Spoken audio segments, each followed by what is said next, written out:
Punjabi English लुगत जी है doctor Saeed साहब की। खैर ये तो एक तफसील यानी कि लंबी है कि किस तरह, लेकिन मैं दस रहा गिनती बहुत थोड़ी है। तो असी अपने पैनलिस्ट वाल वधने हैं कि क्यों, यानी कि एक दौर ऐसा होंदा सी कि देखीदा सी कि हर दूसरे या तीसरे पढ़े लिखे स्टूडेंट्स हो या पढ़े लिखा थोड़ा बहुत आदमी ਉਹਦੇ ਵਿੱਚ ना रुझान होंदा सी कि लुगत जरूर पॉकेट लुगत भी जी होंदी सी, जेब दे विच होंदी सी, आसानी दे नाल आ जांदी सी। लेकिन अज एक ऐसा दौर आ गया कि साढ़े कोल मोबाइल भी है, वो टिकटॉक है, पता नहीं फेसबुक है, इंस्टाग्राम है, होर भी पता नहीं ट्विटर, कई ऐटम हैं।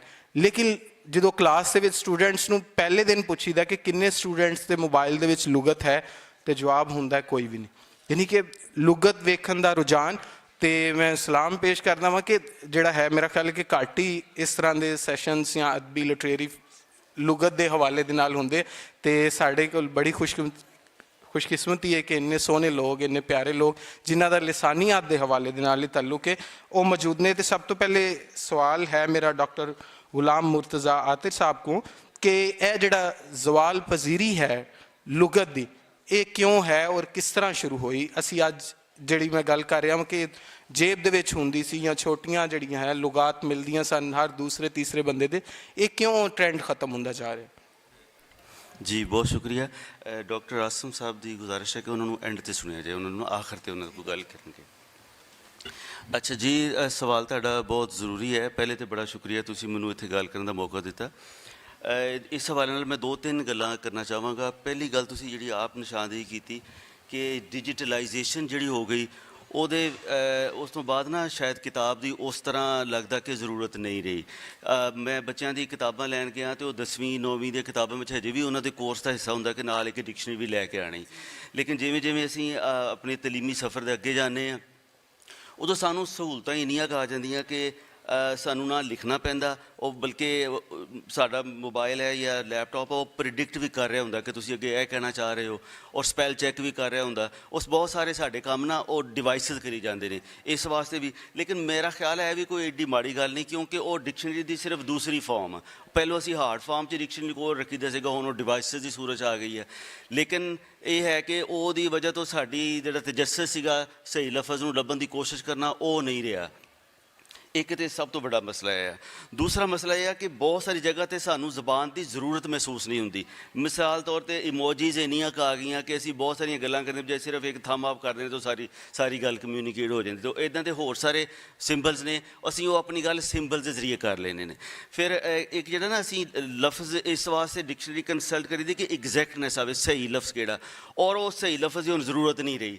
इस वास्ते जरूरत नहीं रही कि असी कसीर लिसानी माहौल च रह रहे हैं। कई जबानां इकट्ठियां एक बोलियां जा रही होंदियां, जिथे पंजाबी का लफ्ज़ नहीं मिल रहा तुसीं उर्दू का नाल मिला के कर लेंदे या अंग्रेज़ी का कोई ना कोई लफ्ज़। साडे कोल अरबी उर्दू फारसी वो कितना कुछ रलिया मिलिया चल रहा होंदा, तो सानू सही लफ्ज़ लभण वास्ते कोशिश करन दी जिहड़ा रवैया सी ना वो भी खत्म हो गया। अच्छा, इस हवाले नाल मैं ना तुहानूं एक साडे रवैया में भी शामिल है। हले मैं सोचण रहा सीगा कि यह जिहड़ा साडे कोल कलमा मुहम्मल है, साडे कोल पंजाबी च तो है तो शायद उर्दू च भी होवे। डॉक्टर साहब अंग्रेज़ी च भी कोई कलमे दे नाल मुहम्मल हुंदा, असीं वो पानी वानी या रोटी वोटी कर लईदा। इहदा मतलब साडे मजाजां दे विच शायद वो एग्जैक्टनेस नहीं है कि असीं एक फिक्स नपिया तुलिया लफ्ज़ इस्तेमाल करना। साडे कोल उस्ताद सन एक वकार अहमद ज़हीर, वो अंग्रेज़ी स्कूल चलाते सन। तो वो होंदा ना कि एक गोरा हो या गोरी हो तो स्कूल बड़ा सोहना ठीक चलन लग पैंदा। तो उन्होंने कोई गोरी सी, मैं 1999 की गल है, तो मैं नवा MA करके मैंने पता लगे, मैं उन्होंने गलबात करन चला गया। मेरा भरा स्कूल पढ़ांदा भी सी, तो उन्होंने वो मैं हार्डली मैं सोचा मैं डिस्कस करांगा तो बड़ी पता नहीं की कुछ कई गल्लां मिलणगियां। वो कहंदी मैनूं तो नहीं पता है हार्डली की है, मैं तो ना ही नहीं सुनिया। अच्छा चलो असीं गल्लां बातां करदे रहे, तो मैं वो गल्लां च ना एक लफ्ज़ प्रोटेस्टेंट इस्तेमाल किया कि अच्छा जो मैं क्या ना प्रोटेस्टेंट, उन्हें क्या I would like to be sure is it Protestant और प्रोटेस्टेंट। अच्छा मैं अभी डिक्शनरी लेके आती। अच्छा वो अंदर गई तो अंदर जाके ना उस वेले डिक्शनरी अपनी लुगत लैके आई, तो उन्होंने मैं वो ना प्रोनाउंसिएशन वेख के दसिया कि ये प्रोटेस्टेंट नहीं ये प्रोटेस्टेंट। अब मैं क्या अच्छा जी ठीक है। अच्छा ये सिर्फ इन्नी क गल नहीं सी कि मसला पिछे पूरा लफ्ज़ों की जी ग्रामैटिकल कैटेगरी है कि यह नाउन है तो उन्होंने इदा करके बोलना, वर्ब होएगा तो इदा स्ट्रैस कितने फॉल करेगी कितने नहीं फॉल करेगी। वो साडा अपने वो पंजाबी का जोड़ा ਤੁਸੀਂ ਉਹਨੂੰ ਕਹਿ ਲਓ ਇੰਟਰਫੇਰੈਂਸ ਹੁੰਦੀ ਦੂਸਰੀ ਲੈਂਗੁਏਜ ਵਿੱਚ, ਉਹਦਾ ਕਰਕੇ ਵੀ ਲਫ਼ਜ਼ਾਂ ਦਾ। ਲੇਕਿਨ ਮਸਲਾ ਇਹ ਹੈ ਕਿ ਕਿਆ ਅਸੀਂ ਆਮ ਤੌਰ ਤੇ ਇੰਜ ਕਰਦੇ ਹਾਂ ਕਿ ਮੈਨੂੰ ਕਿਸੇ ਲਫ਼ਜ਼ 'ਤੇ ਸ਼ੱਕ ਪੈ ਗਿਆ ਤੇ ਮੈਂ ਉਸੇ ਵੇਲੇ ਡਿਕਸ਼ਨਰੀ ਕੰਸਲਟ ਕਰਨ ਚਲਾ ਜਾਵਾਂ।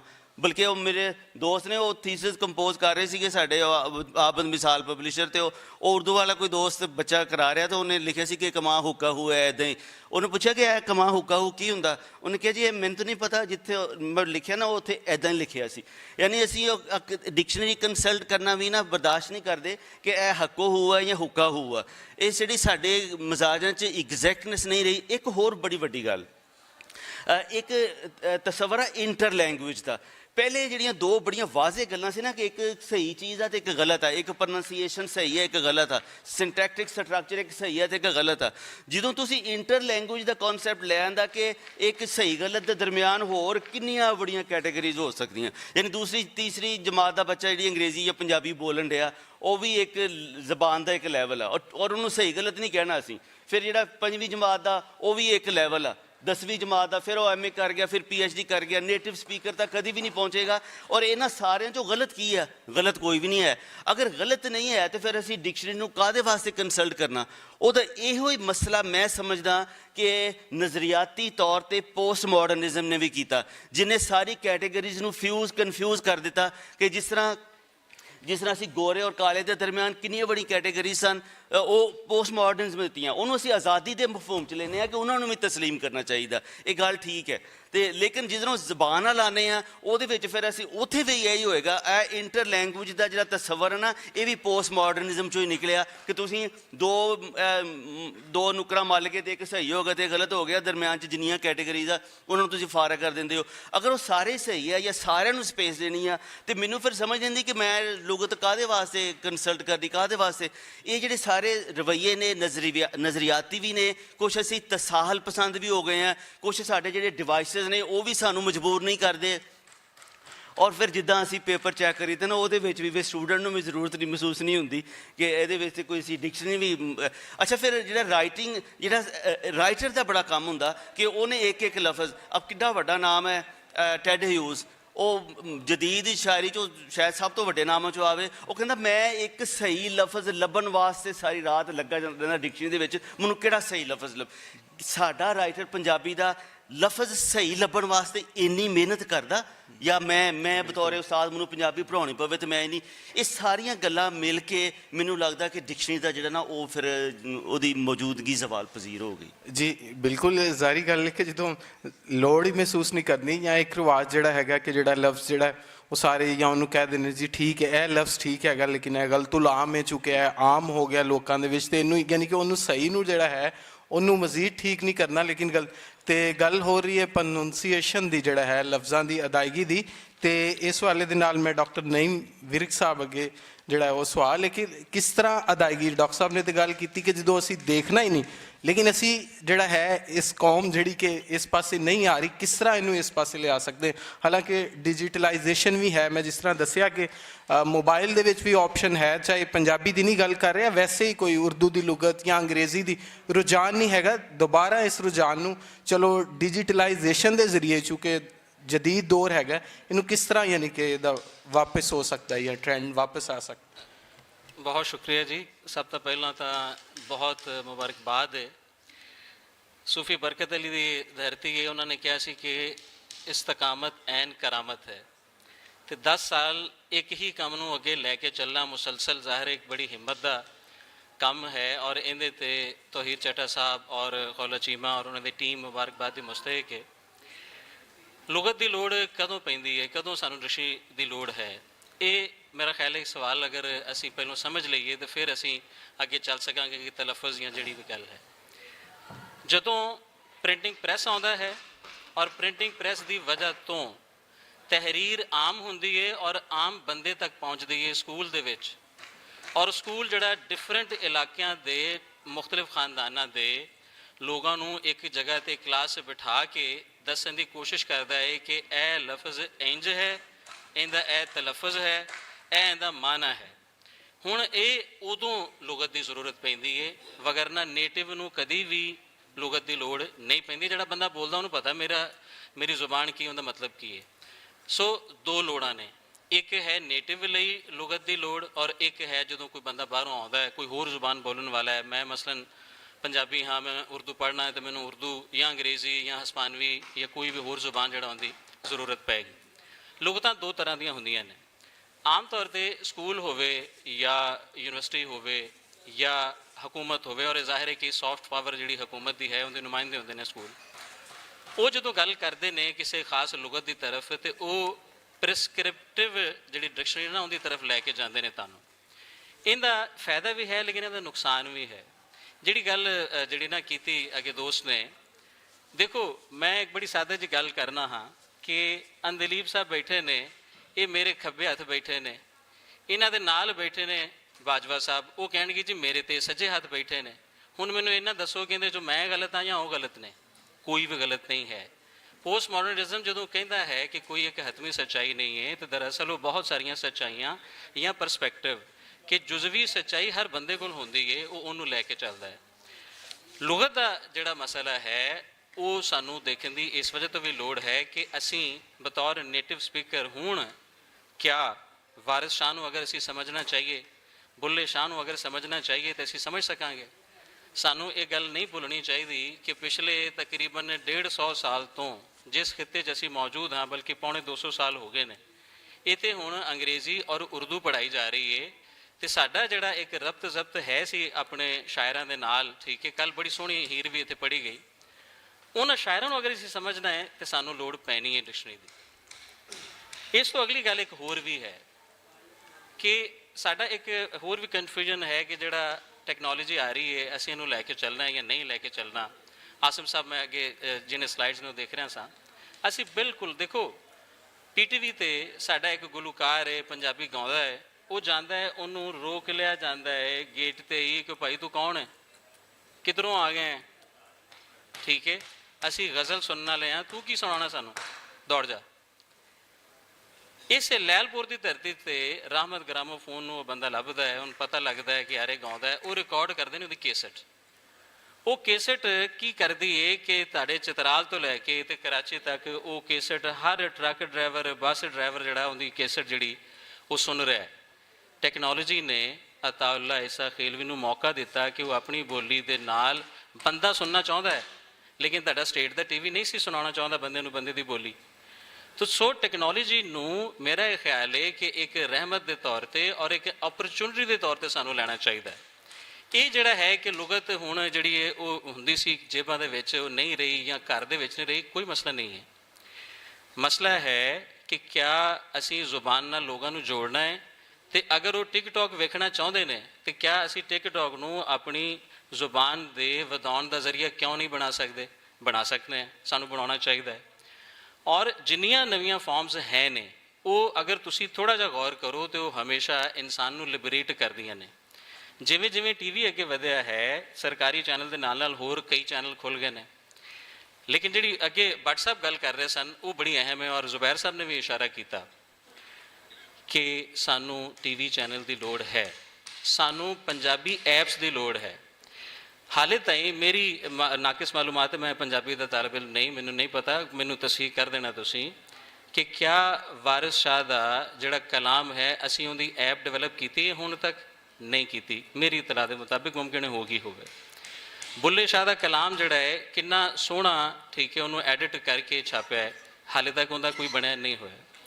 ਇਹ तमाम ਸ਼ਾਇਰ ਜਿਹੜੇ ਨੇ ਜਦੋਂ ਤੱਕ ਅਸੀਂ ਇਹਨਾਂ ਨੂੰ ਡਿਜੀਟਲਾਈਜ਼ ਨਹੀਂ ਕਰਾਂਗੇ ਉਦੋਂ ਤਾਈਂ ਲੋਕ ਜਿਹੜੇ ਹੁਣ ਨੌਜਵਾਨ ਨੇ ਜਿਹੜੇ ਮੋਬਾਈਲ ਔਰ ਸਕਰੀਨ ਦੇ ਆਦੀ ਨੇ, ਬਜਾਏ ਇਹਨਾਂ ਨੂੰ ਕੁਐਸਚਨ ਦੇ ਕਿ ਯਾਰ ਇਹ ਕੀ ਕਰ ਰਹੇ ਨੇ, ਹਰ ਟਾਈਮ ਮੋਬਾਈਲ ਵੇਖਦੇ ਰਹਿੰਦੇ ਨੇ, ਤੁਸੀਂ ਉਸ ਮੋਬਾਈਲ ਨੂੰ ਇੱਕ ਅੱਛਾ ਜ਼ਰੀਆ ਆਪਣਾ ਬਣਾ ਸਕਦੇ ਹੋ। ਆਖਰੀ ਗੱਲ ਜਿਹੜੀ ਮੈਂ ਇਸ ਹਵਾਲੇ ਨਾਲ ਕਰਾਂਗਾ ਡਿਕਸ਼ਨਰੀ ਦੇ ਹਵਾਲੇ ਨਾਲ ਕਿ ਬਹੁਤ ਜਿਹੜਾ ਸਾਡੇ ਪੰਜਾਬ ਦਾ ਜਿਹੜਾ ਅੱਧਾ ਹਿੱਸਾ ਹੈ ਉੱਥੇ ਕੰਮ ਹੋਇਆ ਹੈ। ਪੰਜਾਬੀ 'ਚ ਜਿਹੜੀ ਬਹੁਤ ਜ਼ਿਆਦਾ ਲੁਗਤਾਂ ਦੀ ਜ਼ਰੂਰਤ ਹੈ ਉਹ ਹੈ ਇਲਮੀ ਲੁਗਤਾਂ ਦੀ ਜ਼ਰੂਰਤ। ਸਾਡੇ ਕੋਲ ਨਫਸਿਆਤ ਦੀ ਕੋਈ ਅੱਛੀ ਫਰਹੰਗ ਮੌਜੂਦ ਹੈ, ਇਹ ਸਵਾਲੀਆ ਨਿਸ਼ਾਨ ਹੈ। ਸੋਸ਼ਿਓਲੋਜੀ ਦੀ ਕੋਈ ਅੱਛੀ ਲੁਗਤ ਮੌਜੂਦ ਹੈ, ਇਹ ਸਵਾਲੀਆ ਨਿਸ਼ਾਨ ਹੈ। ਸਾਡੇ ਕੋਲ ਕਿਆ ਰਿਆਜ਼ੀ ਦੀ, ਫਿਜ਼ਿਕਸ ਦੀ, ਨੈਚੁਰਲ ਸਾਇੰਸਿਸ ਦੀ ਕੋਈ ਲੁਗਾਤ ਮੌਜੂਦ ਨੇ, ਇੱਕ ਸਵਾਲੀਆ ਨਿਸ਼ਾਨ ਹੈ। ਅਸੀਂ ਗੱਲ ਕਰ ਰਹੇ ਹਾਂ, ਠੀਕ ਹੈ, ਅੱਗੇ ਅਸੀਂ ਵੀਡੀਓ ਵੀ ਦੇਖੀ ਔਰ ਕਾਫੀ ਜ਼ਾਹਿਰ ਦਿਲ ਸਾਡੇ ਭਾਰੇ ਵੀ ਹੋਏ ਕਿ ਉਹ ਲੋਕ ਜਿਹੜੇ ਵਿਛੜ ਗਏ ਸਨ ਉਹਨਾਂ ਨੂੰ ਮਿਲਾਉਣਾ ਹੈ। ਮੈਂ ਇੱਕ ਤਜਵੀਜ਼ ਤੁਹਾਡੇ ਸਾਹਮਣੇ ਰੱਖਣਾ ਹੈ, ਅਗਰ ਹਾਲੇ ਤੱਕ ਨਹੀਂ ਹੋਇਆ ਤੇ ਉਹ ਇਹ ਹੈ ਕਿ ਸਾਨੂੰ ਹੁਣ 2 ਲਿਪੀਆਂ ਵਾਲੀ ਲੁਗਤ ਡਿਜੀਟਲ ਤਿਆਰ ਕਰਨੀ ਚਾਹੀਦੀ ਹੈ। ਹਰ ਲਫ਼ਜ਼ ਜਿਹੜਾ ਪੰਜਾਬੀ ਦਾ ਹੈ ਉਹਦਾ ਸ਼ਾਹਮੁਖੀ, ਉਹਦਾ ਗੁਰੂਮੁਖੀ ਔਰ ਫਿਰ ਉਹਦਾ ਅੱਗੇ ਮਤਲਬ ਜਿਹੜਾ ਹੈ ਉਹ ਦੋਵਾਂ ਜ਼ੁਬਾਨਾਂ 'ਚ ਦੋਵਾਂ ਲਿਪੀਆਂ 'ਚ ਮੌਜੂਦ ਹੋਵੇ। ਅਗਰ ਅਸੀਂ ਫਾਸਲੇ ਘਟਾਉਣਾ ਚਾਹੁੰਦੇ ਹਾਂ ਤਾਂ ਫਿਰ ਇਹ ਹੀ ਇੱਕ ਤਰੀਕਾ ਹੈ ਕਿ ਅਸੀਂ ਜ਼ਿਆਦਾ ਤੋਂ ਜ਼ਿਆਦਾ ਸਕ੍ਰਿਪਟ ਜਿਹੜਾ ਹੈ ਉਹਨੂੰ ਆਸਾਨ ਕਰੀਏ। ਆਖਰੀ ਗੱਲ ਮਾਜ਼ਰਤ ਅੱਗੇ ਕਹਿ ਦਿੱਤਾ ਸੀ, ਲੇਕਿਨ ਇੱਕ ਹੋਰ ਉਹ ਇਹ ਹੈ ਕਿ ਗੁਰੂਮੁਖੀ ਨੂੰ ਕਾਗਜ਼ 'ਤੇ ਲਿਖੀ ਹੋਈ ਗੁਰੂਮੁਖੀ ਸਕੈਨਰ ਦੇ ਜ਼ਰੀਏ ਪੜ੍ਹ ਲੈਂਦਾ ਹੈ, ਗੂਗਲ ਸਕੈਨਰ ਪੜ੍ਹ ਲੈਂਦਾ ਹੈ। ਕਿਆ ਅਸੀਂ OCR ਜਿਹੜਾ ਟੈਕਸਟ ਰਿਕਗਨੀਸ਼ਨ ਸਿਸਟਮ ਹੁੰਦਾ ਹੈ ਉਹ ਸ਼ਾਹਮੁਖੀ ਵਾਸਤੇ ਬਣਾਇਆ ਜਾਂ ਨਹੀਂ ਬਣਾਇਆ? ਜਿਹੜੇ ਲੋਕ ਇੱਥੇ ਕੰਪਿਊਟਰ ਸਾਇੰਸ ਦੇ ਨੇ, ਮੈਂ ਉਹਨਾਂ ਦੀ ਬੇਨਤੀ ਕਰ ਰਹਾ ਹਾਂ ਕਿ ਉਹ ਇਹ ਕੰਮ ਕਰਨ, ਕਿਉਂਕਿ ਜਿੰਨਾ ਸਾਡਾ ਮਟੀਰੀਅਲ ਪਿਆ ਹੈ, ਇੱਕ ਤਾਂ ਇਹ ਤਰੀਕਾ ਹੈ ਕਿ ਅਸੀਂ ਉਹਨੂੰ ਕੰਪੋਜ਼ ਕਰਨ ਲੱਗ ਜਾਈਏ ਜਿਹਦੇ 'ਤੇ ਬਹੁਤ ਟਾਈਮ ਲੱਗੇਗਾ, ਲੇਕਿਨ ਅਗਰ ਅਸੀਂ OCR ਜਿਹੜਾ ਪੰਜਾਬੀ ਸ਼ਾਹਮੁਖੀ ਦਾ ਬਣਾ ਲਈਏ ਤਾਂ ਫਿਰ ਸਾਡਾ ਜਿੰਨਾ ਸਰਮਾਇਆ ਹੈ ਨਾ ਸਿਰਫ ਉਹ ਕਿ ਮਹਿਫੂਜ਼ ਹੋਏਗਾ ਬਲਕਿ ਲੋਕਾਂ ਦੇ ਹੱਥਾਂ ਤੱਕ ਵੀ ਪਹੁੰਚੇਗਾ ਔਰ ਸਾਡੇ ਕੋਲ ਕਾਰਪਸ ਜਿਹੜਾ ਬਣਾਉਣਾ ਹੈ ਜਿਹੜਾ ਨਾ ਉਹ ਬਹੁਤ ਸੌਖਾ ਹੋ ਜਾਏਗਾ। ਬਹੁਤ ਸ਼ੁਕਰੀਆ। ਬਹੁਤ ਸ਼ੁਕਰੀਆ ਡਾਕਟਰ ਸਾਹਿਬ, ਬਹੁਤ ਮਿਹਰਬਾਨੀ। OCR ਦੀ ਗੱਲ ਹੋ ਰਹੀ ਸੀ ਤੇ ਮੈਂ ਥੋੜਾ ਜਿਹਾ ਐਕਸਪੀਰੀਅੰਸ ਕਰਕੇ ਜਿਸ ਤਰ੍ਹਾਂ ਤੁਸੀਂ ਗੁਰਮੁਖੀ ਦਾ ਦੱਸਿਆ, ਗੁਰਮੁਖੀ ਦੀ ਪਹਿਲੇ ਗੱਲ ਕਰਾਂਗੇ ਕਿ ਉਹਦੇ 'ਚ ਪ੍ਰੋਨੰਸੀਏਸ਼ਨ ਜਿਹੜਾ ਹੈ ਨਾ ਉਹ ਵਾਹਤ ਮੇਰਾ ਖਿਆਲ ਹੈ ਕਿ ਗਲਤ ਹੋ ਹੀ ਨਹੀਂ ਸਕਦਾ। ਜਿਹੜਾ ਲਫ਼ਜ਼ ਜਿਸ ਤਰ੍ਹਾਂ ਲਿਖਿਆ ਹੈ ਨਾ ਉਹ ਉਸੇ ਤਰ੍ਹਾਂ ਹੀ ਪੜ੍ਹਿਆ ਜਾਏਗਾ। ਦੂਸਰਾ OCR ਦਾ ਜਿਹੜਾ ਹੈ ਕਿ ਮੈਂ ਇੱਕ ਪ੍ਰੈਕਟਿਸ ਕਰਕੇ ਦੇਖੀ ਗੂਗਲ 'ਤੇ ਜਾ ਕੇ, ਜਿਹੜਾ ਹੈ ਨਾ ਗੂਗਲ 'ਤੇ ਜਦੋਂ ਅਸੀਂ ਲੈਂਗੁਏਜ ਨੂੰ ਅਸੀਂ ਕਰਦੇ ਹਾਂ ਨਾ, ਉਹਦੀ ਤਸਵੀਰ ਬਣਾਉਂਦੇ ਹਾਂ ਜਾਂ ਜਦੋਂ ਅਸੀਂ ਕਰੀਦਾ ਟਰਾਂਸਲੇਸ਼ਨ ਉਹਦੀ ਕਰੀਦੀ, ਉਹਦੇ 'ਤੇ ਆਪਸ਼ਨ ਆਉਂਦਾ ਕੈਮਰੇ ਦਾ। ਜਦੋਂ ਅਸੀਂ ਕੈਮਰੇ ਨਾਲ ਤਸਵੀਰ ਉਤਾਰਨੇ ਹਾਂ ਤੇ ਅਗਰ ਉਹਨੂੰ ਅਸੀਂ ਕਰੀਏ, ਉਹ ਪੁੱਛਦਾ ਹੈ ਕਿ ਤੁਸੀਂ ਇਹਨੂੰ ਟਰਾਂਸਲੇਟ ਕਰਨਾ ਹੈ ਜਾਂ ਇਹਦਾ ਓਰੀਜਨਲ ਤੁਹਾਨੂੰ ਚਾਹੀਦਾ ਹੈ, ਤੇ ਉਹ ਅਗਰ ਓਰੀਜਨਲ ਕਰੀਏ ਤਾਂ ਮੇਰਾ ਖਿਆਲ ਕੋਈ ਵੀ ਜ਼ੁਬਾਨ ਦਾ ਉਹਦਾ OCR ਬਾਕਾਇਦਾ ਤੇ ਨਹੀਂ ਬਣਿਆ ਹੋਇਆ, ਲੇਕਿਨ ਗੂਗਲ ਵਾਲਿਆਂ ਨੇ ਥੋੜੀ ਜਿਹੀ ਸਹੂਲਤ ਦੇਖੀ, ਮੈਂ ਦੇਖਿਆ ਉਹਦੇ ਤੋਂ। नहीं बड़ा अच्छा वो सच है ना कि फ़ारसी, अरबी और उर्दू और पंजाबी शाहमुखी जड़ा स्क्रिप्ट एक है ना, लेकिन खास तौर पे पंजाबी लफ्ज़ारी दा जड़ा नो नहीं है। ਇਸ ਵਾਲੇ ਨਾਲ ਵੀ ਅਸੀਂ ਡਿਜੀਟਲਾਈਜੇਸ਼ਨ ਦੀ ਵੀ ਜਿਹੜਾ ਹੈ ਡਾਕਟਰ ਆਸਮ ਸਾਹਿਬ ਮੌਜੂਦ ਨੇ, ਇਹਨਾਂ ਦੇ ਬਾਰੇ ਗੱਲਬਾਤ ਜ਼ਰੂਰ ਉਹ ਕਰਨਗੇ। ਤੇ ਡਾਕਟਰ ਸਈਦ ਅਹਿਮਦ ਸਾਹਿਬ, ਯਾਨੀ ਕਿ ਅਸੀਂ ਲੁਗਤ ਦੀ ਜਿਹੜੀ ਅਹਿਮੀਅਤ ਦੇ ਹਵਾਲੇ ਦੇ ਨਾਲ ਗੱਲਬਾਤ ਕਰ ਰਹੇ ਹਾਂ, ਤੇ ਜ਼ਰਾ ਅਹਿਮੀਅਤ ਕੀ ਹੈਗੀ ਸਾਡੀ ਅੱਜ ਦੀ ਸੁਸਾਇਟੀ ਦੇ ਵਿੱਚ? ਲੁਗਤ ਵੇਖਣਾ ਜਿਹੜਾ ਉਹ ਕਿਉਂ ਜ਼ਰੂਰੀ ਹੈ, ਜਾਂ ਅਸੀਂ ਕਿਉਂ ਦੇਖੀਏ? ਮੈਨੂੰ ਅਗਰ ਮੈਂ ਜਿਸ ਤਰ੍ਹਾਂ ਡਾਕਟਰ ਸਾਹਿਬ ਨੇ ਗੱਲ ਕੀਤੀ, ਅਗਰ ਮੈਨੂੰ ਆਪਣੀ ਜ਼ੁਬਾਨ ਆਉਂਦੀ ਹੈ ਤੇ ਮੈਨੂੰ ਫਿਰ ਲੁਗਤ ਦੇਖਣ ਦੀ ਜਾਂ ਪਰਖਣ ਦੀ ਕਿਉਂ ਜ਼ਰੂਰਤ ਹੈ ਫਿਰ ਵੀ? ਜੀ ਸ਼ੁਕਰੀਆ ਚਾਂਦ ਸਾਹਿਬ। ਸਭ ਤੋਂ ਪਹਿਲੇ ਤਾਂ ਮੈਂ ਤੋਹੀਦ ਚੱਠਾ ਸਾਹਿਬ, ਖੌਲਾ ਚੀਮਾ ਸਾਹਿਬਾ, ਇਹਨਾਂ ਦਾ ਸ਼ੁਕਰਗੁਜ਼ਾਰ ਹਾਂ ਔਰ ਮੁਬਾਰਕਬਾਦ ਕਿ ਇੰਨਾ ਸੋਹਣਾ ਮੇਲਾ ਇਹਨਾਂ ਨੇ ਸਜਾਇਆ ਔਰ ਸਾਨੂੰ ਇੱਜ਼ਤ ਦਿੱਤੀ, ਗੱਲਬਾਤ ਕਰਨ ਦਾ ਮੌਕਾ ਦਿੱਤਾ। ਲੁਗਤ ਦੀ ਅਹਿਮੀਅਤ ਦੇ ਬਾਰੇ 'ਚ ਜਾਂ ਇਹਦੀ ਲੋੜ ਦੇ ਬਾਰੇ 'ਚ ਮੈਂ ਪਹਿਲੇ ਆਪਣਾ ਇੱਕ ਤਜਰਬਾ ਤੁਹਾਡੇ ਨਾਲ ਸ਼ੇਅਰ ਕਰਨਾ ਚਾਹੁੰਦਾ। 4-5 ਸਾਲ ਪਹਿਲੇ ਮੇਰੇ ਕੋਲ ਇੱਕ ਸਟੂਡੈਂਟ ਆਈ, ਉਹ ਓਪਨ ਯੂਨੀਵਰਸਿਟੀ ਤੋਂ PhD ਕਰ ਰਹੀ ਸੀ ਤੇ ਤਕਰੀਬਨ ਰੋਵਣ ਵਾਲੀ ਉਹਦੀ ਸੂਰਤ ਸੀ ਕਿ ਸਰ ਮੈਂ 2-3 ਦਫਾ ਖਾਕਾ ਸਿਨੋਪਸਿਸ ਭੇਜਿਆ ਤੇ ਉਹ ਰਿਜੈਕਟ ਹੋ ਗਿਆ ਤੇ ਕੋਈ ਐਸਾ ਮੌਜੂ ਦਿਓ ਜਿਹੜਾ ਫੌਰਨ ਮਨਜ਼ੂਰ ਹੋ ਜਾਏ। ਤੇ ਮੈਂ ਕਿਹਾ ਤੁਹਾਡੀ ਕੋਈ ਪਸੰਦ ਨਾ ਪਸੰਦ, ਕੋਈ ਏਰੀਆ ਆਫ ਇੰਟਰਸਟ? ਉਹਨਾਂ ਕਿਹਾ ਜੀ ਮੇਰਾ ਕੋਈ ਇੰਟਰਸਟ ਨਹੀਂ, ਬਸ ਇਹ ਕਿ ਉੱਥੇ ਮਨਜ਼ੂਰ ਹੋ ਜਾਵੇ। ਮੈਂ ਉਹਨਾਂ ਦਿਨਾਂ ਨਾਲ ਇੱਕ ਲੁਗਤ 'ਤੇ ਕੰਮ ਕਰ ਰਿਹਾ ਸਾਂ, ਉਹ ਅਜੀਬੋ ਗਰੀਬ ਜਿਹਾ ਲੁਗਤ ਹੈ, ਉਰਦੂ ਹਰੀਫ ਹੈ ਮੈਕਾਲੇ, ਅੰਗਰੇਜ਼ੀ ਤਰਜ਼ ਪਰ। ਤੇ ਮੈਂ ਕਿਹਾ ਕਿ ਮੌਜ਼ੂ ਤਾਂ ਮਨਜ਼ੂਰ ਹੋ ਜਾਏਗਾ ਲੇਕਿਨ ਥੋੜਾ ਵੱਖਰਾ ਤੇ ਔਖਾ ਜਿਹਾ ਹੈ। ਕਹਿੰਦੀ ਸਰ ਜੀ ਕੀ ਮੌਜ਼ੂ ਹੈ? ਮੈਂ ਕਿਹਾ ਤੁਸੀਂ ਉਰਦੂ ਲੁਗਾਤ, ਅਕਸਾਮ, ਮਸਾਇਲ ਔਰ ਮਬਾਹਿਸ ਇਹਦੇ 'ਤੇ ਕੰਮ ਕਰ ਸਕਦੇ ਹੋ? ਉਹ ਕਹਿੰਦੀ ਸਰ ਲੁਗਤ ਜਾਂ ਡਿਕਸ਼ਨਰੀ ਤਾਂ ਇੱਕੋ ਹੀ ਹੁੰਦੀ ਹੈ, ਉਹਦੀ ਕਿਹੜੀ ਕਿਸਮਾਂ ਹੁੰਦੀਆਂ ਨੇ? ਤੇ ਮੈਂ ਕਿਹਾ ਨਹੀਂ, ਉਹਨਾਂ 'ਚ ਬੜਾ ਵਨ ਪਵਨੀਆਂ ਤੇ ਬੜੇ ਰੰਗ ਹੁੰਦੇ ਨੇ ਉਹਨਾਂ 'ਚ। ਬਈ ਲੁਗਤ ਕੀ ਹੈ, ਫਰਹੰਗ ਕੀ ਹੈ, ਕਸ਼ਾਫ ਕੀ ਹੈ, ਇਨਸਾਈਕਲੋਪੀਡੀਆ ਕੀ ਹੈ, ਜ਼ੁਲ-ਲਿਸਾਨੀ ਕੀ ਨੇ, ਕਸੀरुल-लिसानी ਕੀ ਨੇ, ਥेसारस ਕੀ ਹੈ। ਤਾਂ ਕਹਿੰਦੀ ਸਰ ਮੈਂ ਤਾਂ ਪਹਿਲੀ ਦਫਾ ਸੁਣ ਰਹੀ ਹਾਂ ਕਿ ਲੁਗਤਾਂ ਜਾਂ ਡਿਕਸ਼ਨਰੀਆਂ ਵੀ ਇਸ ਤਰ੍ਹਾਂ ਦੀਆਂ ਹੁੰਦੀਆਂ ਨੇ। ਤੇ ਅੱਛਾ, ਤੇ ਜੇ ਮੈਂ ਕੰਮ ਕਰਾਂ ਤੇ ਡਿਕਸ਼ਨਰੀਆਂ ਲੱਭਣਗੀਆਂ ਕਿੱਥੋਂ? ਮੈਂ ਕਿਹਾ ਡਿਗਰੀ ਤੂੰ ਲੈਣੀ ਹੈ, ਹੁਣ ਤੂੰ ਹੀ ਲੱਭ ਇਹਨਾਂ ਨੂੰ। ਤੇ ਕਹਿੰਦੀ ਜੀ ਇਹ ਤਾਂ ਬੜਾ ਔਖਾ ਕੰਮ ਹੈ। ਮੈਂ ਕਿਹਾ ਚਲੋ ਮੇਰੇ ਕੋਲ ਜ਼ਾਤੀ ਜਿਹੜੀਆਂ ਡਿਕਸ਼ਨਰੀਆਂ ਨੇ ਨਾ ਉਹਨਾਂ ਤੋਂ ਬਿਸਮਿਲ੍ਲਾ ਕਰ ਲੈਂਦੇ ਆ। ਤੇ ਮੈਂ ਸਰ ਉਹਨਾਂ ਨੂੰ ਕੋਈ 100 ਤੋਂ ਜ਼ਾਇਦ ਲੁਗਾਤ ਆਪਣੇ ਘਰੋਂ ਫਰਾਹਮ ਕੀਤੀਆਂ ਉਹਨਾਂ ਨੂੰ। ਸਾਡੇ ਬੱਚਿਆਂ ਨੂੰ ਇਹ ਨਹੀਂ ਪਤਾ ਕਿ ਲੁਗਤ ਡਿਕਸ਼ਨਰੀ ਇਹਦੇ ਵਿੱਚ ਬੜੀ ਰੰਗਾ ਰੰਗੀ ਹੈ। ਬੱਚੇ ਇਹ ਸਮਝਦੇ ਨੇ ਕਿ ਇੱਕ ਔਖਾ ਲਫ਼ਜ਼ ਹੈ, ਮੁਸ਼ਕਿਲ ਲਫ਼ਜ਼ ਹੈ, ਤੇ ਉਹਦੇ ਮਾਨੀ ਤੇ ਅੱਲਾ ਅੱਲਾ ਖੈਰ ਸਨ। ਲੇਕਿਨ ਇਹਦੇ ਵਿੱਚ ਬੜੇ ਰੰਗਾ ਰੰਗੀ ਹੈ।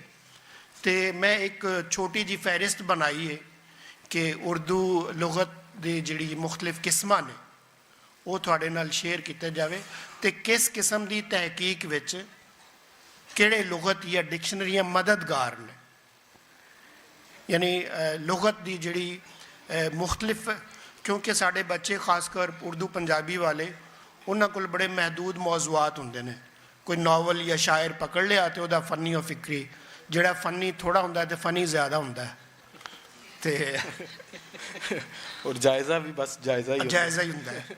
ਤੇ ਜਿਹੜਾ ਇਹਨਾਂ ਬੈਨੁਲ ਉਲੂਮੀ ਰਿਸਰਚ ਜਿਹਦੇ ਤੁਸੀਂ ਮੁਆਸ਼ਰੇ ਦੇ ਦੂਸਰੇ ਜਿਹੜੇ ਤਬਕੇ ਨੇ ਜਾਂ ਉਲੂਮ ਫਨੂਨ ਨੇ ਉਹਨਾਂ ਨੂੰ ਵੀ ਅਗਰ ਨਾਲ ਜੋੜਨਾ ਹੈ ਤੇ ਫਿਰ ਕਿਸ ਕਿਸਮ ਦੀਆਂ ਡਿਕਸ਼ਨਰੀਆਂ, ਕਿਸ ਕਿਸਮ ਦੇ ਲੁਗਤ ਸਾਡੀ ਮਦਦ ਕਰ ਸਕਦੇ। ਜੀ ਸਰ।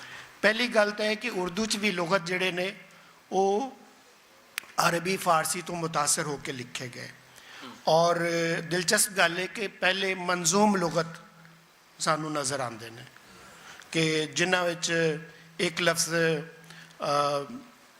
ਅਰਬੀ ਜਾਂ ਫਾਰਸੀ ਦਾ ਹੈ ਤੇ ਉਹਦਾ ਤਰਜਮਾ ਉਰਦੂ 'ਚ ਮਿਲ ਜਾਂਦਾ ਹੈ। ਇਹਦੇ ਉਲਟ ਵੀ ਹੈ ਕਿ ਉਰਦੂ ਦਾ ਲਫ਼ਜ਼ ਹੈ ਔਰ ਉਹਦਾ ਤਰਜਮਾ ਬੱਚਿਆਂ ਨੂੰ, ਬਾਲਾਂ ਨੂੰ ਸਿਖਾਉਣ ਲਈ। ਤੇ ਇੱਕ ਲੁਗਤ ਸੀ ਜਿਨ੍ਹਾਂ ਨੂੰ ਨਿਸਾਬਨਾਮੇ ਆਖਦੇ ਸੀ।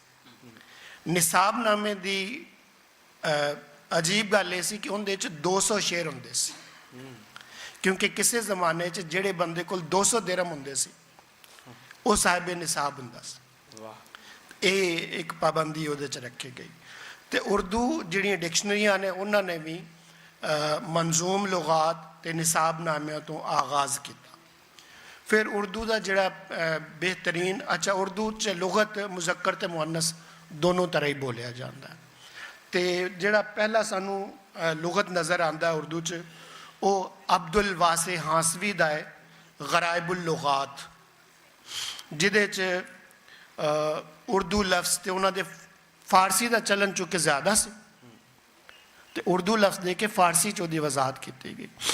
ਉਹਦੇ 'ਤੇ ਮੀਰ ਤਕੀ ਮੀਰ ਦੇ ਮਾਮੂ ਜਿਹੜੇ ਨੇ ਸਿਰਾਜੁद्दीन ਅਲੀ ਖਾਨ ਆਰਜ਼ੂ, ਉਹਨਾਂ ਨੇ ਫਿਰ ਉਹਦੀ ਤਹਿਕੀਕ ਕਰਕੇ, ਉਹਦੀ ਤਸੀਹ ਕਰਕੇ ਨਵਾਦਿਰੁਲ ਅਲਫਾਜ਼ ਉਸ ਦੇ ਨਾਮ ਨਾਲ ਇਹ ਉਰਦੂ ਦਾ ਪਹਿਲਾ ਵੱਡਾ ਲੁਗਤ ਕਿਹਾ ਜਾ ਸਕਦਾ ਹੈ। ਉਸ ਤੋਂ ਬਾਅਦ ਅੰਗਰੇਜ਼, ਫਰਾਂਸੀਸੀ, ਪੁਰਤਗਾਲੀ, ਇਹ ਲੋਕ ਜਿਹੜੇ ਆ ਰਹੇ ਨੇ ਹਿੰਦੁਸਤਾਨ, ਇਹਨਾਂ ਨੇ ਆਪਣੀ ਜ਼ਰੂਰਤਾਂ ਦੇ ਤਹਿਤ ਲੁਗਾਤ, ਅੰਗਰੇਜ਼ੀ ਉਰਦੂ ਲੁਗਤ, ਫਰਾਂਸੀਸੀ ਉਰਦੂ ਲੁਗਤ, ਪੁਰਤਗਾਲੀ ਉਰਦੂ ਲੁਗਤ, ਇਸ ਤਰ੍ਹਾਂ ਦੇ। ਉਹਦੇ 'ਚ John Shakespeare, Joseph Taylor, Duncan Forbes, doctor Fallon, Platts, ਇਹ ਲੁਗਤ ਸਾਨੂੰ ਪਹਿਲੇ ਅਵਲੀਨ ਲੁਗਤ ਨਜ਼ਰ ਆਉਂਦੇ ਨੇ। ਉਰਦੂ ਦਾ ਪਹਿਲਾ ਜਿਹੜਾ ਮੋਤਬਰ ਮੁਸਤਨਦ ਲੁਗਤ ਜਿਹਨੂੰ ਆਖਦੇ ਨੇ ਉਹ ਫਰੰਗੇ ਆਸਫੀਆ ਹੈ, ਸੈਯਦ ਅਹਿਮਦ ਦਹਿਲਵੀ ਦਾ 4 ਜਿਲਦਾਂ 'ਚ ਹੁਣ ਯਕਜਾ ਕਰ ਦਿੱਤਾ ਗਿਆ। ਤੇ ਇਹਦੇ ਵਿੱਚ ਇਤਮਾਮ ਕੀਤਾ ਗਿਆ ਕਿ ਹਰ ਲਫ਼ਜ਼ ਦੀ ਸ਼ੇਰੀ ਸਨਦ ਦਿੱਤੀ ਜਾਏ ਔਰ ਲਫ਼ਜ਼ ਦੀ ਅਸਲ ਜਿਹੜਾ ਹੈ ਰੂਟ, ਇਸ਼ਤਿਕਾਕ, ਉਹਦੇ ਬਾਰੇ 'ਚ ਦੱਸਿਆ ਜਾਏ। ਔਰ ਖਾਸ ਕਰ ਦਹਿਲੀ ਦੇ ਜਿਹੜੇ ਸ਼ਾਇਰ ਨੇ, ਕਿਉਂਕਿ ਉਰਦੂ ਦੇ ਜਿਹੜੇ ਵੱਡੇ ਸਕੂਲ ਆਫ ਥਾਟ ਜਾਂ ਦਬਿਸਤਾਨ ਨੇ ਦਹਿਲੀ ਤੇ ਲਖਨਊ ਨੇ, ਤੇ ਦਹਿਲਵੀ ਸ਼ੋਰਾ ਨੂੰ ਪੜ੍ਹਨ ਵਾਸਤੇ ਇਹ ਬਿਹਤਰੀਨ ਲੁਗਤ ਹੈ। ਇਹਦੇ ਮੁਕਾਬਲ ਮੌਲਵੀ ਨੂਰੁਲ ਹਸਨ ਨੈਯਰ, ਉਹਨਾਂ ਦਾ ਲੁਗਤ ਨੂਰੁਲ ਲੁਗਾਤ, ਇਹ ਵੀ 4 ਜਿਲਦਾਂ 'ਚ। ਇਹਨਾਂ ਨੇ ਵੀ ਹਰ ਲਫ਼ਜ਼ ਦੇ ਨਾਲ ਸ਼ੇਰੀ ਸਨਦ ਦੀ ਕੋਸ਼ਿਸ਼ ਕੀਤੀ ਹੈ। ਇਰਾਬ ਔਰ ਇਸ਼ਤਿਕਾਕ ਜਿਹੜਾ ਹੈ ਕਿ ਇਹ ਲਫ਼ਜ਼ ਦੀ ਅਸਲ ਕੀ ਹੈ ਤੇ ਉਹਦੀਆਂ ਮੁਖਤਲਿਫ ਸ਼ਕਲਾਂ ਕੀ ਨੇ ਉਹ।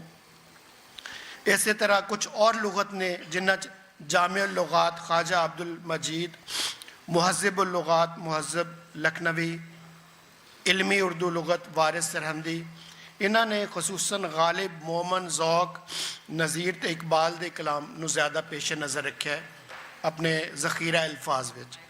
ਉਰਦੂ ਦਾ ਸਭ ਤੋਂ ਵੱਡਾ ਲੁਗਤ ਜਿਹੜਾ ਲਗਭਗ 52 ਸਾਲ 'ਚ ਮੁਕੰਮਲ ਹੋਇਆ ਔਰ ਤਰੱਕੀ ਉਰਦੂ ਬੋਰਡ, ਉਹ ਉਰਦੂ ਲੁਗਤ ਤਾਰੀਖੀ ਉਸੂਲ ਪਰ, ਤੇ ਇਹ ਐਪ 'ਚ ਵੀ ਮੌਜੂਦ ਹੈ, ਆਡੀਓ ਵੀ ਤੁਸੀਂ ਸੁਣ ਸਕਦੇ ਹੋ। ਤੇ ਉਰਦੂ ਵਾਸਤੇ ਬਿਹਤਰੀਨ ਲੁਗਤ ਨੇ। ਜਦੀਦ ਨਸੀਮੁਲ ਲੁਗਾਤ, ਇਹ ਵੀ ਬਹੁਤ ਖੂਬਸੂਰਤ ਲੁਗਤ ਹੈ। ਬਾਕੀ ਕੁਝ ਲੁਗਾਤ ਦੇ ਸਿਰਫ ਨਾਮ ਮੈਂ ਲੈਣਾ ਚਾਹਾਂਗਾ ਜਿਹੜੇ ਅਹਿਮ ਲੁਗਤ ਨੇ। एजाजुल लुगात जुल्फ़कार अहमद ताबिश, मुख्तसर उर्दू लुगत कौमी कौंसिल बराए फ़रोग़ उर्दू ज़ुबान, आयना उर्दू लुगत प्रोफेसर अली हसन, नई उर्दू लुगत नजीब रामपुरी, राफ़िउल लुगात डॉक्टर फरमान फ़तेहपुरी, फ़िरोज़ुल लुगात अलहाज फ़िरोज़ुद्दीन, राबिया उर्दू लुगत सईद शेख, अज़हरुल लुगात अलहाज मोहम्मद अमीन भट्टी, जदीद उर्दू लुगत अशरफ नदीम, आदिमुल लुगात हाजी लक। अच्छा, लुगत दे नाल दूसरा जिहड़ा लफज है वो फरहंग है। फरहंग तुहानूं पता है कि किसी खास मतन जिहड़ा है, कोई किसी खास शायर दे कलाम दा फरहंग बना रहे जे, या किसी शेरी कुलियात दा, या किसी नावल दा, नसरी फरहंगा भी मौजूद ने। उर्दू च इस तरह की फरहंगा की एक लंबी तादाद है और उहदे च कुछ नाम मैं सिर्फ फ़रंगे शफ़क मुंशी लालता प्रसाद शफ़क लखनवी, फ़रंगे असर मिर्ज़ा जाफ़र अली ख़ान असर लखनवी, फ़रंगे आमिरा मोहम्मद अब्दुल्ला ख़ान खेशगी। ये उन्होंने ज़्यादा एहतमाम किया है कि अरबी और फ़ारसी के नाल तुर्की अल्फाज का बड़ा ज़ख़ीरा जोड़ा है वो फ़रंगे आमिरा च। तुसी तलफ़ुज़ की गल कर रहे सी, उहदे वास्ते उर्दू का बेहतरीन जिहड़ा लुगत है वह है फ़रंगे तलफ़ुज़ शानुल हक हकी, जिन्होंने ऑक्सफोर्ड इंग्लिश डिक्शनरी का भी उर्दू तर्जुमा किया है। इस तरह फरहंगे कारवां फजल इला यारिफ, ये भी लगभग हर लफ्ज़ के नाल शेरी सनद का एहतमाम किया गया, बहुत बेहतरीन लुगत है। फिर साढ़े उर्दू के जोड़े सब तो वड्डे मुदव्विन ने, तदवीन साज ने, जिन्होंने खुदाए तदवीन भी आख्या जाता है, रशीद हसन खान। उन्हों का क्लासिकी अदब की फरहंग जिदे च उन्होंने क्लासिकी अदब दियाँ कुछ किताबां फसाना अजायब, बागो बहार, गुलजार नसीम, सहरुल बयान, मसनवियात शौक, इंतखाब सौदा, नज़ीर अकबर आबादी, नज़ीर अहमद की कहानी, दहली की आखिरी शमा, ये मतन अपने सामने रख के तो ये फरहंग बनाई है। शायरी दियाँ भी बहुत सारिया फरहंगा बनाई गई। फरहंगे कलाम मीर अब्दुल रशीद, फरहंगे इकबाल नसीम अमरोहवी। एक शायर ने उर्दू दे जिन्होंने शायर हफ्त जुबान आखना चाहिए, तो मेरे ख्याल च उर्दू दे सब तो मुश्किल शायर जिहड़े ने उन्हों का नाम है अब्दुल अजीज़ खालिद। उन्हों का एक शेर है कि इकबालो मीरो गालिब अब्दुल अजीज़ खालिद, चारों अबुल बयां हैं चारों अबद निशां हैं। ये शायर हफ्त जुबान ने अरबी, फ़ारसी, पंजाबी, इबरानी, सुरयानी, अंग्रेज़ी, इन्हां दे अल्फाज बड़ी कसरत दे नाल इन्हां दे कलाम च ने। तो इन्हां दी एक तो ज़्यादा फरहंगा बनाई गई ने। साढ़े दोस्त ने डॉक्टर मोहम्मद नवाज़ कंवल, उन्होंने फिर मेरी निगरानी च एक PhD का थीसिस जिहड़ा है वो भी फरहंगे कलाम अब्दुल अजीज़ खालिद उहदे ते होया है। तो इस तरह फरहंगे कुलियात मोमिन, फरहंगे कुली कुतब शाह, कुलियात राशिद, फरहंगे कुलियात मजीद अमजद, फरहंगे कुलियात अहमद मुश्ताक। इस तरह फिक्शन दियाँ जिहड़ियां किताबां ने साड़ियाँ दास्ताना, उन्हां दियां बहुत सारिया फरहंगा बनाइया ने। फरहंगे बोस्तान ख्याल, फरहंगे तिलिस्म उशरबा, फरहंगे फसाना आज़ाद। इस तरह गालिब दे जिहड़े मकातीब ने उन्हां दी फरहंग बनाई गई है जी। फिर कुरानो दोबारा मेरे ख्याल डॉक्टर साहब तुहाडे वल आने ते गल हो रही सी पंजाबी डिक्शनरी दे हवाले दे नाल, ते चलो उर्दू दी भी गल हो गई कि पेड़ी डॉक्टर साहब ली तालियां उन्होंने भरपूर जिहड़ा है उर्दू ज़ुबान के हवाले के नाल जिहड़ी डिक्शनरी चूँकि गल असी फिर वापस आवांगे डॉक्टर गुलाम मुर्तज़ा आतिर साहब वल के जिहड़ा है आसिम साहब के तो मेरे ख्याल से कि लास्ट से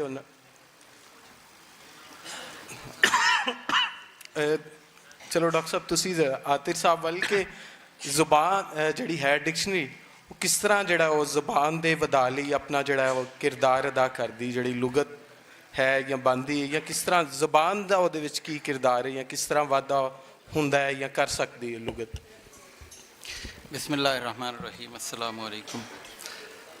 मुंतज़मीन दा शुक्रिया कि उन्होंने सानू इत्थे बैठ के इस मौजू ते गल करन दा मौका दिता। ਜਿੰਨੀਆਂ ਡਿਕਸ਼ਨਰੀਜ਼ ਦਾ ਉਰਦੂ 'ਚ ਤਜ਼ਕਰਾ ਕੀਤਾ ਗਿਆ, ਮੈਂ ਉਹ ਸਾਰਿਆਂ ਲਈ ਡਾਕਟਰ ਸਾਹਿਬ ਦਾ ਬੜਾ ਸ਼ੁਕਰੀਆ ਕਿ ਉਹਨਾਂ ਨੇ ਇਹ ਸਾਰੀਆਂ ਦੱਸੀਆਂ।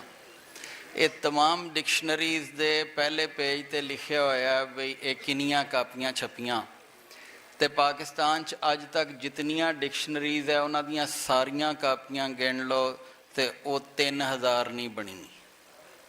ਪਾਕਿਸਤਾਨ ਦੇ ਅੰਦਰ ਪੰਜਾਬੀ ਦੇ ਜਿੰਨੇ ਡਿਪਾਰਟਮੈਂਟ ਨੇ ਉਹਨਾਂ ਦੇ ਸਾਰੇ ਸਟੂਡੈਂਟਸ ਨੂੰ ਅਗਰ ਗਿਣ ਲਓ ਤੇ ਉਹ 10,000 ਹੁੰਦਾ। ਅਸੀਂ ਜਿੰਨੀਆਂ ਪਾਕਿਸਤਾਨ ਦੇ ਅੰਦਰ ਕਾਨਫਰੰਸਿਸ ਔਰ ਜਿੰਨੇ ਇਹ ਕਿਤਾਬਾਂ ਲਿਖੀਆਂ ਉਹ ਇਸ 10,000 ਲੋਕਾਂ ਲਈ ਲਿਖੀਆਂ ਜਾ ਰਹੀਆਂ।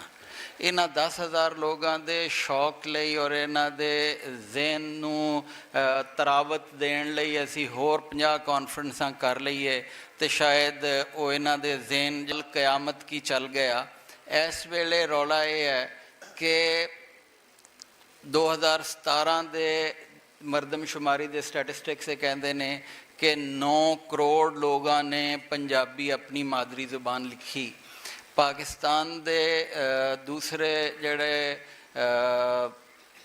ਸਟੈਟਿਸਟਿਕਸ ਡਿਪਾਰਟਮੈਂਟ ਨੇ ਜਿਹੜੇ ਸ਼ੁਮਾਰ ਜਾਰੀ ਕੀਤੇ ਉਹਦੇ ਮੁਤਾਬਿਕ ਪਾਕਿਸਤਾਨ ਦੀ 48% ਆਬਾਦੀ ਉਹ ਹੈ ਜਿਹਨੂੰ ਆਪਣਾ ਨਾਂ ਨਹੀਂ ਲਿਖਣਾ ਆਉਂਦਾ, ਕਿਉਂਕਿ ਜਿਹਨੂੰ ਨਾਮ ਲਿਖਣਾ ਆਉਂਦਾ ਉਹ ਪਾਕਿਸਤਾਨ 'ਚ ਪੜ੍ਹਿਆ ਲਿਖਿਆ ਸ਼ੁਮਾਰ ਹੋ ਗਿਆ।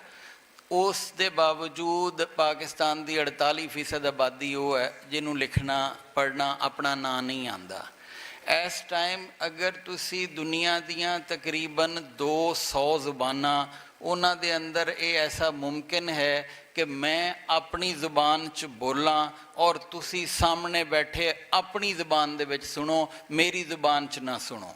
ਮੈਂ ਇਸ ਟਾਈਮ ਅਗਰ AI ਦੇ ਆਰਟੀਫਿਸ਼ਲ ਇੰਟੈਲੀਜੈਂਸ ਦੇ ਬੇਸ਼ੁਮਾਰ ਟੂਲਸ ਦੇ ਅੰਦਰ ਜਿਹੜੀ ਚੀਜ਼ ਵੀ ਉਹਨੂੰ ਕਹਾਂ ਉਹ ਮੈਨੂੰ ਪੰਜਾਬੀ ਦੇ ਮੁਤਲਕ ਸ਼ਾਇਦ 5% ਵੀ ਸਹੀ ਨਹੀਂ ਦੱਸਦਾ। ਮੈਂ ਇੱਕ ਐਕਸਪਰਟ ਲਿੰਗੁਇਸਟ ਨਾਲ ਇਸ ਮਾਮਲੇ 'ਚ ਗੱਲ ਕੀਤੀ ਕਿ ਇੱਥੇ ਵੀ ਅੱਗੇ ਸਾਡੇ ਦੋਸਤਾਂ ਤਜ਼ਕਰਾ ਕੀਤਾ ਕਿ ਇਹ ਕੰਪਿਊਟਰ ਸਾਇੰਸ ਵਾਲੇ ਕਰ ਲੈਣ। ਕੰਪਿਊਟਰ ਸਾਇੰਸ ਵਾਲੇ ਕਹਿੰਦੇ ਆ ਮੈਨੂੰ ਗ੍ਰਾਮਰ ਕੋਈ ਨਹੀਂ ਆਉਂਦੀ, ਮੈਨੂੰ ਪੰਜਾਬੀ ਜ਼ੁਬਾਨ ਕੋਈ ਨਹੀਂ ਆਉਂਦੀ, ਪੰਜਾਬੀ ਵਾਲਿਆਂ ਨੂੰ ਕੰਪਿਊਟਰ ਨਹੀਂ ਆਉਂਦਾ। ਮੈਂ ਇੱਕ ਐਕਸਪਰਟ ਨੂੰ ਉਹਨਾਂ ਦੇ ਨੂੰ ਬਾਹਰ ਦੇ ਨੂੰ ਪੁੱਛਿਆ ਕਿ ਤੁਸੀਂ ਬਾਕੀ ਜ਼ੁਬਾਨਾਂ 'ਤੇ ਕੰਮ ਕੀਤਾ ਤੇ ਸਾਡੀ ਪੰਜਾਬੀ ਜ਼ੁਬਾਨ ਇੰਨੇ ਜ਼ਿਆਦਾ ਲੋਕ ਇਹਨੂੰ ਇਸਤੇਮਾਲ ਕਰਦੇ ਨੇ, ਇਹ 'ਤੇ ਕੋਈ ਨਹੀਂ ਕੀਤਾ। ਉਹਨੇ ਮੈਨੂੰ ਅੱਗੋਂ ਸਵਾਲ ਕੀਤਾ ਕਿ ਸਰਕਾਰ ਇਹ ਮੈਂ ਕਰਨਾ ਸੀ ਜਾਂ ਤੁਸੀਂ ਪੰਜਾਬੀ ਜਿਹੜੇ ਆਪਣੇ ਆਪ ਨੂੰ ਕਹਿੰਦੇ ਹੋ ਤੁਸੀਂ ਕਰਨਾ। ਅਸੀਂ ਉਹਦੇ ਮੁਤਾਬਿਕ ਇਸ ਟਾਈਮ ਅਗਰ ਡਿਜੀਟਲ ਵਰਲਡ 'ਚ ਇਹਨਾਂ ਲੋਕਾਂ ਨੇ ਸਿਰਫ ਸਾਂਸ ਲੈਣਾ ਔਰ ਆਜ਼ਾਦ ਤੌਰ 'ਤੇ ਜ਼ਿੰਦਾ ਰਹਿਣਾ ਤੇ ਇਹਨਾਂ ਨੂੰ ਇਹ ਡਿਕਸ਼ਨਰੀਜ਼ ਔਰ ਇਹਦੇ ਉੱਤੇ ਡਿਜੀਟਲਾਈਜੇਸ਼ਨ ਦੇ ਉੱਤੇ ਕੰਮ ਕਰਨਾ। ਜੇ 1 ਸਾਲ ਪੰਜਾਬੀ ਅਦਬ ਮਾਜ਼ਰਤ ਦੇ ਨਾਲ 1 ਸਾਲ ਪੰਜਾਬੀ ਅਦਬ ਦੀਆਂ ਸਾਰੀਆਂ ਕਿਤਾਬਾਂ ਬੰਦ ਵੀ ਹੋ ਗਈਆਂ ਤੇ ਸ਼ਾਇਦ ਇਹ 10,000 ਲੋਕਾਂ ਨੂੰ ਜਿਹੜਾ ਨਾ ਥੋੜ੍ਹੀ ਜਿਹੀ ਤਕਲੀਫ ਹੋਏਗੀ। ਲੇਕਿਨ ਅਗਰ 1 ਸਾਲ ਇਹ ਡਿਜੀਟਲਾਈਜੇਸ਼ਨ 'ਚ ਤੁਸੀਂ ਪਿੱਛੇ ਚਲੇ ਗਏ ਤੇ ਕਮ ਅਜ਼ ਕਮ 1 ਸਾਲ ਦੇ ਅੰਦਰ ਇਸ ਟਾਈਮ ਸਪੀਡ ਚੇਂਜ ਇੰਨੀ ਜ਼ਿਆਦਾ ਹੈ ਕਿ ਤੁਸੀਂ 100 ਸਾਲ ਦਾ ਸਫ਼ਰ ਜਿਹੜਾ ਉਹ ਪਿੱਛੇ ਰਹਿ ਜਾਣਾ। ਔਰ ਉਹਦੇ ਲਈ ਪੰਜਾਬੀ ਡਿਪਾਰਟਮੈਂਟ ਔਰ ਪੰਜਾਬੀ ਦੇ ਮੁਤਲਕ ਡਿਕਸ਼ਨਰੀ ਇਹ ਪਹਿਲਾ ਔਰ ਬੁਨਿਆਦੀ ਹੈ, ਕਿਉਂਕਿ ਉਸ ਡਿਕਸ਼ਨਰੀ ਤੋਂ ਬਗੈਰ ਜਿਹੜੀ ਡਿਕਸ਼ਨਰੀ ਅੱਜ ਡਿਜੀਟਲ ਡਿਕਸ਼ਨਰੀ ਤੁਸੀਂ ਕਹਿੰਦੇ ਹੋ ਉਸ ਡਿਕਸ਼ਨਰੀ ਤੋਂ ਬਗੈਰ ਇਹ ਪੋਸੀਬਲ ਹੀ ਨਹੀਂ ਹੈ ਕਿ AI ਤੋਂ ਆਰਟੀਫਿਸ਼ਲ ਇੰਟੈਲੀਜੈਂਸ ਤੋਂ ਤੁਸੀਂ ਨੌਲੇਜ ਜਿਹੜਾ ਹੈ ਉਹ ਵਾਪਸ ਆਪਣੀ ਜ਼ੁਬਾਨ 'ਚ ਕਰ ਸਕੋ। ਜਾਂ ਤਾਂ ਤੁਸੀਂ ਆਪਣੇ ਆਪ ਨੂੰ 100 ਸਾਲ ਪਿੱਛੇ ਰਹਿਣ ਦੇ। ਇਹ ਅੱਜ ਦੇ ਜਿਹੜੇ ਸਾਰੇ ਲੋਕ ਨੇ ਇਹ ਜ਼ਿੰਮੇਦਾਰ, ਇਹਨਾਂ ਦੇ ਗਲੇ ਦੇ ਵਿੱਚ ਇਹ ਜ਼ਿੰਮੇਦਾਰੀ ਪੈਣੀ ਹੈ ਕਿ ਇਹ ਇਸ ਚੀਜ਼ ਦੇ ਉੱਤੇ ਇਹਨਾਂ ਕੰਮ ਕੋਈ ਨਹੀਂ ਕੀਤਾ ਔਰ ਇਹ 100 ਸਾਲ ਆਵਾਮ ਨੂੰ ਚੁੱਕੇ ਇਹ ਜਾਣਦੇ ਸਨ ਇਹਨਾਂ ਪਿੱਛੇ ਰੱਖਿਆ। ਔਰ ਇਹ ਸ਼ਾਇਦ 2 ਕਹਾਣੀਆਂ ਔਰ ਬਹੁਤ ਅੱਛੀ ਹੋਏਗੀ ਉਹ ਲਿਖ ਲੋਗੇ, ਲੇਕਿਨ ਪੰਜਾਬੀ ਜਿਨ੍ਹਾਂ ਲੋਕਾਂ ਦੀ ਮਾਂ ਬੋਲੀ ਹੈ ਔਰ ਜਿਨ੍ਹਾਂ ਲੋਕਾਂ ਨੂੰ ਚਾਹੀਦੀ ਹੈ ਔਰ ਜਿਨ੍ਹਾਂ ਲੋਕਾਂ ਨੇ ਹੁਣ ਇਸ ਟਾਈਮ ਜਾਂ ਤੁਸੀਂ 9 ਕਰੋੜ ਲੋਕਾਂ ਨੂੰ ਛੱਡ ਦਿਓ ਪਿੱਛੇ ਕਿ ਉਹ 100 ਸਾਲ ਪਿੱਛੇ ਰਹਿ ਜਾਣ, ਜ਼ਮਾਨਾ ਅੱਗੇ ਟੁਰ ਜਾਏ, ਜਾਂ ਸਾਨੂੰ ਉਸ ਦੇ ਉੱਤੇ ਉਹਦੀ ਲਿਸਾਨੀਆਤ ਦੇ ਉੱਤੇ ਉਹਦੀ ਡਿਕਸ਼ਨਰੀ ਦੇ ਉੱਤੇ ਕੰਮ ਕਰਨਾ ਪਏਗਾ। ਤੇ ਮੈਂ ਇਸ ਤੋਂ ਜ਼ਿਆਦਾ ਜਿਹੜਾ ਕਿ ਬਜਾਏ ਇਸ ਦੇ ਕਿ ਮੈਂ ਇਹ ਗੱਲਾਂ ਕਰਾਂ, ਮੈਂ ਕੁਝ ਚੀਜ਼ਾਂ ਤੁਹਾਡੇ ਨਾਲ ਸ਼ੇਅਰ ਕਰ ਸਕਣਾ ਕਿ ਅਸੀਂ ਇਸ ਟਾਈਮ ਲਿੰਗੁਇਸਟਿਕਸ ਡਿਪਾਰਟਮੈਂਟ ਦੇ ਉੱਤੇ ਪਿਛਲੇ 5 ਸਾਲ ਤੋਂ ਪੰਜਾਬੀ 'ਤੇ ਕੰਮ ਕਰ ਰਹੇ ਹਾਂ।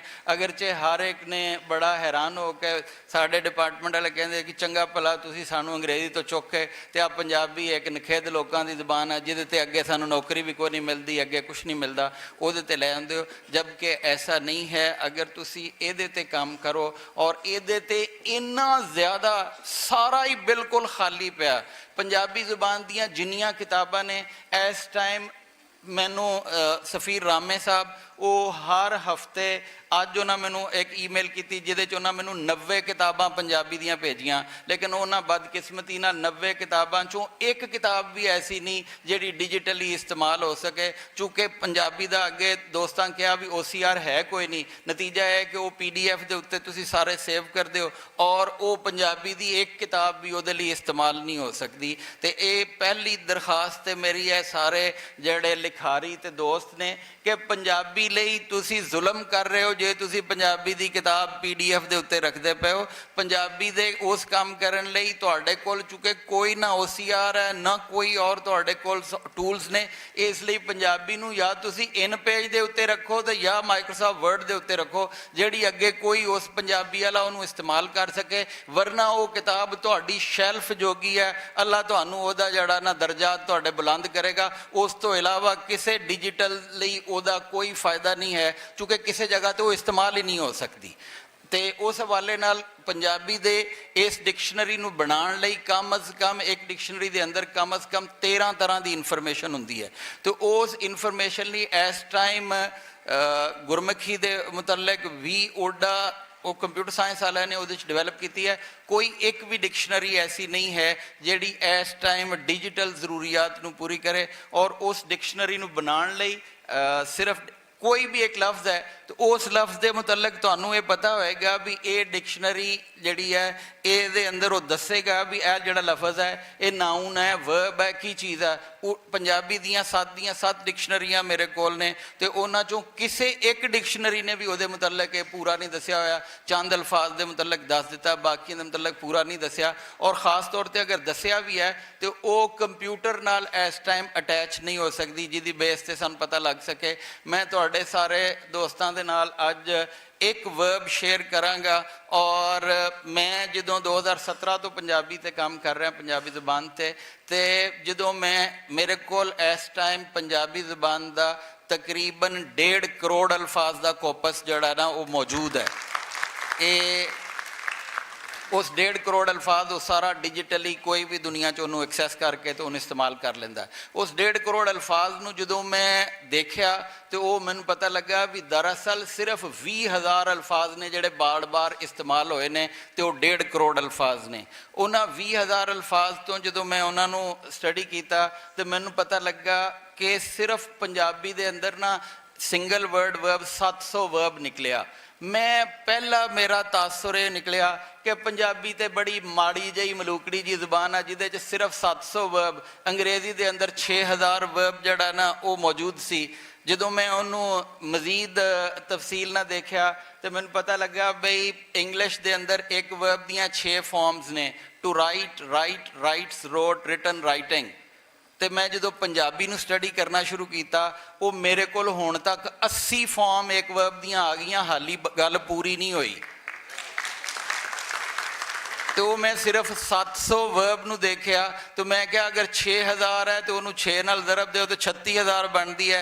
ਜੇ ਪੰਜਾਬੀ ਦੀ ਮੈਂ ਸਿਰਫ ਛੋਟੇ ਜਿਹੇ ਕਾਰਪਸ ਚੋਂ ਸਿਰਫ 700 ਵਰਬ ਦੇਖੇ ਨੇ ਤੇ ਉਹਨੀ ਇੱਕ ਦੀ 80 ਫਾਰਮ ਹੈ। ਉਹ ਜ਼ਰਬ ਤੁਸੀਂ ਆਪ ਦੇ ਲਓਗੇ, 700 ਨੂੰ 80 ਨਾਲ ਜ਼ਰਬ ਦਿੱਤੀ, ਉਹ 56,000 ਜਿਹੜਾ ਨਾ ਉਹ ਉਹਦੇ ਤੇ ਬਣ ਗਈ। ਔਰ ਉਹਦੇ ਮੁਤਲਕ ਇਹ तमाम ਚੀਜ਼ਾਂ ਕਿ ਕਿਸ ਤਰ੍ਹਾਂ ਉਹਦੇ ਲਈ ਡਿਜੀਟਲ ਟੂਲਸ ਨੇ।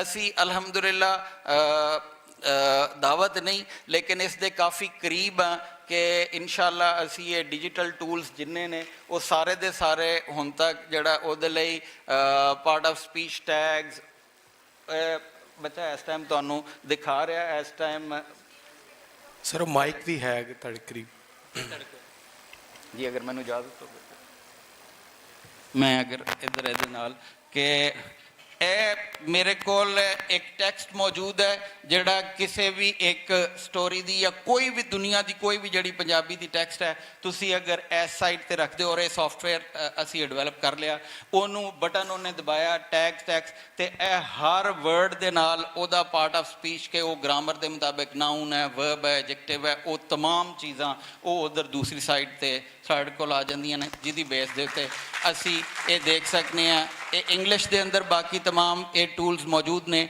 ਲੇਕਿਨ ਪੰਜਾਬੀ ਦੇ ਅੰਦਰ ਇਹ ਟੂਲਸ ਮੌਜੂਦ ਨਹੀਂ। ਲੇਕਿਨ ਅਲਹਮਦੁਲਿਲਾ ਇਸ ਟਾਈਮ ਸਾਡੇ ਕੋਲ ਇਹ ਸਾਰਾ ਮੌਜੂਦ ਹੈ ਕਿ ਅਸੀਂ ਪਾਰਟ ਆਫ ਸਪੀਚ ਟੈਗਸ ਜਿਹੜੇ ਨੇ ਉਹ ਉਹਦੇ ਮੁਤਾਬਿਕ ਕਰ ਸਕਦੇ ਹਾਂ। ਚੂँकि ਅਗਰ ਡਿਕਸ਼ਨਰੀ ਤੇ ਦੇਖਣਾ ਹੈ ਤੇ ਡਿਕਸ਼ਨਰੀ ਨੇ ਤੇ ਸਭ ਤੋਂ ਪਹਿਲੇ ਇਹ ਦੇਖਣਾ ਕਿ ਕਿਹੜਾ ਲਫ਼ਜ਼ ਡਿਕਸ਼ਨਰੀ ਦੇ ਵਿੱਚ ਆਏਗਾ। ਮੈਂ ਅਗਰ ਤੁਹਾਡੇ ਨਾਲ ਇਸ ਟਾਈਮ ਹੈ ਇੱਕ ਲਫ਼ਜ਼ ਹੈ ਵਦਨ, ਠੀਕ ਹੈ, ਇਹ ਕਿਆ ਡਿਕਸ਼ਨਰੀ 'ਚ ਵਦਨ ਆਏਗਾ ਜਾਂ ਨਹੀਂ ਆਏਗਾ, ਇਸ ਵਦਨ ਦੇ ਹਵਾਲੇ ਨਾਲ ਮੈਂ ਅਗਰ ਉਹਨੂੰ ਪ੍ਰੋਸੈਸ ਕੀਤਾ, ਇਹ ਸਾਡੇ ਕੋਲ ਇਸ ਟਾਈਮ ਅਸੀਂ ਹੈ ਸਟੈਮਰ ਹੈ ਨਾ, ਅਸੀਂ ਇਹ ਉਹਦਾ ਇੱਕ ਦੂਸਰਾ ਟੂਲ ਜਿਹੜਾ ਇਸ ਟਾਈਮ ਵੈਬ ਤੇ ਅਲਹਮਦੁਲਿਲਾ ਅਸੀਂ ਇਹ ਕਰ ਦਿੱਤਾ, ਉਹ ਹੈ ਪੰਜਾਬੀ ਦਾ ਮੋਰਫੋਲੋਜੀਕਲ ਟੂਲ ਕਿ ਇਹ ਲਫ਼ਜ਼ ਬਣਿਆ ਕਿਵੇਂ, ਇਸ ਲਫ਼ਜ਼ ਦੇ ਅੰਦਰ ਇਹਦੇ 'ਚ ਬਾਕੀ ਮੋਰਫੀਮਸ ਕੀ ਨੇ। ਇਹ ਲਫ਼ਜ਼ ਵਦਨ ਕੀਤਾ, ਉਹਨੂੰ ਇਹ ਪ੍ਰੋਸੈਸ ਇਨਪੁਟ ਕੀਤਾ ਤੇ ਉਹਨੇ ਇਹ ਦੱਸ ਦਿੱਤਾ ਕਿ ਇਹ ਵਦਨ ਜਿਹੜਾ ਵੱਧ ਤੋਂ ਸੀ ਔਰ ਇਹ ਇਹਦੇ ਨਾਲ ਜਿਹੜਾ ਹੈ ਨਾ ਇਹ ਬਾਕੀ ਇਹਦੇ ਸਫਿਕਸਿਸ ਅਟੈਚ ਹੋਏ, ਕੋਈ ਵੀ ਵਰਡ ਇਹਦੇ ਮੁਤਾਬਿਕ ਆ ਜਾਂਦਾ। ਇਸ ਤੋਂ ਬਾਅਦ ਇਹ ਦੂਸਰਾ ਉਹਦੇ ਤੇ ਟੂਲ ਹੈ, ਇਹ ਮੋਰਫੋਲੋਜੀਕਲ ਐਨਾਲਾਈਜ਼ਰ ਹੈ। ਇਹ ਉਹਦੇ ਮੋਰਫੀਮਸ ਨੂੰ ਦੱਸ ਰਿਹਾ ਕਿ ਇਹ ਇਸ ਦੀਆਂ ਬਾਕੀ ਫਾਰਮਸ ਨੇ, ਵੱਧਦੇ ਵੱਧਦੀ, ਇਹ ਉਹਦੇ ਮੁਤਲਕ ਤਮਾਮ ਉਹਦੀ ਗ੍ਰਾਮੈਟੀਕਲ ਜਿਹੜੀ ਹੈ ਡਿਟੇਲ ਮੌਜੂਦ ਹੈ ਕਿ ਇਹ ਜਿਹੜਾ ਇਹ ਵਧਿਆ ਦੀ ਫਾਰਮ ਵਧਿਆ is categorized as imperative singular functioning as used to issuing direct commands to a singular subject in Punjabi। ਇਹ ਉਹਦੀਆਂ ਥੱਲੇ ਤੱਕ ਬਾਕੀ ਅਗਰ ਤੁਸੀਂ ਦੇਖੋਗੇ ਇਹ ਉਹਦੀਆਂ ਇੱਕ ਵਰਬ ਦੀਆਂ ਤਕਰੀਬਨ ਇਹ ਉਹ 80 ਫਾਰਮ ਨੇ, ਹਰ ਇੱਕ ਦੇ ਮੁਤਲਕ ਉਹਦੀ ਪੂਰੀ ਡਿਟੇਲ। ਇਹ 700 ਦੇ 700 ਵਰਬਸ ਜਿਹੜੇ ਨੇ ਜਾਂ ਉਹ ਇਹ ਇਸ ਟਾਈਮ 700, ਲੇਕਿਨ ਇਸ ਟਾਈਮ ਸਾਡੇ ਕੋਲ ਇਹ ਸਿਸਟਮ ਡਿਵੈਲਪ ਹੋ ਗਿਆ ਕਿ 700 ਦੀ ਬਜਾਏ ਅਗਰ ਕਾਪਸ ਮਜ਼ੀਦ ਹੋ ਜਾਏ ਤੇ 700 ਦੀ ਜਗ੍ਹਾ ਤੇ 7000 ਵੀ ਹੋ ਗਏ ਤੇ ਉਹ ਤਮਾਮ ਦੇ ਤਮਾਮ ਦੀ ਹੁਣ ਸਾਡੇ ਕੋਲ ਅਗਰ ਅਸੀਂ ਸਿਸਟਮ ਡਿਵੈਲਪ ਕਰ ਲਿਆ ਤੇ ਹੁਣ ਸਾਨੂੰ ਇਹ ਪਰੇਸ਼ਾਨੀ ਨਹੀਂ ਹੈ ਕਿ ਇੱਕ ਵਰਬ ਦਾ ਅਸੀਂ ਕੀਤਾ, ਅਸੀਂ ਉਹ ਸਿਸਟਮ ਦੇ ਤਹਿਤ ਜਿੰਨੇ ਵੀ ਉਹਦੇ ਤੇ ਆਉਣਗੇ। ਇੰਗਲਿਸ਼ ਦੇ ਅੰਦਰ ਸਾਨੂੰ ਮਸਾਇਲ ਇੱਕ ਲੈਂਗੁਏਜ ਤੋਂ ਦੂਸਰੀ ਲੈਂਗੁਏਜ ਜਾਂਦੇ ਹਾਂ, ਅਸੀਂ ਕਹਿੰਦੇ ਹਾਂ ਪੜ੍ਹ ਤੇ ਉਹਦੇ ਮੁਤਾਬਿਕ ਫਾਰਮਸ ਆਈਆਂ ਪੜ੍ਹਾ, ਇੰਗਲਿਸ਼ ਦੇ ਅੰਦਰ ਜਾ ਕੇ ਵਰਬ ਹੀ ਚੇਂਜ ਹੋ ਗਿਆ। ਉਹਦੇ ਤੇ ਅਗਰ ਲਰਨ ਜਾਂ ਰੀਡ ਸੀ ਤੇ ਇੰਗਲਿਸ਼ 'ਚ ਜਾ ਕੇ ਪੜ੍ਹਾ ਦੇ ਉੱਤੇ ਤੇ ਹੁਣ ਆ ਗਿਆ ਟੀਚ। ਤੇ ਜਦੋਂ ਪੜ੍ਹ ਸੀ ਮੈਂ ਇਹਨਾਂ ਨੂੰ ਕਿਹਾ ਪੜ੍ਹ ਤੇ ਅਸੀਂ 2 ਏਜੰਟ ਸੀ, ਜਦੋਂ ਪੜ੍ਹਾ ਕਿਹਾ ਤੇ ਇਹਨਾਂ ਨੂੰ ਕਿਹਾ ਵੀ ਇਹਨਾਂ ਨੂੰ ਪੜ੍ਹਾ 3 ਏਜੰਟ ਹੋ ਗਏ। ਜਦੋਂ ਮੈਂ ਕਿਹਾ ਪੜ੍ਹਵਾ, ਮੈਂ ਇਹਨਾਂ ਨੂੰ ਕਿਹਾ ਵੀ ਉਹਨਾਂ ਨੂੰ ਕਹਿ ਵੀ ਉਹਨਾਂ ਨੂੰ ਪੜ੍ਹਾਏ, ਇਹ 4 ਏਜੰਟ ਹੋ ਗਏ। ਇਹਦੇ ਮੁਤਾਬਿਕ 23 ਫਾਰਮਸ ਜਿਹੜੀਆਂ ਪੜ੍ਹ ਦੀਆਂ, 23 ਫਾਰਮ ਪੜ੍ਹਾ ਦੀਆਂ, 23 ਫਾਰਮ ਪੜ੍ਹਵਾ ਦੀਆਂ। ਉਹ 69 ਫਾਰਮਸ ਹੈ, ਹਾਲੀ ਉਹਦੇ 'ਚ ਟੈਂਸ ਮਾਰਕਰ ਨਹੀਂ ਹੈ ਤੇ ਉਹਦੇ ਮੁਤਾਬਿਕ ਹੁਣ ਤੁਸੀਂ ਅਗਰ ਉਹਦੇ ਲਈ ਦੇਖਣਾ ਤੇ ਕਿਸੇ ਵੀ ਦੂਸਰੀ ਲੈਂਗੁਏਜ ਦੇ ਅੰਦਰ ਅਗਰ ਉਹਨੂੰ ਟਰਾਂਸਲੇਟ ਕਰਨਾ ਤੇ ਉਹਨੂੰ ਇਹ ਸਾਰੀ ਇਨਫੋਰਮੇਸ਼ਨ ਦੇਣੀ। ਔਰ ਹਰ ਵਰਬ ਦੀ ਮਜ਼ੇਦਾਰੀ ਦੀ ਗੱਲ ਇਹ ਹੈ ਵੀ ਇਹ ਨਹੀਂ ਹੈ ਵੀ ਇੱਕ ਵਰਬ ਦੀ ਹੈ, ਇਹ ਸਾਰੇ ਵਰਬ ਦਾ ਰੈਗੂਲਰ ਪੈਟਰਨ ਹੈ। ਤੇ ਮੇਰੇ ਜਿਹੜੇ 4.5 ਕਰੋੜ ਲੋਕ ਪੜ੍ਹੇ ਲਿਖੇ ਨਹੀਂ ਹੈ, ਉਹਨਾਂ ਦੇ ਕੋਲ ਵੀ ਇਹ ਵਰਬ ਸੇਮ ਪੈਟਰਨ ਤੇ ਆ ਰਹੇ ਨੇ। ਇਹ ਲੈਂਗੁਏਜ ਐਡੀ ਸਿਸਟਮੈਟਿਕ ਅੰਦਾਜ਼ ਨਾਲ ਇਹਨਾਂ ਸਾਰੇ ਜਿਹੜਾ ਨਾ ਉਹਦੇ ਤੇ ਆਈ ਕਿ ਉਹਦੇ ਤੇ ਤਮਾਮ ਫਾਰਮਸ ਐਜ਼ ਇਟ ਇਜ਼ ਮੌਜੂਦ ਨੇ।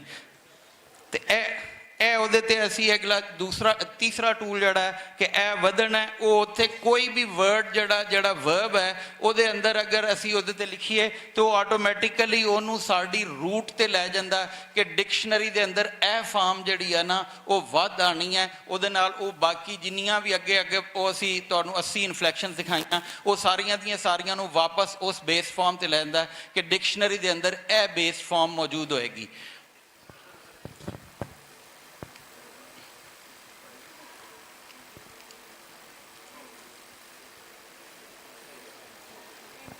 ਇਹ ਅਸੀਂ ਉਸੇ ਵਰਬ ਨੂੰ ਇੱਥੇ ਦੇਖਿਆ ਵਧਨ, ਉਹਨਾਂ ਨੇ ਵਰਬ ਲਿਖਿਆ, ਉਹਦੇ ਮੁਤਾਬਕ ਉਹ ਦੇਖਿਆ, ਉਹਨੇ ਵਰਡ ਦੱਸਿਆ, ਉਹਦੇ ਨਾਲ ਉਹਦਾ ਇੰਗਲਿਸ਼ ਦੱਸ ਦਿੱਤੀ, ਉਸ ਤੋਂ ਬਾਅਦ ਉਹਦਾ ਸਿਨੋਨਮ ਦੱਸਿਆ ਕਿ ਉਹਦੇ ਮੁਤਰਾਦਿਫ ਅਲਫਾਜ਼ ਕਿਹੜੇ ਨੇ, ਉਹਦਾ ਐਂਟੋਨਮ ਦੱਸਿਆ, ਤੇ ਉਸ ਤੋਂ ਬਾਅਦ ਉਹਦੀਆਂ ਸੈਂਸਸ ਦੱਸੀਆਂ ਕਿ ਇਹ ਕਿਹੜੀ ਕਿਹੜੀ ਸੈਂਸਸ ਦੇ ਅੰਦਰ ਹੈ। ਔਰ ਇਹ ਅਲਹਮਦੁਲਿਲਾ ਇਹ ਉਸ तमाम 20,000 ਅਲਫਾਜ਼ ਦੀ ਕੈਟੇਗਰੀਜ਼ ਜਿਹੜੀਆਂ ਦਰਅਸਲ 1.5 ਕਰੋੜ ਅਲਫਾਜ਼ ਨੇ, ਉਹ ਸਾਰੇ ਅਲਹਮਦੁਲਿਲਾ 1.5 ਕਰੋੜ ਅਲਫਾਜ਼ ਦੇ ਮੁਤਲਕ ਇਹ तमाम ਇਨਫੋਰਮੇਸ਼ਨ, ਇਹ ਹਰ ਵਰਬ ਹੈ ਤੇ ਉਹਦੇ ਨਾਲ ਇਹ ਉਹਦੀਆਂ ਅੱਗੇ 80 ਫਾਰਮਸ ਨੇ, ਉਹ ਸਾਰੀਆਂ ਦੀਆਂ ਸਾਰੀਆਂ ਉਸ ਜਿੰਨੇ ਤੁਹਾਡੇ ਇਸ 1.5 ਕਰੋੜ ਅਲਫਾਜ਼ ਦੇ ਜ਼ਖੀਰੇ ਦੇ ਅੰਦਰ ਮੌਜੂਦ ਨੇ, ਉਹ ਹਰ ਇੱਕ ਦੀ ਪੂਰੀ ਇਨਫੋਰਮੇਸ਼ਨ ਅਸੀਂ ਉਹਨੂੰ ਇਸ ਤਰ੍ਹਾਂ ਡਿਵੈਲਪ ਕਰ ਚੁੱਕੇ ਹਾਂ।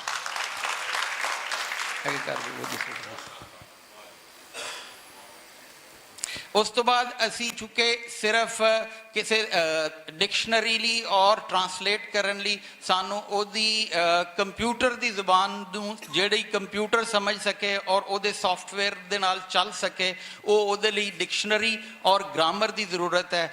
ਅਸੀਂ ਇਸ ਟਾਈਮ ਪੰਜਾਬੀ ਦੀ ਉਹ ਕੰਪਿਊਟਰ ਦੀ ਅੰਡਰਸਟੈਂਡੇਬਲ ਗ੍ਰਾਮਰ ਵੀ ਜਿਹੜੀ ਹੈ ਡਿਵੈਲਪ ਕਰ ਰਹੇ ਹਾਂ, ਜਿਹੜੀ ਇੰਗਲਿਸ਼ ਦੇ ਨਾਲ ਕੰਪੈਟੇਬਲ ਹੋਏਗੀ ਔਰ ਕੰਪਿਊਟਰ ਸਾਇੰਸ ਜਿਹੜਾ ਉਹਦੇ ਨਾਲ ਅਸੀਂ ਉਹਦੇ ਪ੍ਰੋਗਰਾਮ ਡਿਵੈਲਪ ਕਰ ਸਕਾਂਗੇ। ਪਿਛਲੇ ਸਾਰੇ ਪ੍ਰੋਗਰਾਮ ਉਹ ਅਸੀਂ ਉਸ ਦੇ ਬੇਸ ਤੇ ਕੀਤੇ।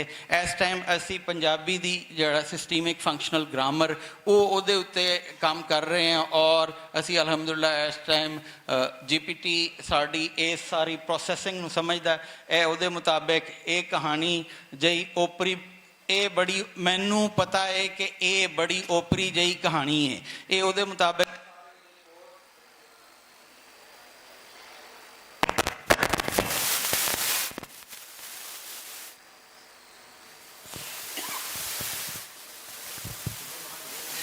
ਇਹ तमाम ਜਿਹੜੇ ਕੋਡਸ ਔਰ ਉਹਦਾ ਗ੍ਰਾਮੈਟੀਕਲ ਕੈਟੇਗਰੀ ਦੇ ਅੰਦਰ ਕਿ ਇਹ ਪ੍ਰੋਜੈਕਸ਼ਨ ਹੈ, ਹਾਈਪੋਟੈਕਟਿਕ ਆਈਡੀਆ, ਕੋਗਨੀਸ਼ਨ ਹੈ ਔਰ ਸਟੇਟਮੈਂਟ ਐਂਡ ਕੋਗਨੀਸ਼ਨ, ਇਹ तमाम ਇੱਕ ਸੈਂਟੈਂਸ ਦੇ ਇੱਕ ਪਾਰਟ ਦੇ ਮੁਤਲਕ ਇਹ तमाम ਇਨਫੋਰਮੇਸ਼ਨ ਇਹਦੇ ਲਈ ਇਹ ਦਿੱਤੀ ਗਈ। ਔਰ ਇਹ ਇਸ ਟਾਈਮ ਅਗਰ ਅਸੀਂ ਅੱਲਾ ਕਰੇ ਤੁਹਾਡੀ ਦੁਆ ਨਾਲ ਅਸੀਂ ਕਾਮਯਾਬ ਹੋ ਗਏ ਤੇ ਫਿਰ ਇਹਦੇ ਤੋਂ ਅਸੀਂ ਇਹ ਸਮਝ ਸਕਦੇ ਹਾਂ ਕਿ ਇਹ ਇੱਕ ਬਹੁਤ ਬੜਾ ਸਟੈਪ ਹੋਏਗਾ ਡਿਜੀਟਲਾਈਜੇਸ਼ਨ ਦੀ ਤਰਫ, ਜਿਹਦੀ ਬੇਸ ਦੇ ਉੱਤੇ ਇਸ ਟਾਈਮ ਮਸਲਾ ਇਹ ਹੈ ਕਿ ਇੰਗਲਿਸ਼ ਦੇ ਅੰਦਰ ਜਾ ਕੇ ਅਗਰ ਮੈਂ ਇੱਥੇ ਤੁਹਾਡੇ ਬਿਲਕੁਲ ਸਾਹਮਣੇ ਖਲੋ ਕੇ ਤੇ ਇਸ ਫੁੱਲ ਦੀ ਤਸਵੀਰ ਖਿੱਚਾਂ ਔਰ ਅਗਲੇ 1 ਸੈਕਿੰਡ ਦੇ ਅੰਦਰ ਮੈਨੂੰ ਇਹ ਟੈਕਨੋਲੋਜੀ ਦੱਸੇਗੀ ਵੀ ਇਹ ਕਿਹੜਾ ਫੁੱਲ ਹੈ ਔਰ ਅਗਰ ਇਹ ਲਾਈਵ ਫੁੱਲ ਹੋਵੇ ਇਹ ਕਿਹੜਾ ਫੁੱਲ ਹੈ ਔਰ ਇਹਦੀ ਪੱਤੀਆਂ ਕਿੰਨੀਆਂ ਨੇ ਔਰ ਇਹਦੀ ਪੱਤੀ ਦੇ ਅੰਦਰ ਕੀ ਮਸਲਾ ਹੈ ਔਰ ਇਹਨੂੰ ਬਿਮਾਰੀ ਕੀ ਹੈ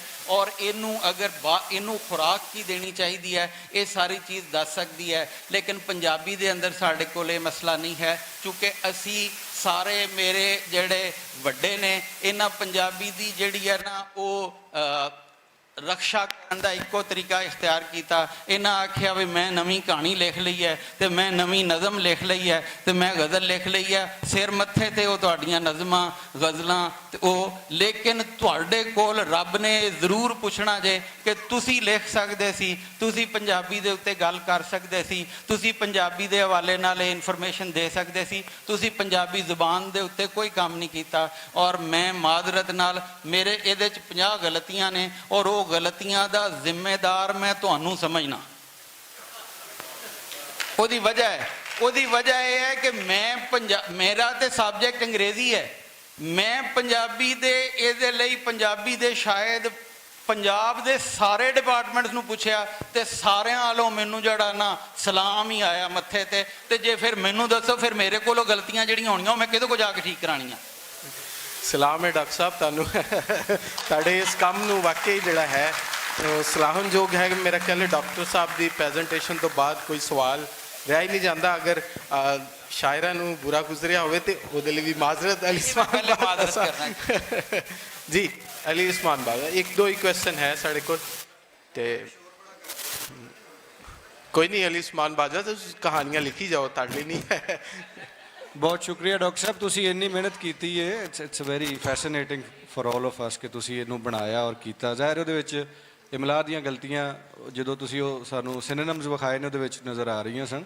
ਮਤਲਬ ਅਗਰ ਤੁਸੀਂ ਘੱਟ ਲਿਖਣਾ ਤੇ ਕਾਫ ਟੀ ਘੱਟ ਹੋਏਗਾ, ਘੱਟ ਲਿਖਿਆ ਜਾਂਦਾ ਤੇ ਪੜ੍ਹਿਆ ਉਸ ਤਰ੍ਹਾਂ ਜਾਂਦਾ। ਖੈਰ ਦੂਸਰਾ ਹੈ ਕਿ ਕਹਾਣੀ ਲਿਖਣ ਵਾਲੇ ਬੰਦੇ ਜਾਂ ਸ਼ਾਇਰ ਜਿਹੜੇ ਨੇ ਉਹ ਸ਼ਾਇਰ ਔਰ ਕਹਾਣੀਕਾਰ ਆਪਣੇ ਆਪ ਨੂੰ ਕਹਿੰਦੇ ਨੇ। ਜ਼ੁਬਾਨਦਾਨ ਹੋਰ ਸ਼ੈ ਵੇ, ਡਿਕਸ਼ਨਰੀ ਲੁਗਤ ਬਣਾਉਣ ਵਾਲਾ ਬੰਦਾ ਹੋਰ ਹੁੰਦਾ, ਬਿਲਕੁਲ ਅਲੱਗਾ ਹੁੰਦਾ। ਦੂਸਰਾ ਅਸੀਂ ਹਮੇਸ਼ਾ ਜਦੋਂ ਸਹਾਫਤ ਦੀ ਵੀ ਗੱਲ ਹੋਈ ਉਹਦੇ 'ਚ ਅਸੀਂ ਸਮਝਣਾ ਭੁੱਲ ਗਏ ਹਾਂ ਕਿ who is the responsible. We are not the responsible, you are not the responsible. ਜੋ ਇਹਦੇ 'ਚ ਗਲਤੀਆਂ ਹੋ ਰਹੀਆਂ ਇੱਧਰ ਹੋ ਰਹੀਆਂ ਨੇ, ਜਿਹਦੇ ਕੋਲ ਪਾਵਰ ਹੈ ਹੀ ਇਜ਼ ਦ ਰਿਸਪੌਂਸਿਬਲ। ਅਗਰ ਉਹ HEC ਹੈ ਜਾਂ ਗਵਰਨਮੈਂਟ ਹੈ ਜਾਂ ਰਿਸੋਰਸਫੁਲ ਪਰਸਨ ਨੇ ਜਾਂ ਜਿਨ੍ਹਾਂ ਦੀ ਇੱਕ ਘੁੱਗੀ ਨਾਲ ਸਾਰਾ ਕੁਝ ਬਦਲਣਾ ਹੁੰਦਾ। ਇੰਡੀਵਿਜੂਅਲੀ ਲੋਕਾਂ ਨੇ ਬੜਾ ਕੰਮ ਕੀਤਾ, ਉਹਨਾਂ ਸਾਰਿਆਂ ਨੂੰ ਜ਼ਾਹਿਰ ਅਸੀਂ ਨਿਗੇਟ ਨਹੀਂ ਕਰ ਸਕਦੇ। ਅਗਰ ਡਿਕਸ਼ਨਰੀ ਦੀ ਗੱਲ ਹੋਏਗੀ ਤੇ ਆਸਫ ਖਾਨ ਸਾਹਿਬ ਦੀ ਗੱਲ ਹੋਵੇਗੀ, ਜਾਂ ਪਿਲਾਕ ਦੀ ਡਿਕਸ਼ਨਰੀ ਜਿਸ 'ਚ ਚਾਂਦ ਸ਼ਾਮਿਲ ਰਿਹਾ, ਉਹਦੇ 'ਚ ਜੋ ਗਲਤੀਆਂ ਨੇ ਉਹਨਾਂ ਨੇ ਕੰਮ ਤੇ ਕੀਤਾ, ਲੇਕਿਨ ਪਿਲਾਕ ਨੂੰ ਉਹਨੂੰ ਡਿਜੀਟਲ ਡਿਕਸ਼ਨਰੀ ਬਣਾਉਣਾ ਚਾਹੀਦਾ ਸੀ। ਸੋ ਇਹ ਗੱਲਾਂ ਮੇਰਾ ਖਿਆਲ ਹੈ ਸਾਨੂੰ ਜ਼ਿਆਦਾ ਉਹਦੇ 'ਤੇ ਫੋਕਸ ਬਣਾਉਣ ਦੀ ਲੋੜ ਹੈ, ਬਜਾਏ ਇਸ ਦੇ ਕਿ ਅਸੀਂ ਆਪਸ ਦੇ ਵਿੱਚ ਸਮਝੀਏ ਕਿ ਸਾਡਾ ਆਪਸੀ ਕੋਈ ਜ਼ਾਤੀ ਕਸੂਰ ਨਹੀਂ ਹੈਗਾ। ਸਰਕਾਰ ਦੇ ਕੋਲ ਫੰਡ ਵੀ ਹੈ, ਓਪਰਚੁਨਿਟੀ ਵੀ ਉਹ ਕ੍ਰੀਏਟ ਕਰ ਸਕਦੀ ਹੈ, ਉਹਦੇ ਕੋਲ ਪੂਰੇ ਇਦਾਰੇ ਨੇ, ਔਰ ਉਹ ਇਹ ਕੰਮ ਕਰੇਗੀ ਤੇ ਬਿਹਤਰ ਤਰੀਕੇ ਨਾਲ ਹੋਏਗਾ। ਮੈਂ ਆਪਣੇ ਬੋਝਿਓਂ ਲਾ ਕੇ ਅਗਰ ਕੋਈ ਡਿਕਸ਼ਨਰੀ ਬਣਾ ਵੀ ਲਵਾਂ ਤੇ ਸ਼ਾਇਦ ਉਹ ਦੁਨੀਆ ਨਾਲ ਨਾ ਮੁਕਾਬਲਾ ਕਰ ਸਕੇ, ਬਿਕੋਜ਼ ਆਈ ਐਮ ਨਾਟ ਰਿਸੋਰਸਫੁਲ ਉਸ ਤਰ੍ਹਾਂ, ਨਾ ਮੇਰੇ ਕੋਲ ਕੋਈ ਬਹੁਤ ਵੱਡੀ ਟੀਮ ਹੈ। ਵੇ ਤਾਂ ਕਹਾਣੀਕਾਰ ਜਿਹੜੇ ਨੇ ਉਹ ਤੁਹਾਡੇ ਤੋਂ ਮਾਫੀ ਮੰਗਦੇ ਨੇ ਜਨਾਬ, ਜਾਂ ਤੇ ਫਿਰ ਉਹ ਡਿਕਸ਼ਨਰੀਆਂ ਲਿਖ ਲੈਣ ਜਾਂ ਉਹ ਕਹਾਣੀ ਲਿਖ ਲੈਣ। So thank you so much, ਤੁਸੀਂ ਕੰਮ ਕੀਤਾ। ਔਰ ਦੂਸਰੀ ਡਾਕਟਰ ਸਾਹਿਬ ਕੋਲੋਂ ਇੱਕ ਗੁਜ਼ਾਰਿਸ਼ ਸੀ ਕਿ ਅਸੀਂ ਸਮਝਣਾ ਚਾਹ ਰਹੇ ਸਾਂ ਕਿ ਪੰਜਾਬੀ ਦੀ ਡਿਕਸ਼ਨਰੀ ਕਿੱਧਰ ਨੂੰ ਗਈ। ਤੋ ਅੱਜ ਅਸੀਂ ਉਰਦੂ ਦਾ ਲੈਕਚਰ ਜ਼ਿਆਦਾ ਸਿੱਖਿਆ ਔਰ ਬੜਾ ਮਜ਼ਾ ਆਇਆ ਕਿ ਉਰਦੂ 'ਚ ਕਿੰਨਾ ਕੰਮ ਹੋਇਆ ਡਿਕਸ਼ਨਰੀ ਦੇ ਹਵਾਲੇ ਨਾਲ। ਤਾਂ ਸਾਨੂੰ ਇਹ ਸਿੱਖਿਆ ਮਿਲੀ ਕਿ ਇੰਨਾ ਕੁ ਕੰਮ ਪੰਜਾਬੀ 'ਚ ਵੀ ਕਰਨ ਦੀ ਲੋੜ ਹੈ। ਸਾਡੇ ਕੋਲ ਇੱਥੇ ਬੜੇ ਜ਼ੁਬਾਨਦਾਨ ਬੈਠੇ ਨੇ, ਉਹ ਸ਼ਾਇਦ ਇਹਦਾ ਬਿਹਤਰ ਜਵਾਬ ਵੀ ਦੇ ਸਕਣਗੇ। ਲੇਕਿਨ ਮੈਂ ਸਿਰਫ ਇੱਕ ਥੋੜ੍ਹਾ ਜਿਹਾ ਕਹਿਣਾ ਚਾਹ ਰਿਹਾ ਸਾਂ ਕਿ ਅਲੱਗ-ਅਲੱਗ ਸ਼ੋਬੇ ਨੇ। ਜਿਵੇਂ ਤੁਸੀਂ ਕਿਹਾ ਕੰਪਿਊਟਰ ਵਾਲਾ ਅਲੱਗਾ ਔਰ ਕਹਾਣੀ ਲਿਖਣ ਵਾਲਾ ਅਲੱਗਾ ਔਰ ਪੰਜਾਬੀ ਜ਼ੁਬਾਨ ਵਾਲਾ ਅਲੱਗਾ, ਸਾਰੇ ਰਲ ਕੇ ਕੰਮ ਕਰਾਂਗੇ, ਇੰਟਰਡਿਸਪਲਿਨਰੀ ਜਿਹਨੂੰ ਕਹਿੰਦੇ ਹੋ ਤੁਸੀਂ, ਮੇਰੇ ਲਈ ਟੰਗ ਟਵਿਸਟਰ ਬਣ ਜਾਂਦਾ, ਫਿਰ ਇੱਕ ਬਿਹਤਰ ਡਿਕਸ਼ਨਰੀ ਸਾਡੇ ਸਾਹਮਣੇ ਆਏਗੀ। Thank you. ਮੈਂ ਇਹਦਾ ਮੁਖਤਸਰ ਜਿਹਾ ਜਵਾਬ ਦੇ ਦਿਆਂ। ਇੱਕ ਮੈਂ ਵੀ ਨਾਲ ਗੱਲ ਕਰਨੀ ਜੇ। ਮੈਂ ਇੱਕ ਮਿੰਟ ਤੁਸੀਂ ਸਰ ਕਿਹਾ ਨਾ ਕਿ ਮੇਰਾ ਕਸੂਰ ਨਹੀਂ, ਇਹਨਾਂ ਸਾਰਿਆਂ ਦਾ ਕਸੂਰ ਆ। ਮੇਰਾ ਖਿਆਲ ਹੈ ਕਿ ਇਹਨਾਂ ਸਾਰਿਆਂ ਨੂੰ ਤੁਸੀਂ ਆਪਣੇ ਨੂੰ ਪਹਿਲਾਂ ਕੋਰਪਸ ਲਿੰਗੁਇਸਟਿਕਸ PhD ਕਰਾ ਦਿਓ ਤੇ ਫਿਰ ਇਹ ਕੰਮ ਨਾ ਕਰਨ ਤੇ ਫਿਰ ਇਹਨਾਂ ਦਾ ਕਸੂਰ ਹੈ। ਤੇ ਉਹ ਕਿਉਂਕਿ ਤੁਹਾਡਾ ਏਰੀਆ ਵਾ, ਤੁਹਾਡੀ ਮੈਂ ਉਹਦੇ ਐਕਸਪਰਟਿਜ਼ 'ਚ ਤੁਸੀਂ ਕਰ ਥੋੜ੍ਹਾ ਸਕਦੇ ਜਿਹਾ ਹੋ। ਵਜ਼ਾਹਤ ਕਰ ਦਿਆਂ।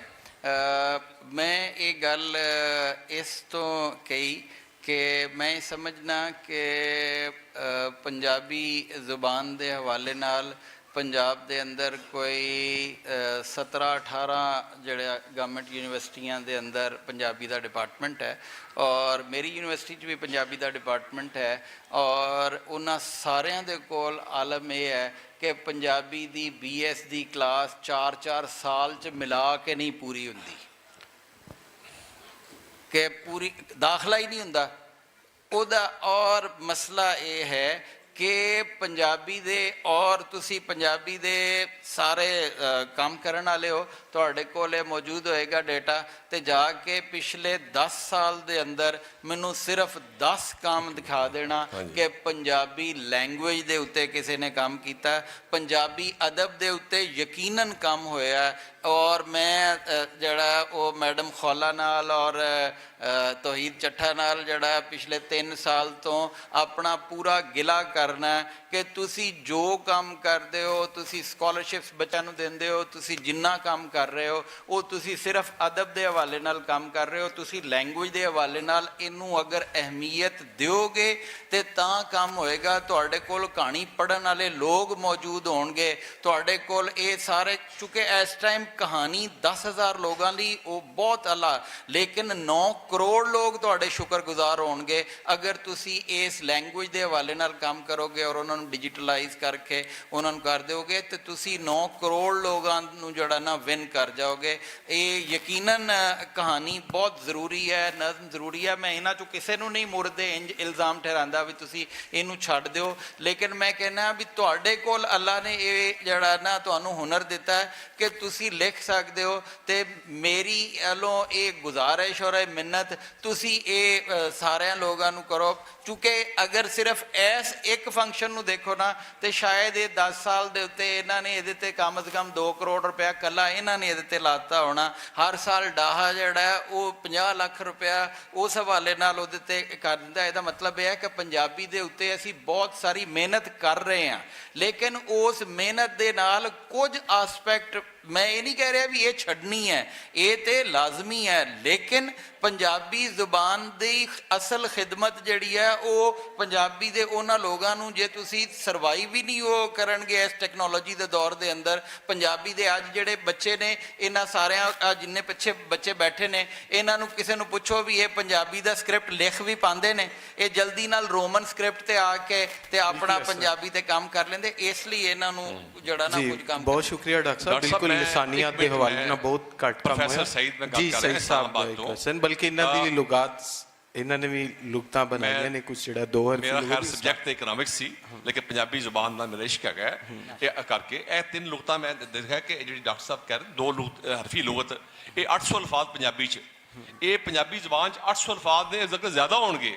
ਅਸੀਂ ਮੁੱਛ ਕਹਿੰਦੇ ਸਾਨੂੰ ਮੂੰਛ ਪੜ੍ਹਾ ਰਹੇ ਨੇ, ਇੱਟ ਕਹਿੰਦੇ ਈਂਟ ਪੜ੍ਹਾ ਰਹੇ ਨੇ, ਸੱਪ ਕਹਿੰਦੇ ਸਾਹ ਪੜ੍ਹਾ ਰਹੇ ਨੇ, ਇਹ ਬਾਹਰੋਂ ਆਏ ਸੀ ਇਹ ਵੀ ਸੱਪ ਕਹਿ ਲੈਂਦੇ, ਇਹ ਵੀ ਮੁੱਛ ਕਹਿ ਲੈਂਦੇ, ਮੁੱਛ ਨੂੰ ਕੀ ਫਰਕ ਪੈ ਜਾਣਾ ਸੀ, ਲੇਕਿਨ ਇਹਨਾਂ ਨੇ ਆ ਕੇ ਸਾਡੀ ਜ਼ਬਾਨ ਅੰਗਰੇਜ਼ੀ ਉਰਦੂ ਬਾਹਰੋਂ ਥਰ ਤੇ ਲੈਂਟਰ ਪਾ ਕੇ ਬਰਬਾਦ ਕੀਤਾ। ਸਰ ਜੋ ਤੁਸੀਂ ਗੱਲ ਕਰ ਰਹੇ ਹੋ ਨਾ, ਇਸ ਗੱਲ ਵਿੱਚ ਇਤਨੀ ਬੜੀ ਰਿਐਲਿਟੀ ਹੈ। ਮੈਂ ਚੁੱਕੇ ਖੁਦ ਬਾਹਰ ਤੋਂ, ਮੈਂ ਇਸ ਉਸ ਓਵਰਆਲ ਪੰਜਾਬੀ ਵੈਸੇ ਐਮਏ ਸ਼ੌਕੀਆ ਕੀਤਾ ਹੈ। ਤੁਸੀਂ ਗੱਲ ਕਰ ਰਹੇ ਹੋ ਵਕਤ ਦੀ, ਤੁਸੀਂ ਗੱਲ ਕਰ ਰਹੇ ਹੋ ਚੰਦ ਇੱਕ ਜਿਹੜੇ ਸਾਡੇ ਅਦਾਰੇ ਨੇ ਉਹ ਆਪਣੀ ਥਾਂ ਤੇ ਕਾਇਮ ਨੇ, ਲੇਕਿਨ ਤੁਹਾਡਾ ਜਿਹੜਾ ਬ੍ਰੇਨ ਹੈ ਉਹ ਓਵਰਆਲ ਪੰਜਾਬ ਦੇਖ ਰਿਹਾ ਹੈ। ਓਵਰਆਲ ਜਿਹੜੇ ਪੰਜਾਬੀ ਸਾਡੇ ਨੇ ਬਰਬਾਦ ਹੋਏ ਪਏ ਨੇ, ਆਪਣੀ ਜ਼ਬਾਨ ਤੋਂ ਦੂਰ ਨੇ, ਸਾਡੇ ਬੱਚੇ ਬੱਚੀਆਂ ਸਾਡੀ ਜ਼ਬਾਨ ਤੋਂ ਦੂਰ ਨੇ, ਆਪਣੀ ਥਾਂ ਤੋਂ ਆਪਣੇ ਵਜੂਦ ਤੋਂ ਦੂਰ ਨੇ। ਕੋਈ ਦਰਖਤ ਦੇਖ ਲਓ ਬਾਹਰ, ਜਿੰਨੇ ਦਰਖਤ ਲੱਗੇ ਨੇ ਹਰੇ ਭਰੇ ਨੇ, ਇਹਨਾਂ ਦੇ ਥੱਲੇ ਰੂਟਸ ਨੇ, ਜੜ੍ਹਾਂ ਨੇ, ਸਾਡੀਆਂ ਜੜ੍ਹਾਂ ਤੁਹਾਨੂੰ ਵੱਢੀਆਂ ਗਈਆਂ ਨੇ, ਚਾਹੇ ਉਰਦੂ ਨੇ ਵੱਢੀਆਂ ਨੇ, ਚਾਹੇ ਅਰਬੀ ਨੇ, ਚਾਹੇ ਫਾਰਸੀ ਨੇ, ਚਾਹੇ ਅੰਗਰੇਜ਼ੀ ਨੇ। ਇਹ ਤੁਸੀਂ ਜਿਹੜੀ ਗੱਲ ਕਰ ਰਹੇ ਹੋ ਇਹ ਬੜੀ ਮੈਨੂੰ ਇੰਨੀ ਹੈਰਤ, ਇੰਨੀ ਖੁਸ਼ੀ ਹੋ ਰਹੀ ਹੈ। ਮੈਂ ਬਾਜਵਾ ਸਾਹਿਬ ਮੇਰੇ ਦੋਸਤ ਇੰਗਲੈਂਡ ਤੋਂ ਆਏ ਨੇ, ਮੈਂ ਕਹਿ ਰਿਹਾ ਸੀ ਇਹ ਜੇ ਬਚਤ ਪੰਜਾਬੀ ਜ਼ੁਬਾਨ ਦੀ, ਇਹ ਸਾਡੀ ਜ਼ੁਬਾਨ ਦੀ ਖੂਬੀ ਹੈਗੀ ਹੈ। ਇਹਨਾਂ ਨੂੰ ਤੁਸੀਂ ਜਿਹੜੀ ਬਿਆਨ ਕਰ ਰਹੇ ਹੋ, ਆਸਿਫ ਖਾਨ ਸਾਹਿਬ ਨੇ ਵੀ ਲਿਖਿਆ, ਉਹਨਾਂ ਸ਼ਾਇਦ 2500 ਅਲਫਾਜ਼ ਲਿਖੇ, ਮਸਦਰ ਕਣ ਲਿਖਾ, ਜਿਹੜਾ ਕਣ ਲਿਖਾ ਬੜੀ ਮਸ਼ਹੂਰ ਕਿਤਾਬ ਹੈ ਆਪਦੀ। ਉਸ ਹਿਸਾਬ ਦੇ ਨਾਲ ਤਾਂ ਤੁਸੀਂ ਜੇ ਜ਼ਰਬਾਂ ਦਿਓਗੇ 80 ਦੇ ਨਾਲ, ਇਹ ਤੇ ਕੰਮ ਕਰੋੜਾਂ ਤੇ ਚਲੇ ਜਾਏਗਾ ਫੜ ਕੇ। ਇਹ ਜਿਹੜਾ ਤੁਸੀਂ ਕੰਮ ਕਰ ਰਹੇ ਹੋ ਤੁਹਾਨੂੰ ਸ਼ਾਬਾਸ਼ ਹੈ, ਪਰ ਇਹ ਕੰਮ ਕੱਲਾ ਬੰਦਾ ਹੀ ਕਰੇਗਾ। ਛੱਡ ਦਿਓ ਸਟੇਟਾਂ ਨੂੰ, ਰਿਆਸਤਾਂ ਨੂੰ ਛੱਡ ਦਿਓ, ਛੱਡ ਦਿਓ ਨਾ ਯੂਨੀਵਰਸਿਟੀਆਂ ਨੂੰ, HEC ਨੂੰ ਛੱਡ ਦਿਓ। ਇਹ HEC ਅਦਾਰੇ, ਇਹ ਜਿਤਨੇ PhD ਸੋ ਕਾਰਡ, ਇਹਨਾਂ ਨੂੰ ਆਪਣੀ ਜ਼ਾਤ ਦਾ ਸਿਰਫ ਮੇਰਾ ਕਿਹੜਾ ਗ੍ਰੇਡ ਆ ਗਿਆ, ਤੇਰੇ ਕੋਲ ਕਿਹੜੀ ਗੱਡੀ ਹੈ, ਤੂੰ ਕਿਹੜਾ ਕੋਟ ਪਾਇਆ, ਇਸ ਫਲਸਫੇ ਨੇ ਇਹਨਾਂ ਨੂੰ ਪਤਾ ਹੀ ਕੋਈ ਨਹੀਂ ਕਿ ਪੰਜਾਬ ਨਾਲ ਕਿੰਨਾ ਵੱਡਾ ਹੱਥ ਹੋ ਚੁੱਕਿਆ ਹੈ। ਅਸੀਂ ਬਰਬਾਦ ਹੋ ਚੁੱਕੇ ਹਾਂ। ਨਸਲ ਦਰ ਨਸਲ ਸਾਡੀ ਪੰਜਾਬ ਦੀਆਂ 7 ਨਸਲਾਂ, ਗੋਰਾ ਇੱਥੇ ਵੜਿਆ ਸੀ ਪੰਜਾਬ 'ਚ ਆ ਕੇ, ਅਸੀਂ ਉਸ ਦਿਨ ਦਾ ਹਾਈਜੈਕ ਹੋ ਗਏ ਹਾਂ। ਅਸੀਂ ਹਾਈਜੈਕ ਹੋ ਕੇ ਇਤਨਾ ਸਾਡਾ ਬਰਬਾਦੀ ਹੋਈ ਹੈ। ਜੋ ਤੁਸੀਂ ਕੰਮ ਕਰ ਰਹੇ ਹੋ ਮੈਂ ਤੁਹਾਨੂੰ ਸਲੂਟ ਕਰਦਾ। ਮੈਂ 40 ਸਾਲ ਪਹਿਲਾਂ ਕਿਤਾਬ ਲਿਖੀ ਸੀ, ਪੰਜਾਬੀ ਜ਼ਬਾਨ ਨਹੀਂ ਮਰੇਗੀ। ਮੈਨੂੰ ਅੱਜ ਪਤਾ ਲੱਗਾ ਕਿ ਨਹੀਂ ਮਰੇਗੀ, ਖੁਦਾ ਦੀ ਕਿਸਮ ਹੈ। ਮੈਂ ਕਹਿੰਦਾ ਰਿਹਾ, ਅਦਰਵਾਈਜ਼ ਮੇਰਾ ਖਿਆਲ ਸੀ, ਮੈਂ ਇਹ ਜਿੰਨਾ ਲੋਕਾਂ ਮੈਨੂੰ ਧੱਕੇ ਮਾਰੇ ਨੇ, ਜਿੰਨਾ ਲੋਕਾਂ ਨੇ ਇੱਥੇ ਬੋਲਣ ਨਹੀਂ ਦਿੰਦੇ, ਆ ਕੇ ਸਟੇਜ ਨਾਲ ਮੈਨੂੰ ਇਨਵਾਈਟ ਨਹੀਂ ਕਰਦੇ ਨਾ, ਮੈਨੂੰ ਅੱਜ ਪਤਾ ਲੱਗਾ ਕਿ ਪੰਜਾਬੀ ਬਚ ਜਾਏਗੀ, ਖੁਦਾ ਦੀ ਕਿਸਮਤ। ਬਹੁਤ ਸ਼ੁਕਰੀਆ ਡਾਕਟਰ ਜ਼ਬਾਨ ਬਚ ਸਾਹਿਬ, ਜਾਏਗੀ। ਬਹੁਤ ਮਿਹਰਬਾਨੀ, ਬਹੁਤ ਸ਼ੁਕਰੀਆ ਤੁਹਾਡੇ ਸਾਹਿਬ ਦਾ ਜੀ। ਸਾਡਾ ਟਾਈਮ ਬਹੁਤ ਮਿਹਰਬਾਨੀ ਡਾਕਟਰ ਸਾਹਿਬ, ਖਸੂਸੀ ਤੌਰ ਉੱਤੇ ਤੁਹਾਡਾ ਸ਼ੁਕਰੀਆ ਜੀ। ਸ਼ੁਕਰੀਆ। ਇੱਕ ਤਸਵੀਰ, ਉਹਦੇ ਬਾਅਦ ਫਿਰ ਅਗਲਾ ਸੈਸ਼ਨ। ਬਹੁਤ ਸ਼ੁਕਰੀਆ।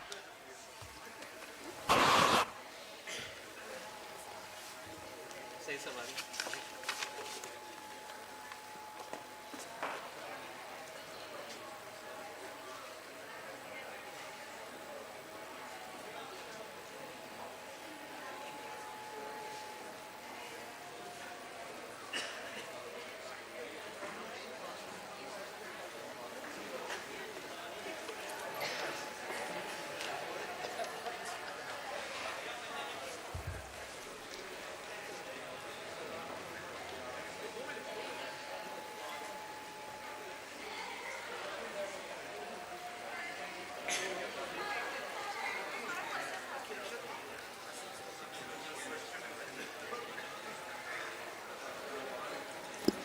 ਹੈਲੋ ਜੀ, ਜੀ ਸਭ ਨੂੰ ਅੱਗੇ ਬੇਨਤੀ ਹੈ ਕਿ ਬੈਠ ਜਾਣ। ਜਿਹੜਾ ਸਾਡਾ ਅਗਲਾ ਸੈਸ਼ਨ ਹੈ ਉਹ ਵੀ ਪੜ੍ਹਾਈ ਲਿਖਾਈ ਤੋਂ ਹੀ ਮੁਤੱਲਿਕ ਹੈ। ਜਿਸ ਤਰ੍ਹਾਂ ਕਿ 5ਵਾਂ ਜਿਹੜਾ ਸਾਡਾ ਸੈਸ਼ਨ ਹੈ ਲਾਇਬ੍ਰੇਰੀ ਤੇ ਅਜੋਕਾ ਪੰਜਾਬੀ ਸਮਾਜ, ਤੇ ਲਾਇਬ੍ਰੇਰੀਆਂ ਦੀ ਵੀ ਬਹੁਤ ਜ਼ਰੂਰਤ ਹੈ, ਜਿਸ ਤਰ੍ਹਾਂ ਕਿ ਡਿਕਸ਼ਨਰੀ ਦੀ ਜ਼ਰੂਰਤ ਹੈ, ਤੇ ਲਾਇਬ੍ਰੇਰੀ ਦਾ ਹੋਣਾ ਵੀ ਇਹਦੇ 'ਚ ਵੀ ਪਤਾ ਚੱਲੇਗਾ। ਜਾਂ ਅਸੀਂ ਦੇਖਦੇ ਹਾਂ ਕਿ ਕਿੰਨੇ ਸਾਡੇ ਨੌਜਵਾਨ ਜਿਹੜਾ ਹੈ ਲਾਇਬ੍ਰੇਰੀ 'ਚ ਜਾ ਕੇ ਪੜ੍ਹਦੇ। ਮੈਂ ਤਾਂ ਜ਼ਿਆਦਾਤਰ ਜਿਹੜਾ ਹੈ ਲਿਟਰੇਚਰ ਤੋਂ ਹਟ ਕੇ ਜਿਹੜਾ ਹੈ, ਕੁਝ ਸਟੂਡੈਂਟ CSS ਦੀ PMS ਦੀ ਤਿਆਰੀ ਮੁਖਤਲਿਫ ਲਾਇਬ੍ਰੇਰੀਆਂ ਦਾ ਰੁਖ ਕਰਦੇ ਨੇ। ਲੇਕਿਨ ਖੈਰ ਇਸ ਹਵਾਲੇ ਨਾਲ ਗੱਲਬਾਤ ਕਰਨ ਲਈ ਜਿਹੜੇ ਸਾਡੇ ਕੋਲ ਪਰੋਣੇ ਮੌਜੂਦ ਨੇ, ਇਕਬਾਲ ਕੈਸਰ ਸਾਹਿਬ ਸਾਹਮਣੇ ਨਜ਼ਰ ਆ ਰਹੇ ਨੇ, ਉਹਨਾਂ ਅੱਗੇ ਬੇਨਤੀ ਕਿ ਉਹ ਤਸ਼ਰੀਫ ਲੈਣ। ਪੰਜਾਬੀ ਸੂਝਵਾਨ ਨੇ, ਪੰਜਾਬੀ ਖੋਜਗੜ੍ਹ ਦੇ ਡਾਇਰੈਕਟਰ ਨੇ। ਇਹਨਾਂ ਦੀ ਖੋਜਗੜ੍ਹ ਦੇ ਵਿੱਚ ਜਿਹੜੀ ਹੈਗੀ ਆਪਣੀ ਇੱਕ ਬਾਕਾਇਦਾ ਲਾਇਬ੍ਰੇਰੀ, ਇਹਨਾਂ ਲਈ ਭਰਪੂਰ ਤਾਲੀਆਂ। ਪੰਜਾਬੀ ਜ਼ਬਾਨੋਂ ਅਦਬ ਲਈ ਜਿਹੜਾ ਹੈ ਉਹ ਕੰਮ ਕਰ ਰਹੇ, ਫਿਲਮ ਦੀ ਗੱਲ ਹੋਵੇ, ਥੀਏਟਰ ਦੀ ਗੱਲ ਹੋਵੇ, ਪੰਜਾਬੀ ਤਾਰੀਖ ਦੀ ਗੱਲ ਹੋਵੇ, ਤੇ ਇਹ ਇਸ ਹਵਾਲੇ ਨਾਲ ਇਹਨਾਂ ਦਾ ਕੰਮ ਜਿਹੜਾ ਹੈ ਬਹੁਤ ਸਲਾਹਨਯੋਗ ਹੈ, ਬਹੁਤ ਵੱਡਾ ਕੰਮ ਹੈ। ਅਗਲੇ ਜਿਹੜੇ ਸਾਡੇ ਸਪੀਕਰ ਹੈ ਨੇ ਜੀ ਕਾਸ਼ਿਫ ਮੰਜ਼ੂਰ ਸਾਹਿਬ। ਕਾਸ਼ਿਫ ਮੰਜ਼ੂਰ ਅਗਰ ਸੁਣ ਰਹੇ ਨੇ, ਡੀਜੀ ਪੰਜਾਬ ਪਬਲਿਕ ਲਾਇਬ੍ਰੇਰੀਜ਼ ਨੇ, ਬਹੁਤ ਹੀ ਮੁਹੱਬਤੀ ਤੇ ਪਿਆਰੇ ਇਨਸਾਨ ਨੇ। ਕਾਸ਼ਿਫ ਮੰਜ਼ੂਰ ਸਾਹਿਬ ਜੀ, ਤੁਹਾਡੀ ਸਭ ਦੀ ਤਾਲੀਆਂ ਦੇ ਨਾਲ। 200 ਲਾਹੌਰ ਉੱਪਰੋਂ ਨਹੀਂ ਆਏ, ਪਤਾ ਲੱਗੇ ਲਾਇਲਪੁਰ ਆਏ, ਥੋੜੀਆਂ ਤਾਲੀਆਂ ਹੋ ਜਾਣ ਜੀ, ਜਾਗ ਜਾਓ ਥੋੜਾ ਜੀ। ਮੁਹੰਮਦ ਤਾਰਿਕ ਲਤੀਫ ਸਾਹਿਬ ਗਵਰਨਮੈਂਟ ਕਾਲਜ ਯੂਨੀਵਰਸਿਟੀ ਫੈਸਲਾਬਾਦ ਤੋਂ ਨੇ, ਇਹਨਾਂ ਲਈ ਭਰਪੂਰ ਤਾਲੀਆਂ। ਮੁਹੰਮਦ ਤਾਰਿਕ ਲਤੀਫ ਸਾਹਿਬ। ਔਰ ਅਗਲੇ ਜਿਹੜੇ ਸਾਡੇ ਪ੍रोने ਨੇ ਡਾਕਟਰ ਖਾਲਿਦ ਮਹਿਮੂਦ ਸੰਗੇੜਾ ਸਾਹਿਬ ਜੀ, ਸਦਰ ਆਲ ਪਾਕਿਸਤਾਨ ਲਾਇਬ੍ਰੇਰੀ ਐਸੋਸੀਏਸ਼ਨ, ਇਹਨਾਂ ਲਈ ਭਰਪੂਰ ਤਾਲੀਆਂ ਜੀ।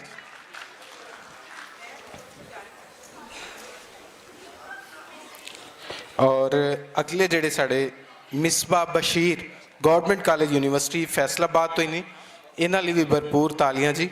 ਮਿਸਬਾ ਬਸ਼ੀਰ। ਔਰ ਗੱਲ ਹੋਏਗੀ ਲਾਇਬ੍ਰੇਰੀ ਤੇ ਅਜੋਕਾ ਸਮਾਜ, ਯਾਨੀ ਕਿ ਅੱਜ ਦਾ ਜਿਹੜਾ ਹੈ ਸਮਾਜ ਜੀ। ਮਾਈਕ ਹੁਣ ਮੋਡਰੇਟਰ ਦੇ ਹਵਾਲੇ। Thank you. बिस्मिल्लाहिर्रहमानिर्रहीम। सब तो पहले तो मैं शुक्रिया अदा करना तौहीद अहमद ਚੱਠਾ साहब का तो उन्होंने टीम का, जिन्हों ने एक ऐसे अहम मौके उत्ते लाइब्रेरी के शोबे नूं आपने इस इकट्ठ का हिस्सा बनाया और सानू मौका दिता कि असी लाइब्रेरी के मसाइल ते गुफ्तगू कर सकीए। लाइब्रेरीज़ के मसाइल तो गुफ्तगू करने तो पहले मैं थोड़ी जी पंजाबी ज़बान ते गल करना चाहांगा, क्योंकि ये सारा जिहड़ा इकट्ठ है ये पंजाबी ज़बान के बारे च है। पंजाबी ज़बान साडी मूँह बोली ज़बान है। कोई भी कौम उदों तक तरक्की की मनाजिल तय नहीं कर सकती जिन्ना चिर वो मूँह बोली दे नाल अपना ताल्लुक मजबूत नहीं करती।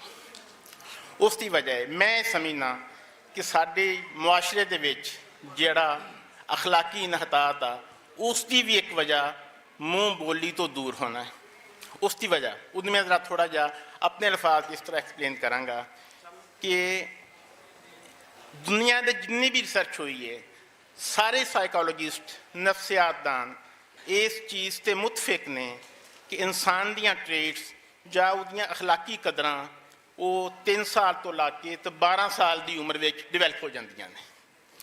ਉਸਨੇ ਈਮਾਨਦਾਰ ਸ਼ਖਸ ਬਣਨਾ ਹੈ, ਉਸਨੇ ਜਾਂ ਬੇਈਮਾਨ ਬਣਨਾ ਹੈ, ਉਹ 3 ਸਾਲ ਤੋਂ ਲਾ ਕੇ ਤੇ 12 ਸਾਲ ਦੇ ਵਿੱਚ। ਹੁਣ 3 ਸਾਲ ਤੋਂ ਲਾ ਕੇ 12 ਸਾਲ ਦੀ ਜਿਹੜੀ ਏਜ ਹੈ ਇਹ ਚਾਈਲਡਹੁੱਡ ਦੀ ਏਜ ਹੈ, ਉਹਦੇ ਬਚਪਨੇ ਦੀ ਏਜ ਹੈ। ਔਰ ਉਸ ਏਜ ਦੇ ਦੌਰਾਨ ਉਹ ਸਿਰਫ ਆਪਣੀ ਮੂੰਹ ਬੋਲੀ ਦੇ ਜ਼ਰੀਏ ਹੀ ਸਿੱਖ ਸਕਦਾ ਹੈ। ਲੇਕਿਨ बदकिस्मती आ मैं अपनी फैमिली च देखना, ईवन कि असीं अपने कुलीग्स च देखने वो समटाइम्स शिकायत करते नज़र आते हैं, भाजी अब बच्चों को समझाओ इन्हें पंजाबी बोलनी शुरू कर दी है। तो फिर उत्थों मैनूं अंदाज़ा हुंदा भी जिहड़ा 10 साल का असीं मेला सुझा रहे हैं असीं सारे पागल ही हाँ। मतलब कि साडे वालदैन दे विच, साडे कल्चर दे विच और साडी सोसाइटी दे विच मूँह बोली दे नाल जिहड़ा तलक मजबूत होना चाहिए सीगा वो असीं भुल गए हैं और उसकी वजह उत्तों ही असीं एक अखलाकी इनहतात का विशकार। लिहाजा मैं ਚੱਠਾ साहब की टीम नूं एक दफ़ा फिर वधाई पेश करना कि उन्होंने मूँह बोली नूं दोबारा जिंदा करन दा ये जिहड़ा बीड़ा उठाया है उहदे चों कामयाब होण। हुण असीं लाइब्रेरी की तरफ आने ਜਦੋਂ ਦੀ ਵੀ ਇਸ ਧਰਤੀ ਉੱਤੇ ਇਨਸਾਨੀਅਤ ਵਜੂਦ 'ਚ ਆਈ ਹੈ, ਲਾਇਬ੍ਰੇਰੀਜ਼ ਵੀ ਨਾਲ ਹੀ ਕਿਸੇ ਨਾ ਕਿਸੇ ਸ਼ਕਲ 'ਚ ਹਮੇਸ਼ਾ ਹੀ ਸਾਡੀ ਸੁਸਾਇਟੀ ਦਾ ਤਾਂ ਸਾਡੇ ਮੁਆਸ਼ਰੇ ਦਾ ਹਿੱਸਾ ਰਹੀਆਂ ਹੈ। ਅਗਰ ਅਸੀਂ ਆਪਣੇ ਇਸਲਾਮਿਕ ਕਲਚਰ ਨੂੰ ਦੇਖੀਏ तो बैतुल हिकमत, जामिया अजहर की लाइब्रेरी, ये लाइब्रेरियां सी जिहड़ियां 8ਵੀਂ ਸਦੀ ਈਸਵੀ 'ਚ 9ਵੀਂ ਸਦੀ ਈਸਵੀ 'ਚ ਵਜੂਦ 'ਚ ਆਈਆਂ।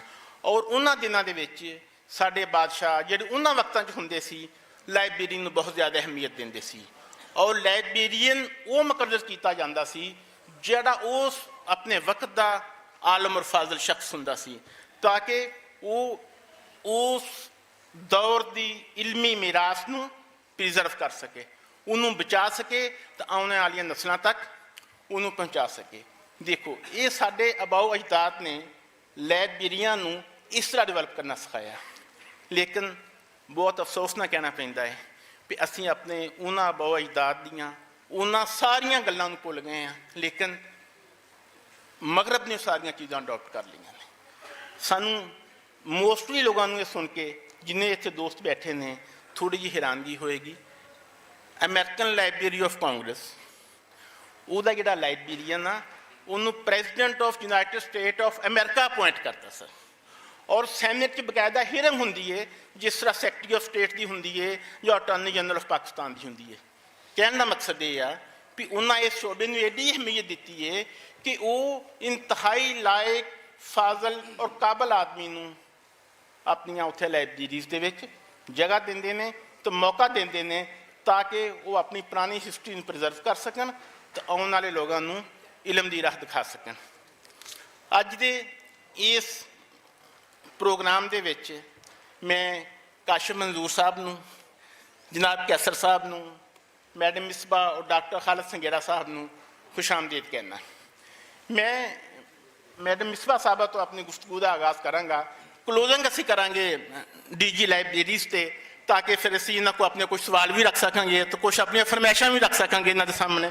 ਲੇਕਿਨ ਆਗਾਜ਼ ਮੈਂ ਮੈਡਮ ਮਿਸਬਾ ਤੋਂ ਕਰਾਂਗਾ ਕਿ ਅੱਜ ਦੇ ਦੌਰ ਵਿੱਚ ਇੱਕ ਇਨਫੋਰਮੇਸ਼ਨ ਦਾ ਫਲੱਡ ਆਇਆ ਹੋਇਆ ਹੈ, ਐਕਸਪਲੋਜਨ ਆਇਆ ਹੋਇਆ ਹੈ।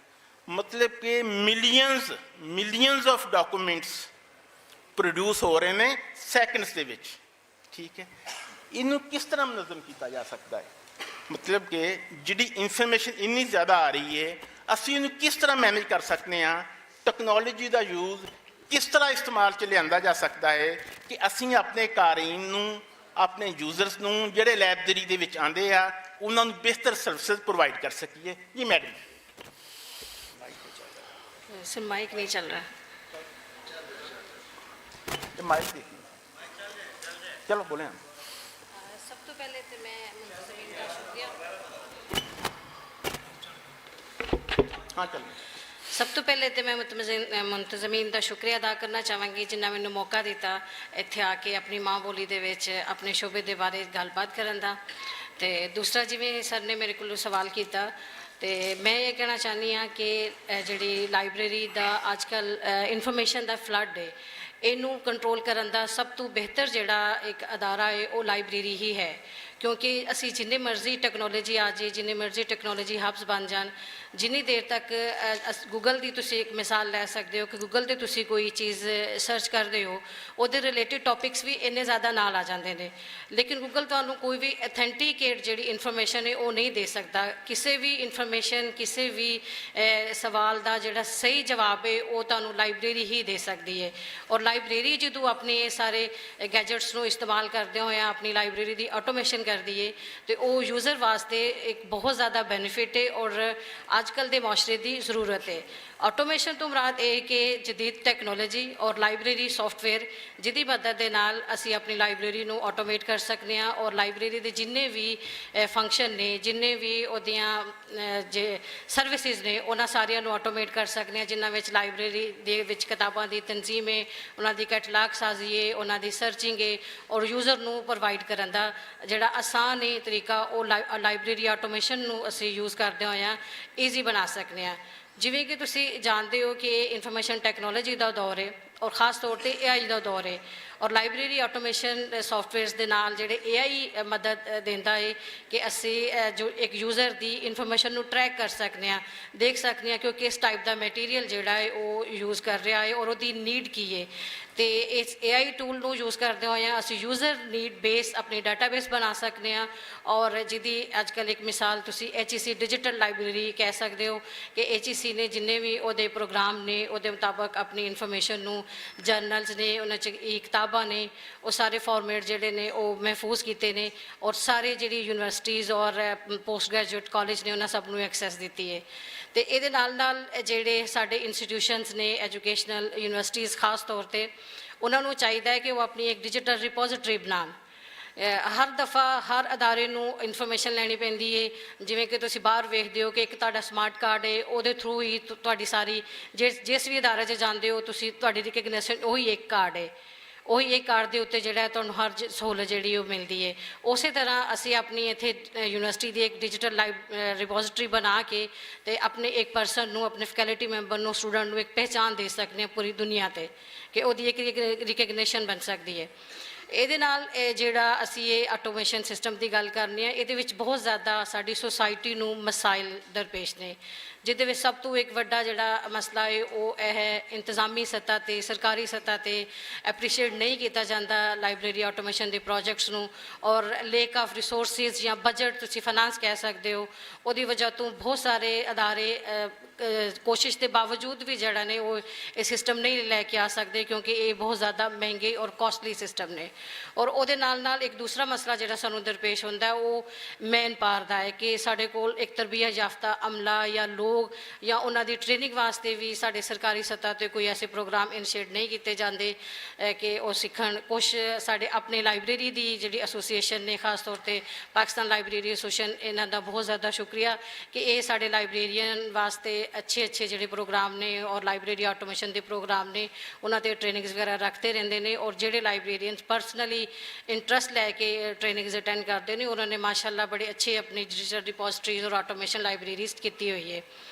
ਔਰ ਇਹਦੇ ਨਾਲ ਥੋੜ੍ਹੇ ਜਿਹੇ ਜਿਹੜੇ ਨੇ ਖਤਰਾਤ ਵੀ ਹੈ ਨੇ, ਜਿਹਦੇ ਵਿੱਚ ਡਾਟਾ ਸਿਕਿਉਰਿਟੀ ਸਭ ਤੋਂ ਵੱਡਾ ਇੱਕ ਥ੍ਰੈਡ ਜਿਹੜਾ ਫੀਲ ਹੁੰਦਾ ਹੈ ਇਹਨੂੰ ਨਾ ਕਰਨ ਵਾਸਤੇ ਵੀ ਕਿ ਡਾਟਾ ਦੀ ਸਿਕਿਉਰਿਟੀ ਵਾਸਤੇ ਜਿਹੜਾ ਹੈ ਉਹ ਬਹੁਤ ਜ਼ਿਆਦਾ ਪੈਸਾ ਖਰਚ ਕਰਨਾ ਪਏਗਾ ਕਿ ਤੁਹਾਨੂੰ ਇੱਕ ਕਲਾਊਡ ਸਪੇਸ ਲੈਣੀ ਪਏਗੀ, ਉਹਦੇ 'ਤੇ ਇੱਕ ਫਾਇਰਵਾਲ ਜਿਹੜਾ ਡਾਟਾ ਸਿਕਿਉਰਿਟੀ ਔਰ ਜਿਹਦੇ ਵਿੱਚ ਤੁਹਾਡੇ ਯੂਜ਼ਰ ਦੀ ਇਨਫੋਰਮੇਸ਼ਨ ਹੈ, ਤੁਹਾਡੀ ਕਿਤਾਬਾਂ ਦੀ ਇਨਫੋਰਮੇਸ਼ਨ ਹੈ, ਉਹਦਾ ਲਾਸ ਨਹੀਂ ਹੋਏ ਔਰ ਉਹਦਾ ਡਾਟਾ ਬੈਕਅਪ ਜਿਹੜਾ ਨਾ ਉਹ ਹਰ ਵਕਤ ਮੌਜੂਦ ਰਹੇ।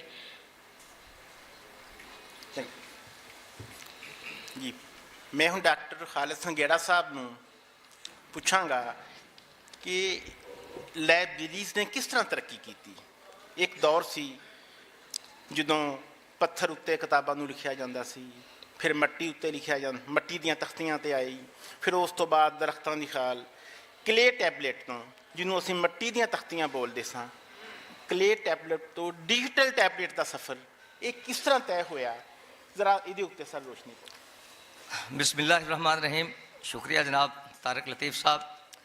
सब तो पहले तो मैं जनाब तौहीद अहमद ਚੱਠਾ साहब का, खौला चीमा साहब का, उन्हों की सारी टीम का शुक्रिया अदा कराँगा तो नाल ही उन्होंने एप्रीशिएट भी कराँगा कि उन्होंने मूँह बोली के तहफ़ुज़ वास्ते इन्ना वड्डा स्टैप लिया। Well done. किसी को तो ख्याल आया, हकीकत है जे कि जिवें पहले भी गुफ्तगू हुई है कि पंजाबी ज़बान मादूम होंदी जा रही सी, मैं कहांगा ਹੁਣ ਮਾਦੂਮ ਹੁੰਦੀ ਜਾ ਰਹੀ ਨਹੀਂ ਕਹਾਂਗਾ ਕਿਉਂਕਿ ਅੱਜ ਅਲਹਮਦੁਲਿਲਾ ਇਸ ਸੈਸ਼ਨ ਅਟੈਂਡ ਕਰਕੇ ਪਤਾ ਲੱਗਾ ਹੈ ਕਿ ਰੋਸ਼ਨੀ ਹੈ, ਚਿਰਾਗ ਜਿਹੜੇ ਨੇ ਉਹ ਅਲਹਮਦੁਲਿਲਾ ਰੋਸ਼ਨ ਹੋ ਰਹੇ ਨੇ। ਮੈਂ ਖੁਦ ਆਪਣੇ ਘਰ ਦੇ ਵਿੱਚ ਦੇਖਿਆ, ਜਿਵੇਂ ਤਾਰਕ ਸਾਹਿਬ ਫਰਮਾ ਰਹੇ ਸਨ ਕਿ ਬੱਚੇ ਸਾਡੇ ਪੰਜਾਬੀ ਤੋਂ ਦੂਰ ਹੋ ਰਹੇ ਸਨ, ਤੇ ਮੈਂ ਆਪਣੇ ਬੱਚਿਆਂ ਦੇ ਉੱਤੇ ਪਾਬੰਦੀ ਲਾ ਦਿੱਤੀ ਕਿ ਘਰ ਦੀ ਹਦੂਦ ਦੇ ਅੰਦਰ ਕੋਈ ਪੰਜਾਬੀ ਤੋਂ ਇਲਾਵਾ ਕੋਈ ਜ਼ਬਾਨ ਨਹੀਂ ਬੋਲੇਗਾ। ਅਲਹਮਦੁਲਿਲਾ ਮੇਰਾ ਵੱਡਾ ਬੇਟਾ ਸੀਏ ਕਰ ਰਿਹਾ ਹੈ ਨਜ਼ਦੀਕ ਹੈ, एक बेटा SCCA कर रहा है, एक बेटी DPT 5वें साल ਦੇ बाकी बच्चे भी ने और अल्लाह की मेहरबानी है कि मेरे घर ਦੇ ਵਿੱਚ पंजाबी ही बोली जाती है। ਹੁਣ मैं जरा तारक साहब ने जो टॉपिक दिता उस तरफ आवांगा कि जिवें ही इंसानी तहजीब का आगाज़ होया उस तरह ही साड़ी लाइब्रेरीज़ का भी आगाज़ हो गया। इंसानी तहजीब का आगाज़ दराए दजला और फरात के दरमियान एक पट्टी सी जिन्हों मैसोपोटामिया कहा जाता है, उस पट्टी तो इंसानी तहजीब का आगाज़ होया और अगर इनू असी हिस्टोरिकली देखिए तो कम अज़ कम 5000 तो 6000 कबल मसीह की यह गल है। और उत्थे भी 3 तहजीबां सन, एक तहजीब सुमेरियन सी, एक बिबलोनियन और तीसरी असीरियन सी। सुमेरियन तहजीब तो ही लाइब्रेरियां बनाने का काम शुरू हो गया, लेकिन उन्हां दे विच जिहड़ी लाइब्रेरी ज़्यादा मशहूर हुई, जिन्हें बाकायदा सब तो पहला दुनिया का लाइब्रेरी कैटलाग बनाया, वो अशोर बानीपाल एक हुक्मरान सी, उहदी लाइब्रेरी सी। और अशोर बानीपाल की जिहड़ी लाइब्रेरी है वो जैसे तारक साहब ने फरमाया क्ले टैबलेट सी, ਕਲੇ ਟੈਬਲੇਟ ਕੀ ਸਨ? ਮਿੱਟੀ ਦੀਆਂ ਤਖਤੀਆਂ ਸਨ। ਉਸ ਤੋਂ ਪਹਿਲਾਂ ਲਿਖਣ ਵਾਸਤੇ ਪੱਥਰ ਇਸਤੇਮਾਲ ਹੁੰਦਾ ਸੀ, ਜਾਨਵਰਾਂ ਦੀਆਂ ਹੱਡੀਆਂ ਇਸਤੇਮਾਲ ਹੁੰਦੀਆਂ ਸੀ। ਤੇ ਇਹ ਜਿਹੜਾ ਮੈਸੋਪੋਟੇਮੀਆ ਦਾ ਏਰੀਆ ਸੀ, ਇਹ ਬੜਾ ਜ਼ਰਖੇਜ਼ ਇਲਾਕਾ ਸੀ, ਮਿੱਟੀ ਬੜੀ ਜ਼ਰਖੇਜ਼ ਸੀ ਇਹਦੀ। ਤੇ ਉਸ ਵਕਤ ਖਿਆਲ ਆਇਆ ਉੱਥੋਂ ਦੇ ਮਾਹਿਰੀਨ ਨੂੰ ਕਿ ਆਖਿਰ ਇਸ ਮਿੱਟੀ ਨੂੰ ਗਿੱਲੀ ਕਰਕੇ ਤੇ ਇਹਦੀਆਂ ਤਖਤੀਆਂ ਬਣਾ ਲਈਏ। ਔਰ ਉਹਨਾਂ ਨੇ ਤਖਤੀਆਂ ਬਣਾਈਆਂ, ਬਿਲਕੁਲ ਉਸੇ ਸ਼ਕਲ ਦੀਆਂ ਤਖਤੀਆਂ ਜਿਵੇਂ ਅਸੀਂ ਬਚਪਨ ਦੇ ਵਿੱਚ, ਮੇਰੀ ਉਮਰ ਦੇ ਲੋਕ ਤਖਤੀਆਂ ਲਿਖਦੇ ਰਹੇ, ਅਲਫ ਬੇ ਪੇ ਤੇ ਇੱਕ ਸਾਈਡ ਤੇ ਪੂਰਨੇ ਹੁੰਦੇ ਸੀ, ਇੱਕ ਸਾਈਡ ਤੇ ਅਲਫ ਬੇ ਤੇ ਲਿਖਦੇ ਹੁੰਦੇ ਸਾਂ। ਉਸੇ ਤਰ੍ਹਾਂ ਦੀਆਂ ਜਿਵੇਂ ਲੱਕੜੀ ਦੀਆਂ ਤਖਤੀਆਂ ਸੀ, ਮਿੱਟੀ ਦੀਆਂ ਤਖਤੀਆਂ ਬਣਾਈਆਂ। ਔਰ ਇੱਕ ਤਖਤੀ ਦੇ ਉੱਤੇ ਉਹ ਤੇਜ਼ ਧਾਰ ਆਲੇ ਦੁਆਲੇ ਕੁੰਦਾ ਕਰਕੇ ਉਹ ਲਿਖਦੇ ਹੁੰਦੇ ਸਨ। ਫਿਰ ਉਹਦਾ ਨੰਬਰ ਲਾਉਂਦੇ ਸਨ, 1 2 3, ਇਸ ਤਰ੍ਹਾਂ ਉਹ ਪੇਜਸ ਬਣ ਜਾਂਦੇ ਸੀ। ਔਰ ਉਹਨਾਂ ਨੂੰ ਉਸ ਵਕਤ ਉਹ ਮਰਤਬਾਨ ਦੇ ਵਿੱਚ ਮਹਿਫੂਜ਼ ਰੱਖਦੇ ਸਨ। ਅੱਜ ਅਗਰ ਬ੍ਰਿਟਿਸ਼ ਮਿਊਜ਼ੀਅਮ ਲਾਇਬ੍ਰੇਰੀ ਲੰਡਨ ਦੇ ਵਿੱਚ ਜਾਈਏ ਤੇ ਉੱਥੇ ਉਹਦੇ ਆਸਾਰ ਮਿਲਦੇ ਨੇ, ਕਲੇ ਟੈਬਲੇਟਸ ਦੇ ਬੁੱਕਸ ਜਿਹੜੀਆਂ ਅਵੇਲੇਬਲ ਨੇ। ਫਿਰ ਉਸ ਤੋਂ ਬਾਅਦ ਥੋੜ੍ਹਾ ਜਿਹਾ ਅੱਗੇ ਦੌਰ ਆਇਆ, ਫਿਰ ਕੱਪੜੇ ਨੂੰ ਇਸਤੇਮਾਲ ਕੀਤਾ ਗਿਆ। ਉਸ ਤੋਂ ਬਾਅਦ ਆਪਣਾ ਇਹਨੂੰ ਚਮੜੇ ਨੂੰ ਇਸਤੇਮਾਲ ਕੀਤਾ ਗਿਆ, ਵੱਡੇ ਜਾਨਵਰ ਦੇ ਚਮੜੇ ਨੂੰ। ਫਿਰ ਛੋਟੇ ਜਾਨਵਰ ਦਾ ਚਮੜਾ, ਬੱਚਿਆਂ ਦਾ ਵੈਲਮ, ਉਹਨੂੰ ਇਸਤੇਮਾਲ ਕੀਤਾ ਗਿਆ। ਉਸ ਤੋਂ ਬਾਅਦ ਜਿਹੜਾ ਖਜੂਰ ਦੇ ਪੱਤੇ ਇਸਤੇਮਾਲ ਕੀਤੇ ਗਏ, ਦਰਖਤਾਂ ਦੇ ਤਣੇ ਇਸਤੇਮਾਲ ਕੀਤੇ ਗਏ। ਔਰ ਫਿਰ ਇੱਕ ਵਕਤ ਆਇਆ ਕਿ ਦਰਿਆ ਨੀਲ ਦੇ ਕਿਨਾਰੇ ਮਿਸਰ ਦੇ ਵਿੱਚ ਪਪਾਇਰਸ ਨਾਂ ਦਾ ਇੱਕ ਪੌਦਾ ਸੀ, ਜਿਹਦੀ ਬੜੀ ਲਚਕਦਾਰ ਉਹਦੇ ਪੱਤੇ ਸਨ ਔਰ ਲਚਕਦਾਰ ਹੀ ਉਹਦੀ ਜਿਹੜੀ ਨਾ ਉਹ ਛਾਲ ਹੁੰਦੀ ਸੀ, ਜਿਹੜੀ ਉਹਦੇ ਤਣੇ ਦੇ ਉੱਤੇ ਸੀ। ਫਿਰ ਉਹਨੂੰ ਇਸਤੇਮਾਲ ਕੀਤਾ ਗਿਆ ਲਿਖਣ ਵਾਸਤੇ, ਤਹਿਰੀਰ ਲਿਖਣ ਵਾਸਤੇ। ਔਰ ਉਹਦੇ ਉੱਤੇ ਲਿਖ ਕੇ ਫਿਰ ਉਹਨੂੰ ਲੱਕੜੀ ਦੇ ਰਾੜ ਦੇ ਉੱਤੇ ਉਹਨੂੰ ਲਪੇਟ ਕੇ ਔਰ ਉਹਨੂੰ ਫਿਰ ਦੀਵਾਰ ਦੇ ਨਾਲ ਜਿਹੜਾ ਉਹ ਲਾ ਦਿੰਦੇ ਸਨ, ਐਵੇਂ ਟੇਕ ਦੇ ਕੇ। ਉਹ ਵੀ ਕਿਤਾਬ ਜਿਹੜੀ ਆਈ, ਇਸ ਵਕਤ ਮੌਜੂਦ ਵੀ ਹੈ, ਦੇਖੀ ਵੀ ਜਾ ਸਕਦੀ ਹੈ ਉਧਰ ਯੂਰਪ ਦੀ ਲਾਇਬ੍ਰੇਰੀਜ਼ ਦੇ ਵਿੱਚ। ਫਿਰ 105 ਈਸਵੀ ਦੇ ਵਿੱਚ ਇਸੇ ਤੋਂ ਹੀ ਕਨਸੈਪਟ, ਪਪਾਇਰਸ ਤੋਂ ਕਨਸੈਪਟ ਚਾਈਨੀਜ਼ ਨੇ ਲਿਆ। ਚਾਈਨੀਜ਼ ਦਾ ਇੱਕ ਮਾਹਿਰ ਸੀ ਟੀ ਸਾਈਲਨ, ਉਹਨੇ 105 ਈਸਵੀ ਦੇ ਵਿੱਚ ਪੇਪਰ ਬਣਾਉਣਾ ਸ਼ੁਰੂ ਕੀਤਾ। ਪੇਪਰ ਉਹਨੇ ਕਿਵੇਂ ਬਣਾਇਆ? ਪੁਰਾਣੇ ਕੱਪੜੇ, ਦਰਖਤਾਂ ਦੇ ਪੱਤੇ, ਦਰਖਤਾਂ ਦੀ ਛੱਲ ਔਰ ਇਸ ਤਰ੍ਹਾਂ ਦੀ ਮੁxtਲਿਫ ਚੀਜ਼ਾਂ ਲੈ ਕੇ ਉਹਨੂੰ ਇੱਕ ਡਰਮ ਦੇ ਵਿੱਚ ਪਾਣੀ ਭਰ ਕੇ ਉਹਦੇ ਵਿੱਚ ਉਹਨੇ ਪਾ ਦਿੱਤਾ। ਉਹਨੂੰ 1 ਮਹੀਨਾ ਉਹਨੇ ਗਲਣ ਸੜਨ ਵਾਸਤੇ ਰੱਖ ਦਿੱਤਾ। ਜਦੋਂ ਗਲ ਗਏ ਫਿਰ ਲੱਕੜੀ ਦਾ ਇੱਕ, ਜਿਹਨੂੰ ਅਸੀਂ ਸੋਟਾ ਕਹਿੰਦੇ ਆ ਜਾਂ ਰਾੜ ਕਹਿ ਲਓ, ਉਹ ਲੈ ਕੇ ਫਿਰ ਉਹਨੇ ਉਹਦੇ ਵਿੱਚ ਉਹਨੂੰ ਅੱਛੀ ਤਰ੍ਹਾਂ ਉਹਨੂੰ ਮਿਕਸਅਪ ਕਰ ਦਿੱਤਾ। ਇੱਕ ਪਲਪ ਟਾਈਪ ਦੀ ਇੱਕ ਚੀਜ਼ ਬਣ ਗਈ। ਫਿਰ ਲੱਕੜੀ ਦਾ ਹਮਵਾਰ ਤਖਤੇ ਦੇ ਉੱਤੇ ਉਹਨੇ ਵਿਛਾ ਕੇ ਤੇ ਉਹਦੇ ਉੱਤੇ ਫਿਰ ਉਹ ਜਿਹੜਾ ਹਮਵਾਰ ਲੱਕੜੀ ਦਾ ਆਪਣਾ ਜਿਹੜਾ ਗੁਲਾਈ ਵਾਲਾ ਇੱਕ ਪੀਸ ਸੀ, ਉਹਨੂੰ ਉੱਤੇ ਉਹਨੇ ਰਗੜਿਆ। ਔਰ ਇਸ ਤਰ੍ਹਾਂ ਪੇਪਰ ਜੋ ਹੈ, ਪਹਿਲੀ ਪੇਪਰ ਦੀ ਸ਼ਕਲ ਜਿਹੜੀ ਉਹ ਸਾਹਮਣੇ ਆਈ 105 ਈਸਵੀ ਦੇ ਵਿੱਚ। ਔਰ ਫਿਰ ਚਾਈਨੀਜ਼ ਨੇ 500 ਸਾਲ ਤੱਕ ਕਿਸੇ ਨੂੰ ਦੱਸਿਆ ਹੀ ਨਹੀਂ ਸੀ ਪੇਪਰ ਬਣਾਇਆ। ਉਧਰੋਂ ਜਾਪਾਨ ਦੇ ਵਿੱਚੋਂ ਇੱਕ ਸਿਆਹ ਆਏ, ਉਹਨਾਂ ਨੇ ਆ ਕੇ ਦੇਖਿਆ। ਔਰ ਫਿਰ 781 ਦੇ ਵਿੱਚ ਇੱਕ ਦਰਿਆ ਤਲਾਸ਼ ਦੀ ਲੜਾਈ ਹੋਈ, ਜਿੱਥੇ ਮੁਸਲਮਾਨ ਫਾਤਹੀਨ ਆਏ ਅਰਬ ਦੇ ਵਿੱਚੋਂ, ਉਹਨਾਂ ਨੇ ਆ ਕੇ ਉਸ ਲੜਾਈ ਦੇ ਵਿੱਚ ਫਤਹ ਹਾਸਲ ਕੀਤੀ। ਉੱਥੇ ਫਿਰ ਜਿਹੜੇ ਗੁਲਾਮ ਆਏ, ਜਿਹੜੇ ਆਪਣਾ ਜੰਗੀ ਕੈਦੀ ਸਨ, ਉਹਨਾਂ ਦੇ ਵਿੱਚ ਪਤਾ ਲੱਗਾ ਕਿ ਇਹ ਕਾਗਜ਼ ਬਣਾਉਣ ਵਾਲੇ ਕਾਰੀਗਰੀ ਵਿੱਚ ਸ਼ਾਮਲ ਨੇ। ਉਹਨਾਂ ਨੇ ਫੌਰੀ ਤੌਰ ਤੇ ਆਪਣੇ ਹੁਕਮਰਾਨਾਂ ਨੂੰ ਲਿਖਿਆ ਕਿ ਅਸੀਂ ਇੱਥੇ ਕਾਗਜ਼ ਬਣਾਉਣ ਦਾ ਇੱਕ ਫਨ ਜਿਹੜਾ ਸਾਨੂੰ ਪਤਾ ਲੱਗਾ ਹੈ। ਹੁਕਮਰਾਨਾਂ ਨੇ ਕਿਹਾ ਜੀ ਉਹਨੂੰ ਫੌਰੀ ਤੌਰ ਤੇ ਤੁਸੀਂ ਲੈ ਆਓ। ਜਿਵੇਂ ਤਾਰਕ ਸਾਹਿਬ ਨੇ ਫਰਮਾਇਆ, ਬੈਤੁਲ ਹਿਕਮਤ ਬਗਦਾਦ ਲਾਇਬ੍ਰੇਰੀ ਉਸ ਵਕਤ ਜਿਹੜੀ ਹੈ ਉਹ ਮਤਲਬ ਬਹੁਤ ਬੜੀ ਲਾਇਬ੍ਰੇਰੀ ਸੀ। ਮੁਸਲਮ ਦਾ ਦੌਰ ਜਦੋਂ ਵੀ ਆਇਆ, ਅੱਲਾਹ ਦੇ ਨਬੀ ਸੱਲੱਲਾਹੁ ਅਲੈहि ਵਸੱਲਮ ਦੇ ਦੌਰ ਤੋਂ ਹੀ ਕੁਤਬਖਾਨੇ ਦਾ ਆਗਾਜ਼ ਹੋ ਗਿਆ। ਸਹਾਬਾ ਕਰਾਮ ਜਿਹੜੇ ਨੇ ਉਹ ਲਿਖਦੇ ਹੁੰਦੇ ਸਨ, ਆਪਣੇ ਵਹੀ ਜਿਹੜੀ ਉਹ ਲਿਖਦੇ ਹੁੰਦੇ ਸਨ, ਫਿਰ ਅਹਾਦੀਸ ਨੂੰ ਲਿਖਦੇ ਹੁੰਦੇ ਸਨ।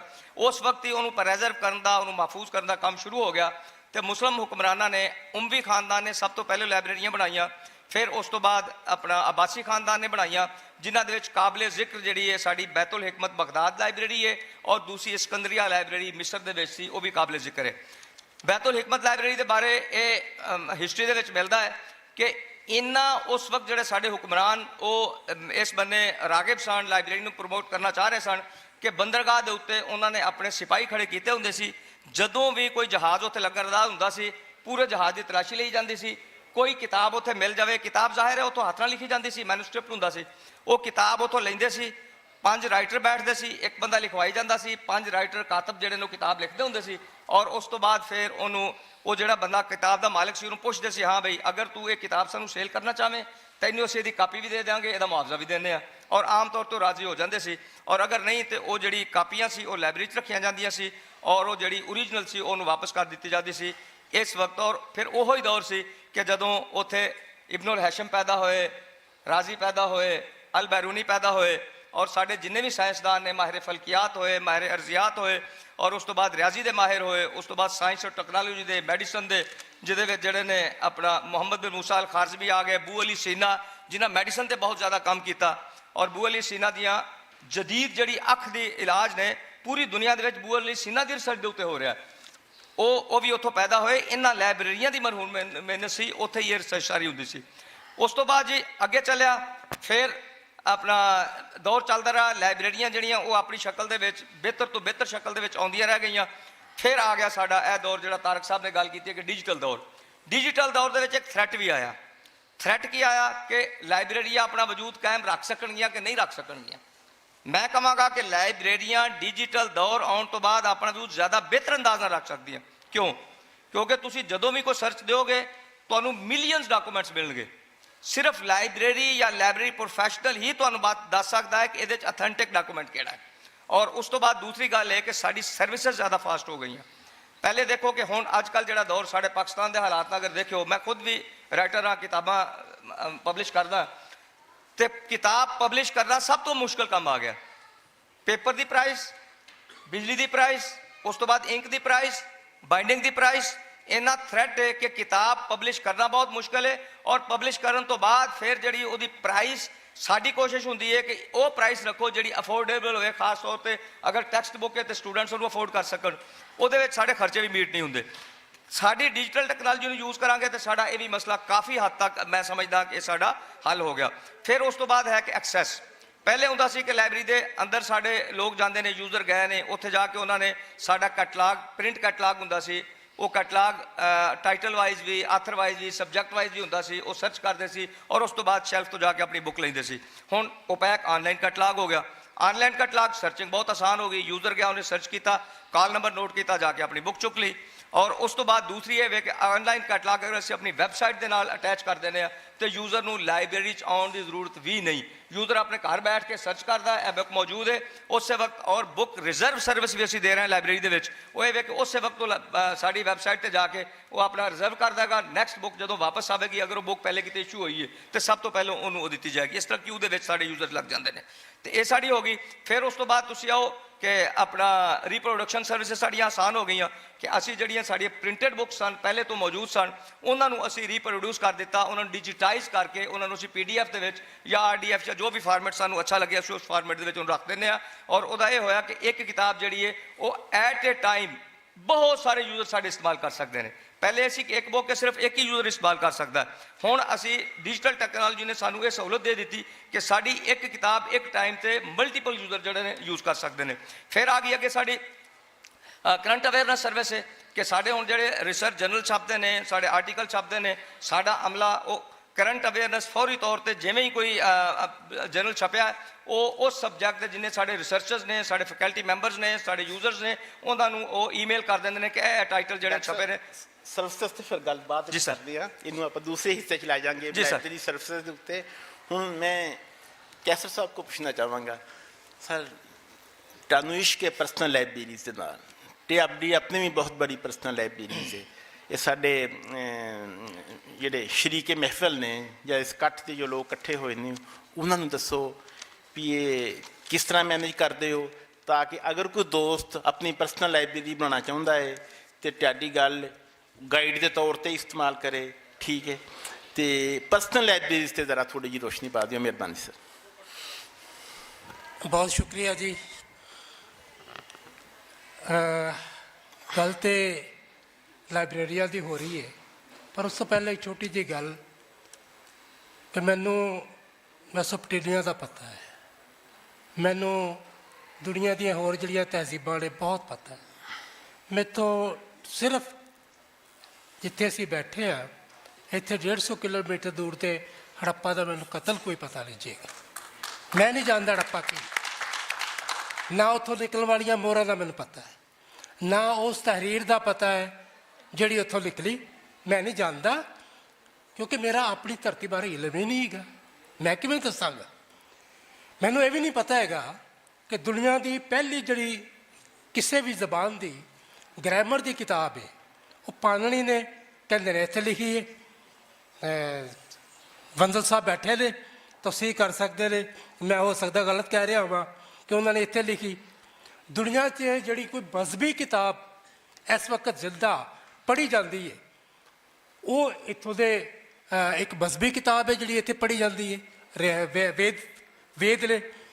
ਤੋ ਸਾਡੇ ਪੈਰਾਂ ਥੱਲੇ ਜਿਹੜਾ ਹਮੇਸ਼ਾ ਹਰ ਦੀਵੇ ਦੇ ਥੱਲੇ ਪੈਰ ਦੇ ਥੱਲੇ ਹਨੇਰਾ ਹੁੰਦਾ ਹੈ ਔਰ ਅਸੀਂ ਉਸ ਹਨੇਰੇ 'ਚ ਰਹਿ ਗਏ ਹਾਂ ਔਰ ਇਹੀ ਹਨੇਰਾ ਹੈ ਕਿ ਜਿਹੜਾ ਸਾਨੂੰ ਇਸ ਪਾਸੇ ਆਉਣ ਨਹੀਂ ਦਿੰਦਾ।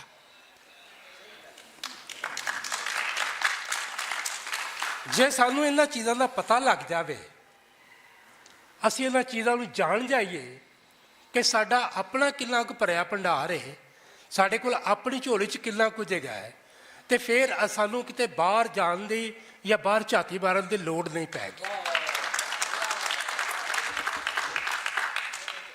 ਬੁਨਿਆਦੀ ਗੱਲ ਇਹ ਹੈਗੀ ਹੈ ਕਿ ਸਾਡੀ ਭਰੀ ਭਰਾਈ ਜਿਹੜੀ ਝੋਲੀ ਹੈ ਉਹ ਅਸੀਂ ਡੋਲ ਕੇ ਸਖਣੀ ਕਰ ਲਈ ਔਰ ਵਿਹਲੇ ਹੋ ਗਏ ਕਿ ਸਾਡੇ ਪੱਲੇ ਕੁਛ ਨਹੀਂ ਜੇਗਾ। ਜੋ ਕੁਝ ਹੈਗਾ ਦੁਨੀਆ ਦੇ ਕੋਲ ਹੈ, ਉਹ ਅਰਬਾਂ ਦੇ ਕੋਲ ਹੈ, ਉਹ ਯੂਰਪੀਅਨ ਦੇ ਕੋਲ ਹੈ, ਅਮਰੀਕਨਸ ਦੇ ਕੋਲ ਹੈ, ਸਾਡੇ ਪੱਲੇ ਕੁਛ ਨਹੀਂ ਜੇ, ਅਸੀਂ ਤਾਂ ਬਿਲਕੁਲ ਵਿਹਲੇ ਬੈਠੇ ਹੋਏ। ਗੱਲ ਠੀਕ ਹੈ ਇਸ ਹੱਦ ਤੱਕ ਕਿ ਅਸੀਂ ਹਨੇਰੇ ਵਿੱਚ ਹੈਗੇ। ਜੇ ਕਦੇ ਸਾਨੂੰ ਚਾਨਣ ਹੋ ਜਾਵੇ, ਅਸੀਂ ਆਪਣੇ ਅੰਦਰ ਦਾ ਦੀਵਾ ਬਾਲ ਲਈਏ, ਸਾਨੂੰ ਚਾਨਣ ਹੋ ਜਾਵੇ, ਤੇ ਫਿਰ ਇਹ ਸਾਰਾ ਕੁਝ ਅਸੀਂ ਆਪ ਸਾਹਮਣੇ ਰੱਖ ਕੇ ਤੇ ਆਪਣਾ ਨਿਤਾਰਾ ਕਰ ਸਕਦੇ ਹਾਂ ਕਿ ਸਾਡੇ ਕੋਲ ਕੀ ਹੈ, ਕੀ ਨਹੀਂ ਹੋਇਆ, ਤੇ ਕਿਹਦੇ ਵਾਸਤੇ ਸਾਨੂੰ ਕੀ ਕਰਨਾ ਪਏਗਾ, ਫਿਰ ਸਭ ਕੁਝ ਹੋ ਜਾਏਗਾ। ਮੈਂ ਇੱਥੇ ਇੱਕ ਤੋਂ ਪਹਿਲੇ ਇੱਕ ਵਾਕਿਆ ਬਿਆਨ ਕਰਨਾ ਚਾਹੁੰਦਾ। ਥੋੜੀ ਮਾਜ਼ਰਤ ਨਾਲ ਤੁਹਾਡੇ ਸਵਾਲ ਤੋਂ ਮੈਂ ਅੱਗੇ ਪਿੱਛੇ ਹੋ ਗਿਆ, ਕੋਈ ਗੱਲ ਨਹੀਂ, ਮਾਫੀ ਚਾਹਾਂਗਾ। ਕੋਈ ਗੱਲ ਉਹ ਇਹ ਗਾ ਕਿ ਮੈਂ ਇੰਗਲੈਂਡ ਗਿਆ ਤੇ ਉੱਥੇ ਦੀ ਇੱਕ ਲਾਇਬ੍ਰੇਰੀ ਚਲਾ ਗਿਆ। ਮੈਂ ਉਹਨਾਂ ਨੂੰ ਕਿਹਾ ਕਿ ਮੈਨੂੰ ਪੰਜਾਬੀ ਕਿਤਾਬ ਚਾਹੀਦੀ ਹੈ। ਸੋ ਉਹਨਾਂ ਨੇ ਮੇਰੇ ਸਾਹਮਣੇ ਲਿਆ ਕੇ ਗੁਰਮੁਖੀ ਲਿਪੀ ਦੇ ਵਿੱਚ ਕਿਤਾਬ ਰੱਖਤੀ ਕਿ ਜੀ ਇਹ ਸਾਡੇ ਸੈਕਸ਼ਨ ਹੈ, ਉਹਦੇ 'ਚ ਤੁਸੀਂ ਕਿਤਾਬ ਵੇਖ ਸਕਦੇ ਹੋ। ਮੈਂ ਕਿਹਾ ਜੀ ਮੈਨੂੰ ਪੰਜਾਬੀ ਕਿਤਾਬ ਚਾਹੀਦੀ ਹੈ। ਮੈਂ ਕਿਹਾ ਜੀ ਪੰਜਾਬੀ ਕਿਤਾਬ ਹੈ। ਮੈਂ ਕਿਹਾ ਅੱਛਾ ਜੀ ਠੀਕ ਹੈ। ਮੈਂ ਕਿਹਾ ਜਿਹੜੀ ਪਾਕਿਸਤਾਨ 'ਚ ਲਿਖੀ ਜਾਂਦੀ ਸ਼ਾਹਮੁਖੀ ਦੇ ਵਿੱਚ। ਔਰ ਬੀਬੀ ਨੇ ਕਿਹਾ ਕਿ ਅੱਛਾ ਤੁਸੀਂ ਉਰਦੂ ਕਿਤਾਬ ਮੰਗਦੇ ਪਏ ਹੋ, ਤਾਂ ਤੁਸੀਂ ਉਰਦੂ ਸੈਕਸ਼ਨ 'ਚ ਜਾਓ, ਉੱਥੋਂ ਤੁਸੀਂ ਕਿਤਾਬ ਹੈ। ਅਸੀਂ ਤੇ ਉਰਦੂ ਸੈਕਸ਼ਨ ਦਾ ਹਿੱਸਾ ਬਣ ਗਏ।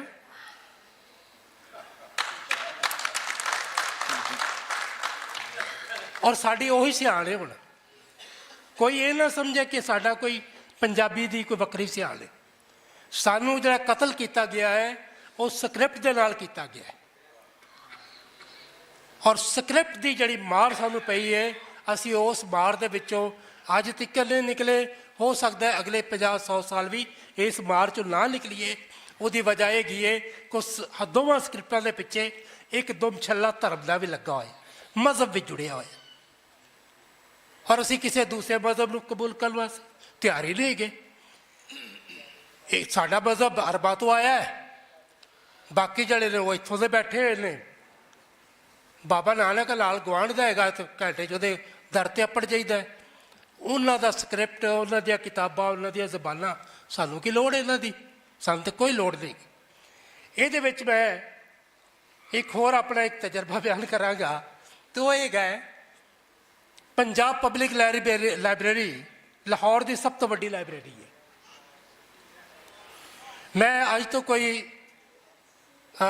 1972 ਜਾਂ 73 ਦੇ ਵਿੱਚ 78-79 ਦੇ ਵਿੱਚ ਉਸ ਲਾਇਬ੍ਰੇਰੀ 'ਚ ਗਿਆ ਤੇ ਉਹਨਾਂ ਨੂੰ ਮੈਂ ਕਿਹਾ ਜੀ ਕੋਈ ਤੁਹਾਡੇ ਕੋਲ ਗੁਰਮੁਖੀ ਦੀਆਂ ਵੀ ਕਿਤਾਬਾਂ ਹੈਗੀਆਂ ਨੇ? ਤਾਂ ਲਾਇਬ੍ਰੇਰੀਅਨ ਸਾਹਿਬ ਨੇ ਕਿਹਾ ਕਿ ਹਾਂ ਜੀ ਹੈ ਨੇ। ਮੈਂ ਕਿਹਾ ਵਿਖਾ ਸਕਦੇ ਹੋ? ਕਹਿੰਦੇ ਨਹੀਂ ਜੀ ਸੌਰੀ। ਮੈਂ ਕਿਹਾ ਕਿਉਂ? ਕਿਤਾਬਾਂ ਨੇ ਯਾਰ, ਵਿਖਾ ਦਿਓ। ਕੋਈ ਕਿਹੜਾ ਹਿੱਸਾ ਹੈ? ਉਹਨਾਂ ਨੇ ਮੈਨੂੰ ਬਿਠਾਇਆ, ਚਾਹ ਪਿਆ, ਤਾਂ ਕਹਿੰਦੇ ਤੁਸੀਂ ਜਾਣਦੇ ਹੋ? ਮੈਂ ਕਿਹਾ ਹਾਂ ਜੀ ਮੈਂ ਜਾਣਦਾ। ਅੱਛਾ ਤੁਸੀਂ ਸਾਨੂੰ ਫਿਰ ਇੱਕ ਫਹਿਰਿਸਤ ਬਣਾ ਦਿਓ ਸਾਡੀਆਂ ਕਿਤਾਬਾਂ ਦੀ। ਉਹਨਾਂ ਨੇ ਇੱਕ ਬੰਦਾ ਮੇਰੇ ਨਾਲ ਘੱਲਿਆ। ਮੈਂ ਜਦੋਂ ਉਸ ਕਮਰੇ 'ਚ ਵੜਿਆ ਤਾਂ ਸਾਰੀਆਂ ਕਿਤਾਬਾਂ ਉਹਨਾਂ ਨੇ ਬੋਰੀਆਂ 'ਚ ਬੰਦ ਕਰਕੇ ਢੇਰ ਲਾਇਆ ਹੋਇਆ ਸੀ। ਉਹਦੀ ਵਜ੍ਹਾ ਕੀ ਸੀ? ਮੈਂ ਪੁੱਛਿਆ ਕਿ ਜੀ ਇਹਦੀ ਲੋੜ ਹੀ ਨਹੀਂ ਹੈਗੀ। 1947 ਦੇ ਵਿੱਚ ਜਿਹੜਾ ਸੀ, ਉਸ ਤੋਂ ਬਾਅਦ ਇਹ ਸਾਰੀਆਂ ਚੁਕਵਾ ਦਿੱਤੀਆਂ ਗਈਆਂ ਸੀ, ਔਰ ਚੁਕਵਾ ਕੇ ਅਸੀਂ ਉੱਥੇ ਰਖਵਾ ਦਿੱਤੀਆਂ ਨੇ। ਹੁਣ ਉੱਥੇ ਮਹਿਫੂਜ਼ ਪਈਆਂ ਨੇ। ਜਿਹੜੀਆਂ ਸਿਉਂਕ ਕੋਲੋਂ ਬਚ ਗਈਆਂ ਕਿਸੇ ਦੇ ਕੰਮ ਆ ਜਾਣਗੀਆਂ, ਜਿਹੜੀਆਂ ਨਾ ਬਚੀਆਂ ਨਾ ਸਹੀ। ਉਹ ਹੁਣ ਆ ਕੇ ਅਮਰੀਕਾ ਦੇ ਡਾਕਟਰ ਸਾਹਿਬ ਨੇ, ਉਹਨਾਂ ਨੇ ਵਿਚਾਰੇ ਨੇ ਪੱਲੋਂ ਪੈਸੇ ਖਰਚ ਕੀਤੇ ਔਰ ਉਹਨੂੰ ਜਨਾਬ ਸਿੱਧ ਪੱਧਰਾ ਕੀਤਾ। ਉਹਦੇ ਵਿੱਚੋਂ 5 ਦੇ ਕਰੀਬ ਨਹੀਂ 10 ਦੇ ਕਰੀਬ ਜਿਹੜੇ ਨੇ ਉਹ ਗੁਰੂ ਗ੍ਰੰਥ ਸਾਹਿਬ ਦੇ ਹੱਥ ਲਿਖਤ ਜਿਹੜੇ ਖਰੜੇ ਨੇ ਉਹ ਸਾਨੂੰ ਉੱਥੋਂ ਮਿਲੇ ਨੇ। ਉਹ ਹੱਥ ਲਿਖਤ ਨੇ, ਉਹ ਅੱਜ ਵੀ ਉੱਥੇ ਮਹਿਫੂਜ਼ ਨੇ। ਹੁਣ ਉਹਨਾਂ ਨੂੰ ਮਹਿਫੂਜ਼ ਕੀਤਾ ਜਾ ਰਿਹਾ ਹੈ। ਸੋ ਇਸੇ ਤਰ੍ਹਾਂ ਹੋਰ ਬਹੁਤ ਸਾਰੀਆਂ ਕਿਤਾਬਾਂ ਨੇ। ਫਿਰ ਸਾਡੀ ਲਾਇਬ੍ਰੇਰੀ ਇੱਕ ਅੰਮ੍ਰਿਤਸਰ ਦੇ ਵਿੱਚ ਸੀ, ਜਿਹੜੀ ਕਿ ਬੜੀ ਤਾਰੀਖੀ ਲਾਇਬ੍ਰੇਰੀ ਸੀ, ਔਰ ਉਹ ਹਰਿਮੰਦਰ ਸਾਹਿਬ ਦੇ ਅੰਦਰ ਸੀ। ਤੋਸ਼ਾਖਾਨਾ ਕਿਹਾ ਜਾਂਦਾ ਸੀ। ਉਹਦੇ 'ਚ ਦਮੂਦਰ ਦਾ ਇਹਾਤਾ ਲਿਖਿਆ ਕਿੱਸਾ ਵੀ ਮੌਜੂਦ ਸੀ। 84 ਪੈ ਗਿਆ, ਲੈ ਗਿਆ ਲੁੱਟ ਕੇ, ਸਾਰਾ ਕੁਝ ਬਰਬਾਦ ਕਰ ਦਿੱਤਾ। ਉੱਥੇ ਮਰਨ ਵਾਲੇ ਬੰਦੇ ਜਾਂ ਜੋ ਕੁਝ ਵੀ ਹੋਇਆ ਉਹ ਇੱਕ ਸਿਆਸਤ ਹੈ। ਮੈਂ ਉਹਦੇ 'ਤੇ ਗੱਲ ਨਹੀਂ ਕਰਦਾ। ਮੈਂ ਗੱਲ ਕਰਨਾ ਕਿ ਉੱਥੇ ਸਾਡਾ ਵਿਰਸਾ ਕਤਲ ਹੋਇਆ। ਉਹਦਾ ਕਾਤਲ ਕੌਣ ਹੈ? ਉਹਦਾ ਜਵਾਬ ਕੌਣ ਦੇਗਾ? ਦਮੂਦਰ ਦਾ ਲਿਖਿਆ ਹੋਇਆ ਉਹ ਕਿੱਸਾ, ਉਹ ਬਾਕੀ ਕਲਮੀ ਨੁਸਖੇ ਉਹ ਕਿੱਥੇ ਜਾਣਗੇ? ਕੋਈ ਰੁੜ ਗਏ, ਬੰਬਾਂ ਨਾਲ ਉਡਾ ਦਿੱਤੇ ਗਏ, ਮਾਰ ਦਿੱਤਾ ਗਿਆ, ਕੀ ਬਚਿਆ? ਮੈਂ ਇਹਦੇ ਤੇ ਕੋਈ ਵਾਵੇਲਾ ਨਹੀਂ ਕਰਨਾ ਚਾਹੁੰਦਾ ਕਿ ਅਸੀਂ ਕੁਝ ਰੋਈਏ ਪਿੱਟੀਏ ਜਾਂ ਕਰੀਏ। ਉਹ ਨਹੀਂ, ਹੁਣ ਰੋਣ ਪਿੱਟਣ ਦੀ ਲੋੜ ਨਹੀਂ ਹੈਗੀ। ਮੈਂ ਪੰਜਾਬੀ ਖੋਜਗੜ੍ਹ ਬਣਾਇਆ ਸਿਰਫ ਉਹ 84 ਦੇ ਉਸ ਘੱਲੂਕਾਰੇ ਦੇ ਅਗੇਂਸਟ ਬਣਾਇਆ, ਉਹਦੇ ਮੁਖਾਲਫ ਬਣਾਇਆ। ਅਤੇ ਮੈਂ ਦੋਸਤਾਂ ਨੂੰ ਕਿਹਾ, ਮੱਲੀ ਸਾਹਿਬ ਸਾਹਮਣੇ ਬੈਠੇ ਨੇ, ਕੈਨੇਡਾ ਤੋਂ ਆਏ ਨੇ, ਇਹਨਾਂ ਦੋਸਤਾਂ ਨੂੰ ਮੈਂ ਕਿਹਾ ਕਿ ਅੱਜ ਇਸ ਚੀਜ਼ ਦੀ ਲੋੜ ਹੈ। ਉਹ ਜੋ ਹੈ ਡਿਜੀਟਲ ਵਗੈਰਾ ਦਾ ਕੋਈ ਮਸਲਾ ਨਹੀਂ ਸੀ। ਅੱਜ ਇਸ ਚੀਜ਼ ਦੀ ਲੋੜ ਹੈ ਕਿ ਸਾਡੇ ਕੋਲ ਕੋਈ ਇੱਕ ਤੋਸ਼ਾਖਾਨਾ ਨਹੀਂ ਹੋਣਾ ਚਾਹੀਦਾ। ਜਿੱਥੇ ਜਿੱਥੇ ਪੰਜਾਬੀ ਹੈ ਉੱਥੇ ਪੰਜਾਬੀ ਦੀ ਲਾਇਬ੍ਰੇਰੀ ਹੋਣੀ ਚਾਹੀਦੀ ਹੈ। ਉੱਥੇ ਉੱਥੇ ਸਾਡੇ ਕਲਮੀ ਨੁਸਖਿਆਂ ਦੇ ਉਹ ਜਿਹੜੀਆਂ ਨੇ ਕਾਪੀਆਂ ਜਿਹੜੀਆਂ ਨੇ ਮੌਜੂਦ ਹੋਣੀਆਂ ਚਾਹੀਦੀਆਂ ਨੇ। ਇੱਕ ਜਗ੍ਹਾ 'ਤੇ ਤੋਸ਼ਾਖਾਨਾ ਸੜਦਾ ਹੈ ਅਤੇ ਦੂਜੀ ਜਗ੍ਹਾ ਸਾਡੇ ਨਿਸ਼ਾਨ ਮੌਜੂਦ ਹੋਣ। ਸੋ ਇਹੀ ਵਜ੍ਹਾ ਸੀ ਕਿ ਉੱਥੇ ਅਸੀਂ ਪੰਜਾਬੀ ਖੋਜਗੜ੍ਹ ਦੀ ਲਾਇਬ੍ਰੇਰੀ ਬਣਾਈ। ਉਹਦੇ 'ਚ ਕੋਈ ਬਹੁਤ ਪੁਰਾਣੀਆਂ ਕਿਤਾਬਾਂ ਨਹੀਂ ਹੈਗੀਆਂ। ਕੋਸ਼ਿਸ਼ ਕਰੀਦੀ ਹੈ ਕਿ ਉਹ ਜੋ ਉਸ ਕਸਬੇ ਦੇ ਲੋਕ ਜਿਹੜੇ ਨੇ ਉੱਥੇ ਆਉਣ ਔਰ ਆ ਕੇ ਉਹਨੂੰ ਦੇਖਣ। ਹੁਣ ਆ ਕੇ ਕੋਈ 10 ਸਾਲਾਂ ਪਿੱਛੋਂ ਮਹੀਨੇ ਦੇ ਵਿੱਚ 4 ਤੋਂ 5 ਜਾਂ 6 ਲੋਕ ਆਉਂਦੇ ਨੇ, ਵੱਖਰੇ ਵੱਖਰੇ ਲੋਕ ਆਉਂਦੇ ਨੇ, ਕਿਤਾਬਾਂ ਪੜ੍ਹਦੇ ਨੇ, ਬੱਚੇ ਪੜ੍ਹਦੇ ਨੇ, ਵੱਡੇ ਪੜ੍ਹਦੇ ਨੇ, ਪਰ ਇਸ ਤੋਂ ਉੱਤੇ ਤਾਦਾਦ ਨਹੀਂ ਗਈ। ਇਹਦੀ ਵਜ੍ਹਾ ਜੇ ਕਿਸੇ ਨੂੰ ਕਿਤਾਬ ਚਾਹੀਦੀ ਵੀ ਤਾਂ ਫੋਨ ਕਿਧਰੋਂ ਨਾ ਕਿਧਰੋਂ ਲੈ ਕੇ ਕਰ ਦੇਣਗੇ ਕਿ ਸਰ ਜੀ ਇਹਦੇ ਡਿਜੀਟਲ ਸਾਨੂੰ ਤੁਸੀਂ ਭੇਜ ਸਕਦੇ ਹੋ। ਬਈ ਤੁਸੀਂ ਇਲਮ ਦੇ ਜੇ ਅਗਰ ਤੁਸੀਂ ਪਿਆਸੇ ਹੋ, ਤਰਿਆਏ ਹੋ, ਤੁਹਾਨੂੰ ਇਲਮ ਦੀ ਤ੍ਰੇਹ ਲੱਗੀ ਹੈ, ਅਤੇ ਤੁਸੀਂ ਖੂਹ ਕੋਲ ਆਓ। ਤੁਸੀਂ ਖੂਹ ਨੂੰ ਘਰ ਬੁਲਾਉਂਦੇ ਪਏ ਹੋ ਕਿ ਸਾਡੇ ਕੋਲ ਟਾਈਮ ਨਹੀਂ ਹੈਗਾ। ਅਗਰ ਤੁਹਾਡੇ ਕੋਲ ਟਾਈਮ ਨਹੀਂ ਹੈਗਾ ਤਾਂ ਫਿਰ ਲਿਖਣਾ ਪੜ੍ਹਨਾ ਛੱਡੋ, ਜਾਓ ਜਾ ਕੇ ਦੁਕਾਨਾਂ ਕਰੋ। ISC ਦੇ ਵਿੱਚ ਲਾਇਬ੍ਰੇਰੀ ਸੀ, ਸਾਜਦਾ ਬਦਲ ਸਾਹਿਬਾਂ ਸਾਹਮਣੇ ਬੈਠੀਆਂ ਨੇ। ਇਹਨਾਂ ਨੇ ਆਪਣੀ 60 ਸਾਲ ਦੀ ਪੂਰੀ ਲਾਇਬ੍ਰੇਰੀ, ਜਿਹਦੇ 'ਚ ਆਰਟ ਐਂਡ ਕਲਚਰ ਨਾਲ ਜੁੜੀਆਂ ਹੋਈਆਂ ਉਹ ਕਿਤਾਬਾਂ ਜਿਹੜੀਆਂ ਕਿ ਨਾਯਾਬ ਸਨ, ਇਹਨਾਂ ਨੇ ਉਸ ਲਾਇਬ੍ਰੇਰੀ ਨੂੰ ਦਿੱਤੀਆਂ। ਅੱਜ ਵੀ ਜਾ ਕੇ ਉਹਦਾ ਰਿਕਾਰਡ ਵੇਖ ਲਓ ਕਿ ਕਿੰਨੇ ਲੋਕਾਂ ਨੇ ਇਸ਼ੂ ਕਰਵਾਈਆਂ ਨੇ, ਕਿੰਨੇ ਲੋਕਾਂ ਨੇ ਪੜ੍ਹੀਆਂ ਨੇ। ਅਫਸੋਸ ਹੈ ਯਾਰ, ਸਾਨੂੰ ਪੂਰੀ ਤਰ੍ਹਾਂ ਧਿਆਨ ਦੇਣਾ ਚਾਹੀਦਾ ਹੈ ਕਿ ਅਸੀਂ ਕੀ ਕਰਨੇ ਪਏ ਆ। ਅਸੀਂ ਬੱਚਿਆਂ ਨੂੰ ਉੱਥੋਂ ਜਾ ਕੇ ਪਿਸਤੌਲ ਜਿਹੜਾ ਹੈ ਰਬੜ ਦਾ ਬਣਿਆ ਉਹ ਖੇਡਣ ਵਾਸਤੇ ਦੇ ਸਕਦੇ ਆ। ਫਿਰ ਕਹਿੰਦੇ ਆ ਦਹਿਸ਼ਤਗਰਦ ਕਿੱਥੋਂ ਆ ਗਏ। ਉਹ ਅਸੀਂ ਦੇ ਸਕਦੇ ਆ, ਲੇਕਿਨ ਉਹਨਾਂ ਨੂੰ ਖਰੀਦ ਕੇ ਕਿਤਾਬ ਨਹੀਂ ਦੇ ਸਕਦੇ। ਸੋ ਪ੍ਰਾਈਵੇਟ ਲਾਇਬ੍ਰੇਰੀਆਂ ਕੌਣ ਬਣਾਏਗਾ, ਕਿਵੇਂ ਬਣਨਗੀਆਂ? ਅਗਰ ਕੋਈ ਬਣਾਉਣਾ ਚਾਹੁੰਦਾ ਹੈ ਤਾਂ ਇਹ ਉਹਦੇ ਅੰਦਰ ਦਾ ਇਸ਼ਕ ਹੋਏਗਾ ਜਿਹੜਾ ਬਣਵਾਏਗਾ। ਦੂਜਾ ਕੋਈ ਜਿਹੜਾ ਮਰਜ਼ੀ ਫਾਰਮੂਲਾ ਉਹਦੇ ਸਾਹਮਣੇ ਰੱਖ ਦਿਓ ਨਹੀਂ ਬਣਾ ਸਕਦਾ। ਇਹ ਕੋਈ ਫਾਰਮੂਲਾ ਨਹੀਂ ਹੈਗਾ ਕਿ ਇੰਝ ਕਰ ਲਓ ਤੇ ਇੰਝ ਹੋ ਜਾਏਗਾ, ਇੰਝ ਕਰ ਲਓ ਤੇ ਇੰਝ ਹੋ ਜਾਏਗਾ। ਇਹ ਤਾਂ ਭਾਈ ਇਸ਼ਕ ਦੀ ਗੱਲ ਹੈ, ਅਤੇ ਇਸ਼ਕ ਦੇ ਵਿੱਚ ਘਰ ਸਾੜਨਾ ਪੈਂਦਾ ਹੈ। ਸਾਜਦਾ ਬਦਲ ਸਾਹਿਬਾਂ ਨੂੰ ਆਪਣੀ ਸਾਰੀ ਉਮਰ ਦੀ ਉਹ ਕਮਾਈ ਜਿਹੜੀ ਹੈ ਉਹ ਕਿਸੇ ਨਾ ਕਿਸੇ ਲਾਇਬ੍ਰੇਰੀ 'ਚ ਸੁੱਟਣੀ ਪੈਂਦੀ ਹੈ। ਔਰ ਇਹ ਇੱਕ ਅਫਸੋਸਨਾਕ ਗੱਲ ਹੈਗੀ ਹੈ ਕਿ ਜਿਨ੍ਹਾਂ ਲੋਕਾਂ ਨੇ ਆਪਣੇ ਘਰਾਂ 'ਚ ਆਪਣੀਆਂ ਲਾਇਬ੍ਰੇਰੀਆਂ ਬਣਾਈਆਂ ਨੇ, ਉਹਨਾਂ ਨੂੰ ਆਪਣੀ ਨਸਲ ਦੇ 'ਚ ਹਿਫਾਜ਼ਤ ਕਰਨ ਵਾਲੇ ਬੱਚੇ ਪੈਦਾ ਕਰਨੇ ਚਾਹੀਦੇ ਨੇ, ਜਿਹੜੇ ਉਹਨਾਂ ਤੋਂ ਮਰਨ ਤੋਂ ਬਾਅਦ ਵੀ ਉਹਨਾਂ ਦੇ ਲਾਇਬ੍ਰੇਰੀਆਂ ਨੂੰ ਸੰਭਾਲ ਸਕਣ। ਬਹੁਤ ਸ਼ੁਕਰੀਆ। बहुत शुक्रिया सर कैसर साहब, आपने ਲਾਇਬ੍ਰੇਰੀਜ਼ ਦੀ ਜਿਹੜੀ ਟੋਟਲ ਤਸਵੀਰ ਹੈ ਸਾਡੇ ਪੰਜਾਬ ਦੀਆਂ ਲਾਇਬ੍ਰੇਰੀਆਂ ਦੀ ਉਹ ਸਾਡੇ ਸਾਹਮਣੇ ਰੱਖੀ। ਤੁਸੀਂ ਪੰਜਾਬ ਪਬਲਿਕ ਲਾਇਬ੍ਰੇਰੀ ਦਾ ਜ਼ਿਕਰ ਕੀਤਾ ਅਤੇ ਮੈਂ ਥੋੜ੍ਹਾ ਜਿਹਾ ਅਗਰ ਇਜਾਜ਼ਤ ਦਿਓ ਚ ਮਜ਼ੀਦ ਵਾਧਾ ਕਰਨਾ ਚਾਹਾਂਗਾ। ਮੈਂ ਆਪਣੀ ਜਦੋਂ ਮੈਂ 16 ਜਮਾਤਾਂ ਪਾਸ ਕੀਤੀਆਂ ਅਤੇ ਮੈਂ ਆਪਣੀ ਇੰਟਰਨਸ਼ਿਪ ਪੰਜਾਬ ਪਬਲਿਕ ਲਾਇਬ੍ਰੇਰੀ 'ਚ ਕੀਤੀ ਸੀ। ਠੀਕ ਹੈ।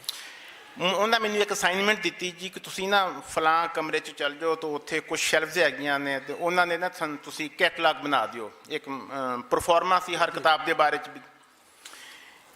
ਮੈਂ ਸਰ ਉਸ ਕਮਰੇ 'ਚ ਚਲਾ ਗਿਆ ਤੇ ਮੈਂ ਜਦੋਂ ਕਿਤਾਬਾਂ ਰੈਕਸ 'ਚ ਲੱਗੀਆਂ ਸੀ ਤਾਂ ਮੈਨੂੰ ਅੰਦਾਜ਼ਾ ਹੋਇਆ ਵੀ ਸ਼ਾਇਦ ਇਹ ਕਮਰਾ ਕੋਈ 4-5 ਸਾਲਾਂ 'ਚ ਪਹਿਲੀ ਦਫਾ ਖੁੱਲਿਆ ਹੈ। ਠੀਕ ਹੈ, ਮੈਂ ਜਿਹੜੀ ਵੀ ਕਿਤਾਬ ਨੂੰ ਹੱਥ ਪਾਵਾਂ ਤੇ ਜਾਂ ਮੇਰੇ ਹੱਥ 'ਚ ਮਿੱਟੀ ਆ ਜਾਵੇ ਤੇ ਜਾਂ ਉਹਦਾ ਗੱਤਾ ਆ ਜਾਵੇ। ਠੀਕ ਹੈ, ਉਹ ਬੜੀ ਮੁਸ਼ਕਲ ਦੇ ਨਾਲ ਮੈਂ ਉਹਨਾਂ ਕੋ ਡਸਟਰ ਲਿਆ, ਕੋਈ ਕੱਪੜਾ ਲਿਆ, ਸਾਫ ਸੂਫ ਕੀਤਾ। ਤੇ ਇਹ ਕਹਿਣ ਦਾ ਮਕਸਦ ਇਹ ਹੈ ਸਰ ਵੀ ਜੋ ਸਾਡੀ ਪਬਲਿਕ ਲਾਇਬ੍ਰੇਰੀਜ਼ ਦੀ ਸੂਰਤ ਹਾਲ ਹੈ ਨਾ, ਉਹ ਇੰਨੀ ਕਿ ਨਾ ਗੁਫ਼ਤਾਬੇ ਆ ਵੀ ਅਸੀਂ ਬਿਆਨ ਨਹੀਂ ਕਰ ਸਕਦੇ। ਅਸੀਂ ਦੂਰ ਕੀ ਜਾਣਾ, ਜਦੋਂ ਮੈਂ ਜਿਸ ਯੂਨੀਵਰਸਿਟੀ ਨੂੰ ਜੁਆਇਨ ਕੀਤਾ ਆਪਣੇ ਯੂਨੀਵਰਸਿਟੀ ਦੇ ਵਿੱਚ, ਉਦੋਂ ਯੂਨੀਵਰਸਿਟੀ ਬਣ ਚੁੱਕੀ ਸੀ ਤੇ ਉੱਥੇ ਜਾ ਕੇ ਪਤਾ ਲੱਗਾ ਸੀ ਅਲਮਾਰੀਆਂ ਦੇਖੀਆਂ ਤਾਂ ਹਰ ਇੱਕ ਨੂੰ ਤਾਲਾ ਲੱਗਾ ਸੀ।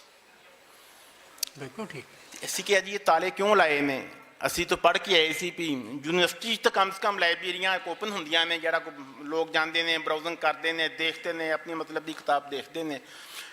ਤੇ ਜਿਹੜੇ ਉਦੋਂ ਲਾਇਬ੍ਰੇਰੀਅਨ ਸਾਹਿਬ ਸੀ ਉਹਨਾਂ ਦਾ ਕਹਿਣਾ ਸੀ ਜੀ ਕਿਤਾਬ ਫਿਰ ਇੱਕ ਦਫਾ ਚਲੇ ਜਾਂਦੀ ਹੈ ਤੇ ਫਿਰ ਵਾਪਸ ਨਹੀਂ ਆਉਂਦੀ ਕਿਤਾਬ।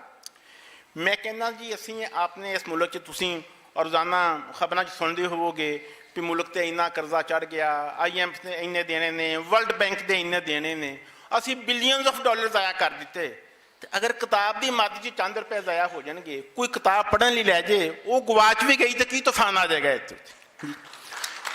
ਅਸੀਂ ਵਾਈਸ ਚਾਂਸਲਰ ਸਾਹਿਬ ਨੂੰ ਰਿਕੁਐਸਟ ਕਰਕੇ ਤੇ ਸਾਰੇ ਤਾਲੇ ਖੁਲਵਾਏ ਔਰ ਕਿਸੇ ਦਾ ਕੋਈ ਕੈਟਲੌਗ ਮੌਜੂਦ ਨਹੀਂ ਸੀ। ਅਸੀਂ ਉਹ ਕੋਸ਼ਿਸ਼ ਕਰਕੇ ਉਹ ਸਾਰੀਆਂ ਚੀਜ਼ਾਂ ਅਸੀਂ ਉਹਨਾਂ ਦਾ ਕੈਟਲੌਗ ਤਿਆਰ ਕੀਤਾ। ਹੁਣ ਕੋਈ ਵੀ ਸਾਡੇ 'ਚੋਂ ਵਿਜ਼ਿਟ ਕਰ ਸਕਦਾ ਹੈ। ਤੁਹਾਨੂੰ ਕਮ ਸੇ ਕਮ ਅਸੀਂ ਇਹ ਨਹੀਂ ਕਹਿੰਦੇ ਵੀ ਸਾਡੀ ਪਾਕਿਸਤਾਨ ਦੀ ਬੈਸਟ ਲਾਇਬ੍ਰੇਰੀਜ਼ ਨੇ, ਲੇਕਿਨ ਤੁਹਾਨੂੰ ਇੱਕ ਲਾਇਬ੍ਰੇਰੀ ਜ਼ਰੂਰ ਲੱਗੇਗੀ। ਤੁਸੀਂ ਕੋਈ ਕਿਤਾਬ ਮੰਗੋਗੇ ਤਾਂ ਤੁਹਾਨੂੰ ਮਿਲ ਜਾਏਗੀ, ਜਾਂ ਤੁਹਾਨੂੰ ਦੱਸ ਦਿੱਤਾ ਜਾਏਗਾ ਵੀ ਇਹ ਨਹੀਂ ਹੈ ਜਾਂ ਇਸ਼ੂ ਹੋ ਚੁੱਕੀ ਹੈ ਜਾਂ ਸਾਡੇ ਕੋਲ ਨਹੀਂ ਹੈ। ਤਾਂ ਲਿਹਾਜ਼ਾ ਇਹਦੇ ਲਈ ਮਿਹਨਤ ਕਰਨੀ ਪੈਂਦੀ ਆ ਔਰ ਆਪਣਾ ਖੂਨ ਪਸੀਨਾ ਇੱਕ ਕਰਕੇ ਗੱਲ ਫਿਰ ਟੈਡੀ ਸਰ ਉੱਥੇ ਖਤਮ ਹੁੰਦੀ ਆ। ਭਾਵੇਂ ਤੁਸੀਂ ਸਰਕਾਰੀ ਨੌਕਰ ਹੋ ਤਾਂ ਭਾਵੇਂ ਆਪਣੀ ਮਰਜ਼ੀ ਨਾਲ ਕੰਮ ਕਰ ਰਹੇ ਹੋ। ਅਗਰ ਵਾਲਦੈਨ ਨੇ ਹਲਾਲ ਦਾ ਲੁਕਮਾ ਖਿਲਾਇਆ ਹੋਇਆ ਹੈ ਤਾਂ ਫਿਰ ਤੁਸੀਂ ਸ਼ੌਕ ਨਾਲ ਕੰਮ ਕਰਨਾ ਹੈ। ਠੀਕ ਹੈ, ਹਾਂ ਤੁਸੀਂ ਡਾਕਟਰ ਹੋ ਜਾਂ ਲਾਇਬ੍ਰੇਰੀਅਨ ਹੋ ਜਾਂ ਪ੍ਰੋਫੈਸਰ ਹੋ, ਤਾਂ ਅਗਰ ਖਲਲ ਤੁਹਾਡੀ ਤਰਬੀਅਤ 'ਚ ਰਹਿ ਗਿਆ ਹੈ ਤੇ ਫਿਰ ਨਾ ਕੋਈ ਲਾਇਬ੍ਰੇਰੀ ਮੈਨੇਜ ਹੋਣੀ ਹੈ ਤੇ ਨਾ ਕੋਈ ਇਦਾਰਾ ਮੈਨੇਜ ਹੋਣਾ ਹੈ ਤੇ ਨਾ ਕੋਈ ਚੀਜ਼ ਹੋਣੀ ਹੈ। ਸਿਰਫ ਉੱਥੇ ਤਨਖਾਹਾਂ ਰਹਿ ਜਾਣੀਆਂ ਨੇ ਤੇ ਨੌਕਰੀਆਂ ਰਹਿ ਜਾਣੀਆਂ ਨੇ ਤੇ ਤਰੱਕੀਆਂ ਰਹਿ ਜਾਣੀਆਂ ਨੇ ਤੇ ਅਸੀਂ ਸਾਰੇ ਉਹਨਾਂ ਦੇ ਪਿੱਛੇ ਦੌੜਦੇ ਹਾਂ ਜੀ। ਹੁਣ ਮੈਂ ਸਭ ਤੋਂ ਸਾਡੇ ਆਖਰੀ ਮੁਕਰਰ, ਇਹ ਸਾਡੀ ਖੁਸ਼ਕਿਸਮਤੀ ਆ, ਠੀਕ ਹੈ, ਵੀ ਅੱਜ ਆਪਣੇ ਡਾਇਰੈਕਟਰ ਜਨਰਲ ਲਾਇਬ੍ਰੇਰੀਜ਼ ਪੰਜਾਬ ਮਨਜ਼ੂਰ ਸਾਹਿਬ ਸਾਡੇ ਨਾਲ ਮੌਜੂਦ ਆ। ਠੀਕ ਆ, ਅਸੀਂ ਇਹਨਾਂ ਨਾਲ ਆਪਣੇ ਦੁੱਖ ਵੀ ਸਾਂਝੇ ਕਰ ਰਹੇ ਹਾਂ, ਲਾਇਬ੍ਰੇਰੀਆਂ ਦੇ ਦੁੱਖ ਵੀ ਬਾਂਟ ਰਹੇ ਹਾਂ। ਲੇਕਿਨ ਅਸੀਂ ਇਹਨਾਂ ਨੂੰ ਇਹ ਹੁਣ ਰਿਕੁਐਸਟ ਵੀ ਕਰਾਂਗੇ ਵੀ ਸਰ ਇਸ ਸ਼ੋਬੇ 'ਤੇ ਇਸ ਲਈ ਨਹੀਂ ਵੀ ਟੈਡੀ ਜੋਬ ਆ, ਇਸ ਲਈ ਵੀ ਇਹ ਖਿਦਮਤ ਆ। ਲਾਇਬ੍ਰੇਰੀਜ਼ 'ਚ ਜਾਣਨਾ, ਅਗਰ 100 ਬੱਚਾ ਜਾਂਦਾ ਹੈ 10 ਤਰਬੀਅਤ ਪਾ ਜਾਂਦੇ ਨੇ ਤਾਂ ਸਮਝ ਲਓ ਤੁਸੀਂ ਆਪਣਾ ਹੱਕ ਅਦਾ ਕਰ ਦਿੱਤਾ ਸਰ। ਠੀਕ ਹੈ ਨਾ, ਇਹਨਾਂ ਦੀ ਬਿਹਤਰੀ ਵਾਸਤੇ ਸਰ ਤੁਸੀਂ ਕੀ ਕਰ ਸਕਦੇ ਹੋ? ਠੀਕ ਹੈ, ਔਰ ਸਪੈਸੀਫਿਕਲੀ ਮੈਂ ਫੈਸਲਾਬਾਦ ਦੇ ਹਵਾਲੇ ਨਾਲ ਤੁਹਾਨੂੰ ਅਰਜ਼ ਕਰਨੀ ਚਾਹਾਂਗਾ। ਮੈਂ ਇਹਦਾ ਜਵਾਬ ਵੀ ਤੁਹਾਡੇ ਕੋਲ ਚਾਹਾਂਗਾ, ਬਲਕਿ ਤੁਹਾਡੇ ਕੋਲ ਕਮਿਟਮੈਂਟ ਵੀ ਚਾਹਾਂਗਾ ਵੀ ਮੈਂ ਬਾਅਦ ਤੁਹਾਡੇ ਨਾਲ ਰਾਬਤਾ ਕਰ ਸਕਾਂ। ਫੈਸਲਾਬਾਦ 'ਚ 2 ਪਬਲਿਕ ਲਾਇਬ੍ਰੇਰੀਜ਼ ਨੇ ਸਰ, ਅਲਾਮਾ ਇਕਬਾਲ ਲਾਇਬ੍ਰੇਰੀ ਔਰ ਮਿਊਨਿਸਪਲ ਲਾਇਬ੍ਰੇਰੀ ਸਰ ਉਹਨਾਂ 'ਚ ਕੋਈ ਸਟਾਫ ਨਹੀਂ ਹੈ। ਉੱਥੇ ਕਿਤਾਬਾਂ ਪਈਆਂ ਨੇ, ਫਰਨੀਚਰ ਪਿਆ ਹੈ, ਬਹੁਤ ਅੱਛੀ ਬਿਲਡਿੰਗਸ ਨੇ। ਠੀਕ ਹੈ, ਸਿਰਫ ਤਵੱਜੋ ਦੀ ਜ਼ਰੂਰਤ ਆ, ਉਹ ਉੱਥੇ ਸਟਾਫ ਦੇ ਦਿੱਤਾ ਜਾਵੇ। ਮੈਂ ਵੋਲੰਟੈਰੀਲੀ ਮੈਂ ਆਪਣੀ ਸਰਵਿਸਿਜ਼ ਆਫਰ ਕਰਦਾ ਵੀ ਜਿਹੜੀਆਂ ਲਾਇਬ੍ਰੇਰੀਜ਼ ਦੀਆਂ ਖਦਮਾਤ ਆ ਮੈਂ ਦੇਣ ਨੂੰ ਫ੍ਰੀ ਆਫ ਕਾਸਟ ਤਿਆਰ ਆ। ਉਹ ਦੋਨੋਂ ਮੇਰੇ ਘਰ 'ਚ ਆਉਂਦੀਆਂ ਰਾਸਤੇ 'ਚ, ਮੈਂ ਜਾਂਦਿਆਂ ਉੱਥੇ 1-1 ਘੰਟਾ ਬਹਿ ਕੇ ਜਾਵਾਂਗਾ।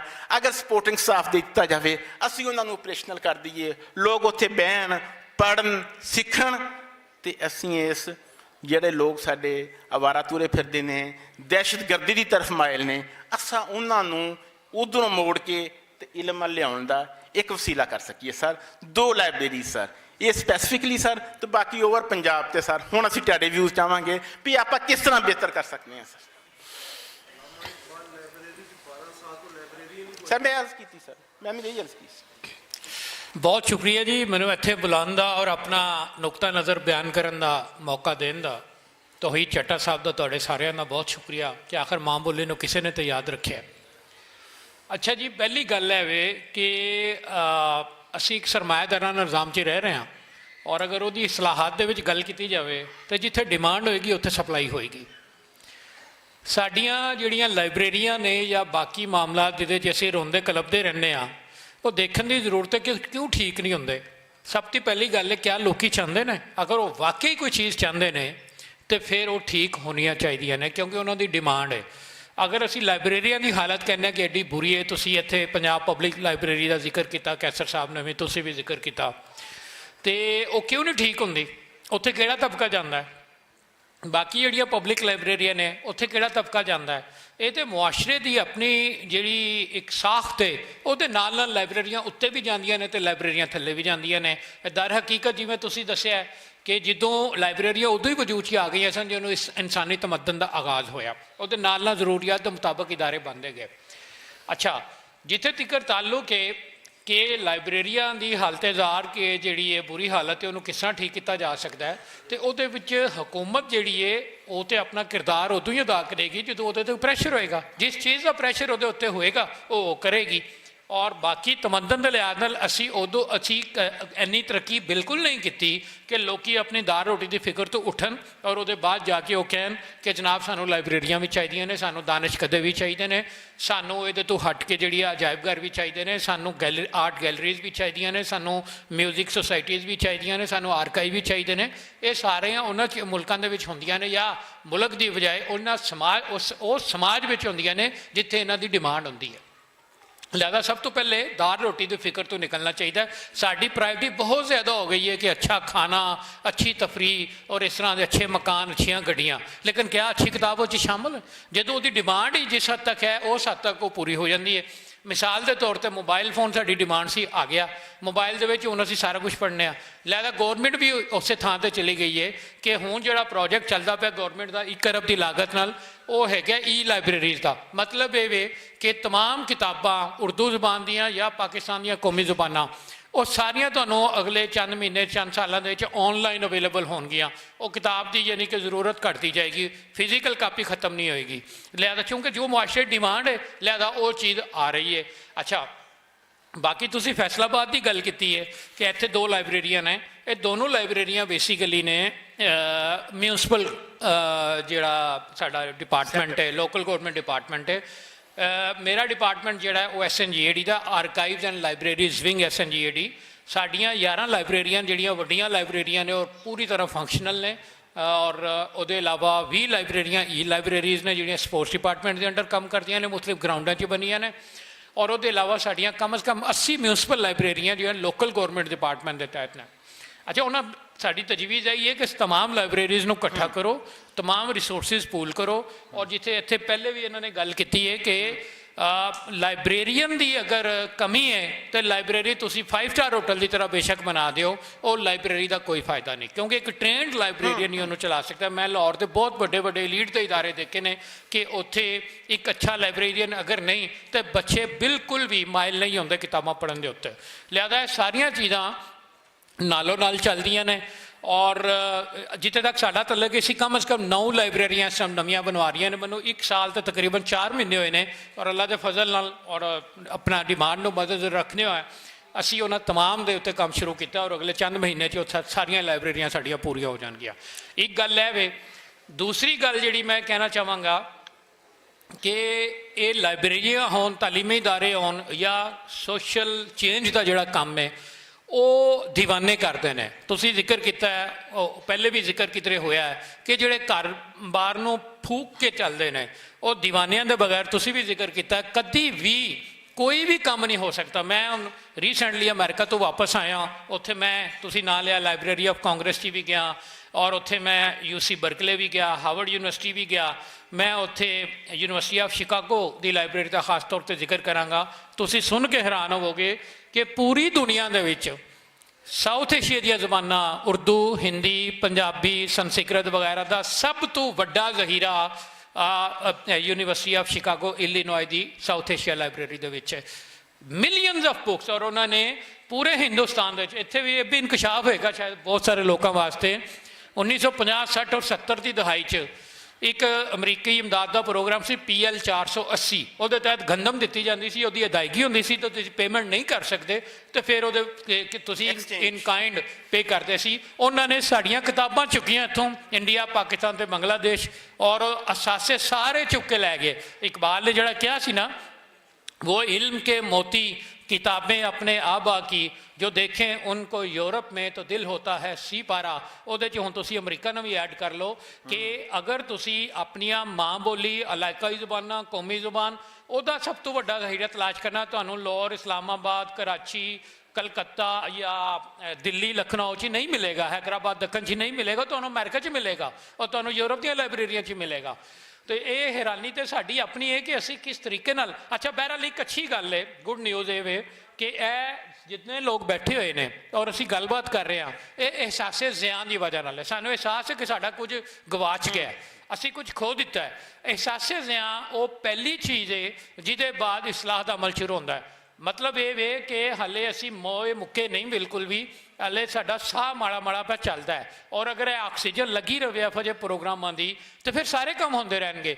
ਇਸ ਟਾਈਮ ਹਕੀਕਤ ਹੈ ਵੇ ਕਿ 13-14 ਮਹੀਨਿਆਂ 'ਚ ਅਸੀਂ ਜੋ ਕੰਮ ਕੀਤਾ ਹੈ, ਸਾਡੇ ਉੱਥੇ ਜੋ ਲਾਇਬ੍ਰੇਰੀਆਂ 'ਚ ਹੋਇਆ, ਉਹ ਤੁਸੀਂ ਆਪ ਆ ਕੇ ਸਾਰੇ ਆ ਕੇ ਵੇਖ ਸਕਦੇ ਨੇ। ਮੇਰੇ ਦੋਸਤ ਇੱਥੇ ਬੈਠੇ ਨੇ ਕਿ ਮਤਲਬ ਅਸੀਂ ਜੋ ਕਰ ਸਕਦੇ ਸੀ, ਹਜ਼ਾਰਾਂ ਕਿਤਾਬਾਂ ਦਾ ਅਸੀਂ ਇਜ਼ਾਫਾ ਕੀਤਾ ਹੈ, ਮੈਂਬਰਸ਼ਿਪ 'ਚ ਇਜ਼ਾਫਾ ਕੀਤਾ ਹੈ, ਸਹੂਲੀਅਤ 'ਚ ਇਜ਼ਾਫਾ ਕੀਤਾ ਹੈ। ਪੰਜਾਬ ਪਬਲਿਕ ਲਾਇਬ੍ਰੇਰੀ ਤੁਸੀਂ ਅੱਜ ਜਾ ਕੇ ਦੇਖੋ ਜੀ ਬਿਹਤਰੀ ਹੋਈ ਹੈ, ਮਜ਼ੀਦ ਹੋ ਰਹੀ ਹੈ। ਕਾਇਦ-ਏ-ਆਜ਼ਮ ਲਾਇਬ੍ਰੇਰੀ 'ਚ ਹੋ ਰਹੀ ਹੈ, ਆਪਣਾ ਬਾਵਲਪੁਰ ਸੈਂਟਰਲ ਲਾਇਬ੍ਰੇਰੀ ਹੈ, ਉਹਦੇ 'ਚ ਬਿਹਤਰੀ ਹੋ ਰਹੀ ਹੈ। ਤੁਹਾਡੇ ਫੈਸਲਾਬਾਦ ਦੇ 'ਚ ਸਾਡੀ ਲਾਇਬ੍ਰੇਰੀ, ਲੇਕਿਨ ਤੁਹਾਡੇ ਪੀਰਮਲ ਔਰ ਟੋਬਾ 'ਚ 2 ਸਾਡੀਆਂ ਲਾਇਬ੍ਰੇਰੀਆਂ ਨੇ, ਝੰਗ ਸਾਈਡ ਦੇ ਉੱਤੇ ਸਾਡੀਆਂ 2 ਲਾਇਬ੍ਰੇਰੀਆਂ ਨੇ, ਸਾਹੀਵਾਲ 'ਚ ਲਾਇਬ੍ਰੇਰੀ ਹੈ, ਮੁਰੀਦਕੇ, ਸ਼ੇਖੂਪੁਰਾ ਔਰ ਸ਼ਰਕਪੁਰ 'ਚ ਲਾਇਬ੍ਰੇਰੀ ਹੈ। ਜਿੱਥੇ ਜਿੱਥੇ ਲੋਕਾਂ ਨੇ ਡਿਮਾਂਡ ਕੀਤੀ ਔਰ ਉਹਦੇ ਪਿੱਛੇ ਪਬਲਿਕ ਦਾ ਪ੍ਰੈਸ਼ਰ ਹੈ, ਉੱਥੇ ਲਾਇਬ੍ਰੇਰੀਆਂ ਬਣ ਗਈਆਂ। ਪਿੰਡੀ 'ਚ ਸਾਡੀ ਕੋਈ ਲਾਇਬ੍ਰੇਰੀ ਨਹੀਂ, ਸਰਗੋਦਾ 'ਚ ਸਾਡੀ ਕੋਈ ਲਾਇਬ੍ਰੇਰੀ ਨਹੀਂ ਵੱਡੀ, ਐਸੇ ਤਰ੍ਹਾਂ ਡੀ.ਜੀ. ਖਾਂ 'ਚ ਕੋਈ ਲਾਇਬ੍ਰੇਰੀ ਨਹੀਂ, ਹੋਰ ਵੀ ਕਈ ਡਿਵੀਜ਼ਨ ਨੇ ਜਿੱਥੇ ਸਾਡੀ ਗੁਜਰਾਤ 'ਚ ਕੋਈ ਨਹੀਂ। ਤੁਸੀਂ ਇੱਥੋਂ ਅੰਦਾਜ਼ਾ ਲਾਓ ਕਿ ਇਹ ਦੀਵਾਨਗੀ ਦਾ ਕੰਮ ਹੈ। ਪੂਰੀ 370-72 ਦੀ ਅਸੈਂਬਲੀ ਦੇ ਵਿੱਚੋਂ 2 ਜਾਂ 3 MP ਐਸੇ ਨੇ ਜਿਹੜੇ ਸਾਡੇ ਕੋਲ ਆਉਂਦੇ ਨੇ ਕਿ ਸਾਡੇ ਇਲਾਕੇ 'ਚ ਲਾਇਬ੍ਰੇਰੀ ਬਣਨੀ ਚਾਹੀਦੀ ਹੈ। ਅਦਰਵਾਈਜ਼ ਸਾਰੇ ਕੰਮ ਜਿਹੜੇ ਉਹ ਲੈ ਕੇ ਆਉਂਦੇ ਨੇ ਅਫਸਰਾਂ ਦੇ ਕੋਲ ਜਾਂ ਮਤਲਬ ਵੱਡੇ ਦਫ਼ਤਰਾਂ 'ਚ ਹੋਰ ਜਾਂਦੇ ਨੇ, ਉਹ ਸਾਰੀ ਦੁਨੀਆ ਨੂੰ ਪਤਾ ਹੈ।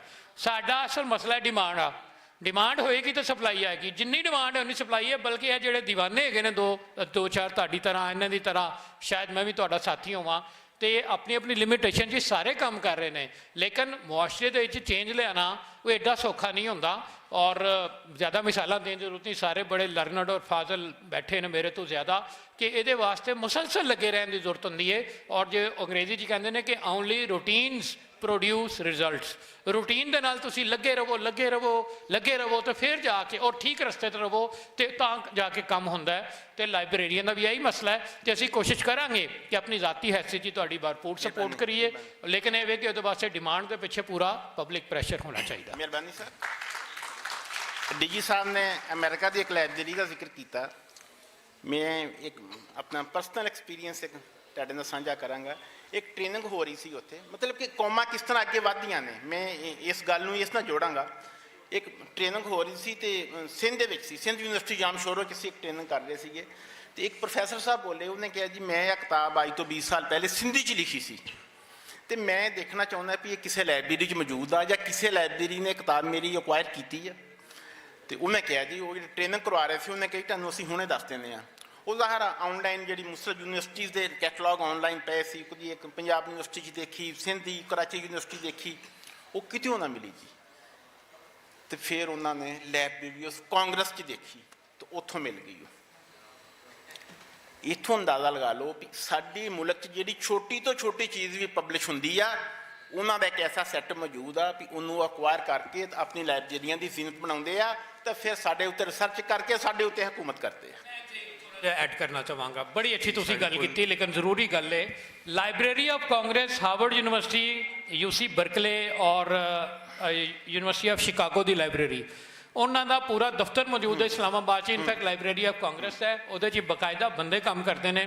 ਪਾਕਿਸਤਾਨ ਦੇ ਵਿੱਚ ਔਰ ਬਾਕੀ ਸਾਡੇ ਮੁਲਕਾਂ 'ਚ, ਸਾਊਥ ਏਸ਼ੀਆ 'ਚ ਛਪਣ ਵਾਲੀ ਹਰ ਕਾਬਲੇ ਜ਼ਿਕਰ ਕਿਤਾਬ ਉਹਨਾਂ ਦਾ ਪੂਰਾ ਅਮਲਾ ਚੈੱਕ ਕਰਦਾ, ਫਿਰ ਉਹ ਥਰਡ ਪਾਰਟੀ ਰਿਵਿਊ ਵਾਸਤੇ ਭੇਜਦਾ ਇੱਥੇ ਸਾਡੇ ਲੋਕਾਂ ਨੂੰ, ਔਰ ਉਹਦੇ ਬਾਅਦ ਹਰ ਕਿਤਾਬ ਦੀਆਂ 30 ਕਾਪੀਆਂ ਉਹ ਖਰੀਦਦੇ ਨੇ।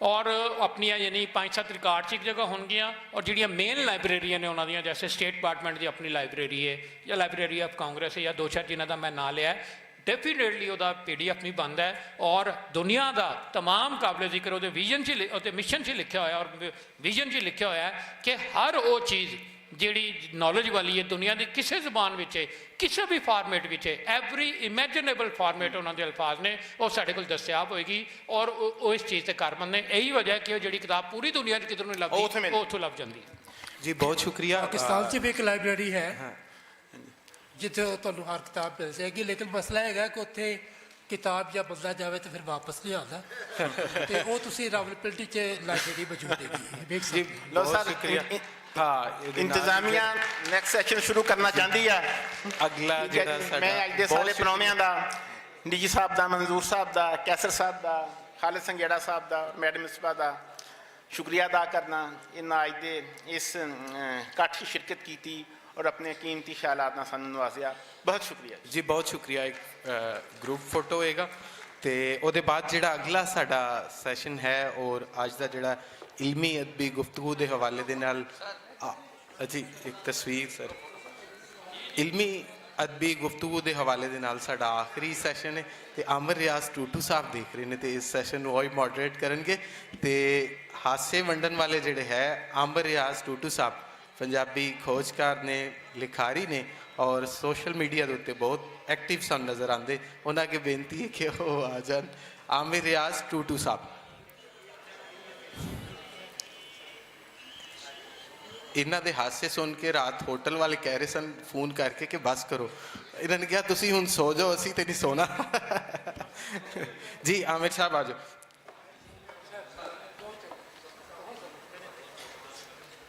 ਜੀ ਅਗਲਾ ਸਾਡਾ ਜਿਹੜਾ ਸੈਸ਼ਨ ਹੈ ਅਨਪੜ੍ਹਤਾ ਤੇ ਸਾਡਾ ਤਲੀਮੀ ਨਿਜ਼ਾਮ ਅਨਪੜ੍ਹਤਾ ਤੇ ਸਾਡਾ ਤਲੀਮੀ ਨਿਜ਼ਾਮ ਅਮਰ ਰਿਆਜ਼ ਟੂਟੂ ਸਾਹਿਬ ਇਹਨੂੰ ਮੋਡਰੇਟ ਕਰਨਗੇ ਸਾਡੇ ਜਿਹੜੇ ਪਰੋਨੇ ਡਾਕਟਰ ਫੈਸਲ ਬਾਰੀ ਸਾਹਿਬ ਡਾਕਟਰ ਫੈਸਲ ਬਾਰੀ ਸਾਹਿਬ ਲਮਸ ਤੋਂ ਨੇ ਜੀ ਬਹੁਤ ਪਿਆਰੇ ਇਨਸਾਨ ਨੇ ਮੈਂ ਪਹਿਲੇ ਵੀ ਜਿਸ ਤਰ੍ਹਾਂ ਜ਼ਿਕਰ ਕੀਤਾ ਕਿ ਲਮਸ ਦੇ ਵਿੱਚ ਜਸ਼ਨ ਪੰਜਾਬ ਦੇ ਨਾਂ ਤੋਂ ਇੱਕ ਇਕੱਠ ਹੋਇਆ ਔਰ ਡਾਕਟਰ ਸਾਹਿਬ ਦਾ ਇਹ ਉਪਰਾਲਾ ਸੀ ਡਾਕਟਰ ਸਾਹਿਬ ਲਈ ਭਰਪੂਰ ਤਾਲੀਆਂ ਡਾਕਟਰ ਫੈਸਲ ਬਾਰੀ ਸਾਹਿਬ ਮੈਂ ਨਿਕਲਣਾ ਮੈਂ ਤਕਲੀਫ 'ਚ ਆਇਆ ਸੀ ਮੈਂ ਤੁਹਾਡੀ ਤੇ ਇਮਦਾਦ ਦੀ ਵਜ੍ਹਾ ਨਾਲ ਆਇਆ ਮੇਰੀ ਜੀ ਅਗਲੇ ਜਿਹੜੇ ਸਾਡੇ ਪਰੋਨੇ ਨੇ ਡਾਕਟਰ ਸ਼ਾਹਿਦ ਸਰੋਇਆ ਡਾਕਟਰ ਸ਼ਾਹਿਦ ਸਰੋਇਆ ਜੀ ਅੱਗੇ ਬੇਨਤੀ ਕਿ ਉਹ ਵੀ DG Pakistan institute of education doctor Shahid Saroya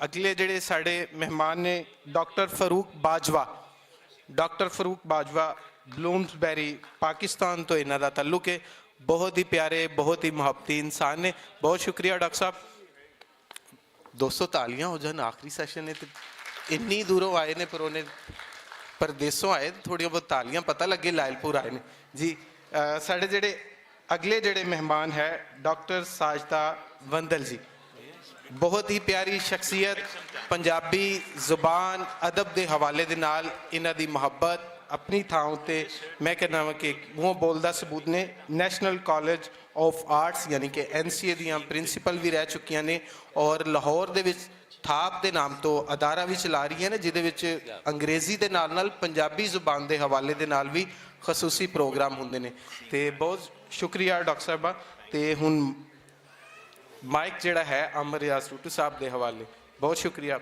thank you ਲਓ ਜੀ ਸਭ ਦੋਸਤਾਂ ਨੂੰ ਸਤਿ ਸ੍ਰੀ ਅਕਾਲ ਤੇ ਅਸੀਂ ਜਿਹੜਾ ਹੈਗਾ ਨਾ ਪ੍ਰੋਗਰਾਮ ਜਿਹੜਾ ਹੈ ਤੁਹਾਨੂੰ ਪਤਾ ਹੈ ਕਿ ਅਸੀਂ ਅਨਪੜ੍ਹਤਾ ਦੇ ਹਵਾਲੇ ਨਾਲ ਗੱਲ ਕਰਨੀ ਹੈ ਕਿ ਅਨਪੜ੍ਹਤਾ ਜਿਹੜੀ ਹੈ ਉਹ ਵੈਸੇ ਤੇ ਪਾਕਿਸਤਾਨ ਦੇ ਵਿੱਚ ਇੱਕ NGO ਨੇ ਇੱਕ ਜ਼ਮਾਨੇ 'ਚ ਫੀਲਰ ਛੱਡਿਆ ਸੀ ਕਿ ਪਾਕਿਸਤਾਨ 'ਚ 2.5 ਕਰੋੜ ਬੱਚਾ ਜਿਹੜਾ ਸਕੂਲੋਂ ਬਾਹਰ ਹੈਗਾ ਹੁਣ ਉਹ ਪੂਰਾ ਪਾਕਿਸਤਾਨ ਹੀ ਉਸ ਫੀਲਰ ਦੇ ਮਗਰ ਲੱਗਾ ਹੋਇਆ ਡਾਟਾ ਕਿੰਨਾ ਹੈਗਾ ਉਹ ਅਸੀਂ ਪੁੱਛਣਾ ਹੈਗਾ ਕਿਉਂਕਿ ਸਾਡੇ ਨਾਲ ਫੈਸਲ ਬਾਰੀ ਸਾਹਿਬ ਹੈਗੇ ਨੇ ਫੈਸਲ ਬਾਰੀ ਸਾਹਿਬ ਦੀ ਬੜੀ ਨਜ਼ਰ ਹੈਗੀ ਹੈ ਸਾਰੇ ਕੰਮ ਦੇ ਉੱਤੇ ਔਰ ਅਸੀਂ ਚਾਹੁੰਦੇ ਹਾਂ ਕਿ ਉਹ ਇਹ ਪਤਾ ਚੱਲੇ ਕਿ ਜਿਸ ਤਰ੍ਹਾਂ ਪਾਰਟੀਸ਼ਨ ਦਾ ਡਾਟਾ ਅੱਜ ਤੱਕ ਸਾਨੂੰ ਨਹੀਂ ਲੱਭਿਆ ਕਿਉਂਕਿ ਪਾਰਟੀਸ਼ਨ ਵਿੱਚ ਪੰਜਾਬੀ ਮਰੇ ਸਨ ਅਤੇ ਉਹਦਾ ਡਾਟਾ ਲੱਭਣਾ ਨਹੀਂ ਹੈਗਾ ਕਦੀ ਵੀ ਉਹ ਭਾਵੇਂ ਆਕਸਫੋਰਡ ਹੋਏ ਅਤੇ ਭਾਵੇਂ ਜਿਹੜਾ ਹੈਗਾ ਨਾ MIT ਹੋਏ ਅਤੇ ਭਾਵੇਂ ਜੋ ਵੀ ਹੋਏ ਕਿੱਥੋਂ ਨਹੀਂ ਲੱਭਣਾ ਲੱਗਦਾ ਉਹ ਤਾਂ ਕਹਿਣਾ ਲਾਇਬ੍ਰੇਰੀਆਂ ਹੈਗੀਆਂ ਨੇ ਲੇਕਿਨ ਡਾਟਾ ਅੱਜ ਤੱਕ ਪਾਰਟੀਸ਼ਨ 'ਚ ਮਰੇ ਲੋਕਾਂ ਦਾ ਔਰਤਾਂ ਨਾਲ ਕੀ ਹੋਇਆ ਇਹਦਾ ਕਿਸੇ ਕੋਲ ਡਾਟਾ ਜਿਹੜਾ ਹੈ ਪੱਕਾ ਨਹੀਂ ਹੈਗਾ ਔਰ ਫਿਰ ਡਾਟਾ ਉਹ ਹੁੰਦਾ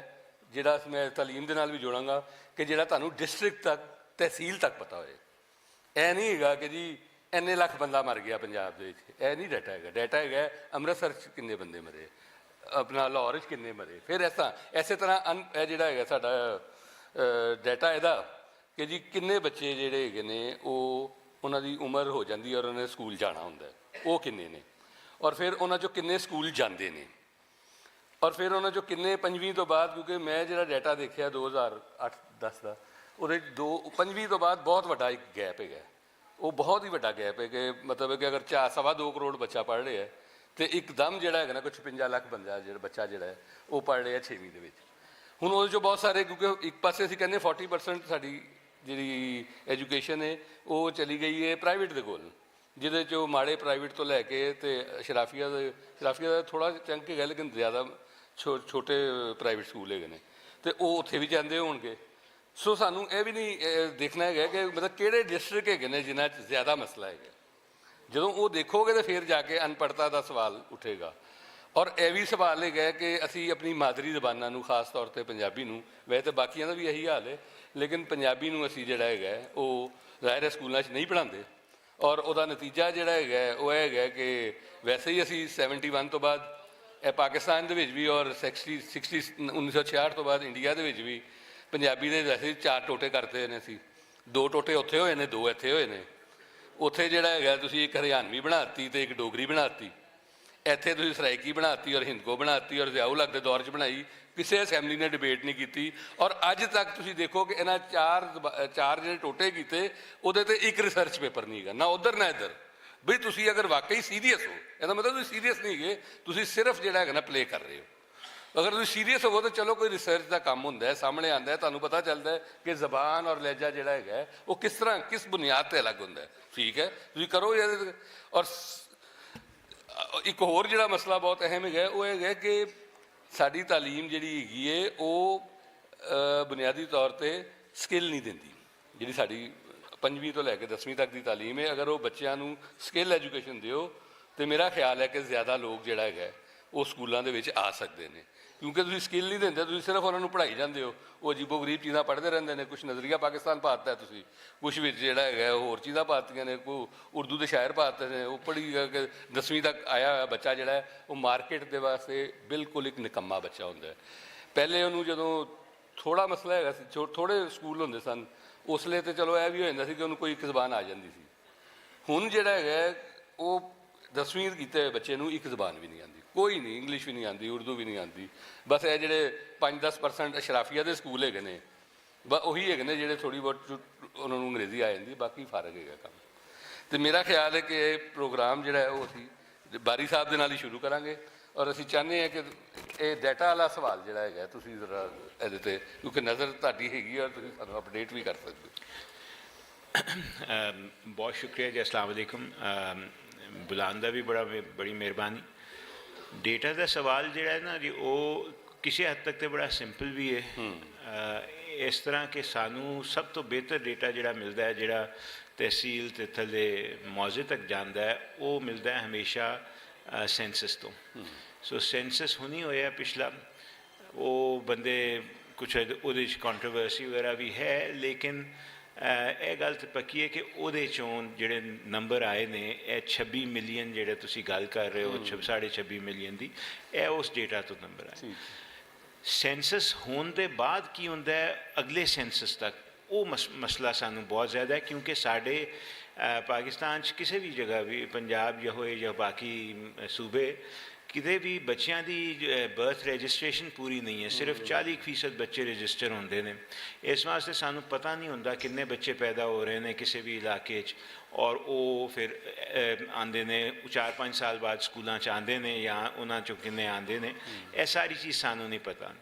ਜਿਹੜਾ ਡੇਟਾ ਅਸੀਂ ਰੱਖਦੇ ਹਾਂ ਰੋਜ਼, ਉਹ ਇਹ ਹੈ ਕਿ ਵੀ ਸਰਕਾਰੀ ਸਕੂਲ ਵਾਲੇ ਇਹ ਦੱਸ ਦਿੰਦੇ ਨੇ ਕਿ ਉਹਨਾਂ ਕੋਲ ਕਿੰਨੇ ਬੱਚੇ ਨੇ, ਲੇਕਿਨ ਪ੍ਰਾਈਵੇਟ ਸਕੂਲਾਂ ਦਾ ਸਾਡੇ ਕੋਲ ਸਾਰਾ ਡੇਟਾ ਹੈ ਨਹੀਂ, ਉਹ ਅਸੀਂ ਕਲੈਕਟ ਨਹੀਂ ਕਰਦੇ ਹਰ ਸਾਲ। ਸੋ ਇਸ ਵਾਸਤੇ ਜਿੰਨੇ ਬੱਚੇ ਸਕੂਲਾਂ 'ਚ ਵੀ ਨੇ ਉਹ ਪਤਾ ਨਹੀਂ ਲੱਗ ਸਕਦਾ, ਸਿਰਫ ਸੈਂਸਸ ਤੋਂ ਪਤਾ ਲੱਗਦਾ ਹੈ ਅਤੇ ਉਹਦੇ ਬਾਅਦ ਕੋਈ ਨਾ ਕੋਈ ਪ੍ਰੋਜੈਕਸ਼ਨ ਅਸੀਂ ਕਰਦੇ ਹਾਂ। ਅਤੇ ਬੜਾ ਮਸਲਾ ਇਹ ਹੋਇਆ ਸੀ ਨਾ ਕਿ ਪਿਛਲਾ ਸੈਂਸਸ ਜਿਹੜਾ ਸੀ ਉਹ 2010 ਦਾ ਸੀ, ਪਿਛਲਾ ਸੈਂਸਸ ਨਹੀਂ ਉਸ ਤੋਂ ਪਹਿਲੇ ਜੀ ਹਾਂ ਉਸ ਤੋਂ ਪਹਿਲੇ 11 11 ਚ ਹੋਇਆ ਸੀ 98 98 ਹਾਂ ਬਿਲਕੁਲ ਸਹੀ 98 ਸੈਂਸਸ ਹੋਇਆ ਸੀ ਨਾ ਉਹਦੇ ਬਾਅਦ ਇੱਕ ਬਹੁਤ ਵੱਡਾ ਗੈਪ ਹੈ ਕਿਉਂਕਿ ਬਹੁਤ ਐਸਾ ਸੈਂਸਸ ਨਹੀਂ ਹੋਇਆ ਤੇ 18 ਚ ਜਾ ਕੇ ਫਿਰ ਪਤਾ ਲੱਗਾ ਕਿ ਕਿੰਨੇ ਬੱਚੇ ਆ ਰਹੇ ਨੇ ਤਕਰੀਬਨ ਤੇ 23 ਦਾ ਸੈਂਸਸ ਅਗੇਨ ਦੇਖੋ ਕਿੰਨੀ ਵੱਡੀ ਸਰਪ੍ਰਾਈਜ਼ ਆਈ ਸੀ ਕਿ ਸਾਡਾ ਖਿਆਲ ਸੀ ਕਿ ਸਾਡੀ ਡੈਮੋਗ੍ਰਾਫਿਕ ਟ੍ਰਾਂਜੀਸ਼ਨ ਕਿਸੇ ਹੱਦ ਤੱਕ ਹੋ ਗਈ ਹੈ ਤੇ ਬੱਚੇ ਘੱਟ ਪੈਦਾ ਹੋ ਰਹੇ ਲੇਕਿਨ ਦੱਸਿਆ ਗਿਆ ਕਿ ਨਹੀਂ 2.5% ਤੋਂ ਬੱਚੇ ਪੈਦਾ ਹੁੰਦੇ ਰਹੇ ਨੇ ਤੇ ਅਸੀਂ 240 245 ਮਿਲੀਅਨ ਹੁਣ ਲੇਟੈਸਟ ਫਿਗਰ 250 ਮਿਲੀਅਨ ਤੇ ਗਿਆ ਮਾਸ਼ਾਅੱਲਾ ਰਾਈਟ ਇਹਦਾ ਮਤਲਬ ਹੈ ਕੋਈ ਇੱਕੋ ਕੰਮ ਵਿੱਚ ਅਸੀਂ ਅੱਗੇ ਕੋਈ 6.5 ਮਿਲੀਅਨ ਬੱਚਾ ਜਿਹੜਾ ਹਰ ਸਾਲ ਪੈਦਾ ਹੋ ਰਿਹਾ ਪਾਕਿਸਤਾਨ 'ਚ ਉਹਨਾਂ ਦੀ ਪਹਿਲੇ 20 ਸਾਲ 15-20 ਸਾਲ ਤੇ ਸਿਰਫ ਤਾਲੀਮ ਸਿਹਤ ਇਹ ਚੀਜ਼ਾਂ ਕਰਨ ਦੀ ਜ਼ਰੂਰਤ ਹੁੰਦੀ ਹੈ ਨਾ ਪਰ ਉਹ ਪਾਈਪਲਾਈਨ ਦੇਖੋ ਕਿ 26 ਮਿਲੀਅਨ ਬੈਠਾ ਬਾਹਰ ਸਕੂਲਾਂ ਤੋਂ ਔਰ 6 ਮਿਲੀਅਨ ਹਰ ਸਾਲ ਉਹਦੇ 'ਚ ਐਡ ਅਸੀਂ ਕਰ ਰਹੇ ਹਾਂ ਤੇ ਉਹ ਜ਼ਾਹਿਰ ਹੈ ਨੰਬਰ ਵਧੇਗਾ ਹੀ ਕਿਉਂਕਿ ਉਹ 6 ਮਿਲੀਅਨ ਵੀ ਅਸੀਂ ਪੂਰਾ ਤਾਂ ਨਹੀਂ ਲਿਆ ਰਹੇ ਸਕੂਲਾਂ 'ਚ ਅੱਛਾ ਇਹਦੀ ਦੂਸਰੀ ਸਾਈਡ ਸੋ ਡੇਟਾ ਦਾ ਇਹ ਹਾਲ ਸਾਡੇ ਕੋਲ ਸਿਰਫ ਸੈਂਸਸ 'ਚ ਹੀ ਪਤਾ ਲੱਗਦਾ ਦੂਸਰੀ ਸਾਈਡ ਹੈ ਕਿ ਜਦੋਂ ਸਕੂਲਾਂ 'ਚ ਜੋ ਆ ਵੀ ਜਾਂਦੇ ਨੇ ਵਰਲਡ ਬੈਂਕ ਕਹਿੰਦਾ ਹੈ ਕਿ 77% ਉਹਨਾਂ 'ਚੋਂ ਲਰਨਿੰਗ ਪਾਵਰਟੀ ਹੈ ਯਾਨੀ 10 ਸਾਲ ਦੀ ਉਮਰ ਦਾ ਬੱਚਾ ਉਹਨੂੰ ਜੋ ਬੇਸਿਕਸ ਆਉਣੇ ਚਾਹੀਦੇ ਨੇ ਜ਼ਬਾਨ ਦੇ ਤੇ ਮੈਥ ਵਗੈਰਾ ਦੇ ਉਹ ਨਹੀਂ ਆਉਂਦੇ ਸੋ ਉਹ 77% ਯਾਨੀ ਜਿਹੜੇ ਸਕੂਲ ਜਿਹੜਾ ਤੁਸੀਂ ਜ਼ਿਕਰ ਕੀਤਾ ਕਿ ਉਹ ਅਸ਼ਰਾਫੀਆ ਦੇ ਥੋੜ੍ਹੇ ਜਿਹੇ ਹੋਰ ਸਕੂਲ ਛੱਡਦੇ ਹੋ ਉਹਦੇ ਇਲਾਵਾ ਜ਼ਿਆਦਾਤਰ ਸਕੂਲਾਂ ਦੇ ਬੱਚੇ ਜਿਹੜੇ ਨੇ ਉਹ ਬੇਸਿਕਸ ਵੀ ਨਹੀਂ ਉਹਨਾਂ ਨੂੰ ਮਿਲਦੀਆਂ ਉਹਨਾਂ ਨੂੰ ਸਮਝ ਉਹ ਵੀ ਨਹੀਂ ਆ ਰਹੀ ਸੋ ਤਾਲੀਮ ਦੇ ਅੰਦਰ ਵੀ ਜਿਹੜੇ ਹੈ ਨੇ ਉਹ ਵੀ ਮਸਲਾ ਬਹੁਤ ਜ਼ਿਆਦਾ ਹੈ ਅੱਛਾ ਤੀਸਰੀ ਗੱਲ ਤੁਸੀਂ ਡ੍ਰੌਪ ਆਊਟ ਦੀ ਕੀਤੀ ਸੀ ਉਹਦਾ ਬਹੁਤ ਵੱਡਾ ਇੱਕ ਮਸਲਾ ਹੈ ਕਿ ਦੇਖੋ ਪਹਿਲੀ ਤੋਂ 5ਵੀਂ ਤੱਕ ਜਿਹੜੇ ਨੇ ਪ੍ਰਾਇਮਰੀ ਸਕੂਲ ਜਿਨ੍ਹਾਂ ਨੂੰ ਅਸੀਂ ਕਹਿੰਦੇ ਹਾਂ ਉਹ ਹਕੂਮਤ ਨੇ ਵੀ ਕਾਫੀ ਬਣਾਏ ਸੀ ਪੰਜਾਬ ਦੀ ਐਗਜ਼ਾਮਪਲ ਲਓ ਕਿ ਇੱਥੇ ਕੋਈ 50,000 ਸਕੂਲ ਹੈ ਹਕੂਮਤ ਦਾ ਪੂਰੇ ਸੂਬੇ 'ਚ ਕੋਈ 12-1300 ਪਰ ਡਿਸਟ੍ਰਿਕਟ ਹੈਗਾ ਤਕਰੀਬਨ ਸਕੂਲ ਲੇਕਿਨ ਉਹਨਾਂ 'ਚੋਂ 36 ਜਾਂ 38,000 ਸਿਰਫ ਪ੍ਰਾਇਮਰੀ ਸਕੂਲ ਹੈ ਤੇ ਜਿਹੜੇ ਹਾਈ ਸਕੂਲ ਔਰ ਹਾਇਰ ਸੈਕੰਡਰੀ ਵਗੈਰਾ ਕਹਿੰਦੇ ਨੇ ਉਹ ਤੇ ਬਹੁਤ ਥੋੜ੍ਹੇ ਸਕੂਲ ਹੋ ਗਏ ਔਰ ਫਿਰ ਪ੍ਰਾਇਮਰੀ ਤੱਕ ਤੇ 5ਵੀਂ ਤੱਕ ਤੇ ਬੱਚੇ ਬੱਚੀਆਂ ਇਕੱਠੇ ਸਕੂਲ ਪੜ੍ਹ ਸਕਦੇ ਨੇ ਪਰ ਗਵਰਨਮੈਂਟ ਪਾਲਿਸੀ ਹੁਣ ਕਹਿ ਰਹੀ ਹੈ ਕਿ ਬਈ 6ਵੀਂ ਤੋਂ ਜਾਂ ਅਲੱਗ ਕਰ ਦਿਓ ਜਾਂ 8ਵੀਂ ਤੋਂ ਅਲੱਗ ਕਰ ਦਿਓ ਔਰ ਲੜਕੀਆਂ ਦੇ ਸਕੂਲ ਵੈਸੇ ਹੀ ਘੱਟ ਨੇ ਤਾਂ ਉਹ ਹੋਰ ਜ਼ਿਆਦਾ ਮੁਸ਼ਕਿਲ ਹੋ ਜਾਂਦਾ ਹੈ ਕਿ ਬੱਚੀ ਜਿਹੜੀ ਹੈ ਜਦੋਂ ਉਹ 5ਵੀਂ ਤੋਂ 6ਵੀਂ 'ਚ ਨਵੇਂ ਸਕੂਲ ਜਾਣਾ ਹੈ ਉਹ ਪਿਊਬਰਟੀ ਵੀ ਉਸੇ ਵੇਲੇ ਤਕਰੀਬਨ ਵੱਡੀ ਵੀ ਹੋ ਰਹੀ ਹੈ ਖਤਰਾਤ ਵੀ बढ़ते ਨੇ ਸਾਡੀ ਸੁਸਾਇਟੀ 'ਚ ਹੁਣ ਸੇਫਟੀ ਦੇ ਵੀ ਹਾਲਾਤ ਇਸ ਤਰ੍ਹਾਂ ਨੇ ਉਸ ਵੇਲੇ ਹੀ ਉਹਦਾ ਸਕੂਲ ਵੀ ਬਹੁਤ ਦੂਰ ਹੋ ਜਾਂਦਾ ਹੈ ਤੇ ਫਿਰ ਡ੍ਰੌਪ ਆਊਟ ਤੇ ਹੋਏਗਾ ਫਿਰ ਨਾ ਅਸੀਂ ਕੋਈ ਟਰਾਂਸਪੋਰਟ ਦੇਣੀ ਹੈ ਨਾ ਅਸੀਂ ਕੋਈ ਹੋਰ ਬੱਚੀਆਂ 'ਚ ਇਸ ਵਾਸਤੇ ਜ਼ਿਆਦਾ ਦੋਨਾਂ 'ਚ ਕਾਫੀ ਹੈ ਬੱਚੀਆਂ ਦੀ ਵਜ੍ਹਾ ਫਰਕ ਹੈ ਮੁੰਡਿਆਂ ਦੀ ਵਜ੍ਹਾ ਇਹ ਕਿ ਉਹਨਾਂ ਨੂੰ ਕੰਮ ਕੇ ਲਾਉਣ ਦਾ ਇਰਾਦਾ ਹੁੰਦਾ ਹੈ ਨਾ ਤੇ ਉਹਨਾਂ ਤੇ ਉਹ ਪ੍ਰੈਸ਼ਰ ਜ਼ਿਆਦਾ ਆਉਂਦਾ ਹੈ ਕਿ ਜੀ ਤੁਸੀਂ ਕੰਮ ਤੇ ਲੱਗੋ ਬੱਚੀਆਂ ਦੇ ਪ੍ਰੈਸ਼ਰ ਹੋ ਰਹੇ ਗਏ ਨੇ ਉਹਨਾਂ ਦੀ ਵਜ੍ਹਾ ਇਹ ਹੋ ਰਹੀ ਹੈ ਕਿ ਉਹ ਸਕੂਲ ਨਹੀਂ ਗਏ दूर बहुत ने या मसले मसाइल हो रहे हैं सो दोनों वजूहत फ़र्क ने पर हो दोनों जगह रहा है यह चीज़ सो यह बेसिक्स ने जी डेटा दिया लेकिन तुहानूं लगता है कि अगर स्किल एजुकेशन है 5वीं तो 10वीं तक इंट्रोड्यूस करान ਇਹ ਜੋ ਕੁਛ ਪੜ੍ਹਾਇਆ ਜਾਂਦਾ ਫਜ਼ੂਲ ਕਿਸਮ ਦੀ ਚੀਜ਼ਾਂ ਸਾਨੂੰ ਉਸ ਤੋਂ ਬਗੈਰ ਜਿਹੜਾ ਹੈਗਾ ਤੁਸੀਂ ਉਹਨਾਂ ਨੂੰ ਮਤਲਬ ਹੈ ਕਿ ਇੱਕ ਸਕਿੱਲ ਐਜੂਕੇਸ਼ਨ ਦਿਓ ਤੇ ਇੱਕ ਪ੍ਰੋਡਕਟਿਵ ਸ਼ਹਿਰੀ ਬਣ ਕੇ ਨਹੀਂ ਨਿਕਲੇਗਾ ਅੱਛਾ ਸਕਿੱਲ ਐਜੂਕੇਸ਼ਨ ਨਾਲ ਜ਼ਰੂਰ ਦੇਣੀ ਚਾਹੀਦੀ ਹੈ ਪਰ ਇਹਦੇ ਪਾਰਟ ਆਫ ਜਨਰਲ ਐਜੂਕੇਸ਼ਨ ਹਾਂਜੀ ਉਹ ਵੀ ਦੇਖਣਾ ਪਏਗਾ ਨਾ ਸਕਿੱਲ ਕਿਹੜੀ ਅਸੀਂ ਸਾਨੂੰ ਗੋਰਿਆਂ ਨੇ ਦੱਸਿਆ ਨਹੀਂ ਨਾ ਅਸੀਂ ਅੱਜ ਤੱਕ ਗੋਰਿਆਂ ਦੇ ਹੀ ਗੁਲਾਮ ਹੈਗੇ ਹਾਂ ਜੋ ਦੱਸ ਗਏ ਨੇ ਪੜ੍ਹਾਈ ਦਾ ਤਰੀਕਾ ਅਸੀਂ ਉਸ ਤੋਂ ਬਾਹਰ ਹੀ ਨਹੀਂ ਨਿਕਲਦੇ ਨਹੀਂ ਪਰ ਜਰਮਨੀ ਵਾਲੇ ਕੁਝ ਹੋਰ ਕਰਦੇ ਇਹਦੇ 2 ਲੈਵਲ 3 ਲੈਵਲ ਤੇ ਗੱਲ ਹੋਣੀ ਚਾਹੀਦੀ ਹੈ ਸਭ ਇੱਕ ਤੇ ਹੈ ਕਿ ਸਕਿੱਲ ਜਦੋਂ ਅਸੀਂ ਕਹਿੰਦੇ ਆ ਤੇ ਫੌਰਨ ਸਾਨੂੰ ਖਿਆਲ ਆਉਂਦਾ ਹੈ ਕੋਈ ਇਲੈਕਟ੍ਰੀਸ਼ੀਅਨ ਪਲੰਬਰ ਇਹ ਉਹ ਵਗੈਰਾ ਕਰਨਾ ਨਾ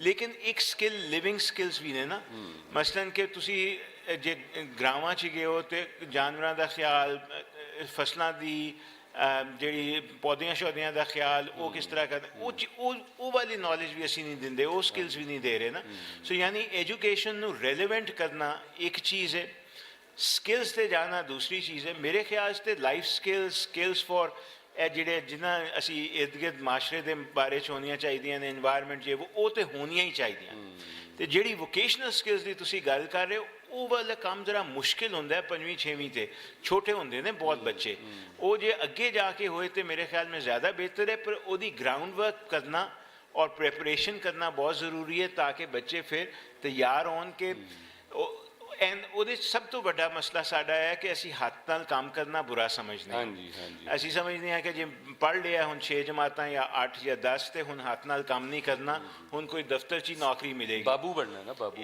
ਇੱਕ ਵਾਰੀ ਮੈਂ ਪਤਾ ਨਹੀਂ ਸ਼ੇਖੂਪੁਰਾ ਕਿਤੇ ਗ੍ਰਾਂ 'ਚ ਬੈਠਾ ਸੀ, ਉੱਥੇ ਮੁੰਡੇ ਯੰਗ ਮੁੰਡਿਆਂ ਨਾਲ ਮੈਂ ਉਹ ਫੋਕਸ ਗਰੁੱਪ ਕਰ ਰਿਹਾ ਸੀ ਤੇ ਮੈਂ ਉਹਨਾਂ ਨੂੰ ਪੁੱਛਿਆ ਕੀ ਕਰ ਰਹੇ ਹੋ, ਤਾਂ ਉਹਨਾਂ 'ਚੋਂ ਇੱਕ ਦੋ ਕਹਿੰਦੇ ਬਸ ਇੰਤਜ਼ਾਰ ਕਰ ਰਹੇ ਹਾਂ ਕਿ ਜਿਸ ਦਿਨ ਸਰਕਾਰੀ ਨੌਕਰੀ ਮਿਲ ਜਾਏ। ਮੈਂ ਕਿਹਾ ਇੰਤਜ਼ਾਰ ਕਰ, ਕਹਿੰਦਾ ਹਾਂਜੀ ਉਹ ਲੱਖ ਰੁਪਇਆ ਸਵਾ ਲੱਖ ਰੁਪਇਆ ਮੰਗਦੇ ਨੇ ਰਿਸ਼ਵਤ ਦਾ ਪੁਲਿਸ ਭਰਤੀ ਕਰਨ ਦਾ, ਤੇ ਬਸ ਅਸੀਂ ਉਹ ਪੈਸੇ ਜਮ੍ਹਾਂ ਕਰ ਰਹੇ ਹਾਂ ਤਾਂ ਕਿ ਪੈਸੇ ਹੋਣ ਤੇ ਸਰਕਾਰੀ ਨੌਕਰੀ ਲੱਭੇ। ਹਾਲਾਂਕਿ ਉੱਥੇ ਉਸ ਇਲਾਕੇ 'ਚ ਇੰਨੇ ਬਾਗ ਸੀ ਅਮਰੂਦ ਦੇ, ਬਾਕੀ ਕੰਮ ਬਹੁਤ ਕੰਮ ਸੀ, ਪਰ ਉਹ ਨਹੀਂ ਕਰਨਾ, ਸਿਰਫ ਇਹ ਸਰਕਾਰੀ ਨੌਕਰੀ ਜਿੱਥੇ ਇਹ ਪਾਵਰ ਵੀ ਹੋਏ ਤੇ ਬਾਬੂ ਵੀ ਬਣੀਏ, ਉਹ ਚੀਜ਼ ਬਹੁਤ ਜ਼ਿਆਦਾ ਹੈ। ਤਾਂ ਉਹ ਕਲਚਰ ਵੀ ਚੇਂਜ ਕਰਨ ਦੀ ਲੋੜ ਹੈ ਕਿ ਭਈ ਹੱਥ ਨਾਲ ਕੰਮ ਜਿਹੜਾ ਉਹ ਕਿਸੇ ਤਰ੍ਹਾਂ ਵੀ ਇੱਜ਼ਤ ਤੇ ਨਹੀਂ ਕੰਮ ਕਰਦਾ ਨਾ, ਉਹ ਬਲਕਿ ਹੋਰ ਬਿਹਤਰ ਕੰਮ, ਉਹਨੂੰ ਪਹਿਲੇ ਸਕੂਲਾਂ 'ਚ ਇੰਟਰੋਡਿਊਸ ਕਰਨਾ ਬਹੁਤ ਜ਼ਰੂਰੀ ਹੈ ਤਾਂ ਕਿ ਸਾਨੂੰ ਥੋੜ੍ਹਾ ਜਿਹਾ ਉਹ ਕਲਚਰ ਵੀ ਚੇਂਜ ਹੋਣਾ ਸ਼ੁਰੂ ਹੋਏ। ਦੇਖੋ ਹੁਣ ਲਾਇਲਪੁਰ ਦੇ ਵਿੱਚ ਹੁਣ ਖੱਡੀਆਂ ਹੈਗੀਆਂ ਨੇ, ਤੁਸੀਂ ਖੱਡੀਆਂ ਦੇ ਉੱਤੇ ਮਤਲਬ ਬੱਚੇ ਨੂੰ ਤਾਂ ਪਤਾ ਹੀ ਨਹੀਂ ਹੋਗਾ, ਬੱਚੇ ਨੂੰ ਤਾਂ। ਤੇ ਸਾਜਦਾ ਜੀ ਤੁਸੀਂ ਦੱਸੋ ਸਾਨੂੰ ਇਹ ਕਿ ਤੁਸੀਂ ਤਾਂ ਇੱਕ ਯੂਨੀਵਰਸਿਟੀ ਵੀ ਚਲਾਈ ਨਾ, ਯੂਨੀਵਰਸਿਟੀ ਦੇ ਹਵਾਲੇ ਨਾਲ ਵੀ ਤੁਸੀਂ ਕੰਮ ਕੀਤਾ, ਉੱਥੇ ਪੰਜਾਬੀ ਵੀ ਪੜ੍ਹਾਈ ਤੁਸੀਂ, ਤੇ ਇਹ ਕੀ ਤੁਹਾਡਾ ਖਿਆਲ ਹੈ ਕਿ ਅਨਪੜ੍ਹਤਾ ਦਾ ਜਿਹੜਾ ਇਸ਼ੂ ਹੈਗਾ ਬੁਨਿਆਦੀ ਤੌਰ 'ਤੇ, ਇਹਦੇ ਵਿੱਚ ਮਦਰ ਟੰਗ ਦਾ ਕਿੰਨਾ ਵੱਡਾ ਰੋਲ ਹੈਗਾ? मेरा ख्याल है कि जी मसला यह है कि ਜਿਹੜਾ ਸਕੂਲ ਜਾਂਦਾ ਹੈ ਬੱਚਾ ਉਹ ਵੀ ਬੁਨਿਆਦੀ ਤੌਰ ਤੇ ਉੱਤੇ ਅਨਪੜ੍ਹ ਹੀ ਹੁੰਦਾ ਹੈ, ਉੱਥੋਂ ਅਨਪੜ੍ਹ ਨਿਕਲਦਾ ਹੈ, ਜ਼ਿਆਦਾ ਅਨਪੜ੍ਹ ਹੋ ਜਾਂਦਾ। ਇਹ ਸਾਡਾ ਤਜਰਬਾ ਹੈ ਜੀ। ਮੈਂ ਤੁਹਾਨੂੰ ਨੈਸ਼ਨਲ ਕਾਲਜ ਆਫ ਆਰਟਸ ਬੜਾ ਮਤਲਬ ਕਾਮਯਾਬ ਅਦਾਰਾ ਹੈ ਪਾਕਿਸਤਾਨ ਦਾ, ਉਹਦੇ ਵਿੱਚ ਅਸੀਂ ਇਹ ਵੇਖਿਆ ਹੈ ਕਿ ਜਿਹੜਾ ਬੱਚਾ ਆਉਂਦਾ ਨਾ ਜੀ FA ਕਰਦੇ ਤਾਂ ਇੰਨਾ ਕੁ ਉਹਦਾ ਜ਼ੇਨ ਤੰਗ ਕੀਤਾ ਹੁੰਦਾ ਹੈ ਕਿ ਉਹ ਆਰਟ ਦੀ ਤਰਫ ਤੇ ਆ ਹੀ ਨਹੀਂ ਸਕਦਾ, ਕਿਉਂਕਿ ਆਰਟ ਡਿਮਾਂਡ ਕਰਦੀ ਹੈ ਕਿ ਜੀ ਤੁਸੀਂ ਇੱਕ ਤੁਹਾਨੂੰ ਆਜ਼ਾਦੀ ਹੋਵੇ ਸੋਚਣ ਦੀ, ਤਹਿਕੀਕਾਤ ਕਰਨ ਦੀ, ਗੱਲ ਕਰਨ ਦੀ, ਤੇ ਉਹ ਤਾਂ ਸਾਰੀ ਚੀਜ਼ ਖਤਮ ਕਰ ਦਿੱਤੀ ਜਾਂਦੀ ਹੈ। ਫਿਰ ਹੋਰ ਵੀ ਅਸੀਂ ਵੇਖੀਏ ਚੀਜ਼ ਕਿ ਜਿਹੜਾ ਬੱਚਾ ਆਉਂਦਾ ਹੈ ਨਾ ਜੀ ਛੋਟੇ ਸ਼ਹਿਰਾਂ ਤੋਂ, ਉਹ ਫਿਰ ਵੀ ਅੱਛਾ ਹੁੰਦਾ ਹੈ, ਤੇ ਉਹ ਜਦ ਮੁਕਾਬਲੇ ਵਿੱਚ ਆਉਂਦਾ ਹੈ ਗ੍ਰਾਮਰ ਸਕੂਲ ਦੇ ਬੱਚਿਆਂ ਦੇ ਸਾਹਮਣੇ ਜਾਂ ਬੀਕਨ ਹਾਊਸ ਜਾਂ ਜਿਹੜੇ ਅੰਗਰੇਜ਼ੀ ਸਕੂਲ ਨੇ ਐਲੀਟ ਸਕੂਲਸ, ਤੇ ਉਹ ਹਮੇਸ਼ਾ ਉਸ ਤੋਂ ਬਿਹਤਰ ਪਰਫਾਰਮ ਕਰਦਾ ਹੈ।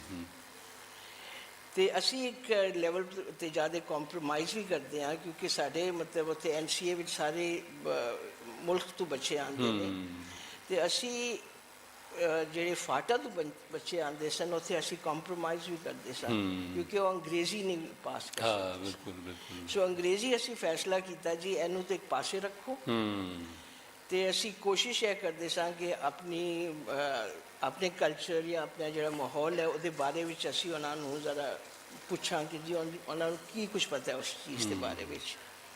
ਤੇ ਤਿੰਨੋਂ ਚੀਜ਼ਾਂ ਦਾ ਕਹਿਣ ਦਾ ਮਤਲਬ ਇਹ ਹੈਗਾ ਕਿ ਸਕੂਲਾਂ ਵਿੱਚ ਜਿਹੜਾ ਬੱਚਾ ਮਤਲਬ ਜਿਹੜਾ ਕੁਛ ਪੜ੍ਹਾਉਂਦੇ ਪਏ ਨੇ ਉੱਥੇ ਖਾਸ ਤੌਰ ਦੇ ਉੱਤੇ ਜਿਹੜਾ ਸਿੰਗਲ ਨੋ ਕੈਰੀਕੂਲਮ ਵੀ ਆ ਗਿਆ। ਹਾਂਜੀ ਹਾਂਜੀ ਹਾਂਜੀ ਹਾਂਜੀ। ਫਿਰ ਅਸੀਂ ਸਕੂਲਾਂ ਵਿੱਚ ਜ਼ਿਆਦਾ ਵੀ ਬੜਾ ਕੰਮ ਕੀਤਾ ਹੈ, ਸਿੰਗਲ ਨੈਸ਼ਨਲ ਡਰਾਮਾ ਜਿਹੜਾ ਸੀ। ਹਾਂਜੀ ਬਿਲਕੁਲ ਜੀ। ਫਿਰ ਅਸੀਂ ਸਕੂਲਾਂ ਵਿੱਚ ਇਹ ਕੰਮ ਕੀਤਾ ਸੀ ਕਿ ਕਾਫੀ ਅਸੀਂ ਇੱਕ ਪ੍ਰੋਜੈਕਟਸ ਕੀਤੀਆਂ ਨੇ ਕਿ ਜਿੱਥੇ ਸਾਡੀ ਕੋਸ਼ਿਸ਼ ਹੈ ਸੀ ਕਿ ਜਿਹੜੀ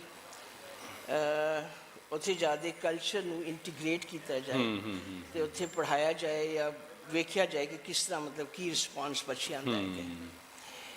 ਇੱਕ ਜਿਹੜੀ ਚੀਜ਼ ਸਾਹਮਣੇ ਆਉਂਦੀ ਹੈ ਕਿ ਜਿਹੜਾ ਇਲਮ ਮਾਸ਼ਰੇ ਵਿੱਚ ਮੌਜੂਦ ਹੈਗਾ ਉਹਨੂੰ ਅਸੀਂ ਪਛਾਣਿਆ ਹੀ ਨਹੀਂ, ਸਿਰੇ ਤੋਂ ਪਛਾਣਿਆ ਨਹੀਂ। ਤੇ ਜਿਹੜੀ ਤੁਸੀਂ ਯੂਨੀਵਰਸਿਟੀ ਗੱਲ ਕੀਤੀ, ਯੂਨੀਵਰਸਿਟੀ ਬਣਾਉਣ ਦੀ ਗੱਲ ਕੀਤੀ ਹੈ, ਅਸੀਂ ਉੱਥੇ ਐਸੀ ਚੀਜ਼ ਦੀ ਬੁਨਿਆਦ ਰੱਖੀ ਕਿ ਜਿਹੜੇ ਦੋ ਸਟਰੀਮਸ ਹੈਗੇ ਨੇ ਮਤਲਬ ਇਲਮ ਦੇ, ਇੱਕ ਜਿਹੜੇ ਕਿਤਾਬਾਂ ਤੇ ਇੱਕ ਕੰਟੈਂਪਰੇਰੀ ਸੋਰਸਿਸ ਤੋਂ ਆਉਂਦੇ ਨੇ, ਤੇ ਦੂਸਰਾ ਜਿਹੜੀ ਸਾਡੀ ਰਵਾਇਤੀ ਸੋਰਸਿਸ ਤੋਂ ਆਉਂਦੇ ਨੇ, ਉਹ ਦੋਨਾਂ ਦਾ ਫਾਇਦਾ ਉਠਾਇਆ ਜਾਏ। ਤੇ ਜਿਹੜਾ ਤੁਹਾਡਾ ਮਤਲਬ ਇੱਕ ਰਵਾਇਤੀ ਸੋਰਸ ਤੋਂ ਆਉਂਦਾ ਹੈ ਉਸ ਨੂੰ ਤਾਂ ਅਸੀਂ ਬਿਲਕੁਲ ਰੱਦ ਕੀਤਾ, ਬਿਲਕੁਲ ਸ਼ੁਰੂ ਤੋਂ ਰੱਦ ਕਰ ਦਿੱਤਾ, ਕਿਉਂਕਿ ਇਹ ਮਤਲਬ ਤੁਹਾਨੂੰ ਪਤਾ ਹੈ ਕਿ ਅੰਗਰੇਜ਼ਾਂ ਦੀ ਕਾਫੀ ਗੱਲ ਹੋ ਚੁੱਕੀ ਹੈ। ਹਾਂਜੀ ਹਾਂਜੀ ਹਾਂਜੀ। ਲੇਕਿਨ ਉਹਨਾਂ ਦੇ ਬਾਅਦ ਵੀ ਜਦ ਸਾਨੂੰ ਆਜ਼ਾਦੀ ਵੀ ਮਿਲੀ ਅਸੀਂ ਉਸੇ ਤਰੀਕੇ ਨਾਲ ਚੱਲੇ ਹਾਂ। ਹੁਣ ਯੂਨੀਵਰਸਿਟੀਜ਼ ਅਗਰ ਇਹ ਚੀਜ਼ ਨਹੀਂ ਪਛਾਣ ਸਕਦੀਆਂ ਕਿ ਇਲਮ ਕਿੱਥੇ ਹੈਗਾ, ਤੁਹਾਨੂੰ ਛੋਟੀ ਜਿਹੀ ਇੱਕ ਮਿਸਾਲ ਦਿੰਦੀ ਹਾਂ ਕਿ ਮਸਲਨ ਆਰਟ ਵਿੱਚ ਹੈ ਫਰੈਸਕੋ ਪੇਂਟਿੰਗ ਹੁੰਦੀ ਹੈ, ਜਿਹੜਾ ਤੁਸੀਂ ਦੀਵਾਰਾਂ ਉੱਤੇ ਵੇਖੀ ਹੋਏਗੀ, ਕੈਲੀਗ੍ਰਾਫੀ ਹੈਗੀ ਹੈ, ਬਹੁਤ ਸਾਰੀ ਇਸ ਕਿਸਮ ਦੀ ਇਲਮ ਹੈਗੀ। ਤੇ ਇਹ ਜਿਹੜੇ ਉਸਤਾਦ ਹਜ਼ਰਾਤ ਨੇ ਅੰਗਰੇਜ਼ੀ ਤਾਂ ਨਹੀਂ ਬੋਲਦੇ, ਠੀਕ ਹੈ ਜੀ, ਲੇਕਿਨ ਇਲਮ ਉਹਨਾਂ ਦੇ ਕੋਲ ਬਹੁਤ ਹੁੰਦਾ ਹੈ। ਹੁਣ ਤੁਸੀਂ ਇਲਮ ਉਹ ਲਿਆਂਦੇ ਨਹੀਂ ਹੈਗੇ ਯੂਨੀਵਰਸਿਟੀਜ਼ ਵਿੱਚ ਕਿਉਂਕਿ ਉਹ ਅੰਗਰੇਜ਼ੀ ਨਹੀਂ ਬੋਲਦੇ, ਉਹਨਾਂ ਕੋਲ ਡਿਗਰੀਜ਼ ਨਹੀਂ ਹੈਗੀਆਂ। ਤੇ ਇਹ ਸਾਰੇ ਮਸਲੇ ਨੂੰ ਕਿਸੇ ਤਰੀਕੇ ਨਾਲ ਰਿਜ਼ੋਲਵ ਕਰਨ ਦੀ ਲੋੜ ਹੁੰਦੀ ਹੈ।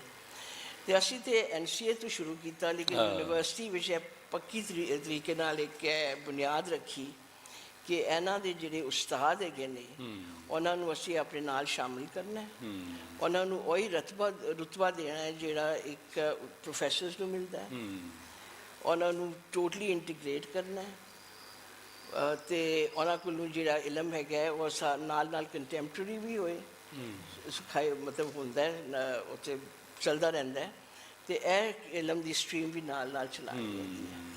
ਅਤੇ ਇੱਕ ਤਾਂ ਇਹ ਮਸਲਾ ਸੀ। ਦੂਸਰਾ ਇਹ ਹੈ ਕਿ ਜੀ ਜਿਹੜਾ ਅਸੀਂ ਇੰਟੈਂਜੀਬਲ ਕਲਚਰਲ ਹੈਰੀਟੇਜ ਕਹਿੰਦੇ ਆ, ਉਹ ਤਾਂ ਲੋਕਾਂ ਦਾ ਹੈਗਾ ਨਾ। ਹੁਣ ਅੱਜ ਸੁਬਾਹ ਤੋਂ ਗੱਲ ਹੁੰਦੀ ਪਈ ਹੈ ਯੂਨੀਵਰਸਿਟੀਜ਼ ਨੂੰ, ਮੇਰਾ ਨਹੀਂ ਖਿਆਲ ਹੈ ਸਾਰੀ ਜਿਹੜੀ ਅੱਜ ਸੁਬਾਹ ਗੱਲ ਹੋਈ ਹੈ ਜੀ ਉਹ ਸਾਰੇ ਟੱਪਿਆਂ ਦੀ ਤੇ ਮੁਖਤਲਿਫ ਚੀਜ਼ਾਂ ਦੀ, ਉਸ ਮੇਰਾ ਨਹੀਂ ਖਿਆਲ ਉਹਨਾਂ ਨੂੰ ਇਸ ਦਾ ਪਤਾ ਵੀ ਹੈਗਾ, ਅਤੇ ਉਹ ਜ਼ੁਬਾਨ ਦੇ ਨਾਲ ਉਹ ਜੁੜੀ ਹੋਈਆਂ ਨੇ, ਉਹ ਆਪਣੀ ਮਾਦਰੀ ਜ਼ੁਬਾਨ ਵਿੱਚ ਕਹੀਆਂ ਹੋਈਆਂ ਨੇ। ਅਤੇ ਜਦ ਤੁਸੀਂ ਮਾਦਰੀ ਜ਼ੁਬਾਨ ਹੀ ਰੱਦ ਕਰ ਦਿੱਤੀ ਹੈ, ਉਹ ਅੰਗਰੇਜ਼ਾਂ ਨੇ ਨਹੀਂ ਨਾ ਦੱਸਿਆ, ਅੰਗਰੇਜ਼ਾਂ ਨੇ ਕਿਹਾ ਪੰਜਾਬੀ ਨਹੀਂ ਪੜ੍ਹਨੀ, ਮੁਸਲਮਾਨ ਨੇ ਖਾਸ ਤੌਰ 'ਤੇ ਪੰਜਾਬੀ ਮੁਸਲਮਾਨ ਨੇ ਪੰਜਾਬੀ ਨਹੀਂ ਪੜ੍ਹਨੀ।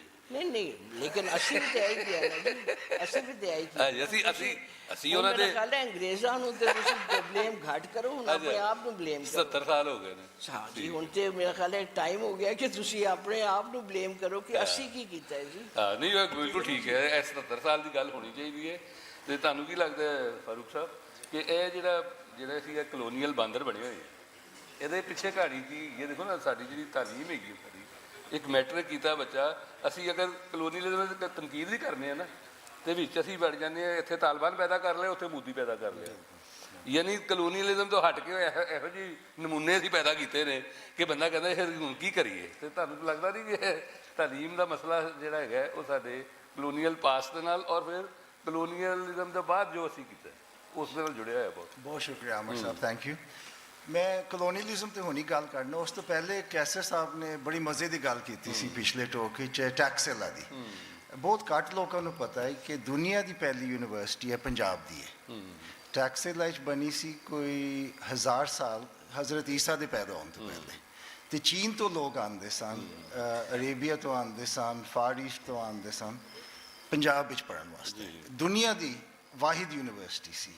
ਉੱਥੇ ਜ਼ਿਕਰ ਹੋਇਆ ਸੀ ਗ੍ਰਾਮਰ ਦਾ, ਜੋ ਪਨੀਨੀ ਨੇ ਦੇਖਿਆ ਸੀ, ਉਹ ਤਾਂ ਸਹੀ ਹੈ, ਲੇਕਿਨ ਜਿਹੜੀ ਸਭ ਤੋਂ ਵੱਡੀ ਮੇਰੇ ਨਜ਼ਰ ਵਿੱਚ ਜਿਹੜੀ ਗੱਲ ਟੈਕਸਲਾ ਦੀ ਨਿਕਲੀ ਹੈ, ਉਹ ਜਿਹੜਾ ਨੰਬਰ 0 ਹੈ, ਉਹ ਟੈਕਸਲਾ ਤੋਂ ਨਿਕਲਿਆ। ਉਹਦੀ ਸਭ ਤੋਂ ਪਹਿਲੀ ਜਿਹੜੀ ਕਿਤਾਬ ਨਿਕਲੀ ਹੈ, ਉਹ ਨਿਕਲੀ ਹੈ ਮਰਦਾਨ ਦੇ ਕਰੀਬ। ਅੰਗਰੇਜ਼ਾਂ ਦੇ ਵਕਤ ਵਿੱਚ ਇੱਕ ਕਿਸਾਨ ਕਾਸ਼ਤਕਾਰੀ ਕਰ ਰਿਹਾ ਸੀ, ਉਹਨੇ ਕਿਤਾਬ ਲੱਭ ਲਈ, ਉਹ ਆਕਸਫੋਰਡ ਯੂਨੀਵਰਸਿਟੀ ਬੋਡਲੀਅਨ ਲਾਇਬ੍ਰੇਰੀ 'ਚ ਮਿਲੀ ਹੈ। ਉੱਥੋਂ ਹੀ ਲੱਭਣਗੇ, ਉੱਥੋਂ ਹੀ ਲੱਭੇਗੀ। ਚੋਰੀ ਦਾ ਮਾਲ ਪੈਰਿਸ ਔਰ ਲੰਡਨ ਤੋਂ ਲੱਭੇਗਾ ਤੁਹਾਨੂੰ। ਉਹਦੇ ਵਿੱਚੋਂ ਪਤਾ ਲੱਗਾ ਕਿ ਹੁਣ ਤੁਸੀਂ ਦੱਸੋ ਕਿ ਇਹ 0 ਜਿਹੜਾ ਹੈ, ਲੱਗਦਾ ਤਾਂ ਬੜਾ ਆਸਾਨ ਹੈ, ਅਸੀਂ ਸਾਰੇ 0 ਨੂੰ ਇਸਤੇਮਾਲ ਕਰਨੇ ਆ। ਇਹਨੂੰ ਇੰਡੀਅਨਸ ਨੇ, ਪੰਜਾਬੀਆਂ ਨੇ ਲੱਭਿਆ ਸੀ ਤਕਰੀਬਨ ਕੋਈ ਸਮਝੋ ਕੋਈ ਉਹ ਡਾਕੂਮੈਂਟ ਡੇਟ ਹੋਇਆ ਕੋਈ 500 ਸਾਲ BC।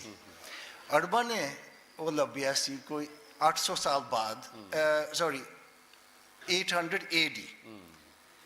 ਗੋਰਿਆਂ ਨੇ ਲੱਭਿਆ ਕੋਈ 1200 ਵਿੱਚ। ਇਹਦਾ ਮਤਲਬ ਹੈ ਕਿ ਕੋਈ ਤਕਰੀਬਨ 2000 ਸਾਲ ਲੱਗੇ ਯੂਰਪੀਅਨਸ ਨੂੰ ਇਹ ਕਨਸੈਪਟ ਸਮਝਣੇ ਕਿ ਇੱਕ ਨੰਬਰ 0 ਵੀ ਹੋ ਸਕਦਾ ਹੈ। ਰੋਮਨਸ ਕੋਲ ਨਹੀਂ ਸੀ, ਉਹ 1 ਤੋਂ ਸ਼ੁਰੂ ਹੁੰਦੇ ਸਨ, ਸਾਰੀ ਦੁਨੀਆ 1 ਤੋਂ ਸ਼ੁਰੂ ਹੁੰਦੀ ਸੀ, ਲੇਕਿਨ ਇੱਥੇ ਸੀ। ਚਲੋ ਉਹ ਤਾਂ ਟੈਕਸਲਾ ਦਾ ਹੋ ਗਿਆ। ਹੁਣ ਅਸੀਂ ਗੱਲ ਕਰਾਂਗੇ ਥੋੜ੍ਹੀ ਬਹੁਤ ਕਲੋਨੀਅਲਿਜ਼ਮ ਤੇ ਮਾਂ ਬੋਲੀ ਦੀ। ਈਸਟ ਇੰਡੀਆ ਕੰਪਨੀ ਨੇ ਸ਼ੁਰੂ ਕੀਤਾ ਹਿੰਦੁਸਤਾਨ ਦਾ ਫਤਿਹ ਬੰਗਾਲ ਤੋਂ। ਬੰਗਾਲ ਦੇ ਜਿਹੜੇ ਸਕੂਲ ਬਣੇ ਸਨ, ਵਰਨਾਕੂਲਰ ਸਕੂਲ ਜਿਹਨੂੰ ਕਹਿੰਦੇ ਸਨ, ਉਹ ਬੰਗਾਲੀ ਮੀਡੀਅਮ ਸਨ। ਫਿਰ UPL ਆਏ, ਉੱਥੇ ਉਰਦੂ ਸੀ। ਸਾਊਥ ਇੰਡੀਆ ਗਏ, ਉੱਥੇ ਤਾਮਿਲ ਸੀ। ਜਦੋਂ ਪੰਜਾਬ ਵੱਲ ਆਏ 100 ਸਾਲ ਬਾਅਦ, ਹੁਣ ਇੱਕ ਵਕਤ ਪੈ ਗਿਆ ਕਿ ਇੱਥੇ ਕਿਹੜੀ ਜ਼ਬਾਨ ਹੋਏਗੀ। ਇਹ 1849 ਦੀ ਗੱਲ ਹੈ। ਇਹ ਕੋਈ 5 ਸਾਲ ਅੰਗਰੇਜ਼ਾਂ ਦੀ ਆਪਸ ਵਿੱਚ ਇੱਕ ਬਹਿਸ ਚੱਲਦੀ ਰਹੀ ਕਿ ਪੰਜਾਬ ਵਿੱਚ ਕੀ ਮੀਡੀਅਮ ਆਫ ਇੰਸਟਰਕਸ਼ਨ ਜ਼ਬਾਨ ਕਿਹੜੀ ਹੋਣੀ ਚਾਹੀਦੀ ਹੈ। ਲੌਜਿਕਲੀ ਹਰ ਪਾਸੇ, ਹਰ ਸੂਬੇ ਵਿੱਚ ਜਿਹੜੀ ਜ਼ਬਾਨ ਬੋਲੀ ਜਾਂਦੀ ਸੀ ਉਹੀ ਸੀ। ਉਹ ਜਿਹੜਾ ਉਹਨਾਂ ਨੇ ਇੱਕ ਪ੍ਰੋਫੈਸਰ ਉਹਨਾਂ ਨੇ ਲੰਦਨ ਤੋਂ ਬੁਲਾਇਆ ਸੀ, ਉਹਦਾ ਨਾਂ ਸੀ ਲਾਈਟਨਰ। ਕਾਫੀ ਲੋਕ ਆਮ ਸ਼ੋਰ ਇੱਥੇ ਰਾਵੀਅਨਸ ਹੋਣਗੇ ਸ਼ਾਇਦ। ਉਹ ਪਹਿਲਾ ਪ੍ਰਿੰਸੀਪਲ ਸੀ, founding principal of government college Lahore, and ਪਹਿਲਾ chancellor of Punjab university. Punjab university ਬਣਾਉਣ ਵਾਲਾ ਤੇ ਗਵਰਨਮੈਂਟ ਕਾਲਜ ਲਾਹੌਰ ਬਣਵਾਉਣ ਵਾਲਾ ਲਾਈਟਨਰ ਆਇਆ। ਲਾਈਟਨਰ ਅੰਗਰੇਜ਼ ਨਹੀਂ ਸੀ, ਉਹ ਆਸਟਰੀਅਨ ਸੀ। ਸੋ ਇਹ ਕਲੋਨੀਅਲ ਪ੍ਰੋਜੈਕਟ ਤੋਂ ਥੋੜ੍ਹਾ ਜਿਹਾ ਡਿਸਟੈਂਸ ਸੀ। ਉਹਨੇ ਜਦੋਂ ਪੰਜਾਬ ਦੀ ਐਜੂਕੇਸ਼ਨ ਦੇਖੀ ਉਸ ਵਕਤ, ਇਹ ਅੰਗਰੇਜ਼ਾਂ ਨੇ ਹਾਲੇ ਤੱਕ ਆਪਣਾ ਪੋਲਿਸੀ ਫਾਰਮੂਲੇਟ ਨਹੀਂ ਸੀ ਕੀਤਾ, ਹਾਲੇ ਉਹ ਸੋਚੀ ਬਹਿਸ ਚੱਲ ਰਹੀ ਸਨ। ਉਹਨੇ ਉਹ ਇਜਾਜ਼ਤ ਦਿੱਤੀ ਗਵਰਨਰ ਕੋਲੋਂ ਕਿ ਮੈਂ ਹਰ ਏਸੀ ਤੇ ਡੀਸੀ ਕੋਲੋਂ ਰਿਪੋਰਟ ਲਵਾਂ ਕਿ ਤੁਹਾਡੇ ਜ਼ਿਲ੍ਹੇ 'ਚ ਤਾਲੀਮ ਕੈਸੀ ਜਾ ਰਹੀ ਹੈ। ਉਹ ਕਿਤਾਬ ਸੰਗੇ ਮੀਲ ਨੇ ਛਾਪੀ ਹੈ। ਉਹ ਮੈਂ ਅੱਜ ਸਵੇਰ ਕਾਪੀ ਲੈ ਕੇ ਆਇਆ, ਤੇ ਜਿਹੜੇ ਬੰਦੇ ਕਹਿੰਦੇ ਨੇ ਉਹ ਨਹੀਂ ਮਿਲ ਰਹੀ, ਉਹ ਮਿਲ ਰਹੀ ਹੈ। ਅੱਜ ਸਵੇਰ ਮੈਂ ਲਾਹੌਰ ਨੂੰ ਦਿੱਤੀ। ਉਹ ਵੈਸੇ ਨੈਟ ਤੇ ਪਈ ਹੋਈ ਹੈ, ਨੈਟ ਤੇ ਵੀ ਪਈ, ਨੈਟ ਤੇ ਵੀ ਪਈ ਹੈ, ਇੰਡੀਜੀਨਸ ਐਜੂਕੇਸ਼ਨ ਆਫ ਪੰਜਾਬ। ਉਹਦੇ ਵਿੱਚ ਕਿਸਮ ਮੁਖਤਸਰ ਕਿ ਪੰਜਾਬ ਦੀ ਤਾਲੀਮ ਅੰਗਰੇਜ਼ਾਂ ਦੇ ਆਉਣ 'ਤੇ UK ਤੋਂ ਜ਼ਿਆਦਾ ਲਿਟਰੇਸੀ ਰੇਟ ਸੀ। ਉਹਨੇ ਐਸਟੀਮੇਟ ਕੀਤਾ ਕਿ ਮਰਦਾਂ ਦੀ ਕੋਈ 80% ਸੀ ਤੇ ਖਵਾਤੀਨ ਦੀ 50% ਤੋਂ ਜ਼ਿਆਦਾ ਲਿਟਰੇਸੀ ਰੇਟ ਪੰਜਾਬ ਵਿੱਚ ਚੱਲ ਰਹੀ ਸੀ ਸਿੱਖਾਂ ਦੇ ਵਕਤ ਵਿੱਚ। ਨਹੀਂ, ਸਿੱਖਾਂ ਦਾ ਵਕਤ ਨਹੀਂ ਹੈਗਾ, ਪੰਜਾਬੀਆਂ ਦਾ ਵਕਤ। ਪੰਜਾਬੀਆਂ ਦਾ ਵਕਤ। ਇਹ ਵੀ ਜੁਮਲਾ ਜਿਹੜਾ ਹੈਗਾ ਨਾ ਅੰਗਰੇਜ਼ਾਂ ਨੇ ਸਾਨੂੰ ਸਿਖਾਇਆ ਹੈ ਉਹ ਕਿ ਸਾਹਮਣੇ ਇਹ ਸਿੱਖਾਂ ਦਾ, ਜੀ ਬੈਠੇ ਨੇ, ਮੈਂ ਇਹ ਮੁਸਲਮਾਨਾਂ ਦਾ ਵਕਤ ਹੈ, ਇਹ ਹਿੰਦੂਆਂ ਦਾ ਵਕਤ ਹੈ। ਇਹ ਸਭ ਜਿਹੜਾ ਹੈਗਾ ਅਸੀਂ ਇਹਦੇ 'ਚ ਫਸੇ ਹੋਏ ਹਾਂ। ਉਹ ਚਲੇ ਗਏ ਨੇ ਜਿਹੜੇ ਮੌਜੂਦ ਨੇ ਇਸ ਸ਼ਕਲ 'ਚ ਮੌਜੂਦ ਨੇ। ਆਮਰ ਸਾਹਿਬ ਤੁਸੀਂ ਠੀਕ ਕਹਿੰਦੇ ਹੋ, ਪੰਜਾਬੀਆਂ ਦਾ ਵਕਤ, ਪੰਜਾਬੀਆਂ ਦਾ ਵਕਤ। ਇਹ ਤਾਂ ਮੈਂ ਕਹਿਣ ਹੀ ਨਹੀਂ ਦੇਣਾ ਕਿਸੇ ਨੂੰ।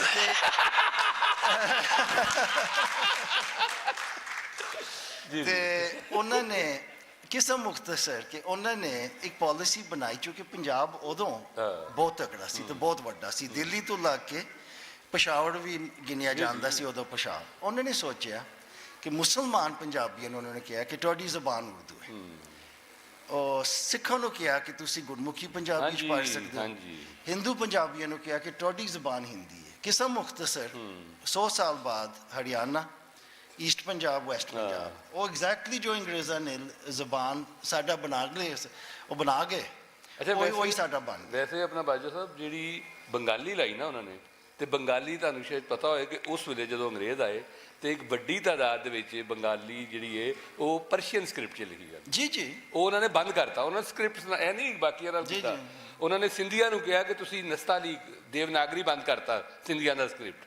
ਇਸ ਵਾਸਤੇ ਉਹਨਾਂ ਨੇ ਸਕ੍ਰਿਪਟ ਦੇ ਨਾਲ ਵੀ ਬਹੁਤ ਪਲੇ ਕੀਤਾ, ਜਿਹੜਾ ਮਤਲਬ ਲੈਂਗੁਏਜ ਦੇ ਇਲਾਵਾ ਮਤਲਬ ਇਹ ਸਿਰਫ ਪੰਜਾਬੀਆਂ ਨਾਲ ਨਹੀਂ ਬਾਕੀਆਂ ਨਾਲ ਵੀ ਕੀਤਾ। ਔਰ ਇਹ ਸਾਰੀ ਪਾਲਿਸੀ ਉਹਨਾਂ ਦੀ ਅਗਰ ਦੇਖੋ ਤੇ ਉਹ ਪਰਸ਼ੀਅਨ ਖਤਮ ਕਰਨਾ ਚਾਹੁੰਦੇ ਹਨ। ਉਹਨਾਂ ਦਾ ਬੇਸਿਕ ਪਾਲਿਸੀ ਸੀ ਕਿ ਪਰਸ਼ੀਅਨ ਖਤਮ ਹੋਏ ਤਾਂ ਕਿ ਇਹ ਸਾਰਿਆਂ ਕੋਲ ਕਮ 700-800 ਸਾਲ ਦਾ ਇਲਮ ਹੀ ਖਤਮ ਹੋ ਜਾਏ। ਸੰਸਕ੍ਰਿਤ ਨਹੀਂ ਪੜ੍ਹਾਉਣੀ, ਪਾਲੀ ਨਹੀਂ ਪੜ੍ਹਾਉਣੀ, ਜਿਨ੍ਹਾਂ ਜ਼ਬਾਨਾਂ 'ਚ ਸਾਡੇ ਕੋਲ ਜ਼ਿਆਦਾ ਇਲਮ ਹੈਗਾ ਸੀ ਉਹ ਸੋਰਸਿਸ ਖਤਮ ਕਰ ਦਿਓ, ਆਪਣੀ ਜ਼ਬਾਨਾਂ ਵੱਲ ਦੇਖੋ ਹੀ ਨਾ। ਅਤੇ ਮਤਲਬ ਹੈ ਕਿ ਇਹ ਮਤਲਬ ਹੈ ਕਿ ਉਹ ਪੂਰਾ ਇੱਕ ਲੈਂਗੁਏਜ ਪਾਲਿਸੀ ਜੇ ਉਹਨਾਂ ਦੀ ਇੱਕ ਲੈਂਗੁਏਜ ਪਾਲਿਸੀ ਸੀ। ਅੰਗਰੇਜ਼ਾਂ ਨੂੰ ਪਤਾ ਸੀ ਕਿ ਲੈਂਗੁਏਜ ਪਾਲਿਸੀ ਨਾਲ ਹਰ ਚੀਜ਼ ਡਿਟਰਮਿਨ ਹੋ ਜਾਂਦੀ ਹੈ। ਇਹ ਬੁਨਿਆਦੀ ਚੀਜ਼ ਹੈ, ਤੁਹਾਡੀ ਜ਼ਬਾਨ ਕੀ ਹੈ ਤੇ ਕਿਹੜੀ ਜ਼ਬਾਨ ਵਿੱਚ ਤੁਸੀਂ ਪੜ੍ਹੋਗੇ। ਲਾਈਟਨਰ ਵਿਚਾਰਾ ਪਿੱਟਦਾ ਰਿਹਾ ਕਿ ਤੁਸੀਂ ਇਹ ਬਰਬਾਦ ਨਾ ਕਰੋ ਤੇ ਪੰਜਾਬੀ ਜ਼ਬਾਨ ਰੱਖੋ। ਉਹਨਾਂ ਨੇ ਕਿਹਾ ਨਹੀਂ, ਅਸੀਂ ਇਹ ਉਰਦੂ ਜ਼ਬਾਨ ਆਏਗੀ। ਉਹ ਡੀਸੀਆਂ ਦੇ ਖਾਤੇ ਹੈਗੇ ਨੇ, ਝੰਗ ਤੋਂ, ਮੀਆਂ ਵਾਲੀ ਤੋਂ, ਡੀਜੀ ਖਾਨ, ਮਤਲਬ ਜਿੰਨੇ ਤੁਹਾਡੇ ਡਿਸਟ੍ਰਿਕਟਸ ਹੈਗੇ ਨੇ ਉਹਨਾਂ ਦੇ ਲੈਟਰ ਦੇ ਹੈਗੇ ਨੇ ਸਾਰਿਆਂ ਦੇ, ਜਿਹੜੇ ਉਹ ਦੱਸ ਰਹੇ ਨੇ ਕਿ ਜਨਾਬ ਅਗਰ ਤੁਸੀਂ ਲਾਣੀ ਹੈ ਤੇ ਪੰਜਾਬੀ ਲਾਓ, ਅਗਰ ਲੋਕਾਂ ਨੂੰ ਪੜ੍ਹਾਉਣਾ ਹੈ। ਤੇ ਲੋਕਾਂ ਨੂੰ ਪੜ੍ਹਾਉਣਾ ਤਾਂ ਉਹਨਾਂ ਦਾ ਮਕਸਦ ਹੀ ਨਹੀਂ ਸੀ। ਉਹਨਾਂ ਨੇ ਪਸ਼ਤੋ ਵੀ ਨਹੀਂ ਲਾਈ, ਉਹਨਾਂ ਨੇ ਬਲੋਚੀ ਵੀ ਨਹੀਂ ਲਾਈ। ਮਤਲਬ ਤੁਸੀਂ ਦੇਖੋ ਨਾ, ਸਿਰਫ ਸਿੰਧੀ ਲਾਈ, ਉਹ ਵੀ ਸਿੰਧੀ ਅੰਡਰ ਹੈਗਾ ਸੀ ਆਪਣਾ ਬੰਬਈ ਦੇ। ਇੱਥੇ ਸਾਰੇ ਕਸ਼ਮੀਰੀ ਵੀ ਨਹੀਂ ਲਾਈ ਉਹਨਾਂ ਨੇ। ਤੇ ਇਸ ਵਾਸਤੇ ਸਾਰੇ ਪ੍ਰੋਜੈਕਟ ਨੂੰ ਸਾਨੂੰ ਦੇਖਣਾ ਚਾਹੀਦਾ ਹੈ। ਲੇਕਿਨ ਇਸ ਲਈ ਅਸੀਂ ਇਹਨੂੰ ਕਿਸ ਤਰ੍ਹਾਂ ਬਿਹਤਰ ਕਰ ਸਕਦੇ ਹਾਂ, ਬਾਰੀ ਸਾਹਿਬ ਕੁਛ ਐਸੇ ਤੁਸੀਂ ਅਗਰ ਸਾਨੂੰ ਦੱਸ ਸਕੋ, ਕਿਉਂਕਿ ਅਸਲ ਅੱਗੇ ਦਾ ਰਸਤਾ ਜਿਹੜਾ ਹੈ ਨਾ ਉਹ ਜ਼ਿਆਦਾ। ਅੱਛਾ ਦੇਖੋ, ਇਹ ਪੰਜਾਬੀ ਜ਼ਬਾਨ ਦੇ ਸਕੂਲਾਂ 'ਚ ਜਾਂ ਤਾਲੀਮ 'ਚ ਆਉਣ ਦੇ ਦੋ ਫਰਕ ਰੀਜ਼ਨ ਨੇ। ਇੱਕ ਬੜਾ ਐਜੂਕੇਸ਼ਨ ਤੋਂ ਜੁੜਿਆ, ਉਹ ਬੇਸਿਕਲੀ ਰੀਜ਼ਨ ਪੰਜਾਬੀ ਨਾਲ ਨਹੀਂ, ਮਾਂ ਬੋਲੀ ਨਾਲ ਜੁੜਿਆ ਕਿ ਬੱਚਾ ਜਿਹੜੀ ਜ਼ਬਾਨ ਘਰ ਬੋਲਦਾ ਹੈ, ਸਮਝਦਾ ਹੈ, ਉਸ ਜ਼ਬਾਨ 'ਚ ਉਹਨੂੰ ਸਕੂਲ ਵੀ ਲਿਆਉਣਾ ਚਾਹੀਦਾ ਤਾਂ ਕਿ ਉਹ ਬਿਲਕੁਲ ਇਹ ਨਹੀਂ ਕਿ ਉਹ ਗੰਡਾ ਕਹਿ ਰਿਹਾ ਘਰ ਤੇ ਤੁਸੀਂ ਆਂਦੇ ਉਹਨੂੰ ਅਨੀਅਨ ਤੇ ਪਾ ਦਿਓ ਜਾਂ ਪਿਆਜ਼ ਤੇ ਪਾਓ ਨਾ, ਤਾਂ ਉਹ ਜਿਹੜਾ ਡਿਸਕਨੈਕਟ ਆਉਂਦਾ ਨਾ ਉਹ ਬਹੁਤ ਵੱਡਾ ਹੈ। ਉਹਦੀ ਕਨਸੈਪਚੁਅਲ ਡਿਵੈਲਪਮੈਂਟ ਬੱਚੇ ਦੀ ਸਾਰੀ ਹੋ ਰਹੀ ਹੈ ਉਹਦੀ ਮਾਂ ਬੋਲੀ 'ਚ। ਮਾਂ ਬੋਲੀ, ਘਰ ਦੀ ਬੋਲੀ, ਜੋ ਵੀ ਉਹਨੂੰ ਕਹੋ, ਉਹਦੇ 'ਚ ਉਹ ਸਾਰਾ ਕੁਝ ਸਮਝ ਰਿਹਾ ਹੈ। ਉਹਦੀ ਪੂਰੀ ਜਿਹੜੀ ਫਰੇਮਵਰਕ ਡਿਵੈਲਪਮੈਂਟ ਹੈ ਲੈਂਗੁਏਜ ਦੀ, ਉਹ ਉਹਦੇ 'ਚ ਹੋ ਰਹੀ ਹੈ। ਯਕਦਮ ਤੁਸੀਂ ਉਹਨੂੰ ਸਕੂਲੇ ਲਿਆ ਕੇ ਔਰ ਇੱਕ ਤੇ ਓਰਲ ਤੋਂ ਹਟਾ ਕੇ ਫੌਰਨ ਰਿਟਨ 'ਤੇ ਲੈ ਆਉਂਦੇ ਹੋ, ਜਿਹੜਾ ਅਸੀਂ ਬਹੁਤ ਜਲਦੀ ਕਰਦੇ ਹਾਂ। ਹਾਲਾਂਕਿ ਤੁਸੀਂ ਜੇ ਦੇਖੋ ਸਾਡੀ ਸਾਰੀ ਜ਼ਬਾਨ ਦੀ ਇਨੀਸ਼ੀਅਲ ਜਿੰਨੀ ਸਮਝ ਹੈ, ਅੰਡਰਸਟੈਂਡਿੰਗ, ਉਹ ਓਰਲ ਹੈਗੀ ਹੈ, ਰਾਈਟ। ਅਸੀਂ ਮਾਂ ਨਾਲ ਬੋਲਦੇ ਹਾਂ, ਪਿਓ ਨਾਲ ਬੋਲਦੇ ਹਾਂ, ਉਹਦੇ ਨਾਲ ਸਮਝਦੇ ਹਾਂ, ਉਹਦੇ 'ਚ ਸਾਡਾ ਵੋਕੈਬਲਰੀ ਡਿਵੈਲਪ ਹੁੰਦੀ ਹੈ ਉਹ। ਲੇਕਿਨ ਜੈਸੇ ਹੀ ਅਸੀਂ ਸਕੂਲ ਲਿਆਉਂਦੇ ਹਾਂ ਉਹਨੂੰ ਰਿਟਨ 'ਤੇ, ਅਸੈਸਮੈਂਟ 'ਤੇ, ਫਲਾਣੇ 'ਤੇ ਪਾ ਦਿੰਦੇ ਹਾਂ। ਸੋ ਕੀ ਚੇਂਜ ਕੀ ਕਰਨ ਦੀ ਜ਼ਰੂਰਤ ਹੈ? ਇਹ ਡਾਕੂਮੈਂਟਡ ਹੈ ਬਿਲਕੁਲ ਕਿ ਬੱਚੇ ਦੀ ਕਨਸੈਪਚੁਅਲ ਡਿਵੈਲਪਮੈਂਟ ਬਿਹਤਰ ਹੁੰਦੀ ਹੈ ਜੇ ਮਾਦਰੀ ਜਾਂ ਮਾਂ ਬੋਲੀ 'ਚ ਹੋਏ। ਤੇ ਪਹਿਲੇ 2-3 ਗ੍ਰੇਡ ਤੇ ਉਹ ਰੱਖਣੇ ਹੀ ਰੱਖਣੇ ਜ਼ਰੂਰੀ ਨੇ। ਜੇ ਉਹ ਓਰਲ ਵੀ ਰਹਿੰਦੀ ਹੈ ਫਿਰ ਵੀ ਕੋਈ ਮਸਲਾ ਨਹੀਂ, ਜੇ ਰਿਟਨ ਵਿੱਚ ਨਹੀਂ ਵੀ ਆਉਂਦਾ, ਕਿਉਂਕਿ ਪਹਿਲੇ 2-3 ਗ੍ਰੇਡਾਂ 'ਚ ਤੁਸੀਂ PhD ਥੋੜ੍ਹੀ ਕਰਾਉਣੀ ਹੈ। ਬਹੁਤ ਮਟੀਰੀਅਲ ਬੜਾ ਹਲਕਾ ਹੁੰਦਾ ਹੈ ਜਿਹੜਾ ਬੜੇ ਆਰਾਮ ਨਾਲ ਓਰਲ ਕਹਾਣੀ ਵਿੱਚ, ਬਾਕੀ ਚੀਜ਼ਾਂ 'ਚ ਬੜੇ ਆਰਾਮ ਨਾਲ ਬੱਚੇ ਨੂੰ ਜਾ ਸਕਦਾ ਹੈ। ਸੋ ਇਹ ਆਰਗੂਮੈਂਟ ਐਜੂਕੇਸ਼ਨਲ ਡਿਵੈਲਪਮੈਂਟ ਦਾ ਆਰਗੂਮੈਂਟ ਹੈ, ਇਹ ਲੈਂਗੁਏਜ ਦਾ ਆਰਗੂਮੈਂਟ ਨਹੀਂ ਹੈਗਾ, ਰਾਈਟ। ਇਹ ਕਹਿ ਰਿਹਾ ਕਿ ਬੱਚੇ ਲਈ ਉਹਦੀ ਮੈਂਟਲ ਡਿਵੈਲਪਮੈਂਟ ਲਈ ਬਹੁਤ ਜ਼ਰੂਰੀ ਹੈ ਕਿ ਮਾਂ ਬੋਲੀ ਨਾਲ ਉਹਦਾ ਤਾਲੁਕ ਰਹੇ ਪਹਿਲੇ 2-3 ਸਾਲ। ਹੋਰ ਤੁਸੀਂ ਨਾਲ ਜ਼ਬਾਨਾਂ ਜਿੰਨੀਆਂ ਮਰਜ਼ੀ ਲਾ ਦਿਓ, ਤੁਸੀਂ ਫਰਾਂਸੀਸੀ ਪੜ੍ਹਾਓ, ਚੀਨੀ ਪੜ੍ਹਾਓ, ਜੋ ਮਰਜ਼ੀ ਪੜ੍ਹਾਓ, ਉਰਦੂ, ਅੰਗਰੇਜ਼ੀ, ਲੇਕਿਨ ਉਹ ਮਾਂ ਬੋਲੀ ਮੀਡੀਅਮ ਆਫ ਇੰਸਟਰਕਸ਼ਨ ਔਰ ਮਾਂ ਬੋਲੀ ਜਿਹੜੀ ਜ਼ਿਆਦਾ ਇਸਤੇਮਾਲ ਹੁੰਦੀ ਹੈ ਉਹ ਉਹੀ ਰਹੇਗੀ। ਸਾਡੇ ਪ੍ਰੋਬਲਮ ਹੈ ਕਿ ਅਸੀਂ ਕਦੀ ਵੀ ਇਹ ਸੀਰੀਅਸਲੀ ਨਹੀਂ ਲਿਆ। ਅਸੀਂ ਕਹੇ ਜਾਂਦੇ ਹਾਂ ਜੀ ਪੰਜਾਬੀ 'ਚ ਪੜ੍ਹਾਇਆ ਨਹੀਂ ਜਾ ਸਕਦਾ ਪਹਿਲੇ ਗ੍ਰੇਡ, ਰਿਟਨ ਸਕ੍ਰਿਪਟ ਨਹੀਂ, ਫਲਾਂ ਇੰਨੀਆਂ ਕਿਤਾਬਾਂ ਨਹੀਂ, ਟੀਚਰਾਂ ਨੂੰ ਆਉਂਦਾ ਨਹੀਂ ਇਹ ਉਹ। ਹਾਲਾਂਕਿ ਜ਼ਿਆਦਾਤਰ ਲੋਕ ਪੰਜਾਬੀ ਵਿੱਚ ਕਾਫੀ ਕੰਫਰਟੇਬਲ ਨੇ ਬੋਲਣ ਵਿੱਚ, ਇਹ ਉਹ ਓਰਲ ਇਸਤੇਮਾਲ ਕਰਨ 'ਚ। ਤਾਂ ਇਹ ਮਸਲਾ। ਦੂਸਰੀ ਜਿਹੜੀ ਮੇਜਰ ਡਿਬੇਟ ਹੁੰਦੀ ਹੈ ਨਾ ਉਹ ਕਲਚਰਲ ਹੈਗੀ ਹੈ ਕਿ ਬਈ ਇਹ ਸਾਡੀ ਲੈਂਗੁਏਜ ਹੈ, ਇਹਦੀ ਕਲਚਰਲ ਹੈਰੀਟੇਜ, ਉਹ ਜ਼ਿੰਦਾ ਜ਼ਬਾਨ ਹੈ, ਕਿਉਂ ਨਹੀਂ ਆਗੇ ਚਲਦੀ? ਇਹਦੇ 'ਚ ਲਿਟਰੇਚਰ ਵੀ ਹੈ, ਇਹਦੇ 'ਚ ਸਾਡੀ ਆਈਡੈਂਟੀਟੀ ਵੀ ਹੈ, ਸਭ ਕੁਛ ਹੈ, ਤੇ ਉਹ ਕਿਉਂ ਇੰਨੀ ਇਗਨੋਰ ਹੋ, ਜਿਹਦੇ ਪੋਲੀਟੀਕਲ ਆਰਗੂਮੈਂਟ ਵੀ ਨੇ।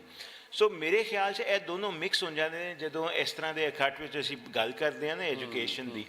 ਇਹ ਦੋਨੋਂ ਡਿਸਟਿੰਕਟ ਰੱਖ ਕੇ ਗੱਲ ਕਰਨੀ ਚਾਹੀਦੀ ਹੈ ਕਿ ਦੇਖੋ ਪੰਜਾਬੀ ਜਾਂ ਜੋ ਵੀ ਮਾਂ ਬੋਲੀ ਹੈ ਬੱਚੇ ਦੀ, ਚਾਹੇ ਉਹ ਸਿੰਧ 'ਚ ਤੇ ਸਿੰਧੀ ਦੇ ਜਿੱਥੇ ਵੀ ਹੈ, ਉਹਨੂੰ ਇਸਤੇਮਾਲ ਕਰੋ ਪਹਿਲੇ 2-3 ਗ੍ਰੇਡ। ਉਹ ਬੱਚੇ ਦੀ ਕਨਸੈਪਚੁਅਲ ਡਿਵੈਲਪਮੈਂਟ ਬਿਹਤਰ ਹੋਏਗੀ, ਉਹਨੂੰ ਬਾਕੀ ਜ਼ਬਾਨਾਂ ਸਿੱਖਣਾ ਵੀ ਆਸਾਨ ਹੋਏਗਾ, ਉਹਨੂੰ ਮੈਥ ਦੀ ਵੀ ਸਮਝ ਆਏਗੀ, ਉਹਨੂੰ ਬਾਕੀ ਚੀਜ਼ਾਂ ਦੀ ਵੀ ਸਮਝ ਆਏਗੀ, ਕਿਉਂਕਿ ਤੁਸੀਂ ਉਹਦੀ ਜ਼ਬਾਨ 'ਚ ਗੱਲ ਕਰ ਰਹੇ ਹੋ, ਠੀਕ। ਉਹਦੇ ਬਾਅਦ ਤੁਸੀਂ ਜੋ ਮਰਜ਼ੀ ਜ਼ਬਾਨਾਂ ਹੋਰ ਨਾਲ ਪੜ੍ਹਾ ਲਓ ਔਰ 5ਵੀਂ 6ਵੀਂ ਜਾ ਕੇ ਬੇਸ਼ੱਕ ਮੀਡੀਅਮ ਵੀ ਚੇਂਜ ਕਰ ਦਿਓ, ਜੋ ਮਰਜ਼ੀ ਕਰੋ ਉਹਦੇ ਬਾਅਦ। ਲੇਕਿਨ ਪਹਿਲੇ ਕੁਝ ਸਾਲ ਉਹਨੂੰ ਉਹਦੇ 'ਚ ਫਿਰ ਡਰੋਪ ਆਊਟ ਵੀ ਕੰਮ ਹੋਏਗਾ, ਜਿਹੜੀ ਗੱਲ ਉਹ ਫਿਰ ਆਪਣੇ ਕਲਚਰ ਨਾਲ ਵੀ, ਜ਼ਬਾਨ ਨਾਲ, ਜ਼ਮੀਨ ਨਾਲ ਵੀ ਜੁੜੇਗਾ।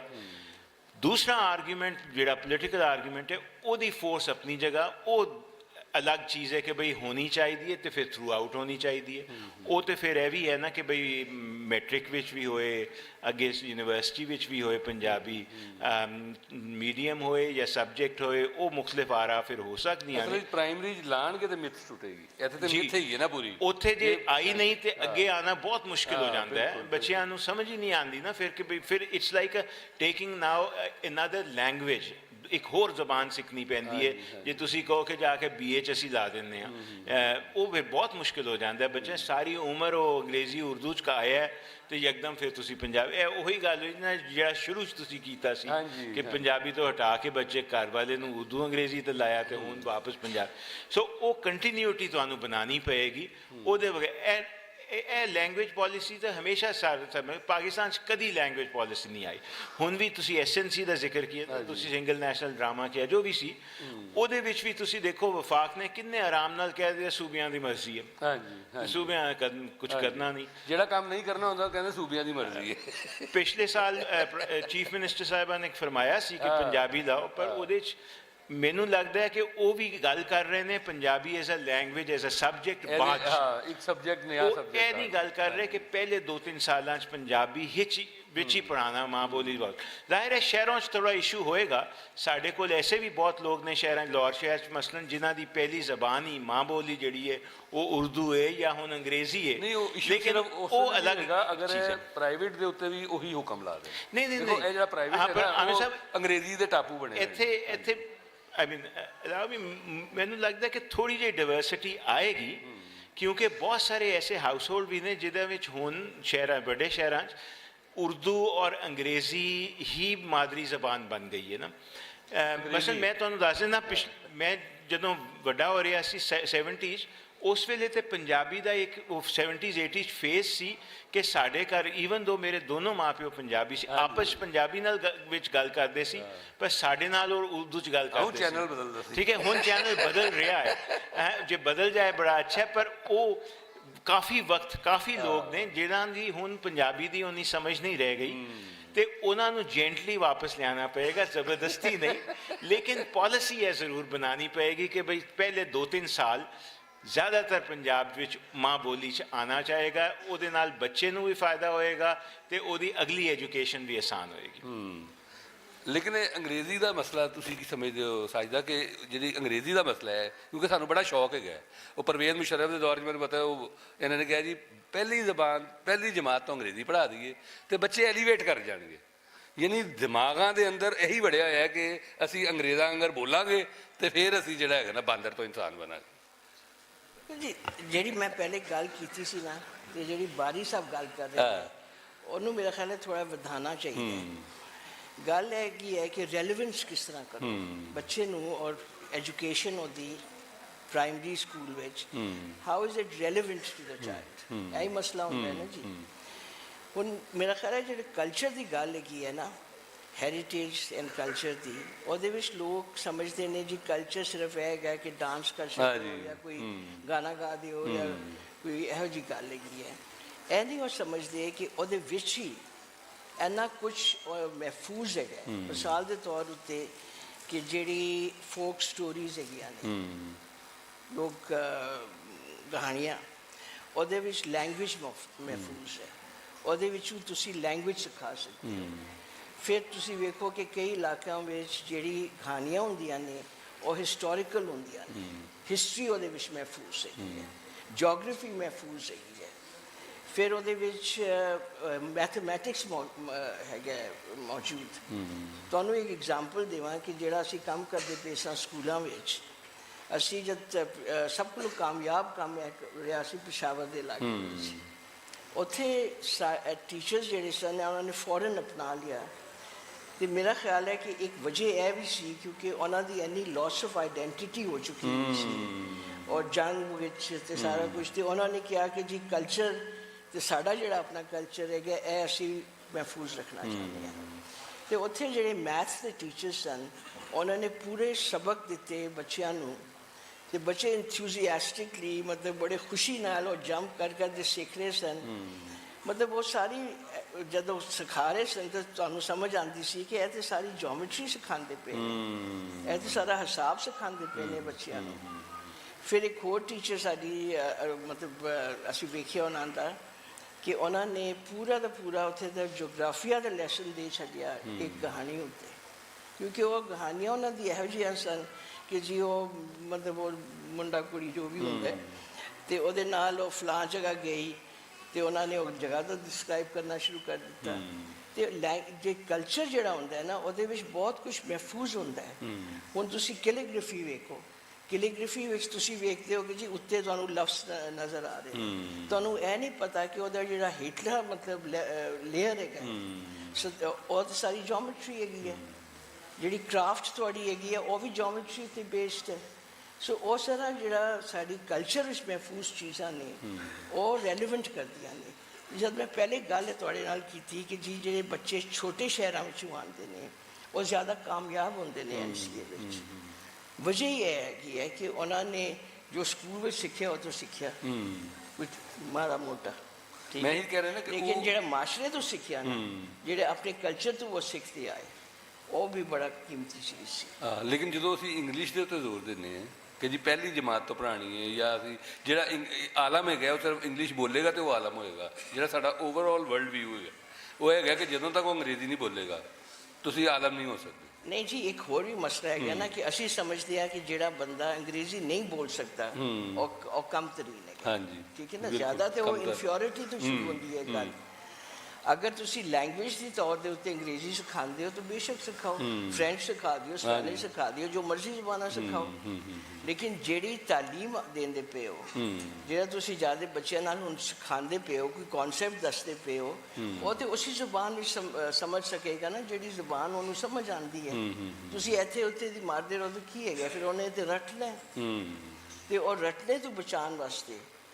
ਤੇ ਦੂਸਰਾ ਮਸਲਾ ਇਹ ਹੈਗਾ ਕਿ ਜੀ ਜਿਹੜੀ ਮਸਲਨ ਹੁਣ ਸਾਡੀ ਉਹ ਕਿਤਾਬਾਂ ਕੁਛ ਹੈਗੀਆਂ ਨੇ ਉਹਦੇ ਵਿੱਚ ਇੰਨਾ ਕੁ ਮੁਸ਼ਕਿਲ ਕਰ ਦਿੱਤਾ ਹੈ ਬੱਚਿਆਂ ਵਾਸਤੇ, ਕਿਉਂਕਿ ਇਹ ਜਿਹੜਾ ਜ਼ਿਆਉਲ ਹੱਕ ਦੀ ਦੇਣ ਸੀ ਇਹ ਵੀ ਕਿਸੇ ਵਕਤ ਖਤਮ ਕਰਨੀ ਪਏਗੀ। ਹਾਂਜੀ, ਕਿਉਂਕਿ ਹਰ ਮਤਲਬ ਸੈਕਿੰਡ ਕਲਾਸ ਦੇ ਬੱਚੇ ਨੂੰ ਕੋਈ ਅਰਬੀ ਦਾ ਬੜਾ ਮੁਸ਼ਕਿਲ ਜੇ ਨਾਮ ਵਗੈਰਾ ਉਹਨੂੰ ਰੱਟਣੇ ਪੈਂਦੇ ਪਏ ਨੇ, ਤੇ ਉਹ ਕਿਹੜਾ ਮਤਲਬ ਕੋਈ ਮਤਲਬ ਅਕਲ ਵਾਲੀ ਗੱਲ ਤੇ ਕੋਈ ਨਹੀਂ। ਸੋ ਇੱਕ ਟਰਾਂਸਫੋਰਮੇਸ਼ਨ ਦੀ ਲੋੜ ਹੈਗੀ ਹੈ ਕਿ ਕੰਪਲੀਟਲੀ ਟਰਾਂਸਫਾਰਮ ਕੀਤਾ ਜਾਏ, ਸੋਚਿਆ ਜਾਏ ਕਿ ਜੀ ਸਾਡੇ ਮੁਲਕ ਵਾਸਤੇ ਕਿਹੜੀ ਚੀਜ਼ ਬਿਹਤਰ ਹੈਗੀ ਹੈ, ਬਜਾਏ ਇਹ ਹੈ ਕਿ ਜੀ ਉੱਥੋਂ ਅਸੀਂ ਹੁਣ ਯੂਨੀਵਰਸਿਟੀਜ਼ ਬਣਾਉਂਦੇ ਪਏ ਹਾਂ ਪ੍ਰਾਈਵੇਟ ਸੈਕਟਰ ਵਿੱਚ, ਤੇ ਉੱਥੇ ਕੀ ਕਰਦੇ ਹਾਂ ਕਿ ਜੀ ਡਾਊਨਲੋਡ ਕਰਦੇ ਹਾਂ ਕੈਰੀਕੁਲਮ ਤੇ ਉਹ ਉਠਾ ਦੇ ਸ਼ੁਰੂ ਹੋ ਜਾਂਦੇ ਹਾਂ, ਔਰ ਤੇ ਉਹ ਅਪਰੀਸ਼ੀਏਟ ਵੀ ਕਰਦੇ ਬਿਕੋਜ਼ ਡਿਗਰੀ ਤੁਹਾਨੂੰ ਚਾਰਟਰਸ ਵੀ ਮਿਲ ਜਾਂਦੇ ਨੇ। ਢੇਰ ਦਾ ਢੇਰ PhD ਨਹੀਂ ਕਰ ਰਹੇ ਨੇ ਅਸੀਂ 3 ਸਾਲ ਅਕਲ ਉਕਲ ਕੋਈ ਨਹੀਂ, ਲੇਕਿਨ PhD ਬੜੇ ਹੋ ਗਏ ਨੇ। PhD ਕਰਵਾ ਰਹੇ ਨੇ ਇਹੋ ਜਿਹੀ ਸਬਜੈਕਟਸ ਵਿੱਚ ਜਿਹਦਾ ਕੋਈ ਰੈਲੇਵੈਂਸ ਹੀ ਨਹੀਂ ਪਾਕਿਸਤਾਨ ਵਾਸਤੇ, ਪੜ੍ਹਾਈ ਵੀ ਇਹੋ ਜਿਹੀ ਕਰਵਾ ਰਹੇ ਨੇ। ਜੀ ਬਾਜਵਾ ਜੀ ਤੁਸੀਂ ਦੱਸੋ ਕਿ ਇਹ ਹੁਣ ਜ਼ਾਹਿਰ ਹੈ ਇੱਥੇ ਇਹ ਗੱਲ ਜਿਹੜੀ ਬਾਰੀ ਸਾਹਿਬ ਕਰ ਰਹੇ ਨੇ ਉਹ ਹੈ ਤਾਂ ਠੀਕ ਕਿ ਚਲੋ ਜੀ ਬਹੁਤ ਸਾਰੇ ਹੁਣ ਲੋਕ ਪੜ੍ਹਨਾ ਅੰਗਰੇਜ਼ੀ, ਕੁਛ ਤੇ ਇੰਜੇ ਵੀ ਹੈਗੇ ਨੇ ਜਿਹੜੇ ਪਾਕਿਸਤਾਨ 'ਚ ਰਹਿੰਦੇ ਨੇ ਲੇਕਿਨ ਖਾਬ ਵੀ ਅੰਗਰੇਜ਼ੀ ਦੇਖਦੇ ਨੇ। ਮਸਲਾ ਇੰਜੇ ਵੀ ਪੈਦਾ ਹੋ ਗਏ, ਕੌਮ ਬੜੀ ਸਾਰੀ ਪੈਦਾ ਹੋ ਗਈ ਹੈ, ਲੇਕਿਨ ਅਕਸਰੀਅਤ ਜਿਹੜੀ ਹੈ ਅਕਸਰੀਅਤ ਜਿਹੜੀ ਹੈ ਉਹਦਾ ਤਾਂ ਕੋਈ ਤਲਕ ਨਹੀਂ ਹੈ।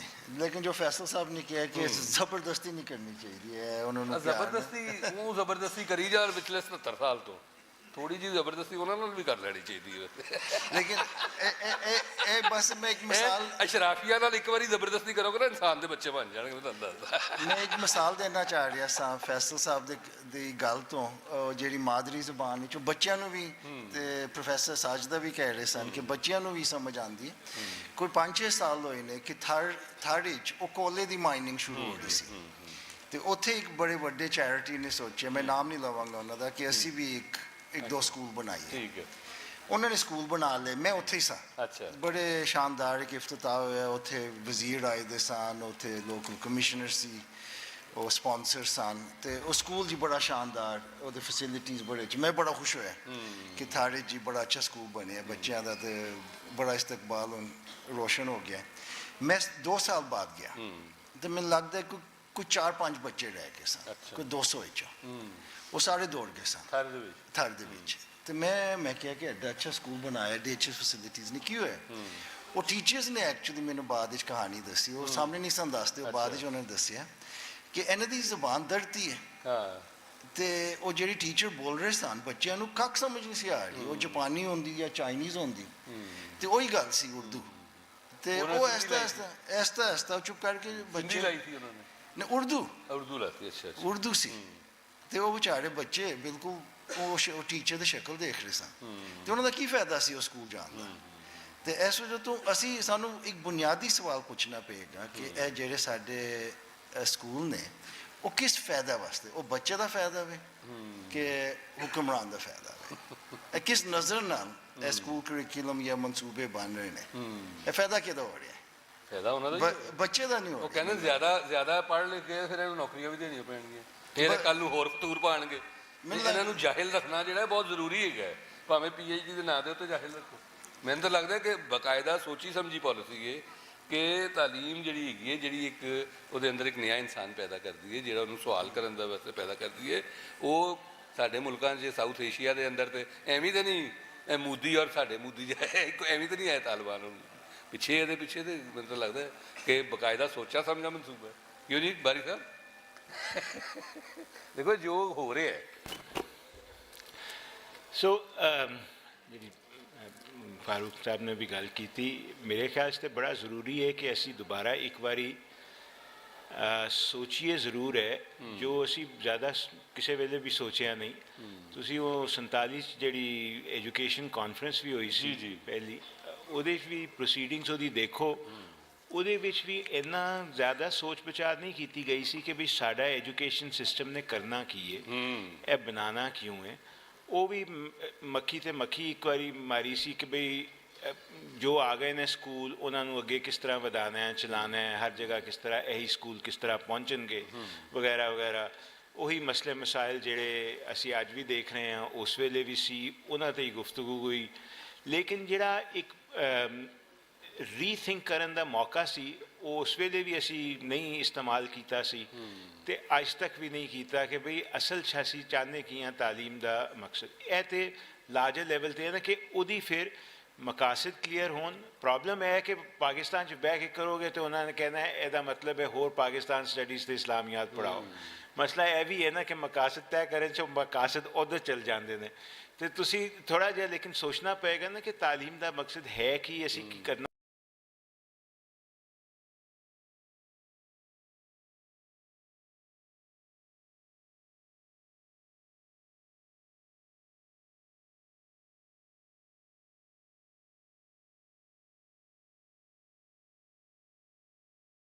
ਔਰ ਐਜੂਕੇਸ਼ਨ ਦੋਨੋਂ ਇੰਟੀਰੀਅਰ ਮਿਨਿਸਟਰੀ ਦੇ ਅੰਡਰ। ਸੋ ਉਹ ਪ੍ਰੋਜੈਕਟ ਸੀ ਨਾ, ਤੇ ਉਦੋਂ ਦੁਬਾਰਾ ਰੀਥਿੰਕ ਕਰਨਾ ਬਹੁਤ ਜ਼ਰੂਰੀ ਸੀ ਕਿ ਵੀ ਨਾਓ ਦੈਟ ਥਿੰਗਸ ਹੈਵ ਚੇਂਜ ਤੇ ਕੀ ਕਰਨਾ ਚਾਹੀਦਾ। ਉਹ ਨਹੀਂ ਹੋਇਆ, ਉਹ ਅੱਜ ਵੀ ਨਹੀਂ ਹੋਇਆ। ਸੋ ਉਹ ਜਿਹੜੀ ਤੁਸੀਂ ਗੱਲ ਕੀਤੀ ਸੀ ਨਾ ਕਿ ਵੀ ਇਹ ਤਾਲੀਮੀ ਨਿਜ਼ਾਮ ਫਿਰ ਹੈ ਕਿਸ ਲਈ, ਬਹੁਤ ਸਾਰੇ ਕਾਫੀ ਲੋਕਾਂ ਦੇ ਮੁਖਤਲਿਫ ਪੇਪਰਸ ਵਗੈਰਾ ਆ ਰਹਾ ਵੀ ਨੇ। ਮਸਲਨ ਉਹ ਕਹਿੰਦੇ ਨੇ ਅਸਲ 'ਚ ਇਹ ਬੱਚਿਆਂ ਨੂੰ ਪੜ੍ਹਾਉਣ ਲਈ ਨਹੀਂ ਹੈਗਾ ਕਰੰਟ ਸਿਸਟਮ, ਇਹ ਨੌਕਰੀਆਂ ਦੇਣ ਲਈ ਹੈ।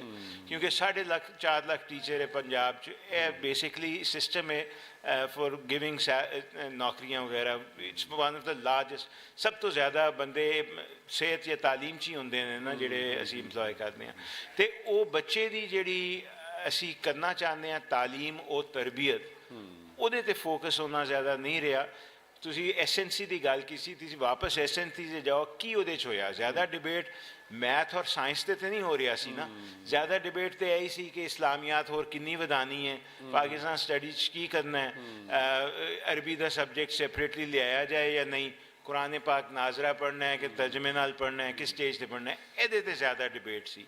ਅਤੇ ਇਹ ਜਿਹੜੇ ਵੱਡੇ ਤਾਲੀਮੀ ਮਕਾਸਦ ਨੇ ਜਾਂ ਅਸੀਂ ਕਰਨਾ ਕੀ ਚਾਹੁੰਦੇ ਹਾਂ ਬੱਚਿਆਂ ਨਾਲ, ਉਹਦੇ 'ਤੇ ਤਾਂ ਜ਼ਿਆਦਾ ਕੋਈ ਡਿਬੇਟ ਹੋਈ ਨਹੀਂ ਹੈ, ਅਤੇ ਉਹ ਕਿਸੇ ਵੇਲੇ 'ਤੇ ਦੁਬਾਰਾ ਕਰਨੀ ਪਏਗੀ ਸਾਨੂੰ। ਅੱਛਾ, ਮੈਂ ਜਦੋਂ 66 ਦੀ ਮੈਨੂੰ ਯਾਦ ਹੈ 66 ਦੀ ਰਿਪੋਰਟ ਪੜ੍ਹੀ ਹਮੂਦ ਰਹਿਮਾਨ ਕਮਿਸ਼ਨ ਦੀ, ਉਹਨਾਂ ਨੇ ਇਹ ਕਿਹਾ ਕਿ ਪਾਕਿਸਤਾਨ 'ਚ ਵੈਸਟ ਪਾਕਿਸਤਾਨ ਦੇ ਵਿੱਚ 50% ਟ੍ਰੇਨਡ ਟੀਚਰ ਨੇ, ਟ੍ਰੇਨਡ ਉਹ ਸਨ ਜਿਹੜੇ ਉਹ BA MA ਕਰਦੇ। ਤੁਸੀਂ ਸ਼ਰੀਫ ਕਮਿਸ਼ਨ ਦੀ ਗੱਲ? ਨਹੀਂ, ਹਮੂਦ ਰਹਿਮਾਨ ਜਿਹੜੀ ਸਟੂਡੈਂਟ ਔਨ ਸਟੂਡੈਂਟ ਹੈਗੀ ਸੀ 66 ਦੀ। ਅੱਛਾ, ਔਰ ਈਸਟ ਪਾਕਿਸਤਾਨ ਦੇ ਵਿੱਚ 30% ਟ੍ਰੇਨਡ ਟੀਚਰ ਨੇ। ਅੱਛਾ, ਉਸ ਤੋਂ ਬਾਅਦ ਹੋ ਗਈ 65 ਦੀ ਜੰਗ ਹੈ ਜੀ, ਉਸ ਦੇ ਦੌਰਾਨ ਹੀ ਕਮਿਸ਼ਨ ਬਣਿਆ ਸੀ, ਰਿਪੋਰਟ ਬਾਅਦ 'ਚ ਆਈ। ਅਤੇ ਉਸ ਤੋਂ ਬਾਅਦ ਅਸੀਂ ਮਤਲਬ ਕਿ ਅਸੀਂ ਜਿਹਾਦੀ ਭਰਤੀ ਕਰਦੇ ਸਨ, ਕਿਉਂਕਿ ਹੁਣ ਜ਼ਾਹਿਰ 65 ਦੀ ਜੰਗ ਤੋਂ ਬਾਅਦ ਪ੍ਰੋਜੈਕਟ ਆ ਗਿਆ।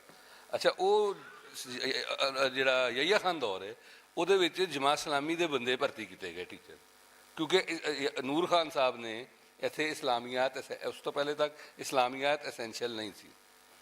9ਵੀਂ ਔਰ 10ਵੀਂ ਦੇ ਵਿੱਚ ਉਹਨੇ ਐਸੈਂਸ਼ੀਅਲ ਲਾਈ, ਔਰ 9ਵੀਂ ਔਰ 10ਵੀਂ ਦੇ ਮੁਤਾਬਿਕ ਇੰਨੇ ਪਤਾ ਨਹੀਂ ਕਿੰਨੇ ਹਜ਼ਾਰ ਟੀਚਰ ਦੀ ਨੌਕਰੀ ਨਿਕਲੀ, ਉਹ ਸਾਰਾ ਠੇਕਾ ਜਿਹਾਦੀਆਂ ਨੂੰ ਦੇ ਦਿੱਤਾ ਗਿਆ।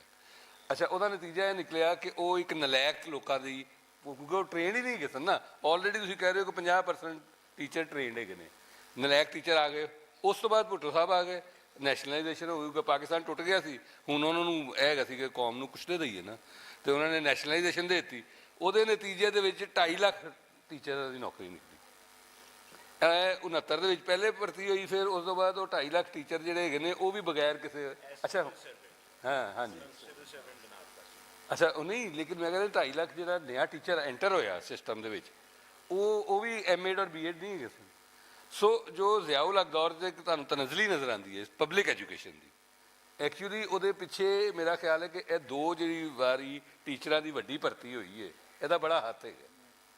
ਕੀ ਖਿਆਲ ਤੁਹਾਡਾ? ਮੈਂ ਕਿਉਂਕਿ ਇਸ ਵੇਲੇ ਬਿਲਕੁਲ ਹੈ ਜੀ ਔਰ ਉਹਨਾਂ ਦੀ ਰਿਟਾਇਰਮੈਂਟ 30 ਸਾਲ ਬਾਅਦ ਹੋਈ ਸੀ ਸੋ ਉਹ ਜਿਹੜਾ 30 ਸਾਲ ਦਾ ਪੀਰੀਅਡ ਹੈ ਉਹਦੇ 'ਚ ਇਹ ਬਿਲਕੁਲ ਚੱਲਦਾ ਰਿਹਾ। ਦੂਸਰੀ ਗੱਲ ਹੈ ਕਿ ਇਹਨਾਂ ਟੀਚਰਸ ਨੂੰ ਸਿਵਲ ਸਰਵੈਂਟ ਵੀ ਬਣਾ ਦਿੱਤਾ ਗਿਆ ਸੀ। ਉਹ ਇੱਕ ਹੋਰ ਪ੍ਰੋਬਲਮ ਕ੍ਰੀਏਟ ਕਰਦਾ ਹੈ ਕਿਉਂਕਿ ਇਹਨਾਂ ਦਾ ਕਾਡਰ ਅਲੱਗ ਹੋਣਾ ਚਾਹੀਦਾ ਹੈ ਐਜ਼ ਟੀਚਰ। ਇਹਨਾਂ ਦੀ ਤਰੱਕੀ ਦੇ ਬਾਕੀ ਚੀਜ਼ਾਂ ਦੇ ਪ੍ਰੋਫੈਸ਼ਨਲ ਡਿਵੈਲਪਮੈਂਟ ਦੇ ਜਿਹਦੀ ਤੁਸੀਂ ਟ੍ਰੇਨਿੰਗ ਦੀ ਗੱਲ ਕਰ ਰਹੇ ਹੋ ਉਹਦੇ ਮਿਆਰੀ ਫਰਕ ਨੇ ਬਿਲਕੁਲ।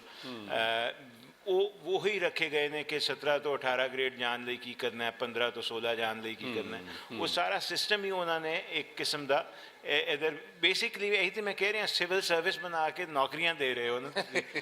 ਟੀਚਿੰਗ ਔਰ ਟੀਚਰਸ ਵਾਲੀ ਗੱਲ ਜਿਹੜੀ ਹੈ ਉਹ ਕਿਸੇ ਹੱਦ ਤੱਕ ਖਤਮ ਹੋ ਗਈ। ਤਾਂ ਉਹ ਇਹ ਤਾਲੀਮੀ ਨਿਜ਼ਾਮ ਦਾ ਵੱਡਾ ਪ੍ਰੋਬਲਮ ਹੈ। ਦੇਖੋ ਸਾਡੇ ਬੱਚੇ ਇਹ ਕਹਿੰਦੇ ਨੇ ਕਿ ਡਿਗਰੀਆਂ ਹੀ ਨੇ, ਇਹਦਾ ਇਲਮ ਦੇ ਨਾਲ ਕੋਈ ਤਾਲੁਕ ਨਹੀਂ। ਜੋ ਅਸੀਂ ਯੂਨੀਵਰਸਿਟੀਆਂ ਦੇ ਵਿੱਚ ਔਰ ਉਹਦੇ 'ਚ ਪੜ੍ਹਦੇ ਹਾਂ ਇਹਦਾ ਸਾਡੇ ਬੱਚੇ ਕਹਿੰਦੇ ਇਹਦਾ ਡਿਗਰੀਆਂ ਹੀ ਨੇ। ਹੁਣ ਤੇ ਜਦੋਂ ਤੁਸੀਂ ਇਲਮ ਦੇ ਨਾਲ ਜ਼ਾਹਿਰ ਹੈ ਪੈਸੇ ਨੂੰ ਜੋੜਤਾ, ਪੈਸੇ ਦੀ ਅਹਿਮੀਅਤ ਹੈਗੀ ਹੈ, ਨੌਕਰੀ ਦੀ ਅਹਿਮੀਅਤ ਹੈ। ਅੱਛਾ ਇਹ ਵੀ ਲਾਈਟਨਰ ਨੇ ਲਿਖੀ ਗੱਲ ਉਸ ਵੇਲੇ 1882 ਉਹਨੇ ਕਿਹਾ ਤੁਸੀਂ ਨੌਕਰੀਆਂ ਵਾਸਤੇ ਉਰਦੂ ਪੜ੍ਹਾ ਰਹੇ ਹੋ ਲੋਕਾਂ ਨੂੰ ਅਤੇ ਪੰਜਾਬੀ ਪੜ੍ਹਨ ਨੂੰ ਤਿਆਰ ਨਹੀਂ ਹੈਗੇ। ਉਸ ਵੇਲੇ 1882 ਦਾ ਕੋਈ ਤਿਆਰ ਨਹੀਂ ਹੈਗਾ ਸੀ। ਇਹਨੇ ਕਿਹਾ ਤੁਸੀਂ ਦੇ ਰਹੇ ਹੋ, ਕੱਲ੍ਹ ਨੂੰ ਕੋਈ ਹੋਰ ਜ਼ਬਾਨ ਆਏਗੀ ਅਤੇ ਬੱਚੇ ਉਸ ਪਾਸੇ ਸ਼ਿਫਟ ਹੋ ਜਾਣਗੇ। ਵੀ ਨੌਕਰੀਆਂ ਜੇ ਮਸਲਾ ਹੈ, ਜੇ ਨੌਕਰੀ ਮਸਲਾ ਹੈ ਤਾਂ ਪੈਸੇ ਤਾਂ ਅੰਗਰੇਜ਼ੀ ਵਾਲੇ ਨੂੰ ਜ਼ਿਆਦਾ ਮਿਲਦੇ ਨੇ। ਅਤੇ ਕਿਉਂ ਮਤਲਬ ਤੁਸੀਂ ਪੋਲਿਸੀ ਹੀ ਐਸੀ ਬਣਾਈ ਸ਼ੁਰੂ ਤੋਂ ਕਿ ਤੁਸੀਂ ਤਾਲੀਮ ਨੂੰ ਜੋੜਤਾ ਕਿ ਜੀ ਇਹਦੇ ਨਾਲ ਨੌਕਰੀ ਮਿਲੇਗੀ ਤੁਹਾਨੂੰ। ਹਾਂ ਜੀ ਹਾਂ ਕਰੋ ਕਰੋ। ਮੇਰਾ ਖਿਆਲ ਹੈ ਜੀ ਕਿ ਤੁਸੀਂ ਸਾਜ਼ਿਸ਼ ਦੀ ਗੱਲ ਕੀਤੀ ਹੈ ਨਾ, ਸਾਜ਼ਿਸ਼ ਇਸ ਨੂੰ ਬਹੁਤ ਵੱਡੀ ਹੈਗੀ ਹੈ। ਸਾਜ਼ਿਸ਼ ਇਹ ਹੈਗੀ ਹੈ ਕਿ ਜਿਹੜਾ ਬੱਚਾ ਇੱਥੇ ਪੜ੍ਹੇ ਉਹ ਅਨਪੜ੍ਹ ਰਹੇ ਕਿਉਂਕਿ ਬਾਕੀ ਜਿਹੜੇ ਮਤਲਬ ਭੇਜ ਸਕਦੇ ਨੇ ਆਪਣੇ ਬੱਚਿਆਂ ਨੂੰ ਬਾਹਰ ਉਹ ਤੇ ਬਾਹਰ ਪੜ੍ਹਾ ਦੇ ਤੇ ਆਪਣੇ ਬੱਚਿਆਂ ਸੇ ਉਹਨਾਂ ਲਫ਼ਜ਼ ਵੀ ਖੋਲ ਲਿਆ ਹੈ। ਉਹ ਜਿਹੜਾ ਕਲਾਸ ਡਿਫਰੈਂਸ ਹੈ ਨਾ ਉਹ ਰੱਖਣ ਦੀ ਮੇਰਾ ਖਿਆਲ ਹੈ ਸਾਜ਼ਿਸ਼ ਹੈਗੀ ਹੈ। ਆਪਣੇ ਬੱਚਿਆਂ ਵਾਸਤੇ ਨੈਸ਼ਨਲ ਹਸਪਤਾਲ ਬਣਾ ਲੈਂਦੇ ਨੇ। ਆਪਣੇ ਬੱਚਿਆਂ ਵਾਸਤੇ ਉਹਨਾਂ ਨੇ ਕਿਉਂਕਿ ਬਾਹਰ ਹੁਣ ਟਰੰਪ ਵੀ ਤੇ ਆ ਜਾਂਦਾ ਨਾ, ਘਬਰਾ ਗਏ ਨੇ ਥੋੜ੍ਹੇ, ਇੱਥੇ ਉਹਨਾਂ ਨੇ ਇਦਾਰੇ ਆਪਣੇ ਬਣਾਉਣੇ ਸ਼ੁਰੂ ਕਰਤੇ ਨੇ ਨਾਲ। ਹਾਂ ਲੇਕਿਨ ਉਹ ਵੀ ਹੈਗਾ। ਲੇਕਿਨ ਵੇਖੋ ਨਾ ਟੀਚਰ ਜਿਹੜੀ ਹੈਗੀ ਹੈ ਉਹਦੇ ਹੱਥ ਵਿੱਚ ਤੁਸੀਂ ਕੁਛ ਵੀ ਨਹੀਂ ਦਿੱਤਾ। ਹਾਂਜੀ ਇੱਕ ਕੈਰੀਕੂਲਮ ਫੜਾ ਦਿੰਦੇ ਹੋ, ਉਹਦੀ ਟ੍ਰੇਨਿੰਗ ਵਾਰ-ਵਾਰ ਕਰ ਰਹੇ ਹੋ ਅਤੇ ਉਹਨੂੰ ਮਤਲਬ ਮੇਰਾ ਖਿਆਲ ਹੈ ਕਿ ਬਿਲਕੁਲ ਮਾਜ਼ੂਰ ਕਰਦੇ ਭੇਜ ਦਿੰਦੇ ਹੋ ਕਲਾਸਰੂਮ ਵਿੱਚ। ਇੱਕ ਚੀਜ਼ KP ਵਿੱਚ ਉਹਨਾਂ ਨੇ ਸ਼ੁਰੂ ਕੀਤੀ ਸੀ ਲੇਕਿਨ ਬਾਅਦ ਵਿੱਚ ਮੇਰਾ ਖਿਆਲ ਹੈ ਕੋਈ ਪੋਲੀਟੀਕਲ ਪ੍ਰੈਸ਼ਰ ਹੋਇਆ ਜਾਂ ਜੋ ਵੀ ਹੋਇਆ ਉਹ ਉੱਠ ਕੇ ਮਤਲਬ ਉਹਨਾਂ ਨੇ ਬੰਦ ਕਰ ਦਿੱਤੀ। ਉਹਨਾਂ ਨੇ ਕਿਹਾ ਕਿ ਜੀ ਹਰ ਟੀਚਰ ਦਾ ਹਰ ਸਕੂਲ ਵਿੱਚ ਉਹ ਇੱਕ ਲੋਕਲ ਕੰਟੈਂਟ ਰੱਖਣਗੇ ਕਿ 20% ਜਿਹੜਾ ਤੁਹਾਡਾ ਕੈਰੀਕੂਲਮ ਹੈਗਾ ਉਹਦੇ ਵਿੱਚ ਟੀਚਰ ਲੋਕਲ ਕੰਟੈਂਟ ਰੱਖਣਗੇ। ਉਹਦੇ ਵਿੱਚ ਫਾਇਦਾ ਇਹ ਹੁੰਦਾ ਹੈ ਕਿ ਜੀ ਜਿਹੜੇ ਉਹਨਾਂ ਦੇ ਆਪਣੇ ਮਾਹੌਲ ਦੇ ਮੁਤਾਬਿਕ ਜਿਹੜਾ ਉਹਨਾਂ ਦਾ ਕਲਚਰ ਹੈਗਾ, ਕਹਾਣੀਆਂ ਹੈਗੀਆਂ ਨੇ, ਖੇਡਾਂ ਹੈਗੀਆਂ ਨੇ, ਜੋ ਕੁਛ ਵੀ ਹੈ ਉਹ ਸਾਰੀ ਉਸ ਸਕੂਲ ਵਿੱਚ ਆ ਜਾਂਦੀਆਂ ਨੇ ਅਤੇ ਨਾਲ ਉਹਦੀ ਜ਼ਬਾਨ ਵੀ ਜ਼ਾਹਿਰ ਹੈ ਉਸੇ ਜ਼ਬਾਨ ਵਿੱਚ ਹੈਗਾ। ਅਤੇ ਉਹ ਉਹਨਾਂ ਨੇ ਫਿਰ ਮਤਲਬ ਪਾਕਿਸਤਾਨ ਵਿੱਚ ਤਾਂ ਫਿਰ ਵਨ ਸਿੰਗਲ ਆ ਗਿਆ ਕੈਰੀਕੂਲਮ ਆ ਗਿਆ। ਇੱਥੇ ਤਾਂ ਐਕਸਪੈਰੀਮੈਂਟ ਉੱਤੇ ਐਕਸਪੈਰੀਮੈਂਟ ਹੁੰਦਾ ਠੀਕ ਹੈ ਜੀ। ਅਤੇ ਅੱਜ ਤੱਕ ਮੇਰਾ ਖਿਆਲ ਹੈ ਜਿਸ ਤਰ੍ਹਾਂ ਬਾਰੀ ਸਾਹਿਬ ਕਹਿ ਰਹੇ ਨੇ ਕੋਈ ਇਹੋ ਜਿਹਾ ਪ੍ਰੋਗਰਾਮ ਤਾਂ ਬਣਿਆ ਹੀ ਨਹੀਂ ਜਿਹੜਾ ਕਾਮਯਾਬ ਹੋਵੇ। ਲੇਕਿਨ ਬਹਰਹਾਲ ਜਿਹੜੀ ਅੱਛੀ ਗੱਲ ਹੈਗੀ ਹੈ ਕਿ ਇੰਡੀਵਿਜੂਅਲ ਐਫਰਟਸ ਤੁਹਾਨੂੰ ਨਜ਼ਰ ਆਉਂਦੇ ਨੇ ਅਤੇ ਉਹ ਬਹੁਤ ਹੀ ਮਤਲਬ ਇੰਸਪਾਇਰਿੰਗ ਕਿਸਮ ਦੇ ਐਫਰਟਸ ਹੈਗੇ ਨੇ ਕਿ ਹੁਣ ਮੈਂ ਇੱਕ ਸਕੂਲ ਦਾ ਜ਼ਿਕਰ ਕਰ ਸਕਦੀ ਹਾਂ ਕਿਉਂਕਿ ਉਹ ਹਾਲ ਵਿੱਚ ਆਏ ਸਨ ਥਾਪ ਵਿੱਚ ਉਹਨਾਂ ਨੇ ਆਪਣਾ ਪੂਰਾ ਦੱਸਿਆ ਵੀ ਜਿਹੜਾ ਜ਼ੋਇਆ ਸਕੂਲ ਸਿਸਟਮ ਹੈਗਾ। ਉਹ ਸਕੂਲ ਸਿਸਟਮ ਵਾਸ ਇੰਸਪਾਇਰਿੰਗ ਕਿ ਜੀ ਇਸ ਤਰ੍ਹਾਂ ਵੀ ਪੜ੍ਹਾਈ ਹੋ ਸਕਦੀ ਹੈ। ਅੱਛਾ ਅਤੇ ਇਸ ਤਰ੍ਹਾਂ ਜਗ੍ਹਾ ਜਗ੍ਹਾ ਤੁਹਾਨੂੰ ਛੋਟੇ ਛੋਟੇ ਐਫਰਟਸ ਨਜ਼ਰ ਆਉਂਦੇ ਨੇ। ਅਤੇ ਅਗਰ ਜਿਹੜੇ ਮਤਲਬ ਐਜੂਕੇਸ਼ਨ ਮਤਲਬ ਮੈਂ ਤਾਂ ਬੱਚਿਆਂ ਦੀ ਐਜੂਕੇਸ਼ਨ ਵਿੱਚ ਬਿਲਕੁਲ ਨਹੀਂ ਹੈਗੀ ਸ਼ਾਮਿਲ ਲੇਕਿਨ ਜਿਹੜੇ ਉਹਦੇ ਵਿੱਚ ਕੰਮ ਕਰਦੇ ਨੇ ਉਹਨਾਂ ਨੂੰ ਜਾ ਕੇ ਵੇਖਣਾ ਚਾਹੀਦਾ ਹੈ ਕਿ ਦੁਨੀਆ ਕੀ ਕਰ ਰਹੀ ਹੈ, ਕਿਹੜੇ ਕਾਮਯਾਬ ਮਾਡਲਸ ਨੇ, ਕਿਸ ਤਰ੍ਹਾਂ ਹੋਣਾ ਚਾਹੀਦਾ ਇੱਥੇ। ਅਸੀਂ ਤਾਂ ਮਤਲਬ ਬਰੋਡ ਗੱਲ ਕੀਤੀ ਹੈ ਨਾ ਕਿ ਜੀ ਕਲਚਰ ਦੇ ਨਾਲ ਜੁੜਨਾ ਚਾਹੀਦਾ। ਕਲਚਰ ਦੇ ਨਾਲ ਜ਼ੁਬਾਨ ਵੀ ਹੈਗੀ ਹੈ, ਜ਼ੁਬਾਨ ਵਹੀਕਲ ਹੁੰਦੀ ਹੈ ਕਲਚਰ ਦੀ, ਉਹ ਸਾਰੀ ਚੀਜ਼ ਇਕੱਠੀ ਹੋ ਜਾਂਦੀ ਹੈ। ਮਨਸੂਬਾ ਮੈਂ ਇਸ ਵਾਸਤੇ ਵੀ ਕਹਿੰਦੀ ਹਾਂ ਕਿ ਜਿਹੜੀ ਯੂਨੀਵਰਸਿਟੀ ਅਸੀਂ ਕਾਇਮ ਕੀਤੀ ਸੀ ਇਹਦੀ ਮਿਹਨਤ ਨਾਲ ਉਹ ਬੜੀ ਰੈਡੀਕਲ ਕਿਸਮ ਦੀ ਯੂਨੀਵਰਸਿਟੀ ਸੀ ਕਿਉਂਕਿ ਇੱਕ ਵਾਹਿਦ ਜਗ੍ਹਾ ਸੀ ਜਿੱਥੇ ਮਦਰ ਟੰਗ ਨੂੰ ਬਹੁਤ ਜ਼ਿਆਦਾ ਐਮਫੈਸਿਸ ਦਿੱਤਾ ਜਾ ਰਿਹਾ ਸੀ। ਅਤੇ ਅਸੀਂ ਸਾਰੇ ਮਤਲਬ ਬੜੇ ਇਕਬਾਲ ਕੈਸਰ ਵੀ ਬੈਠੇ ਨੇ, ਹੋਰ ਵੀ ਬੈਠੇ ਨੇ, ਨੈਨਸੂਕ ਵੀ ਬੈਠੇ ਨੇ, ਸਾਰੇ ਆਦੇ ਉੱਥੇ ਪੜ੍ਹਾਉਂਦੇ ਸਨ। ਇਹਨਾਂ ਕੋਲੋਂ ਜ਼ਿਆਦਾ ਕੌਣ ਜਾਣਦਾ ਹੋਏਗਾ ਜ਼ਬਾਨ ਦੇ ਬਾਰੇ ਵਿੱਚ ਅਤੇ ਆਪਣੇ ਕਲਚਰ ਦੇ ਬਾਰੇ ਵਿੱਚ। ਅਤੇ ਕੀ ਹੋਇਆ ਉਸ ਯੂਨੀਵਰਸਿਟੀ ਨਾਲ ਜੀ, ਅਰਬ ਆ ਗਏ ਤਾਂ ਉਹਨਾਂ ਨੇ ਖਰੀਦ ਲਈ ਖਤਮ ਹੋ ਗਈ ਇਸ ਖੇਡ ਪਿੱਛੇ ਤੁਹਾਨੂੰ ਪਤਾ ਕਿ ਕੌਣ ਸੇ ਮੈਂ ਹੁਣ ਨਾਂ ਨਹੀਂ ਲੈ ਸਕਦੀ ਸਟੇਜ ਤੇ ਲੇਕਿਨ ਸਾਰੇ ਸਮਝ ਗਏ ਸੋ ਉਹ ਚਾਹੁੰਦੇ ਹੀ ਨਹੀਂ ਕਿ ਜੀ ਇੱਥੇ ਕੋਈ ਇਹੋ ਜਿਹੀ ਐਕਸਪੈਰੀਮੈਂਟ ਹੋਵੇ ਜਾਂ ਇਹੋ ਜਿਹਾ ਕੰਮ ਹੋਵੇ ਜਿਹੜਾ ਮਤਲਬ ਇੱਕ ਟਰਾਂਸਫੋਰਮੇਟਿਵ ਹੋਵੇ ਇੱਕ ਵੱਖਰੀ ਲਾਈਨ ਦੇ ਉੱਤੇ ਕੰਮ ਕੀਤਾ ਜਾਏ। ਅੱਛਾ, ਤੁਹਾਨੂੰ ਇਹ ਲੱਗਦਾ ਕਿ ਮਦਰ ਟੰਗ ਦੇ ਨਾਲ ਜੋ ਬਹਿਸ ਹੋ ਰਹੀ ਹੈ ਇਹ ਸਵਾਲ ਇਸ ਵਾਸਤੇ ਐਵੇਂ ਕਿ ਸਾਡੇ ਕੋਲ ਇੱਕੋ ਤਜਰਬਾ ਹੈ ਮਦਰ ਟੰਗ ਦਾ ਜਿਹੜਾ ਸਿੰਧੀ ਦਾ ਹੈਗਾ, ਲੇਕਿਨ ਸਿੰਧੀ ਦੀ ਐਜੂਕੇਸ਼ਨ ਸਿਸਟਮ ਕੋਈ ਬਹੁਤ ਅੱਛਾ ਨਹੀਂ ਹੈਗਾ। ਯਾਨੀ ਅਸੀਂ ਇਹ ਨਹੀਂ ਦੇਖਦੇ ਕਿ ਉੱਥੋਂ ਅੱਛੇ ਡਾਕਟਰ ਨਿਕਲ ਰਹੇ ਨੇ, ਅੱਛੇ ਲੋਕ ਨਿਕਲ ਰਹੇ। ਦੇਖੋ ਉਹ ਮਦਰ ਟੰਗ ਦੇ ਵਿੱਚ ਤੇ ਪੜ੍ਹਾਈ ਜਾ ਰਹੀ ਹੈ ਅੰਗਰੇਜ਼ਾਂ ਦੇ ਦੌਰ ਤੋਂ, ਲੇਕਿਨ ਮੈਨੂੰ ਲੱਗਦਾ ਕਿ ਸ਼ਾਇਦ ਇੱਕ ਇਹ ਵੀ ਵਜ੍ਹਾ ਹੈ ਮਦਰ ਟੰਗ ਦੇ ਕੇਸ ਦੇ ਕਮਜ਼ੋਰ ਹੋਣ ਦੀ ਕਿ ਜੋ ਸਿੰਧ ਦਾ ਮਤਲਬ ਇੱਕ ਮੈਟ੍ਰਿਕ ਕੀਤਾ ਹੋਇਆ ਬੱਚਾ ਹੈਗਾ। ਕਿਉਂਕਿ ਬਾਰੀ ਸਾਹਿਬ ਤੁਸੀਂ ਵੀ ਇਹਦੇ 'ਤੇ ਜ਼ਰੂਰ ਰਿਸਪੌਂਡ ਕਰੋ, ਕਿਉਂਕਿ ਇਹ ਇੱਕ ਕਿਉਂਕਿ ਵਾਹਿਦ ਹੀ ਤਜਰਬਾ ਹੈ ਨਾ ਸਾਡੇ ਕੋਲ, 72 ਤੋਂ ਬਾਅਦ ਤੇ ਇਕੱਲਾ ਹੀ ਰਹਿ ਗਿਆ ਨਾ। ਹਾਂ, ਅਗਰ ਤੁਸੀਂ KP ਦੀ ਤਰਫ ਵੇਖੋ, ਹਾਂ, ਆਈ ਡਿਡਨਟ ਨੋ ਦੈਟ, ਮਤਲਬ ਮੈਨੂੰ ਨਹੀਂ ਪਤਾ ਸੀ ਕਿ ਇੱਕ ਅਸੀਂ ਕਿਤਾਬ ਅੰਗਰੇਜ਼ੀ ਵਿੱਚ ਲਿਖੀ ਸੀ, ਯੂਨੈਸਕੋ ਦਾ ਇੱਕ ਕੰਮ ਸੀ ਸਾਨੂੰ ਦਿੱਤਾ ਕਰਨ ਵਿੱਚ, ਜਿਹਦੇ ਵਿੱਚ ਟੱਪੇ ਅਤੇ ਬਾਕੀ ਮਤਲਬ ਜਿਹੜੇ ਕਲਚਰ ਦੇ ਹਿੱਸੇ ਹੁੰਦੇ ਨੇ, ਡੋਮੇਨਸ ਹੁੰਦੇ ਨੇ, ਉਹਦੇ ਬਾਰੇ ਵਿੱਚ ਸੀ। ਅਤੇ ਅਸੀਂ ਉੱਥੇ ਵਰਕਸ਼ਾਪ ਕਰ ਰਹੇ ਸਾਂ ਅਤੇ ਮੈਂ ਟੀਚਰਸ ਨੂੰ ਕਿਹਾ ਕਿ ਜੀ ਇਹਦੀ ਅਸੀਂ ਪਸ਼ਤੋ ਵਿੱਚ ਵੀ ਟਰਾਂਸਲੇਸ਼ਨ ਕਰ ਦਿੰਦੇ ਤਾਂ ਉਹਨਾਂ ਨੇ ਕਿਹਾ ਨਹੀਂ ਪਸ਼ਤੋ ਵਿੱਚ ਨਾ ਕਰੋ, ਸਾਨੂੰ ਪੜ੍ਹਨ ਨਹੀਂ ਆਉਂਦਾ ਪਸ਼ਤੋ। ਅਤੇ ਉਹ ਬੋਲਦੇ ਸਾਰੇ ਪਸ਼ਤੋ ਵਿੱਚ ਹੈਗੇ ਨੇ ਅਤੇ ਮੈਨੂੰ ਤਾਂ ਬੜੀ ਹੈਰਾਨਗੀ ਹੋਈ ਕਿ ਜੀ ਉਹਨਾਂ ਦੀ ਸਕ੍ਰਿਪਟ ਇਹੋ ਜਿਹੀ ਹੈਗੀ ਹੈ ਜਾਂ ਐਲਫਾਬੈਟ ਇਹੋ ਜਿਹੀ ਹੈਗੀ ਹੈ ਕਿ ਉਹ ਜ਼ੁਬਾਨ ਹੀ ਨਹੀਂ ਸਮਝਦੇ, ਲਿਖੀ ਹੋਈ ਜ਼ੁਬਾਨ ਉਹ ਪੜ੍ਹ ਹੀ ਨਹੀਂ ਸਕਦੇ। ਅਤੇ ਇਹੋ ਜਿਹੇ ਵੀ ਮਸਲੇ ਇਹ ਮਸਲੇ ਹੈਗੇ ਨੇ ਅਤੇ ਅਗਰ ਤੁਸੀਂ ਪੰਜਾਬੀ ਲਿਆਓਗੇ ਤਾਂ ਉਹ ਵੀ ਕਾਫੀ। ਅੱਛਾ, ਚਲੋ ਠੀਕ ਹੈ ਜੀ। ਭਾਈ ਸਾਹਿਬ ਆਖਰੀ ਫਿਰ ਸੋ ਉਹਦਾ ਮਸਲਾ ਹੈ ਸਰ ਕਿ ਅਸੀਂ ਬੇਸਿਕਲੀ ਪਾਕਿਸਤਾਨ 'ਚ ਕੋਈ ਵੀ ਜ਼ਬਾਨ ਸਹੀ ਤਰੀਕੇ ਨਹੀਂ ਪੜ੍ਹਾ ਰਹੇ ਨਾ, ਅਤੇ ਉਹ ਕੁਆਲਿਟੀ ਐਜੂਕੇਸ਼ਨ ਦੀ ਇੰਨੀ ਬੁਰੀ ਹੈ ਕਿ ਫਿਰ ਇਹ ਫਰਕ ਕਰਨਾ ਕਿ ਜੀ ਉਹ ਸਿੰਧੀ 'ਚ ਪੜ੍ਹ ਰਿਹਾ ਸੀ ਫਿਰ ਵੀ ਨਹੀਂ ਅੱਛਾ ਕੀਤਾ। ਉਹ ਪੜ੍ਹਾਈ ਸਿੰਧੀ ਅੱਛੀ ਨਹੀਂ ਰਹੇ, ਨਾ ਉਰਦੂ ਅੱਛੀ ਪੜ੍ਹਾ ਰਹੇ ਨਾ ਅੰਗਰੇਜ਼ੀ ਅੱਛੀ ਪੜ੍ਹਾ ਰਹੇ ਹਾਂ। ਅੰਗਰੇਜ਼ੀ 'ਚ ਅਸੀਂ ਕਹਿ ਦਿੰਦੇ ਹਾਂ ਉਹ ਜੀ ਫੋਰਨ ਲੈਂਗੁਏਜ ਹੈ ਇਸ ਵਾਸਤੇ ਅੱਛੀ ਨਹੀਂ, ਪਰ ਉਰਦੂ ਵੀ ਨਹੀਂ ਪੜ੍ਹਾਈ ਜਾਂਦੀ, ਉਹਦਾ ਰਿਜ਼ਲਟ ਵੀ ਓਨਾ ਹੀ ਭੈੜਾ ਆਉਂਦਾ ਹੈ। ਪਸ਼ਤੋ ਔਰ ਸਿੰਧੀ ਦਾ ਵੀ ਤੁਸੀਂ ਸੁਣ ਲਿਆ। ਅਸਲ ਮਸਲਾ ਤਾਂ ਉਹ ਲੈਂਗੁਏਜ ਜਿਹੜੀ ਜਿੰਨੀ ਲੈਂਗੁਏਜ ਜ਼ਬਾਨਾਂ ਨੇ ਉਹਨਾਂ ਨੂੰ ਚੰਗੇ ਤਰੀਕੇ ਨਾਲ ਪੜ੍ਹਾਉਣ ਦਾ ਹੈ ਨਾ ਕਿ ਸਾਨੂੰ ਲੈਂਗੁਏਜ ਐਸ ਲੈਂਗੁਏਜ ਪੜ੍ਹਾਉਣਾ ਨਹੀਂ ਆ ਰਿਹਾ। ਇੱਕ ਤਾਂ ਇਹ ਗੱਲ ਹੈ ਸਰ। ਛੋਟੀ ਜਿਹੀ ਇੱਕ ਹੋਰ ਗੱਲ, ਦੂਸਰੀ ਗੱਲ ਹੈ ਕਿ ਦੇਖੋ ਚਾਹੇ ਕੁਛ ਵੀ ਹੈ, ਪਰ ਤੁਸੀਂ ਸਿੰਧ ਅਤੇ ਖੈਬਰ ਪਖਤੂਨਖਵਾ 'ਚ ਲੋਕਾਂ ਨੂੰ ਸ਼ਰਮਿੰਦਗੀ ਨਹੀਂ ਹੈ ਜ਼ਬਾਨ 'ਤੇ, ਉਹਨਾਂ ਨੂੰ ਬੋਲਣ ਵਿੱਚ ਵੀ ਕੋਈ ਮਸਲੇ ਨਹੀਂ। ਉਹਦੀ ਮਾਰਕੀਟ ਕਾਫੀ ਬੜੀ ਹੈ, ਉੱਥੇ ਅਖਬਾਰ ਵੀ ਨੇ, ਮੀਡੀਆ ਵੀ ਹੈ, ਬਾਕੀ ਚੀਜ਼ਾਂ ਵੀ ਨੇ। ਹਾਂ, ਇੱਥੇ ਸਿੰਧ 'ਚ ਬਹੁਤ ਹੈ, ਇੱਥੇ ਪੰਜਾਬ 'ਚ ਤਾਂ ਉਹ ਵੀ ਬਿਲਕੁਲ ਨਹੀਂ ਨਾ। ਪੰਜਾਬ ਨਾਲ ਤਾਂ ਉਹ ਡਬਲ ਦੂਰੀ ਇੱਕ ਕਿਸਮ ਕੀ ਹੋ ਜਾਂਦੀ ਹੈ ਕਿ ਸਕੂਲ ਮਨਾ ਕਰ ਰਹੇ ਨੇ ਕਿ ਤੁਸੀਂ ਸਕੂਲੇ ਪੰਜਾਬੀ ਬੋਲ ਨਹੀਂ ਸਕਦੇ, ਜੇ ਬੋਲੋਗੇ ਤਾਂ ਸਜ਼ਾ ਹੋਏਗੀ ਅਤੇ ਫਲਾਨਾ ਹੋਏਗਾ। ਅਤੇ ਇਹ ਤਾਂ ਸਾਨੂੰ ਮੇਜਰ ਚੇਂਜ ਚਾਹੀਦਾ ਹੈ ਨਾ ਤਾਂ ਕਿ ਅਸੀਂ ਰੀਹੈਬਿਲਿਟੇਟ ਕਰ ਸਕੀਏ। ਮੈਨੂੰ ਲੱਗਦਾ ਕਿ ਪੰਜਾਬ ਵਿੱਚ ਜਿਹੜੀ ਉਹਨਾਂ ਦੀ ਲੈਂਗੁਏਜ ਪਾਲਿਸੀ ਸੀ ਉਹ ਪੰਜਾਬੀ ਮੁਸਲਮਾਨ ਕਾਫੀ ਟਾਰਗੇਟ ਹੈਗਾ ਸੀ।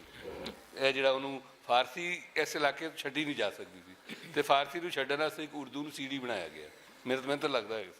ਅਤੇ ਹੁਣ ਲੋ ਦੀ ਤੁਸੀਂ ਸਾਰੀ ਗੱਲ ਸੁਣ ਲਈ ਹੈ, ਅਤੇ ਕੋਈ ਸਵਾਲ ਜਵਾਬ ਅਗਰ ਹੋਣ ਤਾਂ ਦੱਸੋ ਤੁਸੀਂ। ਹਾਂਜੀ, ਕੋਈ ਮਾਈਕ ਹੈਗਾ ਤਾਂ ਉੱਥੇ ਜਾਓ ਜੀ।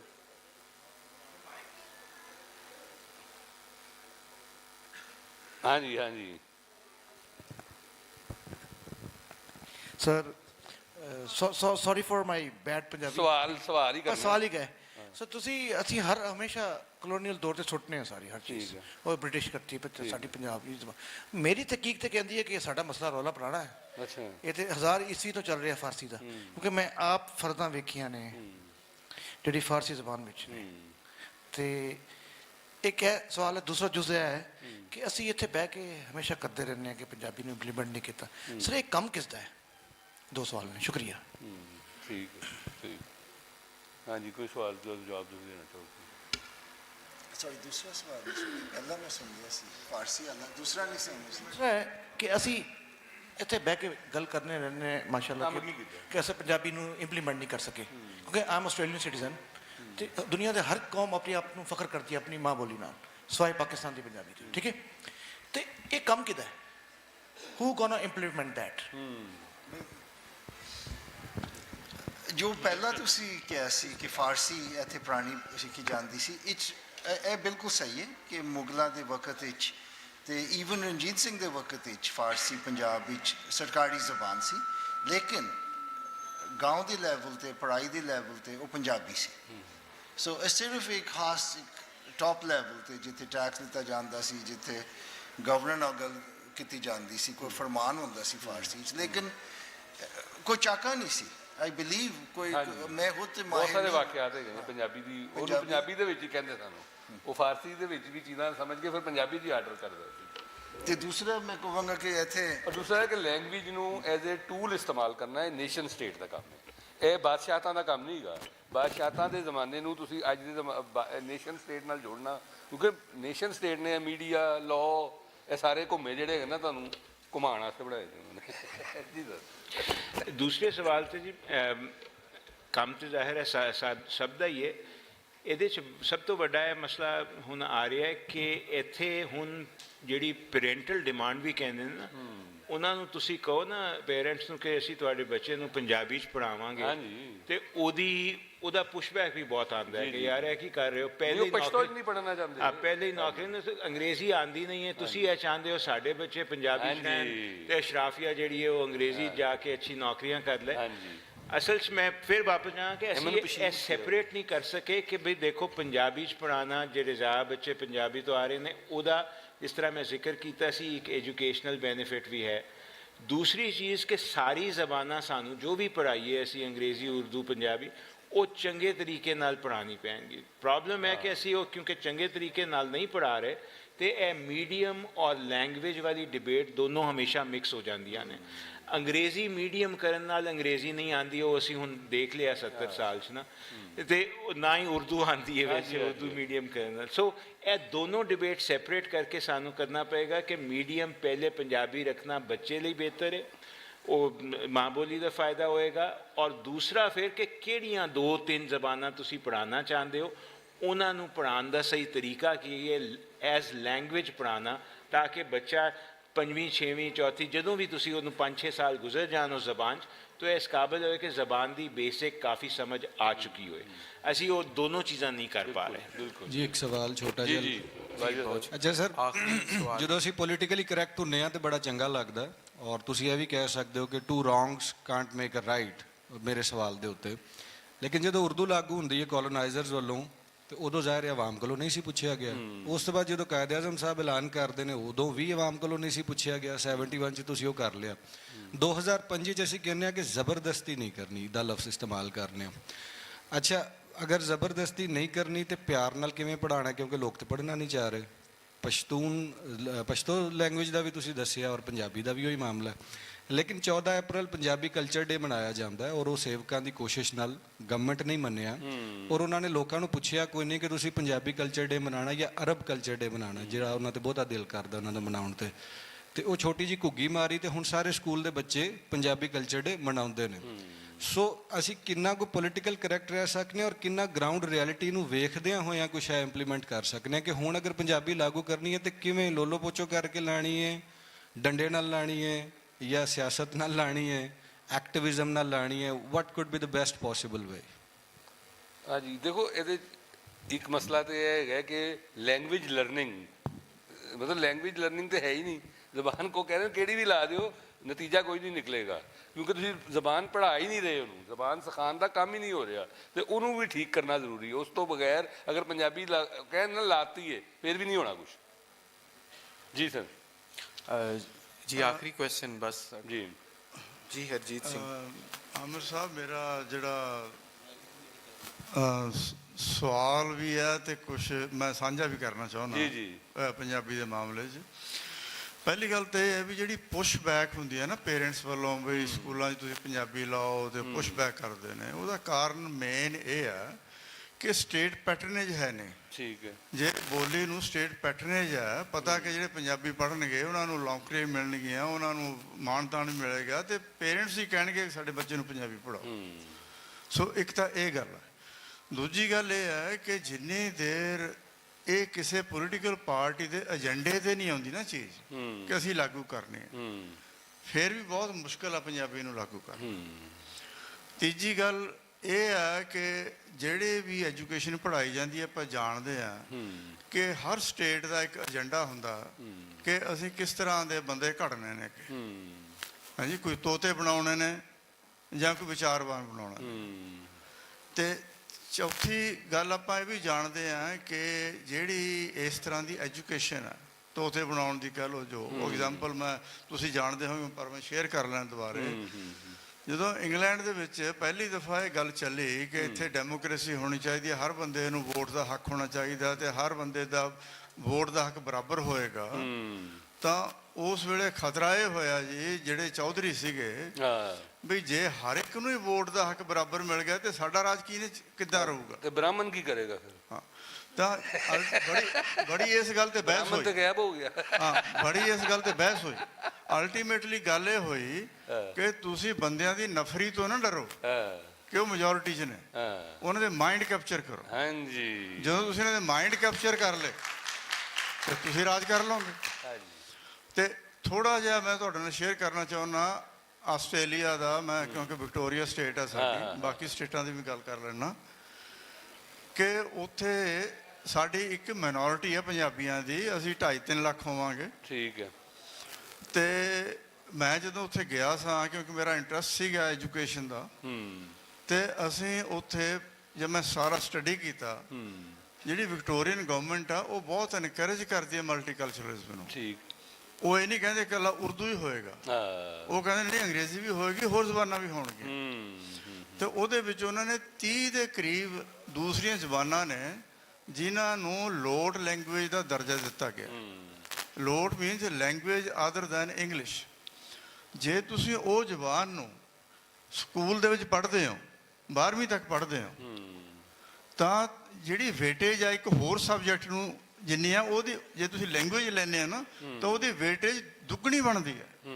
ਸੋ ਇਸ ਕਰਕੇ ਜਦੋਂ ਤੁਸੀਂ ਇਹ 12 ਬੱਚਾ ਕਰਦਾ, ਉਹਦੀ ਮੈਰਿਟ ਦੇ ਵਿੱਚ ਜੇ ਉਹ ਇੱਕ ਐਥਨਿਕ ਲੈਂਗੁਏਜ ਲੈਂਦਾ ਤਾਂ ਉਹ ਹੋਰ ਉੱਪਰ ਜਾਂਦਾ। ਤੇ ਪੰਜਾਬੀ ਲੋਟ ਲੈਂਗੁਏਜ ਦਾ ਸਟੇਟਸ ਵਿਕਟੋਰੀਆ ਸਟੇਟ ਦੇ ਵਿੱਚ ਇਹਨੂੰ ਮਿਲ ਚੁੱਕਾ। ਅੱਛਾ। ਔਰ ਇਹ ਸੈਟਰਡੇ ਨੂੰ ਸਕੂਲ ਜਿਹੜੇ ਲੱਗਦੇ ਨੇ ਉਹਨਾਂ ਵਿੱਚ ਇਹ ਪੜ੍ਹਾਈ ਜਾਂਦੀ ਹੈ। ਮਿਹਰਬਾਨੀ ਜੀ, ਬਹੁਤ ਸ਼ੁਕਰੀਆ। ਹੈਲੋ ਜੀ, ਬਹੁਤ ਸ਼ੁਕਰੀਆ। ਤੇ ਇਹਦੇ ਨਾਲ ਹੀ ਜਿਹੜਾ ਹੈ ਅੱਜ ਦਾ ਜਿਹੜਾ ਸਾਡਾ ਸੈਸ਼ਨ ਹੈ ਆਪੇ ਹੀ ਤਾਂ ਸ਼ੁਰੂ ਹੋ ਗਿਆ। ਆਮਰ ਜੀ ਟਾਈਮ ਥੋੜਾ ਹੈ, ਤੇਰਾ ਨਾਂ ਚਾਨ ਸ਼ਕੀਲ ਹੈ ਤਾਂ ਮਤਲਬ ਇਹ ਨਹੀਂ ਹੈਗਾ।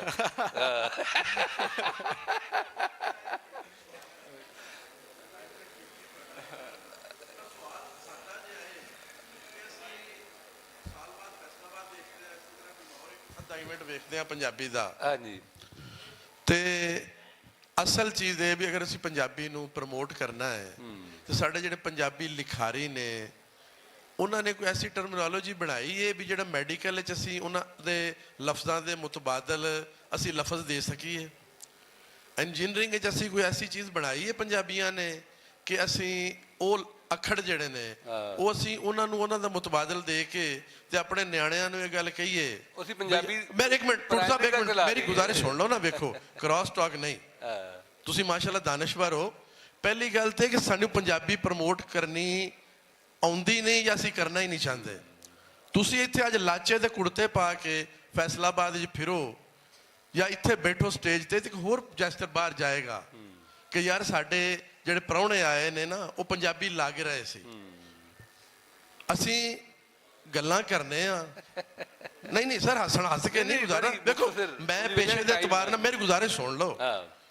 ਦੇਖੋ ਮੈਂ ਜਾਂਗਲੀ, ਇੱਕ ਮਿੰਟ ਬੇਟਾ ਠਹਿਰ ਜਾਣਾ ਯਾਰ, ਚੱਟਾ ਸਾਹਿਬ ਸਵਾਲ ਹੀ ਕਰ ਰਿਹਾ ਸਰ ਮੈਂ। ਦੇਖੋ ਤੁਸੀਂ ਜਾਂਗਲੀ, ਮੈਂ ਜਾਂਗਲੀ ਹਾਂ, ਜਾਂਗਲੀ ਤੇ ਸ਼ਹਿਰੀ ਪੰਜਾਬੀ ਦੀ ਕੋਈ ਵੰਡ ਪਾਈ ਹੋਈ ਹੈ, ਉਹਨੂੰ ਅਸੀਂ ਮੁਕਾ ਨਹੀਂ ਸਕੇ। ਤੁਸੀਂ ਮੇਰੇ ਸਿਰਫ ਇੰਨਾ ਕਿ ਅਸੀਂ ਉਹਦੇ ਵਾਸਤੇ ਕੀ ਕਰ ਰਹੇ ਹਾਂ ਜਾਂ ਅਸੀਂ ਕਿੰਨਾ ਕੁ ਪ੍ਰੋਟੈਸਟ ਕਰ ਲੈਂਦੇ ਹਾਂ ਸਾਲ 'ਚ ਕਿ ਦਾਨਿਸ਼ਵਰ ਇਕੱਠੇ ਕਰਕੇ ਸਾਡੇ ਵਰਗੇ ਵੀ ਨਾਲ ਆਵਾਮ ਬੇਵਕੂਫ ਜਿਹੜੀ ਉਹਨਾਂ ਨੂੰ ਲਾ ਕੇ ਤਾਂ ਕਿ ਉਤਲੀ ਸਤ੍ਹਾ 'ਤੇ ਜਾਵੇ ਕਿ ਯਾਰ ਇੱਥੇ ਅਸੀਂ ਇਹਨੂੰ ਆਪਣੇ ਕੋਰਸ ਵਿੱਚ ਵੀ ਸ਼ਾਮਲ ਕਰੀਏ ਤੇ ਹੁਣ ਸਾਡੇ ਤੇ ਥੋੜਾ ਜਿਹਾ ਪ੍ਰੈਸ਼ਰ ਵੀ ਪੰਜਾਬੀ ਨੂੰ ਅੱਗੇ ਪ੍ਰਮੋਟ ਕਰਨਾ ਹੈ। ਗੱਲਾਂ ਤੋਂ ਇਲਾਵਾ ਇਹਦਾ ਹੱਲ ਦੱਸਣਾ ਸਰ ਤੁਸੀਂ। ਦੇਖੋ ਗੱਲ ਤੇ ਉਹ ਜਿਹੜੀ ਹਰਜਿੰਦਰ ਸਾਹਿਬ ਨੇ ਕੀਤੀ ਹੈ, ਗੱਲ ਉਹੀ ਹੈਗੀ ਹੈ ਕਿ ਸਟੇਟ ਪੈਟਰਨੇਜ ਮਿਲਣੀ ਚਾਹੀਦੀ ਹੈ, ਉਹਦੇ ਵਾਸਤੇ ਤੁਹਾਨੂੰ ਆਵਾਜ਼ ਚੁੱਕਣੀ ਚਾਹੀਦੀ ਹੈ, ਉਹਦੇ ਨਾਲ ਹੀ ਰਸਤਾ ਬਣੇਗਾ। ਦੂਜਾ ਅਸੀਂ ਆਪਣੇ ਲੈਵਲ ਤੇ ਇੰਡੀਵਿਜੂਅਲ ਲੈਵਲ ਤੇ ਆਪਣੇ ਘਰਾਂ 'ਚ ਹੀ ਕਰ ਸਕਦੇ ਹਾਂ ਨਾ ਗੱਲ, ਆਪਣੀ ਦੁਕਾਨ ਤੇ ਕਰ ਸਕਦੇ ਹਾਂ, ਜਿੱਥੇ ਅਸੀਂ ਬੈਠਦੇ ਹਾਂ ਉੱਠਦੇ ਹਾਂ ਉੱਥੇ ਇਹ ਕਹੀਏ ਕਿ ਸਾਨੂੰ ਕੋਈ ਵੀ ਲੈਂਗੁਏਜ ਜਿਹੜੀ ਹੈਗੀ ਉਹ ਸਾਇੰਸੀ ਔਰ ਕੋਈ ਘਟੀਆ ਜ਼ਬਾਨ ਨਹੀਂ ਹੁੰਦੀ, ਸਾਰੀ ਜ਼ਬਾਨਾਂ ਅੱਛੀਆਂ ਹੁੰਦੀਆਂ ਨੇ ਔਰ ਮਦਰ ਟੰਗ ਜਿਹੜੀ ਹੈਗੀ ਹੈ ਉਸ ਤੋਂ ਸਾਨੂੰ ਗੱਲ ਸ਼ੁਰੂ ਕਰਨੀ ਚਾਹੀਦੀ ਹੈ। ਲੋ ਜੀ ਮੇਰਾ ਖਿਆਲ ਹੈ ਬਹੁਤ ਸ਼ੁਕਰੀਆ, ਬਹੁਤ ਮਿਹਰਬਾਨੀ ਜੀ। ਤੇ ਹੁਣ ਫੋਟੋਗ੍ਰਾਫਰ ਨਜ਼ਰ ਨਹੀਂ ਆ ਰਿਹਾ, ਇੱਕ ਫੋਟੋ ਉਹਦੇ ਬਾਅਦ ਜਿਹੜਾ ਹੈ ਛੋਟਾ ਜਿਹਾ 10 ਮਿੰਟ ਦਾ ਅਗਲਾ ਸੈਸ਼ਨ ਹੈ, ਕਿਉਂਕਿ ਸਾਡੇ ਜਿਹੜਾ ਹੈ ਕੈਨੇਡਾ ਤੋਂ ਪ੍ਰਾਹੁਣੇ ਤਸ਼ਰੀਫ ਲਿਆਏ, ਅਗਰ ਉਹਨਾਂ ਦੀ ਗੱਲਬਾਤ ਨਾ ਹੋਵੇ ਤੇ ਇਹ ਵੀ ਮਾੜੀ ਗੱਲ ਹੈ ਜੀ।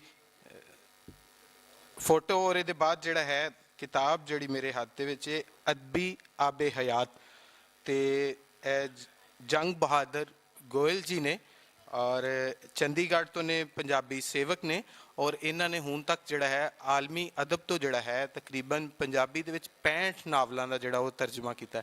ਇਹ ਅਸਲ ਵਿੱਚ ਜਿਹੜੀ ਹੈ ਉਹਨਾਂ ਦੀ ਸਾਹਿਤ ਜੀਵਨੀ ਹੈ, ਲੇਕਿਨ ਇਹ ਜਿਹੜਾ ਹੈ ਇਹਦੇ ਵਿੱਚ ਸਵਾਲ ਇਸ ਕਿਤਾਬ ਦੇ ਵਿੱਚ ਕੀਤਾ ਗਿਆ ਹੈ ਜਾਂ ਕਿ ਅਦਬ ਕਿਉਂ ਪੜ੍ਹਨਾ ਚਾਹੀਦਾ ਹੈ, ਤੇ ਇਹਦੀ ਛੋਟੀ ਜਿਹੀ ਜਿਹੜੀ ਹੈ ਮੁੱਖ ਵਿਖਾਲੀ ਔਰ 5 ਮਿੰਟ ਦੀ ਗੱਲਬਾਤ ਹੈ। ਤੇ ਮੈਂ ਸਭ ਤੋਂ ਪਹਿਲੇ ਦਾਵਤ ਦੇਣਾ ਭੁਪਿੰਦਰ ਸਿੰਘ ਮੱਲੀ ਸਾਹਿਬ ਨੂੰ, ਕੈਨੇਡਾ ਤੋਂ ਤਸ਼ਰੀਫ ਲਿਆਏ ਜੀ, ਤੁਹਾਡੀ ਭਰਪੂਰ ਤਾਲੀਆਂ ਨਾਲ ਭੁਪਿੰਦਰ ਸਿੰਘ ਮੱਲੀ ਜੀ। ਔਰ ਕਿਤਾਬ ਹੈ ਅਦਬੀ ਆਬੇ ਹਯਾਤ, ਤੇ ਇਹਦੇ ਲਿਖਾਰੀ ਸਾਡੇ ਵਿੱਚ ਮੌਜੂਦ ਤੇ ਨਹੀਂ ਹੈ ਦਰਮਿਆਨ ਸਾਡੇ, ਲੇਕਿਨ ਚੰਡੀਗੜ੍ਹ ਜ਼ਰੂਰ ਹੈ, ਬੈਠੇ ਹੋਏ ਨੇ ਤੇ ਸਾਨੂੰ ਸੁਣਨਗੇ ਵੀ ਜ਼ਰੂਰ। ਕਿਉਂ ਬਾਜਵਾ ਜੀ? ਦੋ ਕੁਰਸੀਆਂ ਬਸ ਰਹਿਣ ਦੋ। ਓਕੇ ਓਕੇ, ਬਸ 2 ਮਿੰਟ ਬਸ, ਥੋੜਾ ਜਿਹਾ ਜੀ, 2 ਕੁਰਸੀਆਂ ਦੇ ਦਿਓ ਜੀ। ਜ਼ੁਬੈਰ ਜੀ ਤੁਸੀਂ ਹਾਂ ਫੋਟੋ ਇੱਕ ਬਣ ਜੀ ਜੀ, 2 ਆ ਗਈ, 2 ਕੁਰਸੀਆਂ ਦੇ ਦਿਓ ਦੋਸਤੋ। ਮੇਰਾ ਖਿਆਲ ਹੈ ਪਰਦੇ ਤੋਂ ਅੱਗੇ ਕਰ ਦਿਓ, ਕਿਉਂਕਿ ਪਰਦਾ ਡਰਾਮੇ ਲਈ ਤਿਆਰੀ ਹੋਣੀ, ਥੋੜਾ ਜਿਹਾ ਅੱਗੇ ਕਰ ਦਿਓ ਚੇਅਰਸ ਨੂੰ। ਇਹ ਜਿੱਥੇ ਪਰਦਾ ਬੰਦ ਹੋ ਰਿਹਾ ਨਾ ਉਸ ਤੋਂ ਅੱਗੇ ਕੁਰਸੀਆਂ ਕਰ ਦਿਓ, ਕਿਉਂਕਿ ਉਹਨਾਂ ਨੇ ਸੈੱਟ ਲਾਣਾ ਪਿੱਛੇ ਜੀ। ਮਾਈਕ ਵੀ ਦੇਣੇ ਆ, ਉਨੀ ਦੇਰ ਤੁਸੀਂ ਇਹ ਗੁਫ਼ਤਗੂ ਸੁਣੋ, ਔਰ ਜਦੋਂ ਪਰਦਾ ਖੁੱਲੇਗਾ ਫਿਰ ਤੁਸੀਂ ਇੱਕ ਬੜਾ ਵਧੀਆ ਡਰਾਮਾ ਵੇਖੋਗੇ ਆਜ਼ਾਦ ਥੀਏਟਰ ਵੱਲੋਂ, ਅੱਖੀਆਂ ਨਾਂ ਦਾ ਡਰਾਮਾ, ਜਿਹੜਾ ਕਿ ਜਗ ਧੁੰਮਿਆ ਇਸ ਨਾਟਕ ਮੰਡਲੀ ਦਾ। ਔਰ ਤੁਸੀਂ ਅੱਜ ਜਿੰਨੇ ਹਾਸੇ ਔਰ ਗਮੀਆਂ ਔਰ ਖੁਸ਼ੀਆਂ ਔਰ ਸਵਾਲ ਔਕੜਾਂ ਜੋ ਕੁਝ ਵੀ ਜਰਿਆ ਜਾਂ ਬਰਦਾਸ਼ਤ ਕੀਤਾ ਜਾਂ ਇੰਜੋਏ ਕੀਤਾ, ਉਹਦਾ ਬਿਲਕੁਲ ਆਖਰੀ ਪੜਾਅ ਹੁਣ ਆ ਗਿਆ। ਤੇ ਡਾਕਟਰ ਜ਼ੁਬੈਰ ਸਾਹਿਬ ਨੂੰ ਗੁਜ਼ਾਰਿਸ਼ ਹੈ, ਪ੍ਰੋਫੈਸਰ ਜ਼ੁਬੈਰ ਸਾਹਿਬ ਨੂੰ, ਕਿ ਉਹ ਸਟੇਜ ਉੱਤੇ ਆਣ ਔਰ ਗੱਲਬਾਤ ਜਿਹੜੀ ਹੈ ਉਹਨੂੰ ਇਸ ਛੋਟੀ ਜਿਹੀ ਗੱਲਬਾਤ ਨੂੰ ਅੱਗੇ ਟੋਰਨ। ਢੇਰ ਸਾਰੀਆਂ ਤਾਲੀਆਂ ਪ੍ਰੋਫੈਸਰ ਮੁਹੰਮਦ ਜ਼ੁਬੈਰ ਸਾਹਿਬ ਵਾਸਤੇ ਵੀ।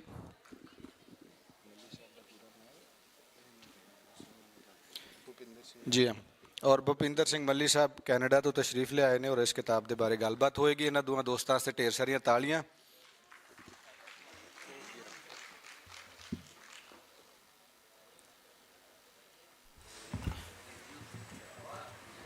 ਜੀ ਦੋਸਤੋ, ਤੁਹਾਡੀ ਤਵੱਜਾ ਧਿਆਨ, ਬਸ 10 ਮਿੰਟ ਦਾ ਹੈ ਸੈਸ਼ਨ, ਜ਼ਿਆਦਾ ਵੀ ਅਗਰ ਹੋਇਆ ਤਾਂ। ਪੰਜਾਬੀ ਪਿਆਰਿਓ, ਦੋਸਤੋ, ਸਭ ਤੋਂ ਪਹਿਲਾਂ ਤਾਂ ਮੈਂ ਇਸ ਕਾਨਫਰੰਸ ਦੇ ਪ੍ਰਬੰਧਕਾਂ ਨੂੰ ਬਹੁਤ ਬਹੁਤ ਵਧਾਈ ਦਿੰਦਾ ਕਿ ਉਹਨਾਂ ਨੇ ਇੱਕ ਸਟੇਜ ਸੈੱਟ ਕੀਤੀ। ਮੈਂ ਕੱਲ ਤੋਂ ਹੀ ਸਾਰੀ ਕਾਨਫਰੰਸ ਨੂੰ ਵਿਟਨੈਸ ਕੀਤਾ, ਭਾਵੇਂ ਕੁਝ ਗੱਲਾਂ ਕੁਝ ਨੁਕਤੇ ਉਭਾਰੇ ਗਏ ਹੈਗੇ ਆ, ਪਰ ਹਰ ਜੋ ਵਕਤਾ ਸੀਗਾ ਉਹਦੇ ਮਨ ਦੇ ਵਿੱਚ ਇੱਕ ਗੱਲ ਜ਼ਰੂਰ ਸੀ ਕਿ ਜਿਹੜਾ ਸਾਡਾ ਸਵੈਮਾਨ ਹੈ, ਸੈਂਸ ਆਫ ਪ੍ਰਾਈਡ, ਉਹ ਕਿਤੇ ਖੁੱਸਿਆ ਆ। ਕੁਝ ਸਵਾਲ ਇੱਧਰੋਂ ਉੱਧਰੋਂ ਆਉਂਦੇ ਨੇ, ਪਰ ਅਸੀਂ ਭੁੱਲ ਜਾਂਦੇ ਹਾਂ ਕਿ